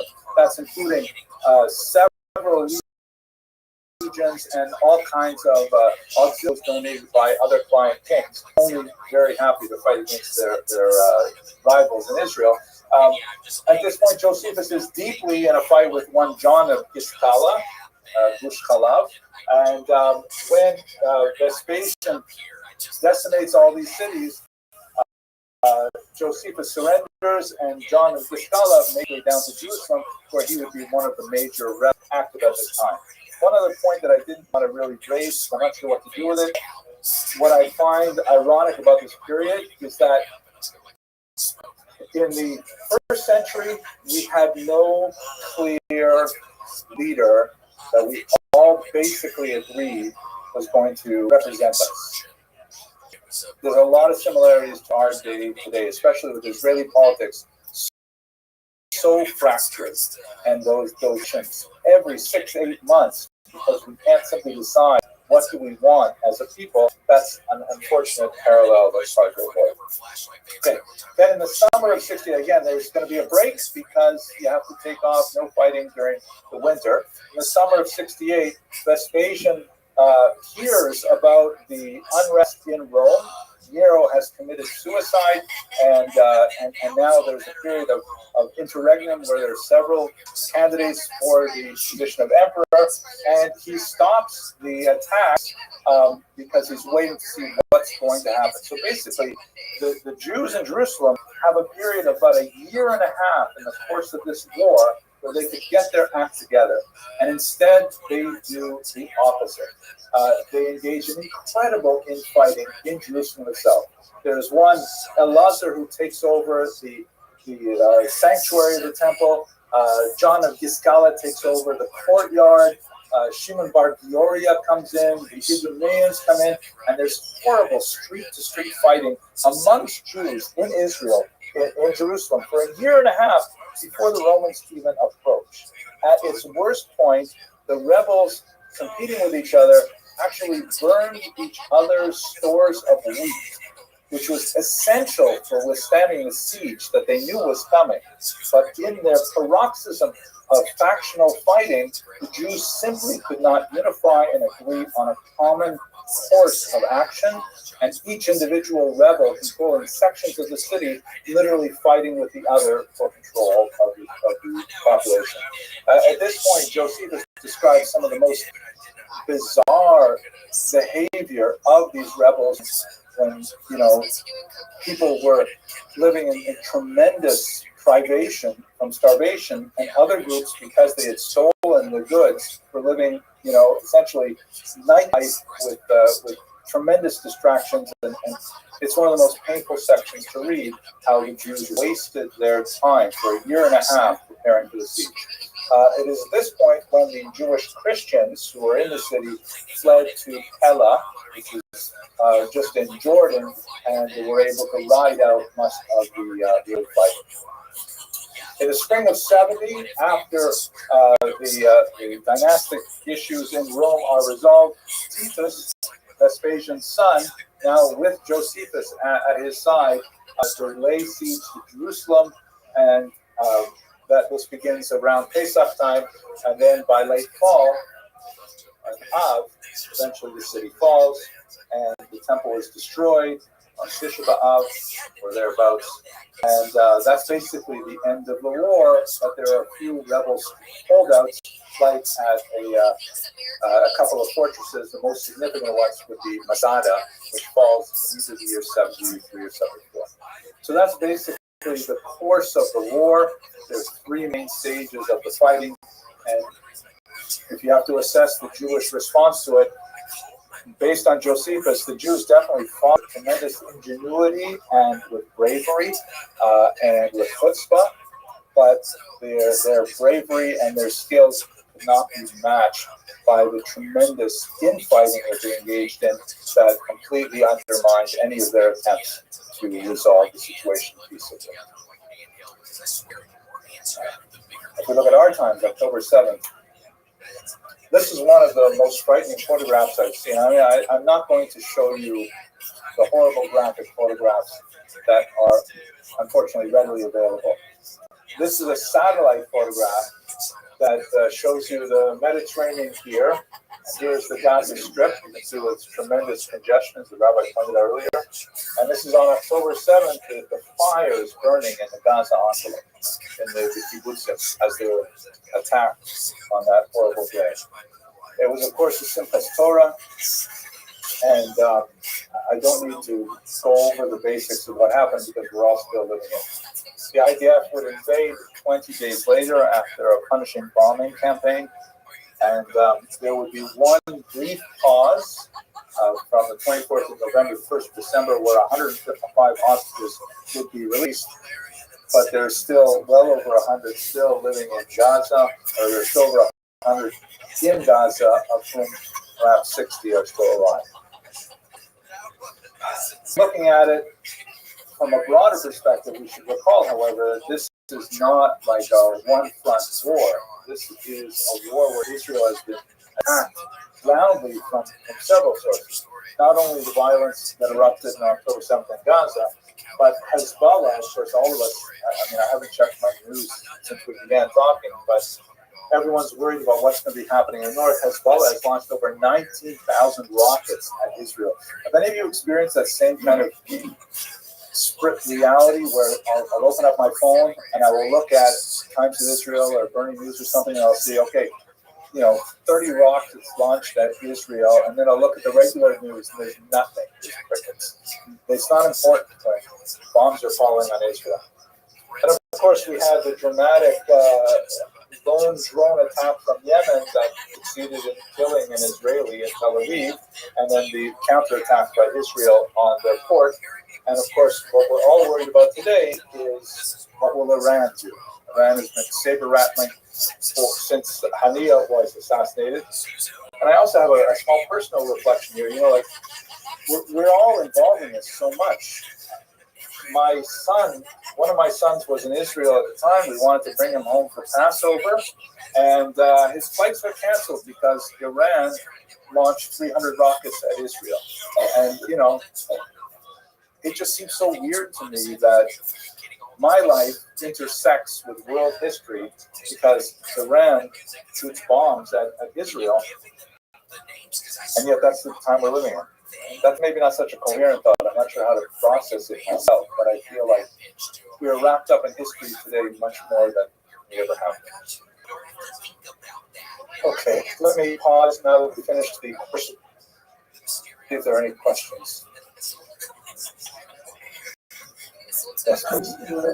The period that we were just fighting each other, is that what the Talmud is referring to? The Sinai thing? Absolutely. The Talmud is absolutely referring to this when we talk about Sinai.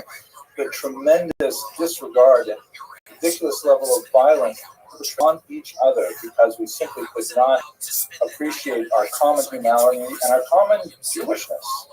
That's exactly what the Talmud is about. And I think that's why the Talmud's analysis is so perceptive, really. That's ultimately the message, the takeaway message. Not Cestus Gallus and not Vespasian, but the Sinai. Thank you for pointing that out. Yes, sir. Can you just comment on the role of the sort of distancing yourself from all your futuristic warfare and when we know about stuff out of how are they involved? So, as best as we can tell, Josephus himself says he's one of the Perushim. And we can't always trust Josephus. He calls himself, by the way, the term is Pharisee, which is probably the same as Perushim, although some scholars would disagree. And he was not in Jerusalem at the time, so his analysis of it is not necessarily as valuable as what the Talmud has to say about it. What we can say, for example, if we look at the Yochanan ben Zakkai episode, his own family members were among the rebels. Right? The Yonin, who tried to stop him from going out of the city, one of them was his nephew. So this is very much like family politics, that individual families were divided on many different lines on this, and you can have, especially younger people who are attracted to the hot-headed rebels of various stripes. The Pharisees, as best as we can tell, tend to be a populist group who are largely pacifist. Not pacifist necessarily on a principled level, but on a more pragmatic level, that their approach was we have to deal with Rome.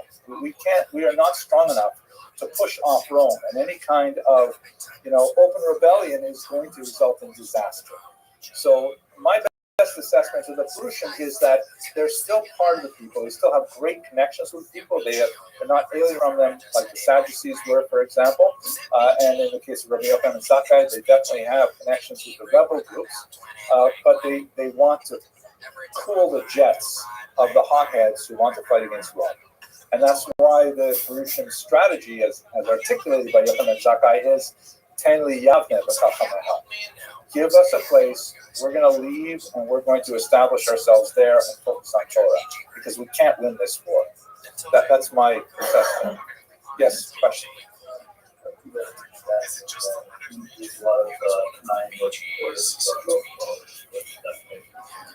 Yeah, good argument.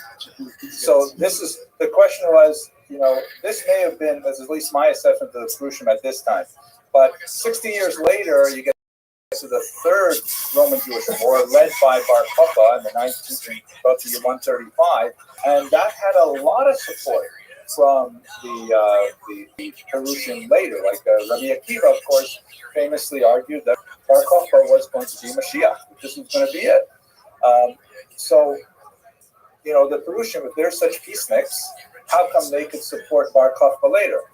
I would only argue that it was certainly not a uniform support for the Bar Kokhba. Yosef Bar Gudgada, for example, in Yerushalmi says to him, Akiva, glass will blow from your cheeks before Bar Kokhba is Mashiach.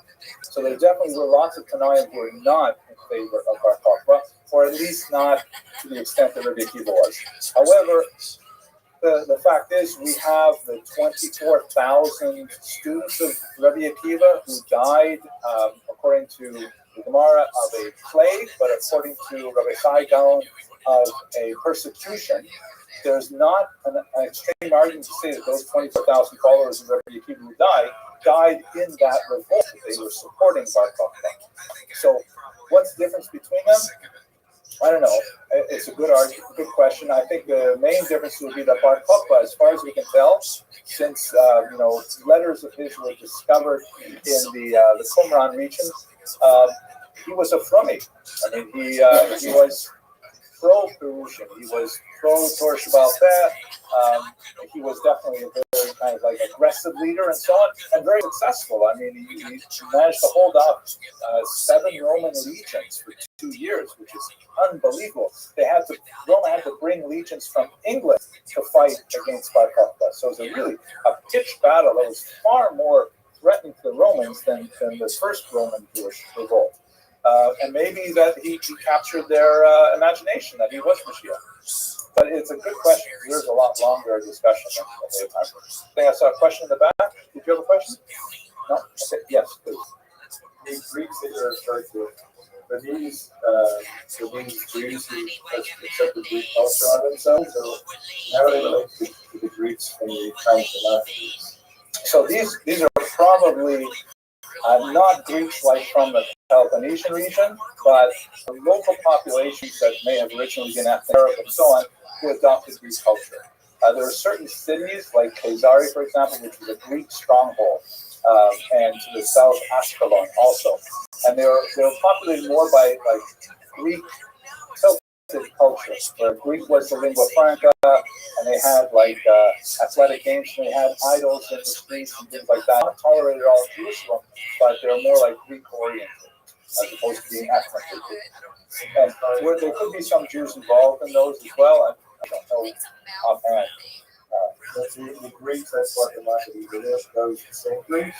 So those Greeks weren't even Greek; they were Syrians. But so that would be the same kind of example where Greek was so overwhelming a culture that lots of populations call themselves Greek, even though ethnically they don't. Just like America is like such an overwhelming culture that lots of people.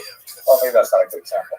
I'm getting off topic, but let's go back to the material. Okay, so here we go in the diaspora. So if we go to the ancient periods, this was not a diaspora story by and large because Israel didn't have a huge diaspora population. There was a population of Jews specifically in Alexandria was quite large, and they were deeply involved in the revolt, and they suffered actually from massive pogroms directed against them as a consequence of Israel's uprising against Rome.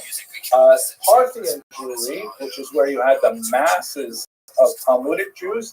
This is the period where you've got an expulsion of Jews there in the century before the Common Era, and a very large population where the Euphrates and the Tigris rivers meet, but they largely stayed out of it. One of the things that Nero was actually worried about is like, wait a second, maybe one of the reasons we better put this down is because what happens here? Because again, Rome ends here, right? There's no Roman Empire. This is the Parthian Empire over here. Rome is worried, what happens if all those Jews over here use their imagined muscle and get the Parthians to attack Rome? It never happened, but it was something that they were worried about. We don't know much about what the Parthian Jews thought about the rebellion at the time. We don't have many sources on it. The only real ally that Israel had, foreign ally at the time, was tiny Adiabene, who was here up in southern Syria. This is a region where they had a very famous queen, Hilni Hamalka, who converted to Judaism sometime in the 40s. And this is the 40s, not the 1940s. But and she sent, she was extremely charitable. She's mentioned many times in the Talmud for her gracious acts of support, using her throne for the people of Jerusalem. She's actually chose to be buried in Jerusalem. They discovered her sarcophagus in Jerusalem, and it's now in the Louvre. And the Adiabene sent troops down to help the Jews in their fight against the Romans. Otherwise, it was a wash for Israel. It's entirely a local conflict. Looking at our times, however, and I'd like to go a little bit slower now because diaspora is where we live, and so many of these things are so relevant. This is really a multi-front war. Besides the fronts that I described where violence is occurring, weapons and so on, we have all kinds of things happening in the States as well. This is, of course, not too far away, across the river at Columbia University. I'd like to show you some of these statistics taken from the Harvard-Harris poll. This is a really useful device for studying the conflict from the perspective of Americans. This is a poll that's taken every month. It's a very reputable poll, and it's primarily instituted for the purpose of analyzing American politics.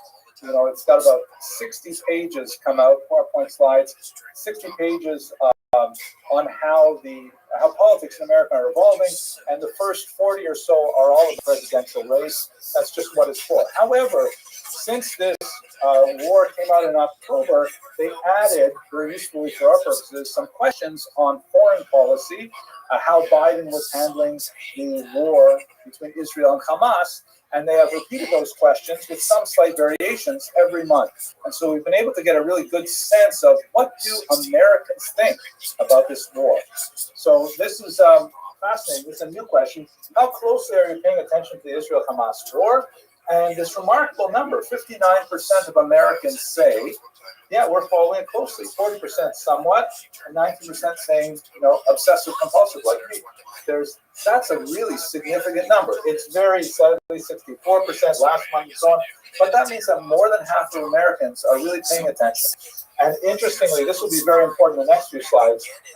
When you look at what ages of Americans are following, it's fairly evenly divided amongst all the age groups.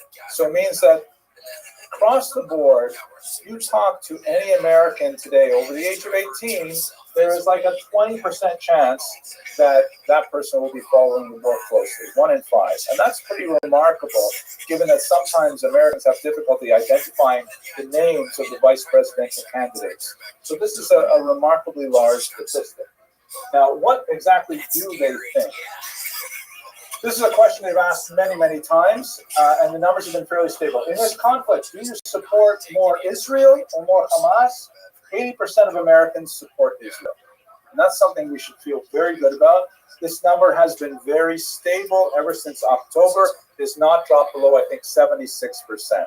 So even though when we look at the news, you know, we see these terrible demonstrations and we see these incredible numbers of people protesting and blocking streets and things like that, it's a minority of Americans. They're 1 in 5. I don't like the number 1 in 5. That's a very large number of people to support a terrorist group. But nevertheless, we can rely, at least for now, on the fact that 8 out of 10 Americans support Israel more than Hamas. Do you think Israel is trying to avoid civilian casualties? 66% say yes. We think that Israel is trying to avoid civilian casualties. That's actually a pretty good number as well. However, this is the scary part. When you break it down by age, and this has been constant as well since October, the younger you are as an American, the more likely it is you're to support Hamas. If you look at this crucial age group, 18 to 24, 46% of children, young adults, 46% of them support Hamas over Israel. That's a terrifying, terrifying number. 1 in 2 Americans under the age of 24 think that Hamas has the right in this fight. As you get older, of course, that number drops. When you get to like my age range, you're over 90% correct. 65 plus 93% correct, Baruch Hashem. But this is a troubling number because it's not the kind of number that's going to go away. Obviously, these people are going to get older, and their values are going to be spread up along this side as well. Right now, this is the millennials. They're not in power. They're the future, and it's deeply troubling. Over here, is Israel trying to avoid casualties? 50% of the millennials say no. Israel doesn't care about civilian casualties. These are really scary numbers, and this is why I feel that one of the more terrifying fronts of this conflict is what's happening in colleges today. And, I can tell you that at Tor University, like every federally sponsored university, we have to report our crime statistics to the federal government every year. We have 0 incidents of anti-Semitism on our campuses. I hear there's another university in New York that also has similar statistics. I forget them. But I fear for kids on regular campuses. One of my sons, who is studying to be a marine biologist, which is not one of Tor University's strongest majors, therefore he's gone to a college that has a strong marine biology program, and he describes to me horrendous things, like people who are his friends on Instagram suddenly writing the most vile, horrific, anti-Semitic things on his page, simply because he identifies as a Jew. And, encampments and boycotts. And I myself, I was speaking at the University of British Columbia a few weeks ago, and they have a beautiful Hillel house on campus. And I was speaking in their Hillel house on the 2nd floor, which has windows all around it in the middle of campus. And they asked me if I mind, can they close all of the window shades? And I said, sure, that's fine, but why do you want to close the window shades on a beautiful sunny day? And they said, because when they see there's a speaker here, they gather around and they chant and they shout obscenities around the building. I've never experienced anything like that before, that you could have a spontaneous eruption of hatred because there's a Jewish speaker in the Hillel house. And by the way, the Hillel at UBC is like extremely, a liberal vis-a-vis the conflict as well. And nevertheless, it doesn't help.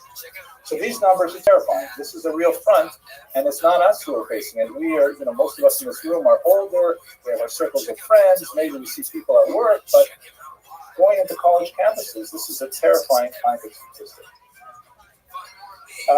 Here's another one. 7 in 10 voters say they only favor conditional ceasefire with Hamas based on the release of hostages. Also, a fairly comforting number that Americans get it, that the hostages are at the center of this.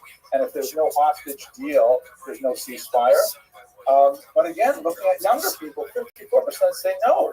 There should be a ceasefire and let the hostages sit where they are. That's incredible. But this is... Oh no, the other way. Sorry, thank you. 46%. Just rewind that part. 46. It's still a scary number. 46%. So this is really a front that we have to be aware of.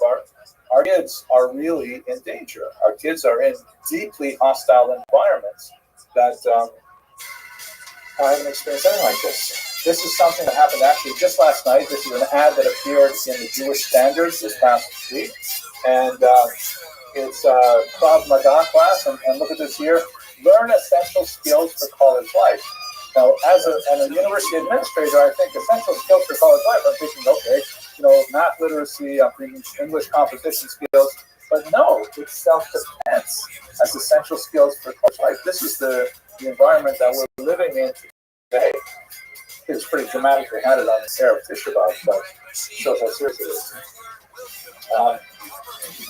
Anti-Semitic level, it's not a joke either. I don't have to prove this to you, but the level, it's so bizarre that you would think that after Jews are attacked, there would be kind of like a backlash of sympathy. That is like people saying, no, we shouldn't be attacking civilians like this. But Adarabah, we see that it inspires more attacks. And the number of anti-Semitic attacks, this is just until the end of 2023, skyrocket after October, as I'm sure many of you have experienced directly.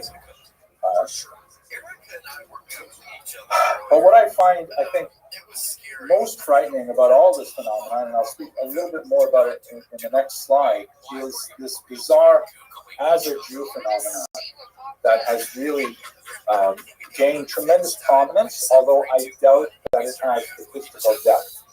The as a Jew term was coined by someone whose name escapes me right now. It basically points to the fact that there are many, many Jews who, looking at this conflict, begin the statement of their opinion with the phrase, as a Jew. And the next part of the sentence is going to be, I condemn the actions of the state of Israel in Gaza and so on, whatever it is that they don't say. But they feel that their Jewish ethnicity somehow, gives them special authority to opine on this deeply complex conflict that has gone on for centuries. And this particular example frightened me very much. This is Jason Farnblue is a journalist. He works for the Forward right now, and he covered this. It was actually a video, which you can watch if you like. Go to his Twitter feed, you'll find it. But it's this young sophomore, I think, at George Washington University in Miriam, and she's at this presser at the Capitol House, with the kafiyas and things like that. And she describes her experience at the quad at George Washington, which they have renamed Shahada Square. Shahada, of course, is the Islamic proclamation of faith. It's also associated with suicide bombers, and it is actually the emblem of the Hamas flag. So they've named their quad after the Hamas flag, as it were. The protesters. Yeah, the protesters. Anyways, this Jewish girl, Miriam, talks about how she's so grateful for the protest and the encampment at her college, because it has given her a uniquely Jewish experience in life. Growing up, she says she did not have access to an anti-Zionist synagogue. I think that's a weird term. I guess she didn't live in Williamsburg.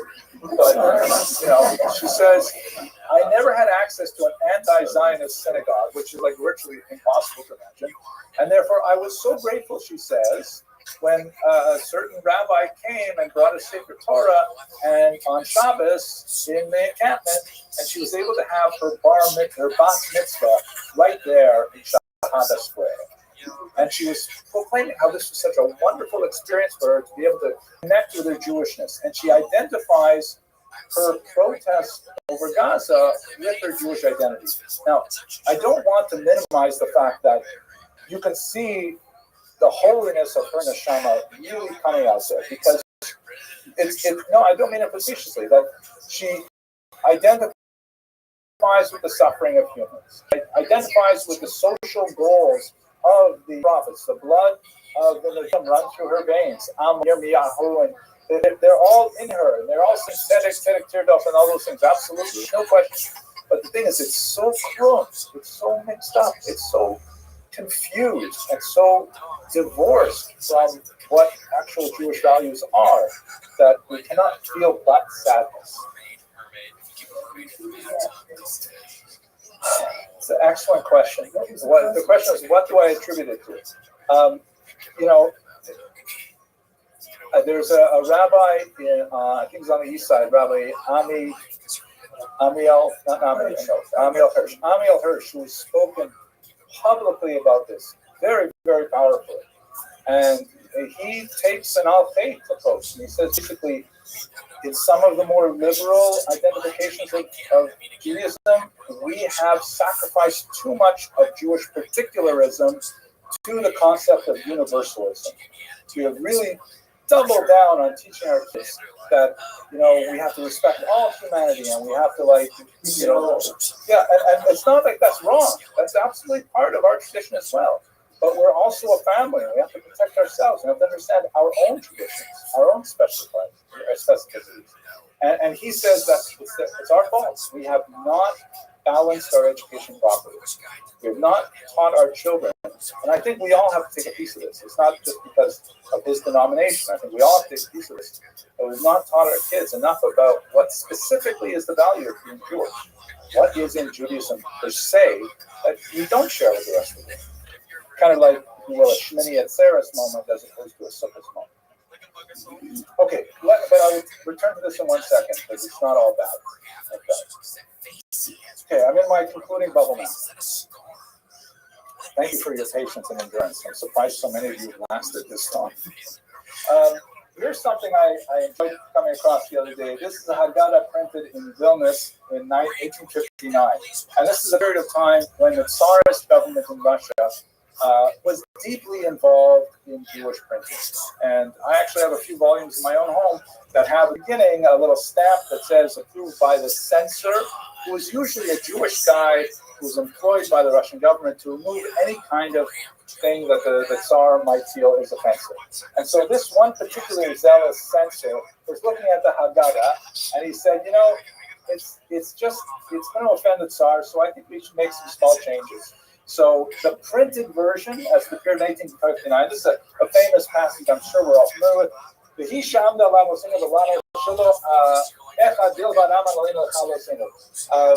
God who sends for us and our fathers, it's not only once in our history that people have tried to destroy us.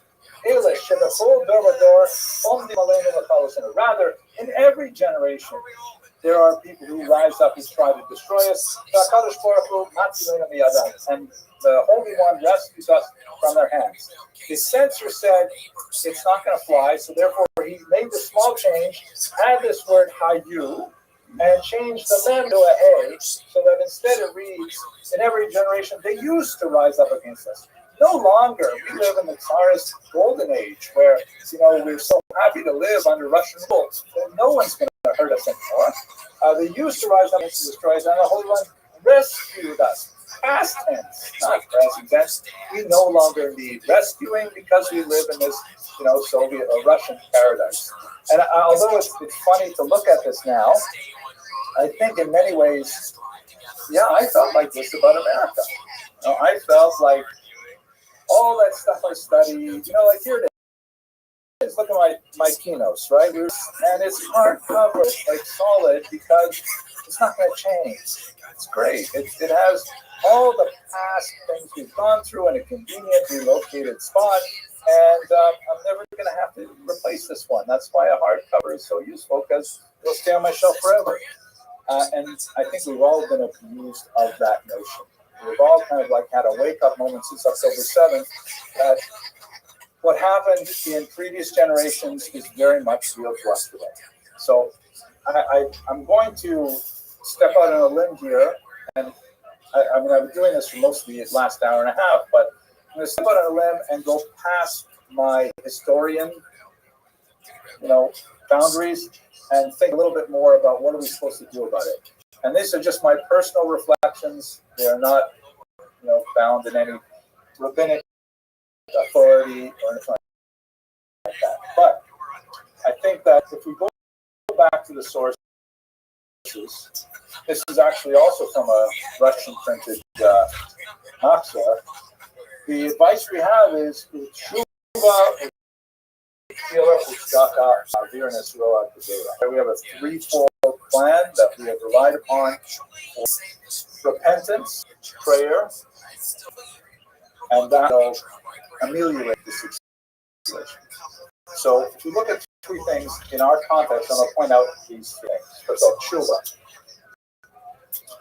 This is an amazing story that I just read about a couple of days ago, and it creates a phenomenon that I think many of us have appreciated. This is the Reverend Anna Levy, who is a very successful Unitarian minister in Manhattan. Her parents, who come free or survived, they hid totally from her the fact that they didn't show up with the name Levy, which I think would be a giveaway. But she adopted her family name after she found out later in life that in fact she was Jewish. But she was raised without any sense of Jewish identity because her parents tried to shield her from her past. But at that point, she also met a Jewish guy and she married him. They bonded over their shared Jewish tradition and immediately joined the Unitarian Church.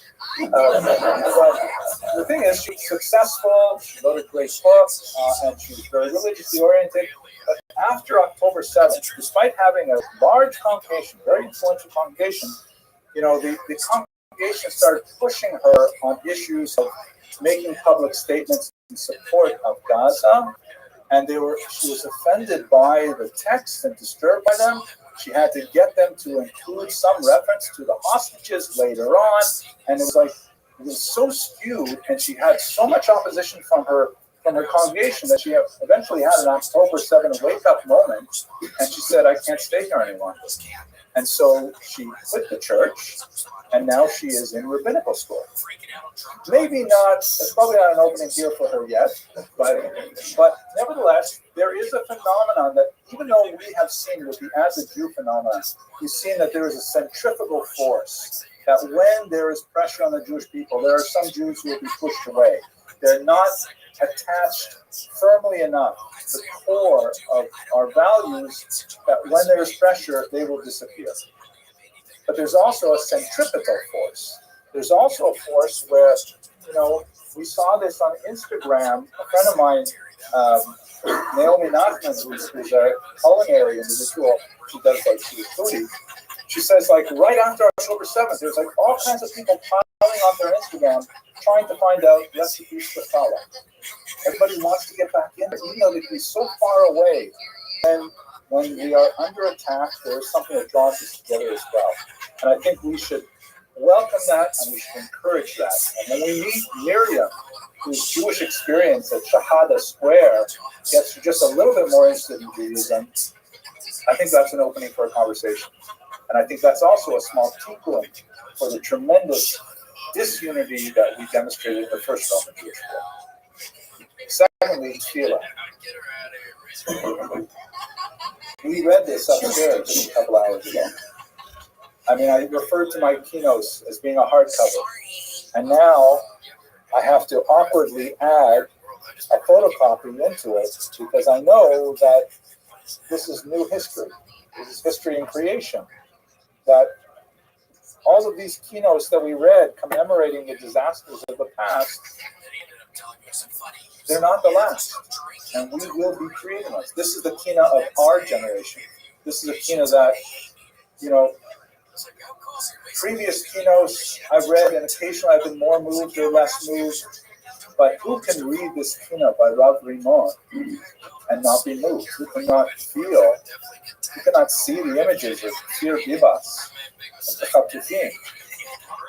and be moved? So our tefillah has a new opportunity for energy. as we cry out to HaKadosh Baruch Hu for assistance. Finally, tzedakah. So I began this lecture with a coin. And obviously, tzedakah doesn't need any more explanation. In 1958, on the 10th anniversary of the establishment of the State of Israel, Israel wanted to mark that milestone in its medallion collection. And so an artist whose name I unfortunately know created a modern version of the Judea Capta poem. You recognize it from the first one we began with, right? Judea Capta, the looming Roman soldier, the despondent woman representing Judea, and it says here, Galsa Yehuda, not just the exile of Yehuda, the exile of Judea. But coins obviously have two sides, and this is the obverse. This is Israel Liberata, Israel Liberated. And this is a beautiful artistic expression of who we really are. A woman playing with her child, celebrating life. A man, a chalutz, wearing one of those kibbutz hats, planting a tree with confidence in the future. And this is, I think, what really represents us. And let us hope that next time that we meet for Tisha B'Av, it'll be in Yerushalayim, HaKodesh. Thank you very much.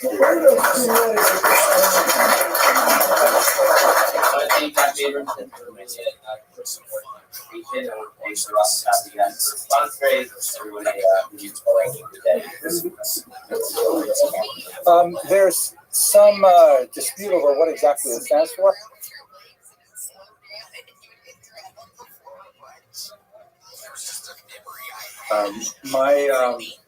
Thank you all for coming. My goal tonight is to provide a brief historical overview leading up to the events of October 7th, a very quick look at the incredibly difficult year that we have all experienced, and then to contextualize that history within the larger scope of Jewish history, to look at how have Jews reacted to tragedy in the past, and then perhaps to give a very brief look at how we have so far responded to the current crisis. And I hope to complete this within 20 minutes so that we will have plenty of time for Divrei Yis and Israel. So, Patricia, our Rosh Yeshiva, now, Shus, Arabeim. This is a coin that I find very emblematic of the, not only the situation that we experience right now, but really looking at the larger historical experience of Galut, of Gullus, exile. This is one of the 24 odd Judea Capta coins issued by the Roman Empire following the defeat of Judea in the First Roman-Jewish War. On the left is Vespasian himself. Sometimes the coins show his son Titus, who later became emperor after him.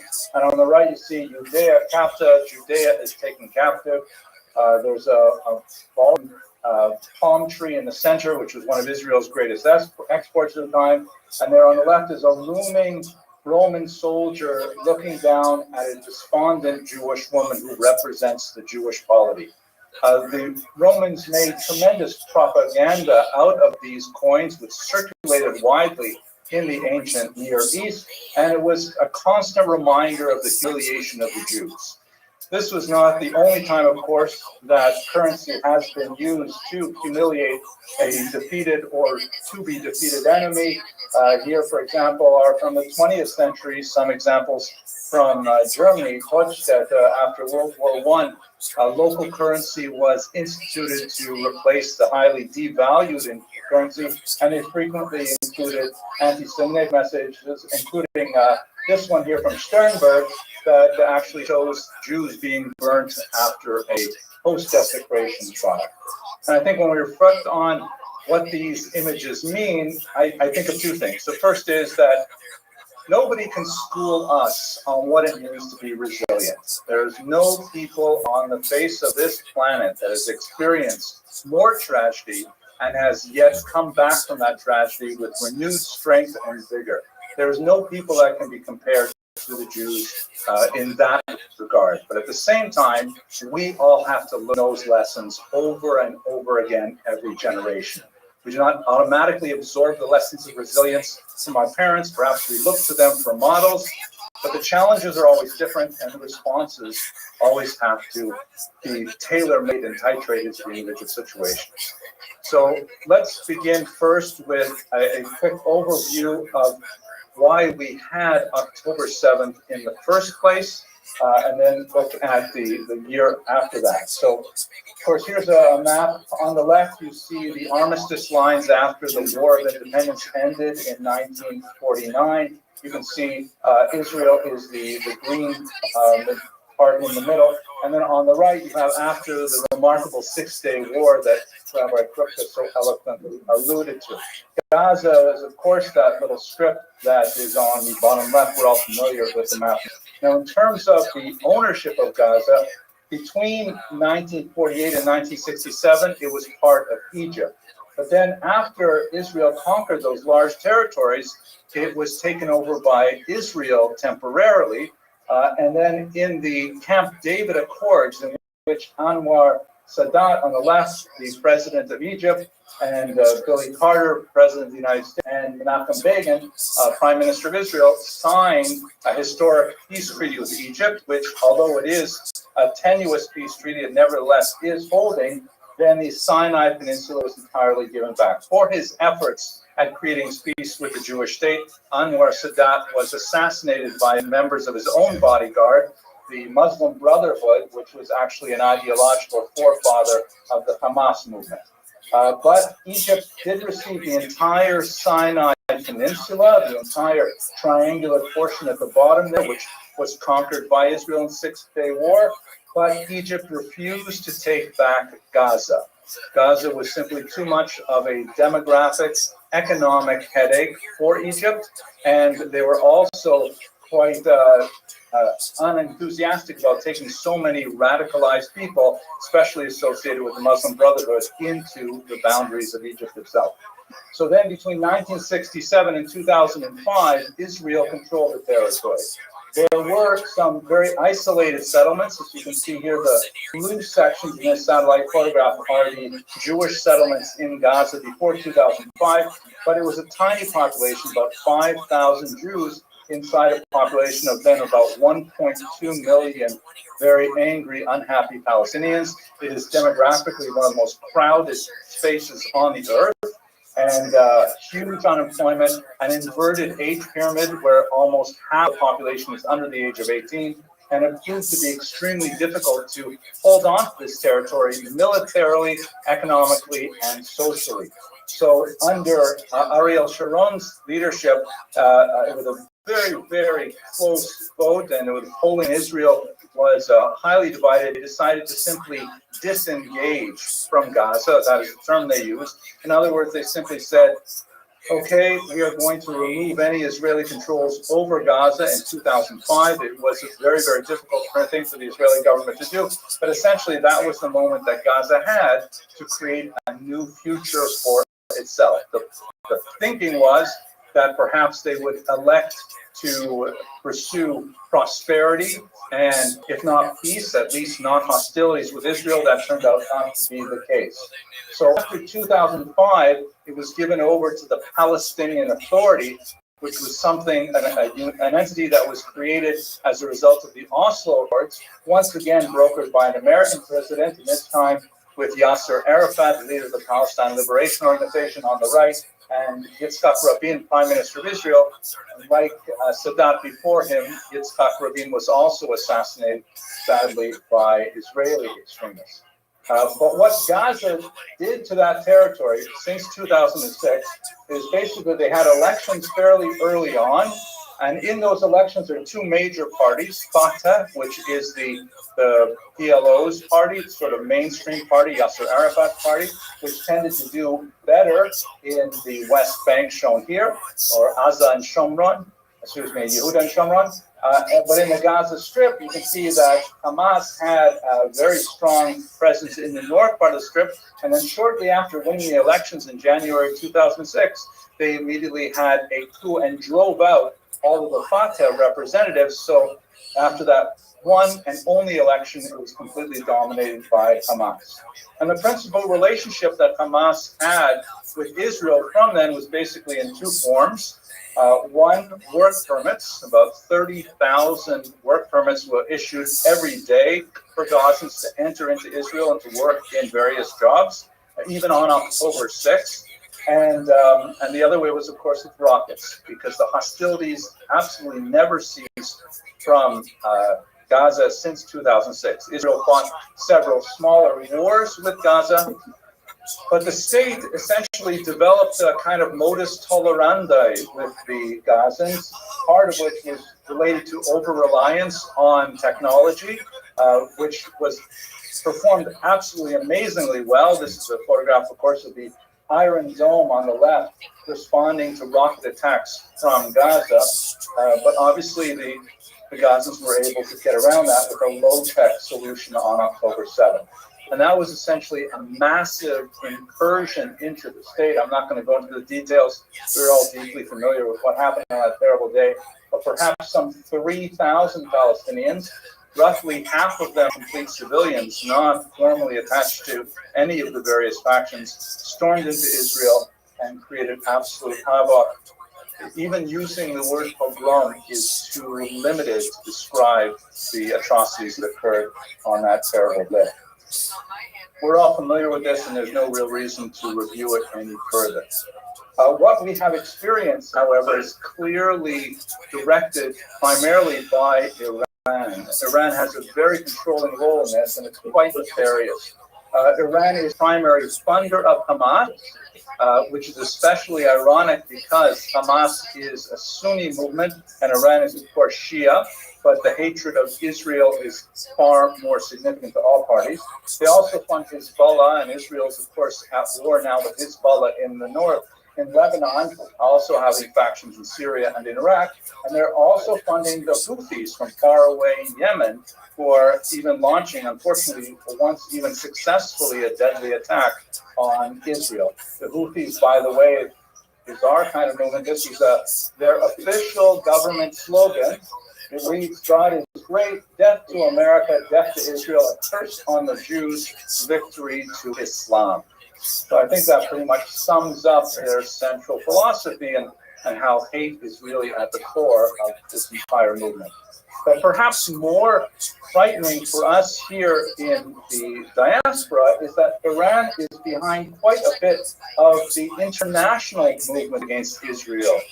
This is a map, of course, that shows all of the various pro-Palestine protests that occurred at many universities in North America and Europe. One of the dogs that does not bark, by the way, is the fact that there's comparatively little protests against Israel in many Arab states, and that's for another discussion. But many of these protests and other activities conducted by anti-Israel agents are clearly the work of a particular group called Samidun, which is considered by many European countries a terrorist organization because of its deep ties to Iran, and they are clearly at the center of funding of many of these endeavors. There's a lot to say about other reasons why people would want to get involved, but we can't avoid the central role of Iran. Also significantly, and this is especially frightening for me, this is a slide from the September issue of the Harvard-Harris poll, which is a very well-respected poll conducted every month. It's a political poll designed primarily to measure the attitude of Americans towards upcoming elections and so on. But since October, they have been monitoring what people think about the war in the Middle East as a way of gauging its reflection on potential votes in 2024. And what I find frightening, if you look on the circle on the left, the question was, in this conflict, do you support more Israel or more Hamas? And this number is pretty constant. 79% of Americans support Israel, which is comforting to some degree, but when you look at it in a different way, that means that 1 in 5 Americans actually supports a terrorist organization over a democratic ally of this country. It's still a very frightening number. That number has pretty much held true for the past year. But if you look at the chart below, which may be a little bit difficult to see, this breaks it down by ages. And people over, let's say, 45 are overwhelmingly in favor of Israel. 84%, 90%, 93%. But when you get to 35, the number drops precipitously. And this is the frightening thing. Americans between age 18 and 24, 41% of them support Hamas over Israel. And you think about that in the context of young people in college campuses today, young people in high schools today, public high schools, half of the people are Israel. Very, very frightening environment. The implications of this for the future, of course, remain to be seen. Although I will note that this number, thank God, has been slowly dropping over the past year. It was about 49% in October of 2020, now 41%. Perhaps younger people are beginning to get a little bit more educated about it, but it's still something for great concern. So let's take a minute to think about how Jews have historically responded to these facts. This is a page from a Haggadah printed in Vilnius in 1859, where there was very, very heavy Russian state censorship by the Tsar. And the censor was obviously unhappy with the classic phrase in the Haggadah that says, in every generation, they rise up against us to destroy us, but the Holy One rescues us from their hands. Classic passage from the Haggadah. He felt that it's not appropriate for Russian Jews to read that even in our generation, the enlightened 1859, year of 1859, that there will be people who would want to harm us, not here in the paradise of Russian Tsar's empire. So therefore, he added in the little white circles, Tayu Omdim, they used to get up, no longer. Back in the distant past, he used to have this problem. And the HaKadosh Baruch Hu, not Matzilenu, the present tense, Hitzilanu, back then when we were, beleaguered and we didn't have rights, then they used to help us out. But obviously, we look at this now and it's funny because it's almost 200 years later, and obviously we still experience the same thing. And we have long had three basic strategies for how to deal with these things. I'm just going to sketch them out very briefly to remain within my time. They are, of course, the traditional tshuva, tefillah, and tzedakah. And this is my Russian matzah from around the same period. And you can see on the top, there's a couple of suggestions. Teshuvah relates to tzom, to fasting. Tefillah, prayer, relates to kol, voice. And tzedakah, charity, relates obviously to money. So if we take a minute and look at each of these three, you think about the great destruction after the first Roman-Jewish war that I began this presentation with. How did Jews react to that? First of all, they came back to Beis Medrash. They came back to center. And they sat in that glorious room that we have downstairs, and they said, we've got to get back to Torah. We've got to get to Yavne v'chachamecha, and that's what we have to do. This is always, the root meaning for us of tshuva is come back. Get back to our center. And he's done that remarkably well over the past year.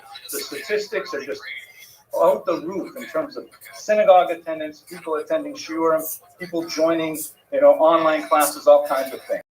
It's not just, the learned elites who are already learning at very, very high levels, like here at LSM. If you look at JSU, which is the Jewish Student Union that served Jewish kids in public schools, their numbers are also up the roof. Last year, they served 14,500 students. This year, they served 18,500 students. And here's something that actually burned me. They've even set up a 7 a.m. Mesilas Yesharim Shir, 7 a.m. for public school students because they can't get enough learning. Do we have a 7 a.m. Mesilas Yesharim Shir? I mean, this is coming out of public school. It's an amazing thing that kids will get up out of bed early to go learn Torah before they have to go to school. This is really our first strategy of tshuva. And when we feel overwhelmed with the tremendous amount of our programming that we feel socially, I think in particular of Yitzhak Cardozo, who was a completely assimilated Jew in the 17th century, who had reached the heights of his career as a medical doctor and as a poet. And then once he was required to walk the public burning of some crypto Jews in Madrid, and it turned him right around. And he said, I can't do this. And he left his fame and his wealth, and he went to live in the ghetto of Venice. And he wrote a tremendous book there, Las Excelencias de los Hebreos, the excellent qualities of the Jews. And there are many Jews who will turn their lives around as a result of October 7th. We just have to wait to see how that develops. When we look at tefillah, you know, in the ancient Israel, we see so many examples of Jewish resilience. This is an aerial view of the Hamat Tiberia synagogue that was constructed in the 3rd century. And this is 200 years after the destruction of the temple. And you can see that in their synagogue floor, they've got a mosaic that harkens back to all the elements of the temple. They are returning to that center. They want to get back to the idea of tefillah as it was practiced then. And we see that so many things, the piyutim that we read so many of over Rosh Hashanah, we will read on Yom Kippur, they were also composed in the Byzantine era because the emperor had forbade Jews from studying Mishnah, and so they decided they would try to incorporate various teachings into the piyutim. These were created as a result of the pressure from the environment. And in fact, even the Talmud Yerushalmi was composed after a failed revolt in 352, and the result was that the Romans were cracking down even harder on the Jews, and as a result, they said, we have to start putting these things down on paper, and the basis of what we study every day really comes out of that moment of crisis. And one of the things that I especially appreciate is that we're not calling this the Simchas Torah massacre. It happened on Simchas Torah, but we're calling it October 7th. We are separating it out. It happened on October 7th. We will mark it, but we have, as Jews, a perennial cheerfulness and optimism. That is perhaps built into our DNA. That even though we are experiencing tragedy now and we're memorializing our dead, we nevertheless have a deep-seated confidence that we will dance again. And finally, tzedakah. This area of Jewish activities have been absolutely phenomenal. Projects like Boots for Israel, when all of a sudden Jews in America realized, here actually in the tri-state area, realized that the IDF doesn't even have enough boots for all the soldiers that rush in to volunteer. Between October and January, they collected 10,000 pairs of boots, $850,000 worth of boots, and shipped them all off to Israel. Soldiers suggested they might like tzitzis, maybe for the first time in their lives. And so seminaries and yeshivas all dived in and all began tying tzitzis on combat greens so that, the soldiers could wear them. I'm sure many of you have maybe seen the Instagram clips of soldiers receiving their first pair of tzitzis and literally dancing around their barracks wearing them because they felt like they really had true armor on. And organizations like Simcha Points that use innovation to say, we should be collecting people's unused airline points to provide opportunities for Jews to fly and experience simchas as well as the other, life-saving surgeries and things like that they need. These are all elements of tzedakah, more of tzedakah sheba guf than tzedakah sheba mammon in many cases, but nevertheless, this is a Jewish response of tzedakah. So I'd like to close now with just another thought about October 7th, but not October 7th, 2023, but an early October 7th. One of the virtues of the profession of being a historian is that sometimes dates get seared in your memory. And when I read about October 7th, 2023, I remembered October 7th, 1944, which was the great uprising in Auschwitz, when a group of the most degraded, most lowly Jews rose up and actually destroyed two of the crematoria. One of those rebels was the man shown here, Zalman Gradowski. He was a member of the so-called Sonder Commando. These were people who were given the awful task of removing the bodies from the gas chambers and transferring the bodies to the crematoria for disposal. And he did this day in and day out, including to members of his own family and his own community. And every single night, he would come back to his barracks and he would recite Kaddish for all the people that he had to burn that day in and day out. He was also something of a poet. and he decided to write down everything that he had seen in Auschwitz during those terrible years. And he literally, before the uprising on October 7th, he buried them in the ashes of the burned Jews, because he said, surely archaeologists will come and they will dig up this place to find the truth of what happened here, and they will find my writings. And in fact, Kachava, they were found.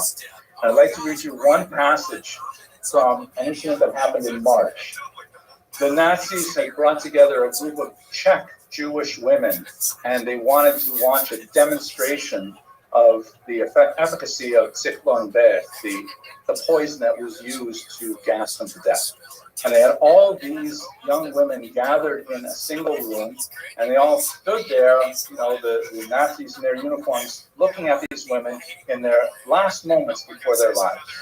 And Gradowski records, in the large bunker stand thousands of victims waiting for death. All at once, spontaneously, a song rings out. The clique of superior officers stand transfixed. They cannot understand, they cannot grasp. How is it possible that there in the bunker, in the heart of the grave, on the threshold of extinction, in the last moments of life, that people, instead of moaning, instead of weeping over their young lives about to be snuffed out, and raise their voices in song? And the women began to sing. The melody does not let them rest. It troubles them, shatters the certainty they felt up to now. A new song of faith and courage. It's pouring out of their hearts. The mass now sings the national anthem. They sing the Hatikva. And this is something that the Nazis didn't understand. Hamas evidently does not understand as well. We are fundamentally a people of hope. We are a people of Tikva. We believe in the ultimate messianic redemption of the world. We believe there is a plan, and we are following that plan. And so while the Nazis are following the same path of Vespasian with the Judea Capta, I want to conclude with just one more medallion. In 1959, on the 10th anniversary of the establishment of Israel, the government elected to have a competition to find a design for a coin that would commemorate 10 years of statehood. And someone came up with this design to mimic the Judea Capta coin. And it does a very good job. You can see there's like the Roman soldier there, and the balsam pine, and the despondent woman as if she is saying Kakanon. But that's the obverse. On the front side, it says Israel Liberata, Israel redeemed. And in the place of the Roman soldier, you have a young Jewish woman playing with her infant child. And in the place of the despondent woman, you have a kibbutznik planting a tree. And that's fundamentally at the heart of our response. It's fundamentally how we will move forward past October 7th. We will remember that we are a people with a future, and it's up to us to follow that trajectory. Thank you very much for your attention. It's fun. We'll have a great time because it's hilarious. Hello. This video was intended as a brief open letter to Jewish participants in anti-Israel protests. Perhaps you saw the video I composed a few months ago after October 7th. I certainly received a lot of feedback, positive and negative, and I received a lot of messages from many of you who were struggling with some of the issues that we discussed briefly in that video. And I'd like to revisit some of those issues with you right now, specifically in the context of the riots in Amsterdam, which have been most appropriately called a pogrom. And I don't use that word very lightly. Basically, let's take a minute to talk about what happened, what we know so far. I'd like to place that within some historical significance, and then I'd like to talk a little bit about the contemporary significance, really what I think this means for you and what I would encourage you to think about. Specifically, last night after a soccer game, and 2 days before the anniversary of Kristallnacht, the major pogrom that occurred right on the eve of the Holocaust, there was a massive attack on Jewish and Israeli soccer fans after an Israeli team played in Amsterdam.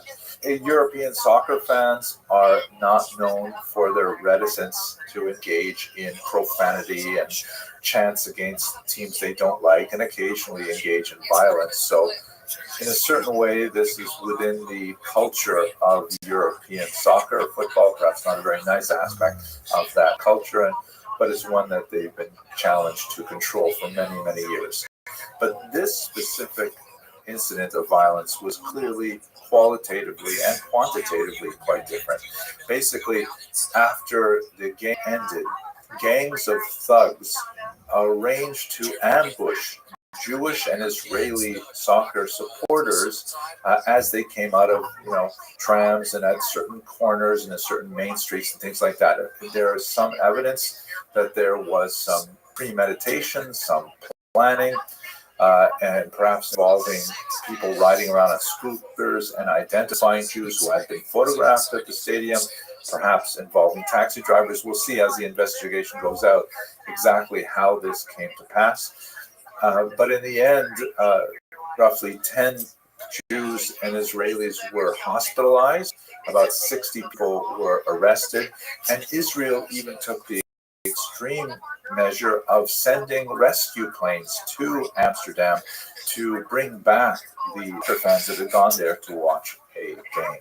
There's no question that the intended victims of these attacks were Jews and Israelis. The visuals are horrible, with crowds of people, sometimes armed with bats and even knives, attacking small groups of Jews and Israelis. Jews and Israelis being run over by cars. And I think one of the most gripping videos in some ways was when a young man was cornered and he did not know how to speak Dutch or English, and so they challenged him because they thought he was Jewish or Israeli. But when he was able to produce his passport and identify himself as a Ukrainian, they left him alone. So this is clearly directed at Jews and Israelis. And you can follow the news and go in your favorite social media feeds, and you will see a lot of discussion about that. Now, why is this historically significant? On one level, it's not, because this type of violence against Jews is something which has a long and hoary past. It goes way, way back into the ancient period, where there have been these kinds of mob attacks, hence the use of the word pogrom, which was developed at the turn of the 20th century. Amsterdam is a little unusual because, historically speaking, Amsterdam is generally a very tolerant society, known for its liberalism, known for its kindness to its Jewish minority. Amsterdam developed as a very, very important center of Jewish scholarship in the 17th century in particular. And a lot of this has to do with the cultural orientation of the Netherlands, which is expressed in this Dutch word gedogen, which basically means kind of like, if it's not bothering anyone, just let them do what they're going to do. A kind of a tolerance, kind of mind your own business attitude that required social cohesion, literally in order to keep the canals and dikes working so that Netherlands could literally be above sea level. There are some remarkable moments of tremendous friendship with the Jews, such as, for example, the dock workers' strike of February 1941, when, in the only example of this from the entire Holocaust, you have an entire industry rising up and protesting specifically the Nazi treatment of Jews. It turned out to be unsuccessful, as the Nazis, acted with tremendous repression and shut it down within days, but nevertheless, it was symbolically very important. There have, of course, been very dark moments in the history of Amsterdam's treatment of its Jews, most significantly during the Holocaust, as was captured by Amsterdam's most famous Jewish resident, young Anne Frank, who lived in hiding with her family from the Nazis for several years until they were finally betrayed, and she was sent to her death at age 15 at Bergen-Belsen. So, on the one level, this is not historically significant because pogroms have happened for a very, very long time in Europe, in the Americas, and so on. But on another level, it is surprising perhaps to see Amsterdam, especially with its long tradition of tolerance. Now, let's take it, though, to the contemporary period and why I think it's so significant that I want to talk to you about it. Except for the fact that it occurs in 2024, it's not especially surprising. There may be some unusual aspects to this violence that we don't know about yet. It would not surprise me, for example, that as the investigations continue, they may find that there was some nefarious involvement of state actors, like even Iran, which has a very long history of sponsoring anti-Jewish and anti-Israel terror throughout the world. Hezbollah in particular has been involved in that. But why I see this as so important is because this incident is a very clear indication that we have formally moved into a new period of Jew hatred. You may have watched some of my other videos in which I walk through the history of Jew hatred as an ideology. It moves from xenophobia in the classic Greco-Roman period, then into Christian anti-Judaism during the period of the separation of Christianity from the mother religion of Judaism. Then it goes into medieval Jew hatred, where you have the development of pathological ideas like the blood libel and so on. And then in the 19th century, you have this shift to modern anti-Semitism, which held sway for a little over 100 years, in which Jews were primarily criticized as being involved in some kind of global conspiracy based on a racial concept of Judaism. And that's basically where we were really up until October 7th. But now we are in distinctly a new period. It has been percolating for some time prior to October 7th, but now it is anti-Israelism. That Jews are attacked on the grounds that they are associated with Israel. Now, recognize that violence against Jews is never like sort of marketed as, hey, let's just go hurt Jews. That would be something that very few people of goodwill could get behind. There has to be another reason for it. The Jews killed Christ, or the Jews killed Christian children for their blood, crazy things like that. The Jews are communists, the Jews are capitalists. Those are all the justifications that are used for simple anti-Semitism or Jew hatred. Now, however, the main excuse for anti-Jewish violence is Israel. And this is something that has shifted significantly. I happen to be just coming back from France, and I picked up this great book by Delphine Sorville, who's a very important liberal Jewish thinker in France. In this very brief book, which I really hope will find an English translator soon because it is very powerful. The title of the book is hard to capture well in English. Basically, it says, what's bothering you? Why aren't you okay? Conversations after the 7th of October. And she captures, really in very pithy prose, how Jews have been feeling since October 7th, how things have changed for Jews. It's written in a series of conversations with her deceased grandparents as she reaches back in history, trying to understand the contemporary time, conversations with many other people, again, fictionalized to try and express this sort of malaise. And in one of the most fascinating discussions, which I think is of special relevance to you, she talks with some anti-racists. We would call them maybe Antifa today, I don't know. But she talks with people who are otherwise, very liberal and tolerant and wanting to quash any kind of racial prejudice. And she asks them essentially what's motivating you to be anti-Semitic, to be anti-Jewish? And the imaginary response is, you say, oh no, say the good souls, it's not anti-Semitism, it's anti-Zionism. We have nothing against Jewish children. We only have an animus towards Israeli children. And the response is, oh, well, of course, that's different.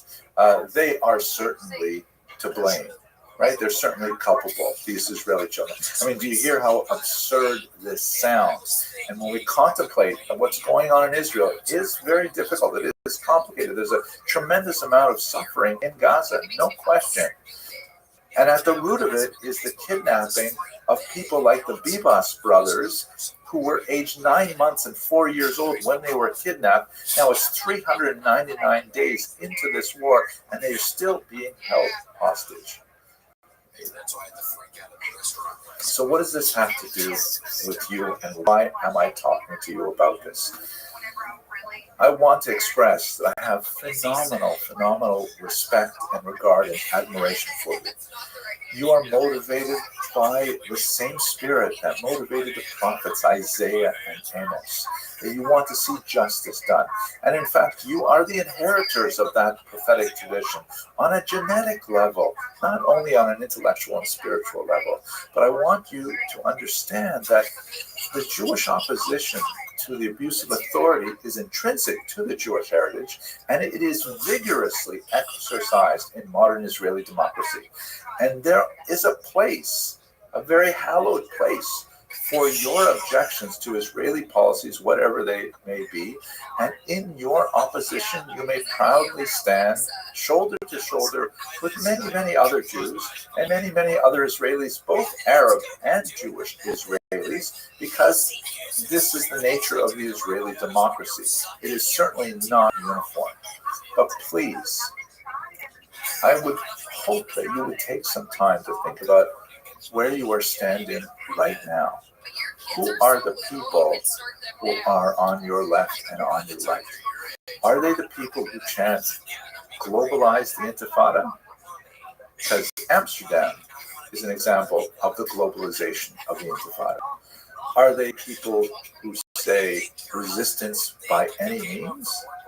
Because attacking soccer fans is resistance by any means. Amsterdam and the violence that occurred there is the next logical step to those kinds of slogans and statements. Speaking to you as a fellow Jew, please reconsider where you are registering your protest. I'm not asking you to shut down your protest. I'm not asking you to reconsider your positions. You can do it all on your own. But please think about who are your fellow travelers. Thank you very much for watching.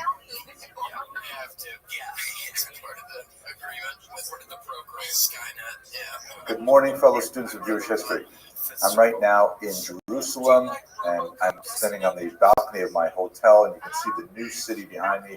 It's so amazing to be back in this country that is, as Herzl put it, old and new at the same time. You can see there's a construction site going on right behind me. And this is just, it's such a resilient society, steeped in an ancient tradition at the same time rejoicing in a modern future. I'm delighted to be capacity as the Dean of Lander College for Men, speaking to many yeshivot about the tremendous value of studying at our institution, mostly Americans who are returning back to America after their yeshiva studies here. And, you know, what a privilege it is. I'm seeing so much strength in society here after a brutalizing year of horrific conflict, which is still ongoing. Everywhere you go, you see all kinds of posters and signs demanding the return of the hostages. On the buses, you see the slogan, "B'yachad ninatzeach," together we will win. And this is society determined to bring back all of the hostages and to return to a level of peace with their neighbors, especially given the tumult that's happened in the last few days. But I want to say that I'm so grateful to the many supporters that we've had around the world. I want to especially call out Larry Brent, who is at the Kingsley United Methodist Church in Springfield, Missouri, and his grandson Ian, who have been supporters for decades of Israel and of the study of Jewish history. And, you know, we're really grateful that we are not completely alone in these very difficult struggles. But as you can see from the cityscape of the New Jerusalem behind me, this is a country that has a long and storied future ahead of us. Thank you very much for watching. Hello, fellow students of Jewish history. I've just returned from an amazing visit to the state of Israel. I was there in my capacity as Dean of Lander College for Men in Queens, New York, speaking at largely English-speaking yeshivot to students, mainly from America, but also from Canada, the UK, and other places who are interested in returning to the United States and taking a degree here at our college. And while I was there, I had the phenomenal, wonderful experience of seeing my sons who now live in the land of Israel. And while we were traveling on one particular highway, and I was commenting on the incredible prevalence of the yellow ribbon everywhere, sometimes in monumental forms like this example here, where they have all over the state of Israel these yellow ribbons. And while I was speaking with my sons in the car, it came up that they really didn't know the backstory of the yellow ribbon. So I thought I'd take a minute to talk to all of you about it in case there are those of you who were born, let's say, after 1970 who may not be familiar with the famous song associated with it and the unusual Jewish element to that backstory. So looking at the state of Israel, this yellow ribbon symbolizes a national solidarity with the Chatufim, the kidnapped ones, the 100 odd people who still remain trapped in Gaza by Hamas after their attack on October 7th. These people, many of whom are children, there are children under the age of 5 who were kidnapped, who are still not returned. So as a symbol of solidarity, you see the yellow ribbon everywhere. I myself picked up some of these yellow ribbon lapel pins, and the color yellow is especially important. Quite often you'll see it like with the yellow chairs, the empty seats that are placed in installations all over the land of Israel to remember the people who are not at the table. Really very, very moving and powerful kind of demonstration. So what is the story behind that color yellow, and specifically the yellow ribbon? So it is a very old tradition. It's been traced back to European colonists in pre-revolutionary America, and it seems to revolve around certain themes. One of the most important is the idea of women wearing yellow ribbons as a reminder of their loved ones who are far away, often taken to war. It has a military context. The American military has adopted it as a symbol as well. And it was popularized in 1917 in particular by a song composed by George Norton. Here you can see the sheet music. Round her neck she wears a yellow ribbon for her lover who is fur away. And there are many different variations on the theme. In 1949, a film was made of this. She wore a yellow ribbon starring John Wayne. Really quite a fascinating kind of example of this notion expanding into popular culture, but again, very specifically with this military context. In 1973, the group Tony, Orlando, and Dawn came out with a song called Tie a Yellow Ribbon Round the Old Oak Tree. Once again, I apologize for people who are my age because it's such a massive cultural icon that everyone who was, older than, let's say, 40 probably remembers this song very well. It became the top song of 1973. It sold 3 million records in just 3 weeks and really cemented the idea of the yellow ribbon symbolism within the American mindset, at least. The storyline for that song, and I'm going to look at the lyrics shortly, appeared first in a 1961 Reader's Digest story, and later in a 1971 New York Post article, again with certain elements overlapping one over the other. It was, however, the lyrics of 2 Jewish songwriters from New Jersey, Irwin Levine, born 1938, and L. Russell Brown, who was born in 1948, that really captured a particular version of this story and something that I think everyone my age has basically memorized. Let's have a look at the lyrics, and you'll get a sense of why this song was so popular. So he writes, "I'm coming home, I've done my time. Now I've got to know what is and isn't mine. If you received my letter telling you I'd soon be free," it's hard for me to stop from actually singing, but you don't want me to sing, "then you'll know just what to do if you still want me."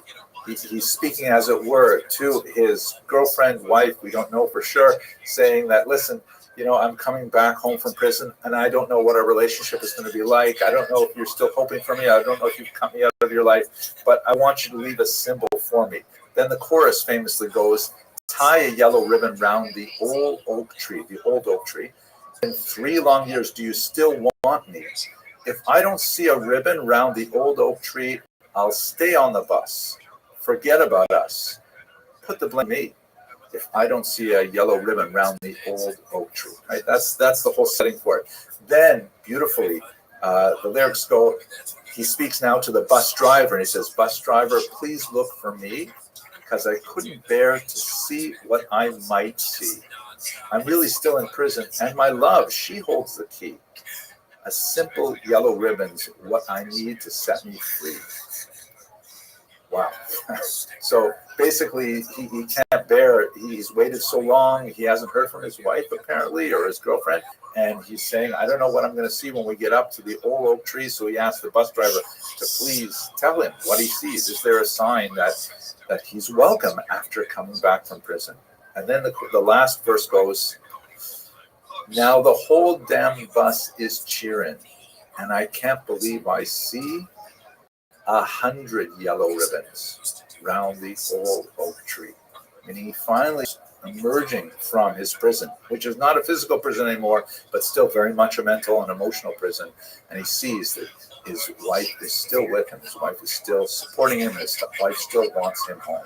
The song has occasionally been criticized as overly sentimental and even kind of schmaltzy. I don't think that's a fair criticism. What I think in the context of the permanence of the symbol of the yellow ribbon, it speaks to a very, very deep need of those of us who are yearning for the return of the Chatufim to express how much we care about them, how deeply we are still connected to them, and that this current conflict cannot end until all of them are safe at home. I hope that this brief discussion of the Jewish backstory of the yellow ribbon contributes to a global sense of how urgent it is that those captives be returned immediately. Thank you very much for watching.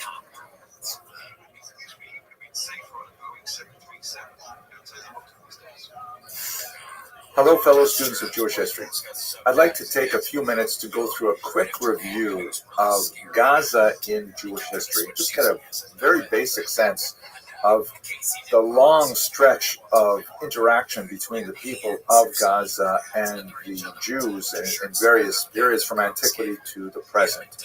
First of all, where exactly is Gaza? You can see it here. I'm sure you've seen it on newscasts and on the internet. It's a little strip of land just on the Mediterranean coast in Israel's southwest. It's about 28 miles long, or 45 kilometers, and it's only about 3 to 4.5 miles wide, 5 to 7 kilometers. It has a very, very long history. It goes all the way back to the Bronze Age, where it was primarily an Egyptian base and an administrative center in the land of Canaan. That is well before the Jews appeared on the scene, the Israelites appeared on the scene. It was, under Joshua, as described in the Bible, assigned to the tribe of Judah, although it really remained under the control of the Canaanites, and then later under specifically the Philistines in the 12th century before the Common Era. The Philistines, in Hebrew the Pelishtim, are, of course, the etymological origins of the Palestinians today. That term, Philistine or Pelishtim in Hebrew, was later adopted by the Romans in their attempt to erase Jewish memory from the region, and they named the entire land Palestina.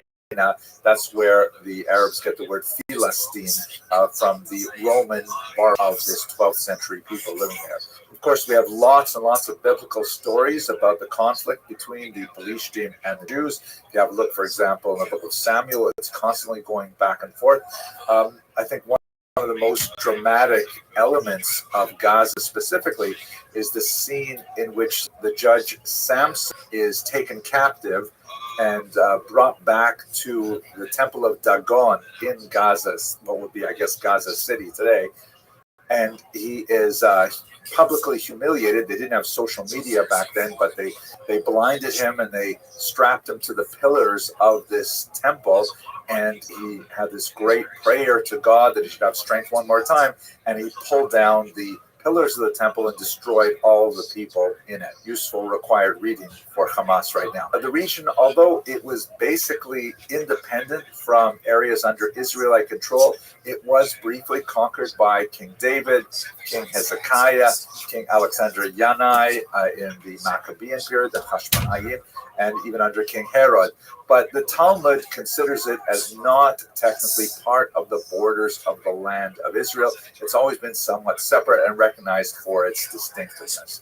That doesn't mean, however, that Jews did not live in Gaza. In fact, we have a very, very long history of Jews being in Gaza.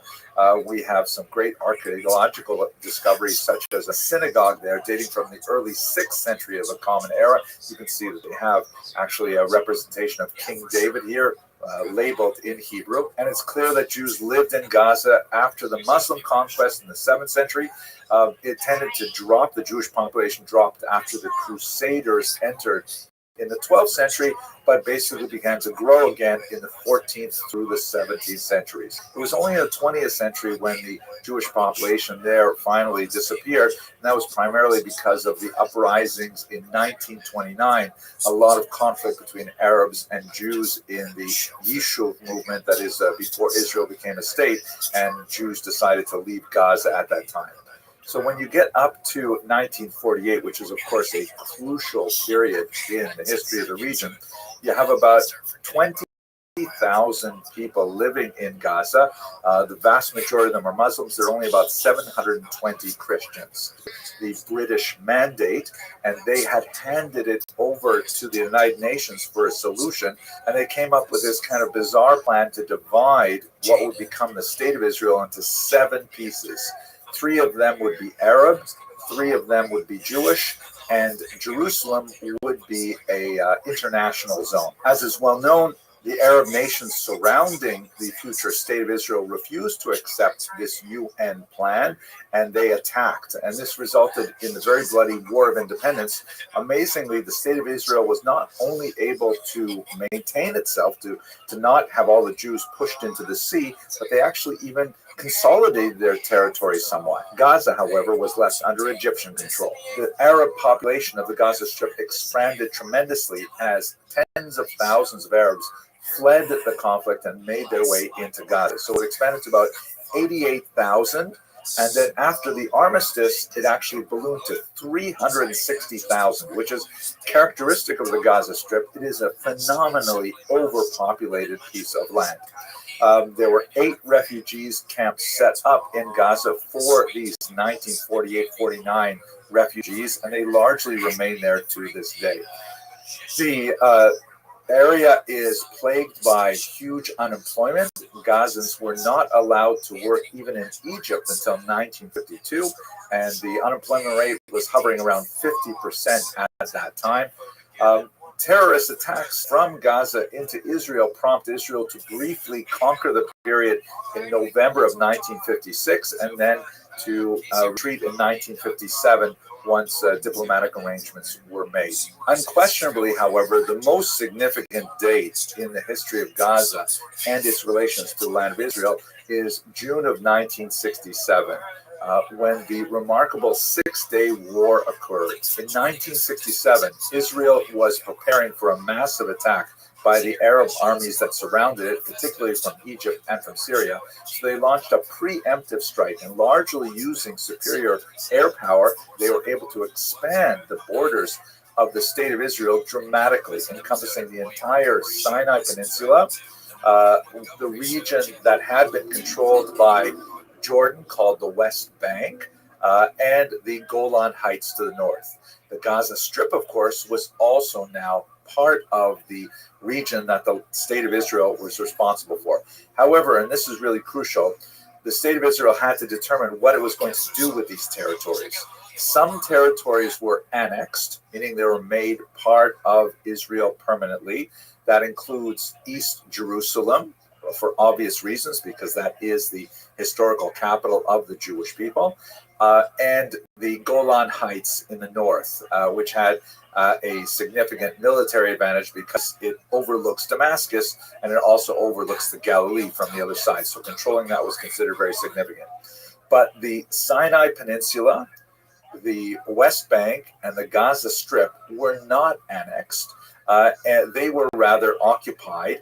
And there was a lot of mixed thoughts in Israel about what to do about these territories. A large body of public opinion felt that now that Israel had really demonstrated that it was here to stay, then the Arabs would then come to the negotiating table and they would be able to exchange land for peace. Surprisingly, that did not happen until 1978, when President Anwar Sadat of Egypt made a very heroic gesture and essentially traveled to Israel, met with Menachem Begin, the prime minister, and together with the work of President Jimmy Carter, they hammered out the Camp David Accords in 1978.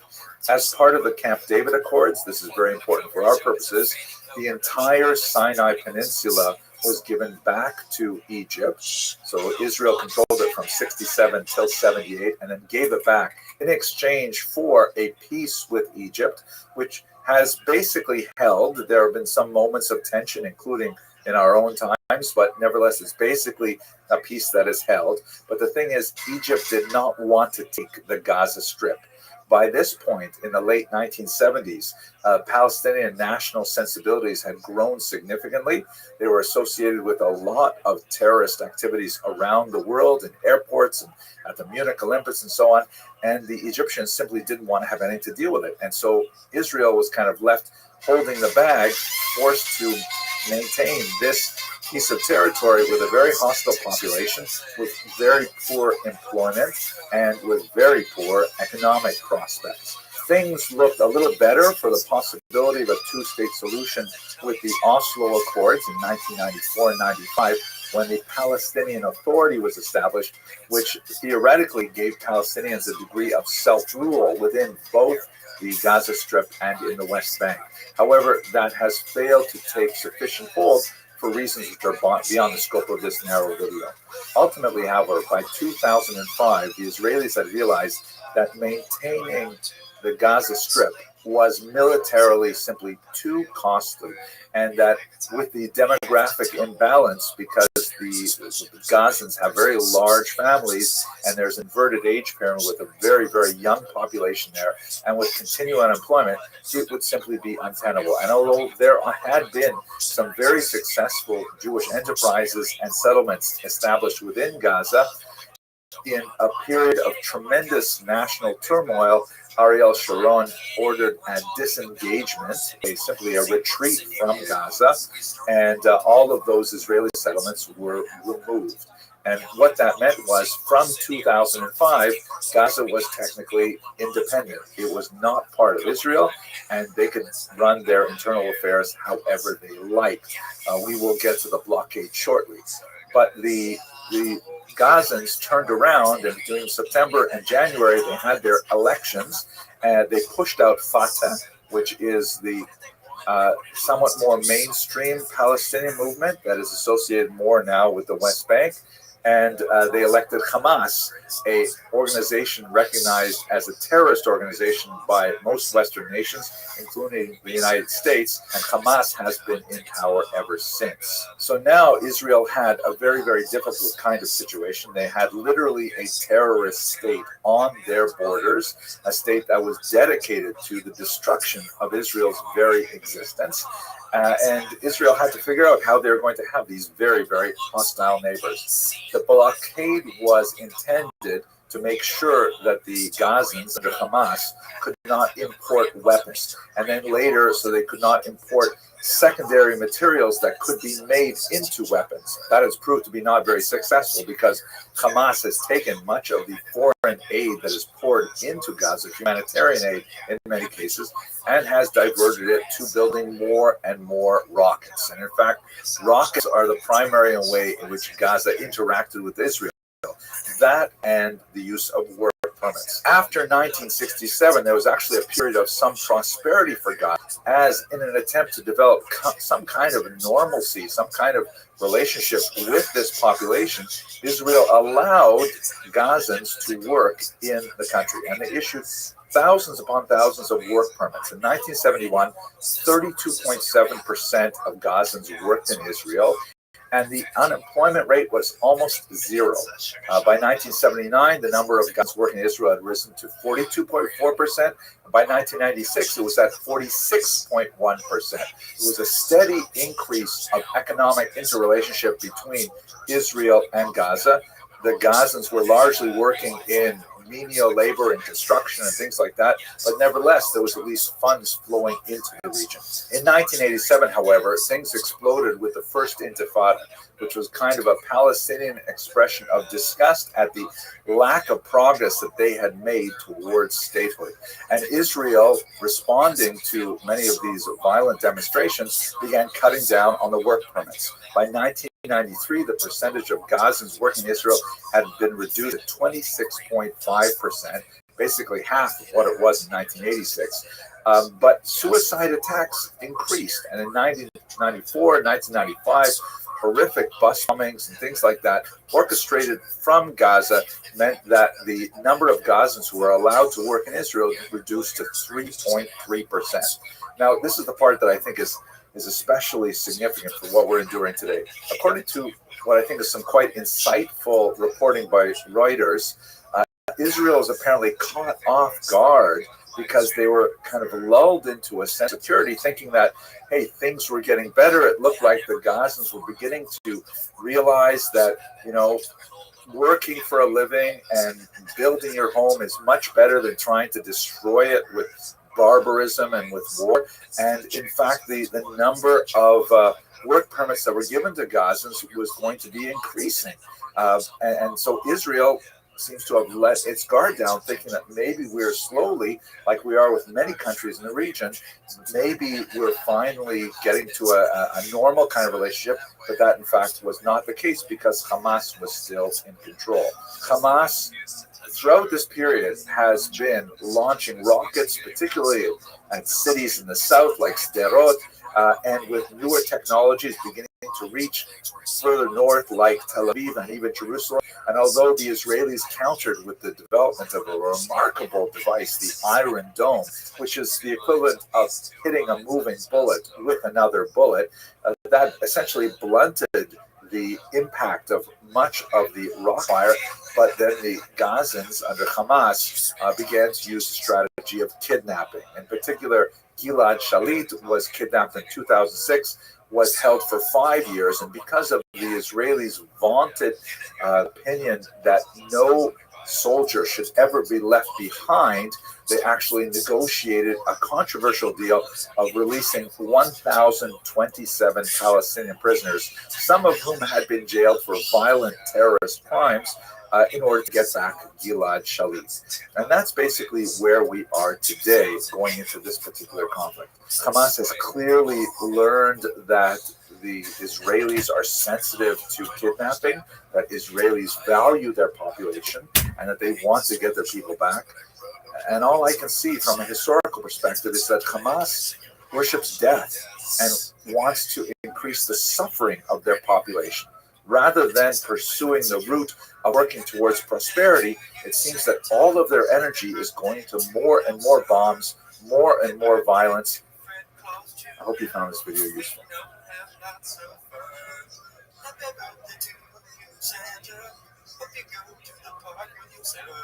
Hello, fellow students of Jewish history. Let me begin this video with a few disclaimers. First of all, in accordance with YouTube community guidelines, I want to make sure that you understand this is a video of educational content.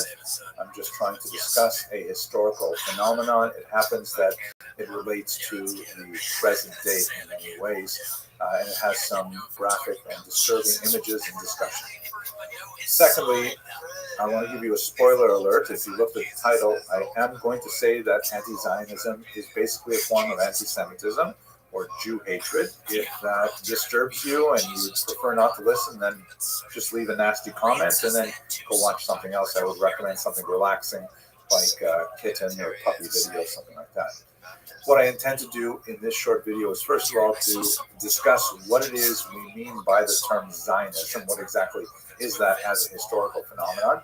I will discuss some of the legitimate objections to Zionism that were especially prominent at the turn of the 20th century. And then I'm going to focus on the illegitimate objections that hide under the term anti-Zionism, but are basically just a veneer for old-time Jew hatred. I have discussed this in other videos and much more detail on the history of anti-Semitism in other videos, and I'll try to remember to put some links in the information box as to where you can find out more of that. The reason I'm returning to this topic now and discussing it in more detail is because, unfortunately, as we had feared, many of the most unpleasant and unfortunately violent aspects of the harmful rhetoric that is surrounding this debate has seeped out into the public space, and now we've had the horrific and sad murders of 2 young people in Washington, D.C. by a person who was reputed to have said afterwards, "Free Palestine." And we've also had a horrific attack on peaceful protesters in Boulder by a person who apparently tried to get a gun. Thank God his questionable immigration status prevented him from getting one, but he used homemade flamethrowers and Molotov cocktails instead and injured 22 people. And since the rhetoric is getting out of hand and is starting to cross over into violence, God willing, that was the end of it, but I think that would be optimistic.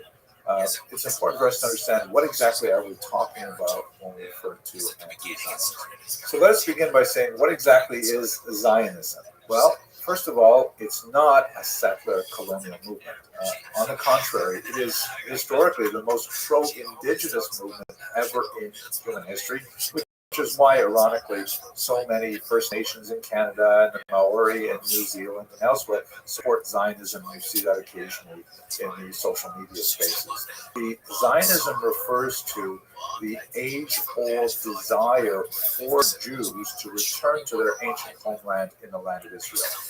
It is, without doubt, the oldest movement of its nature in history. Now, as I will explain in a minute, the term Zionism, with a capital Z, was really coined in the context of the 20th century when it acquired a distinctly political overtone, and I'll come back to that.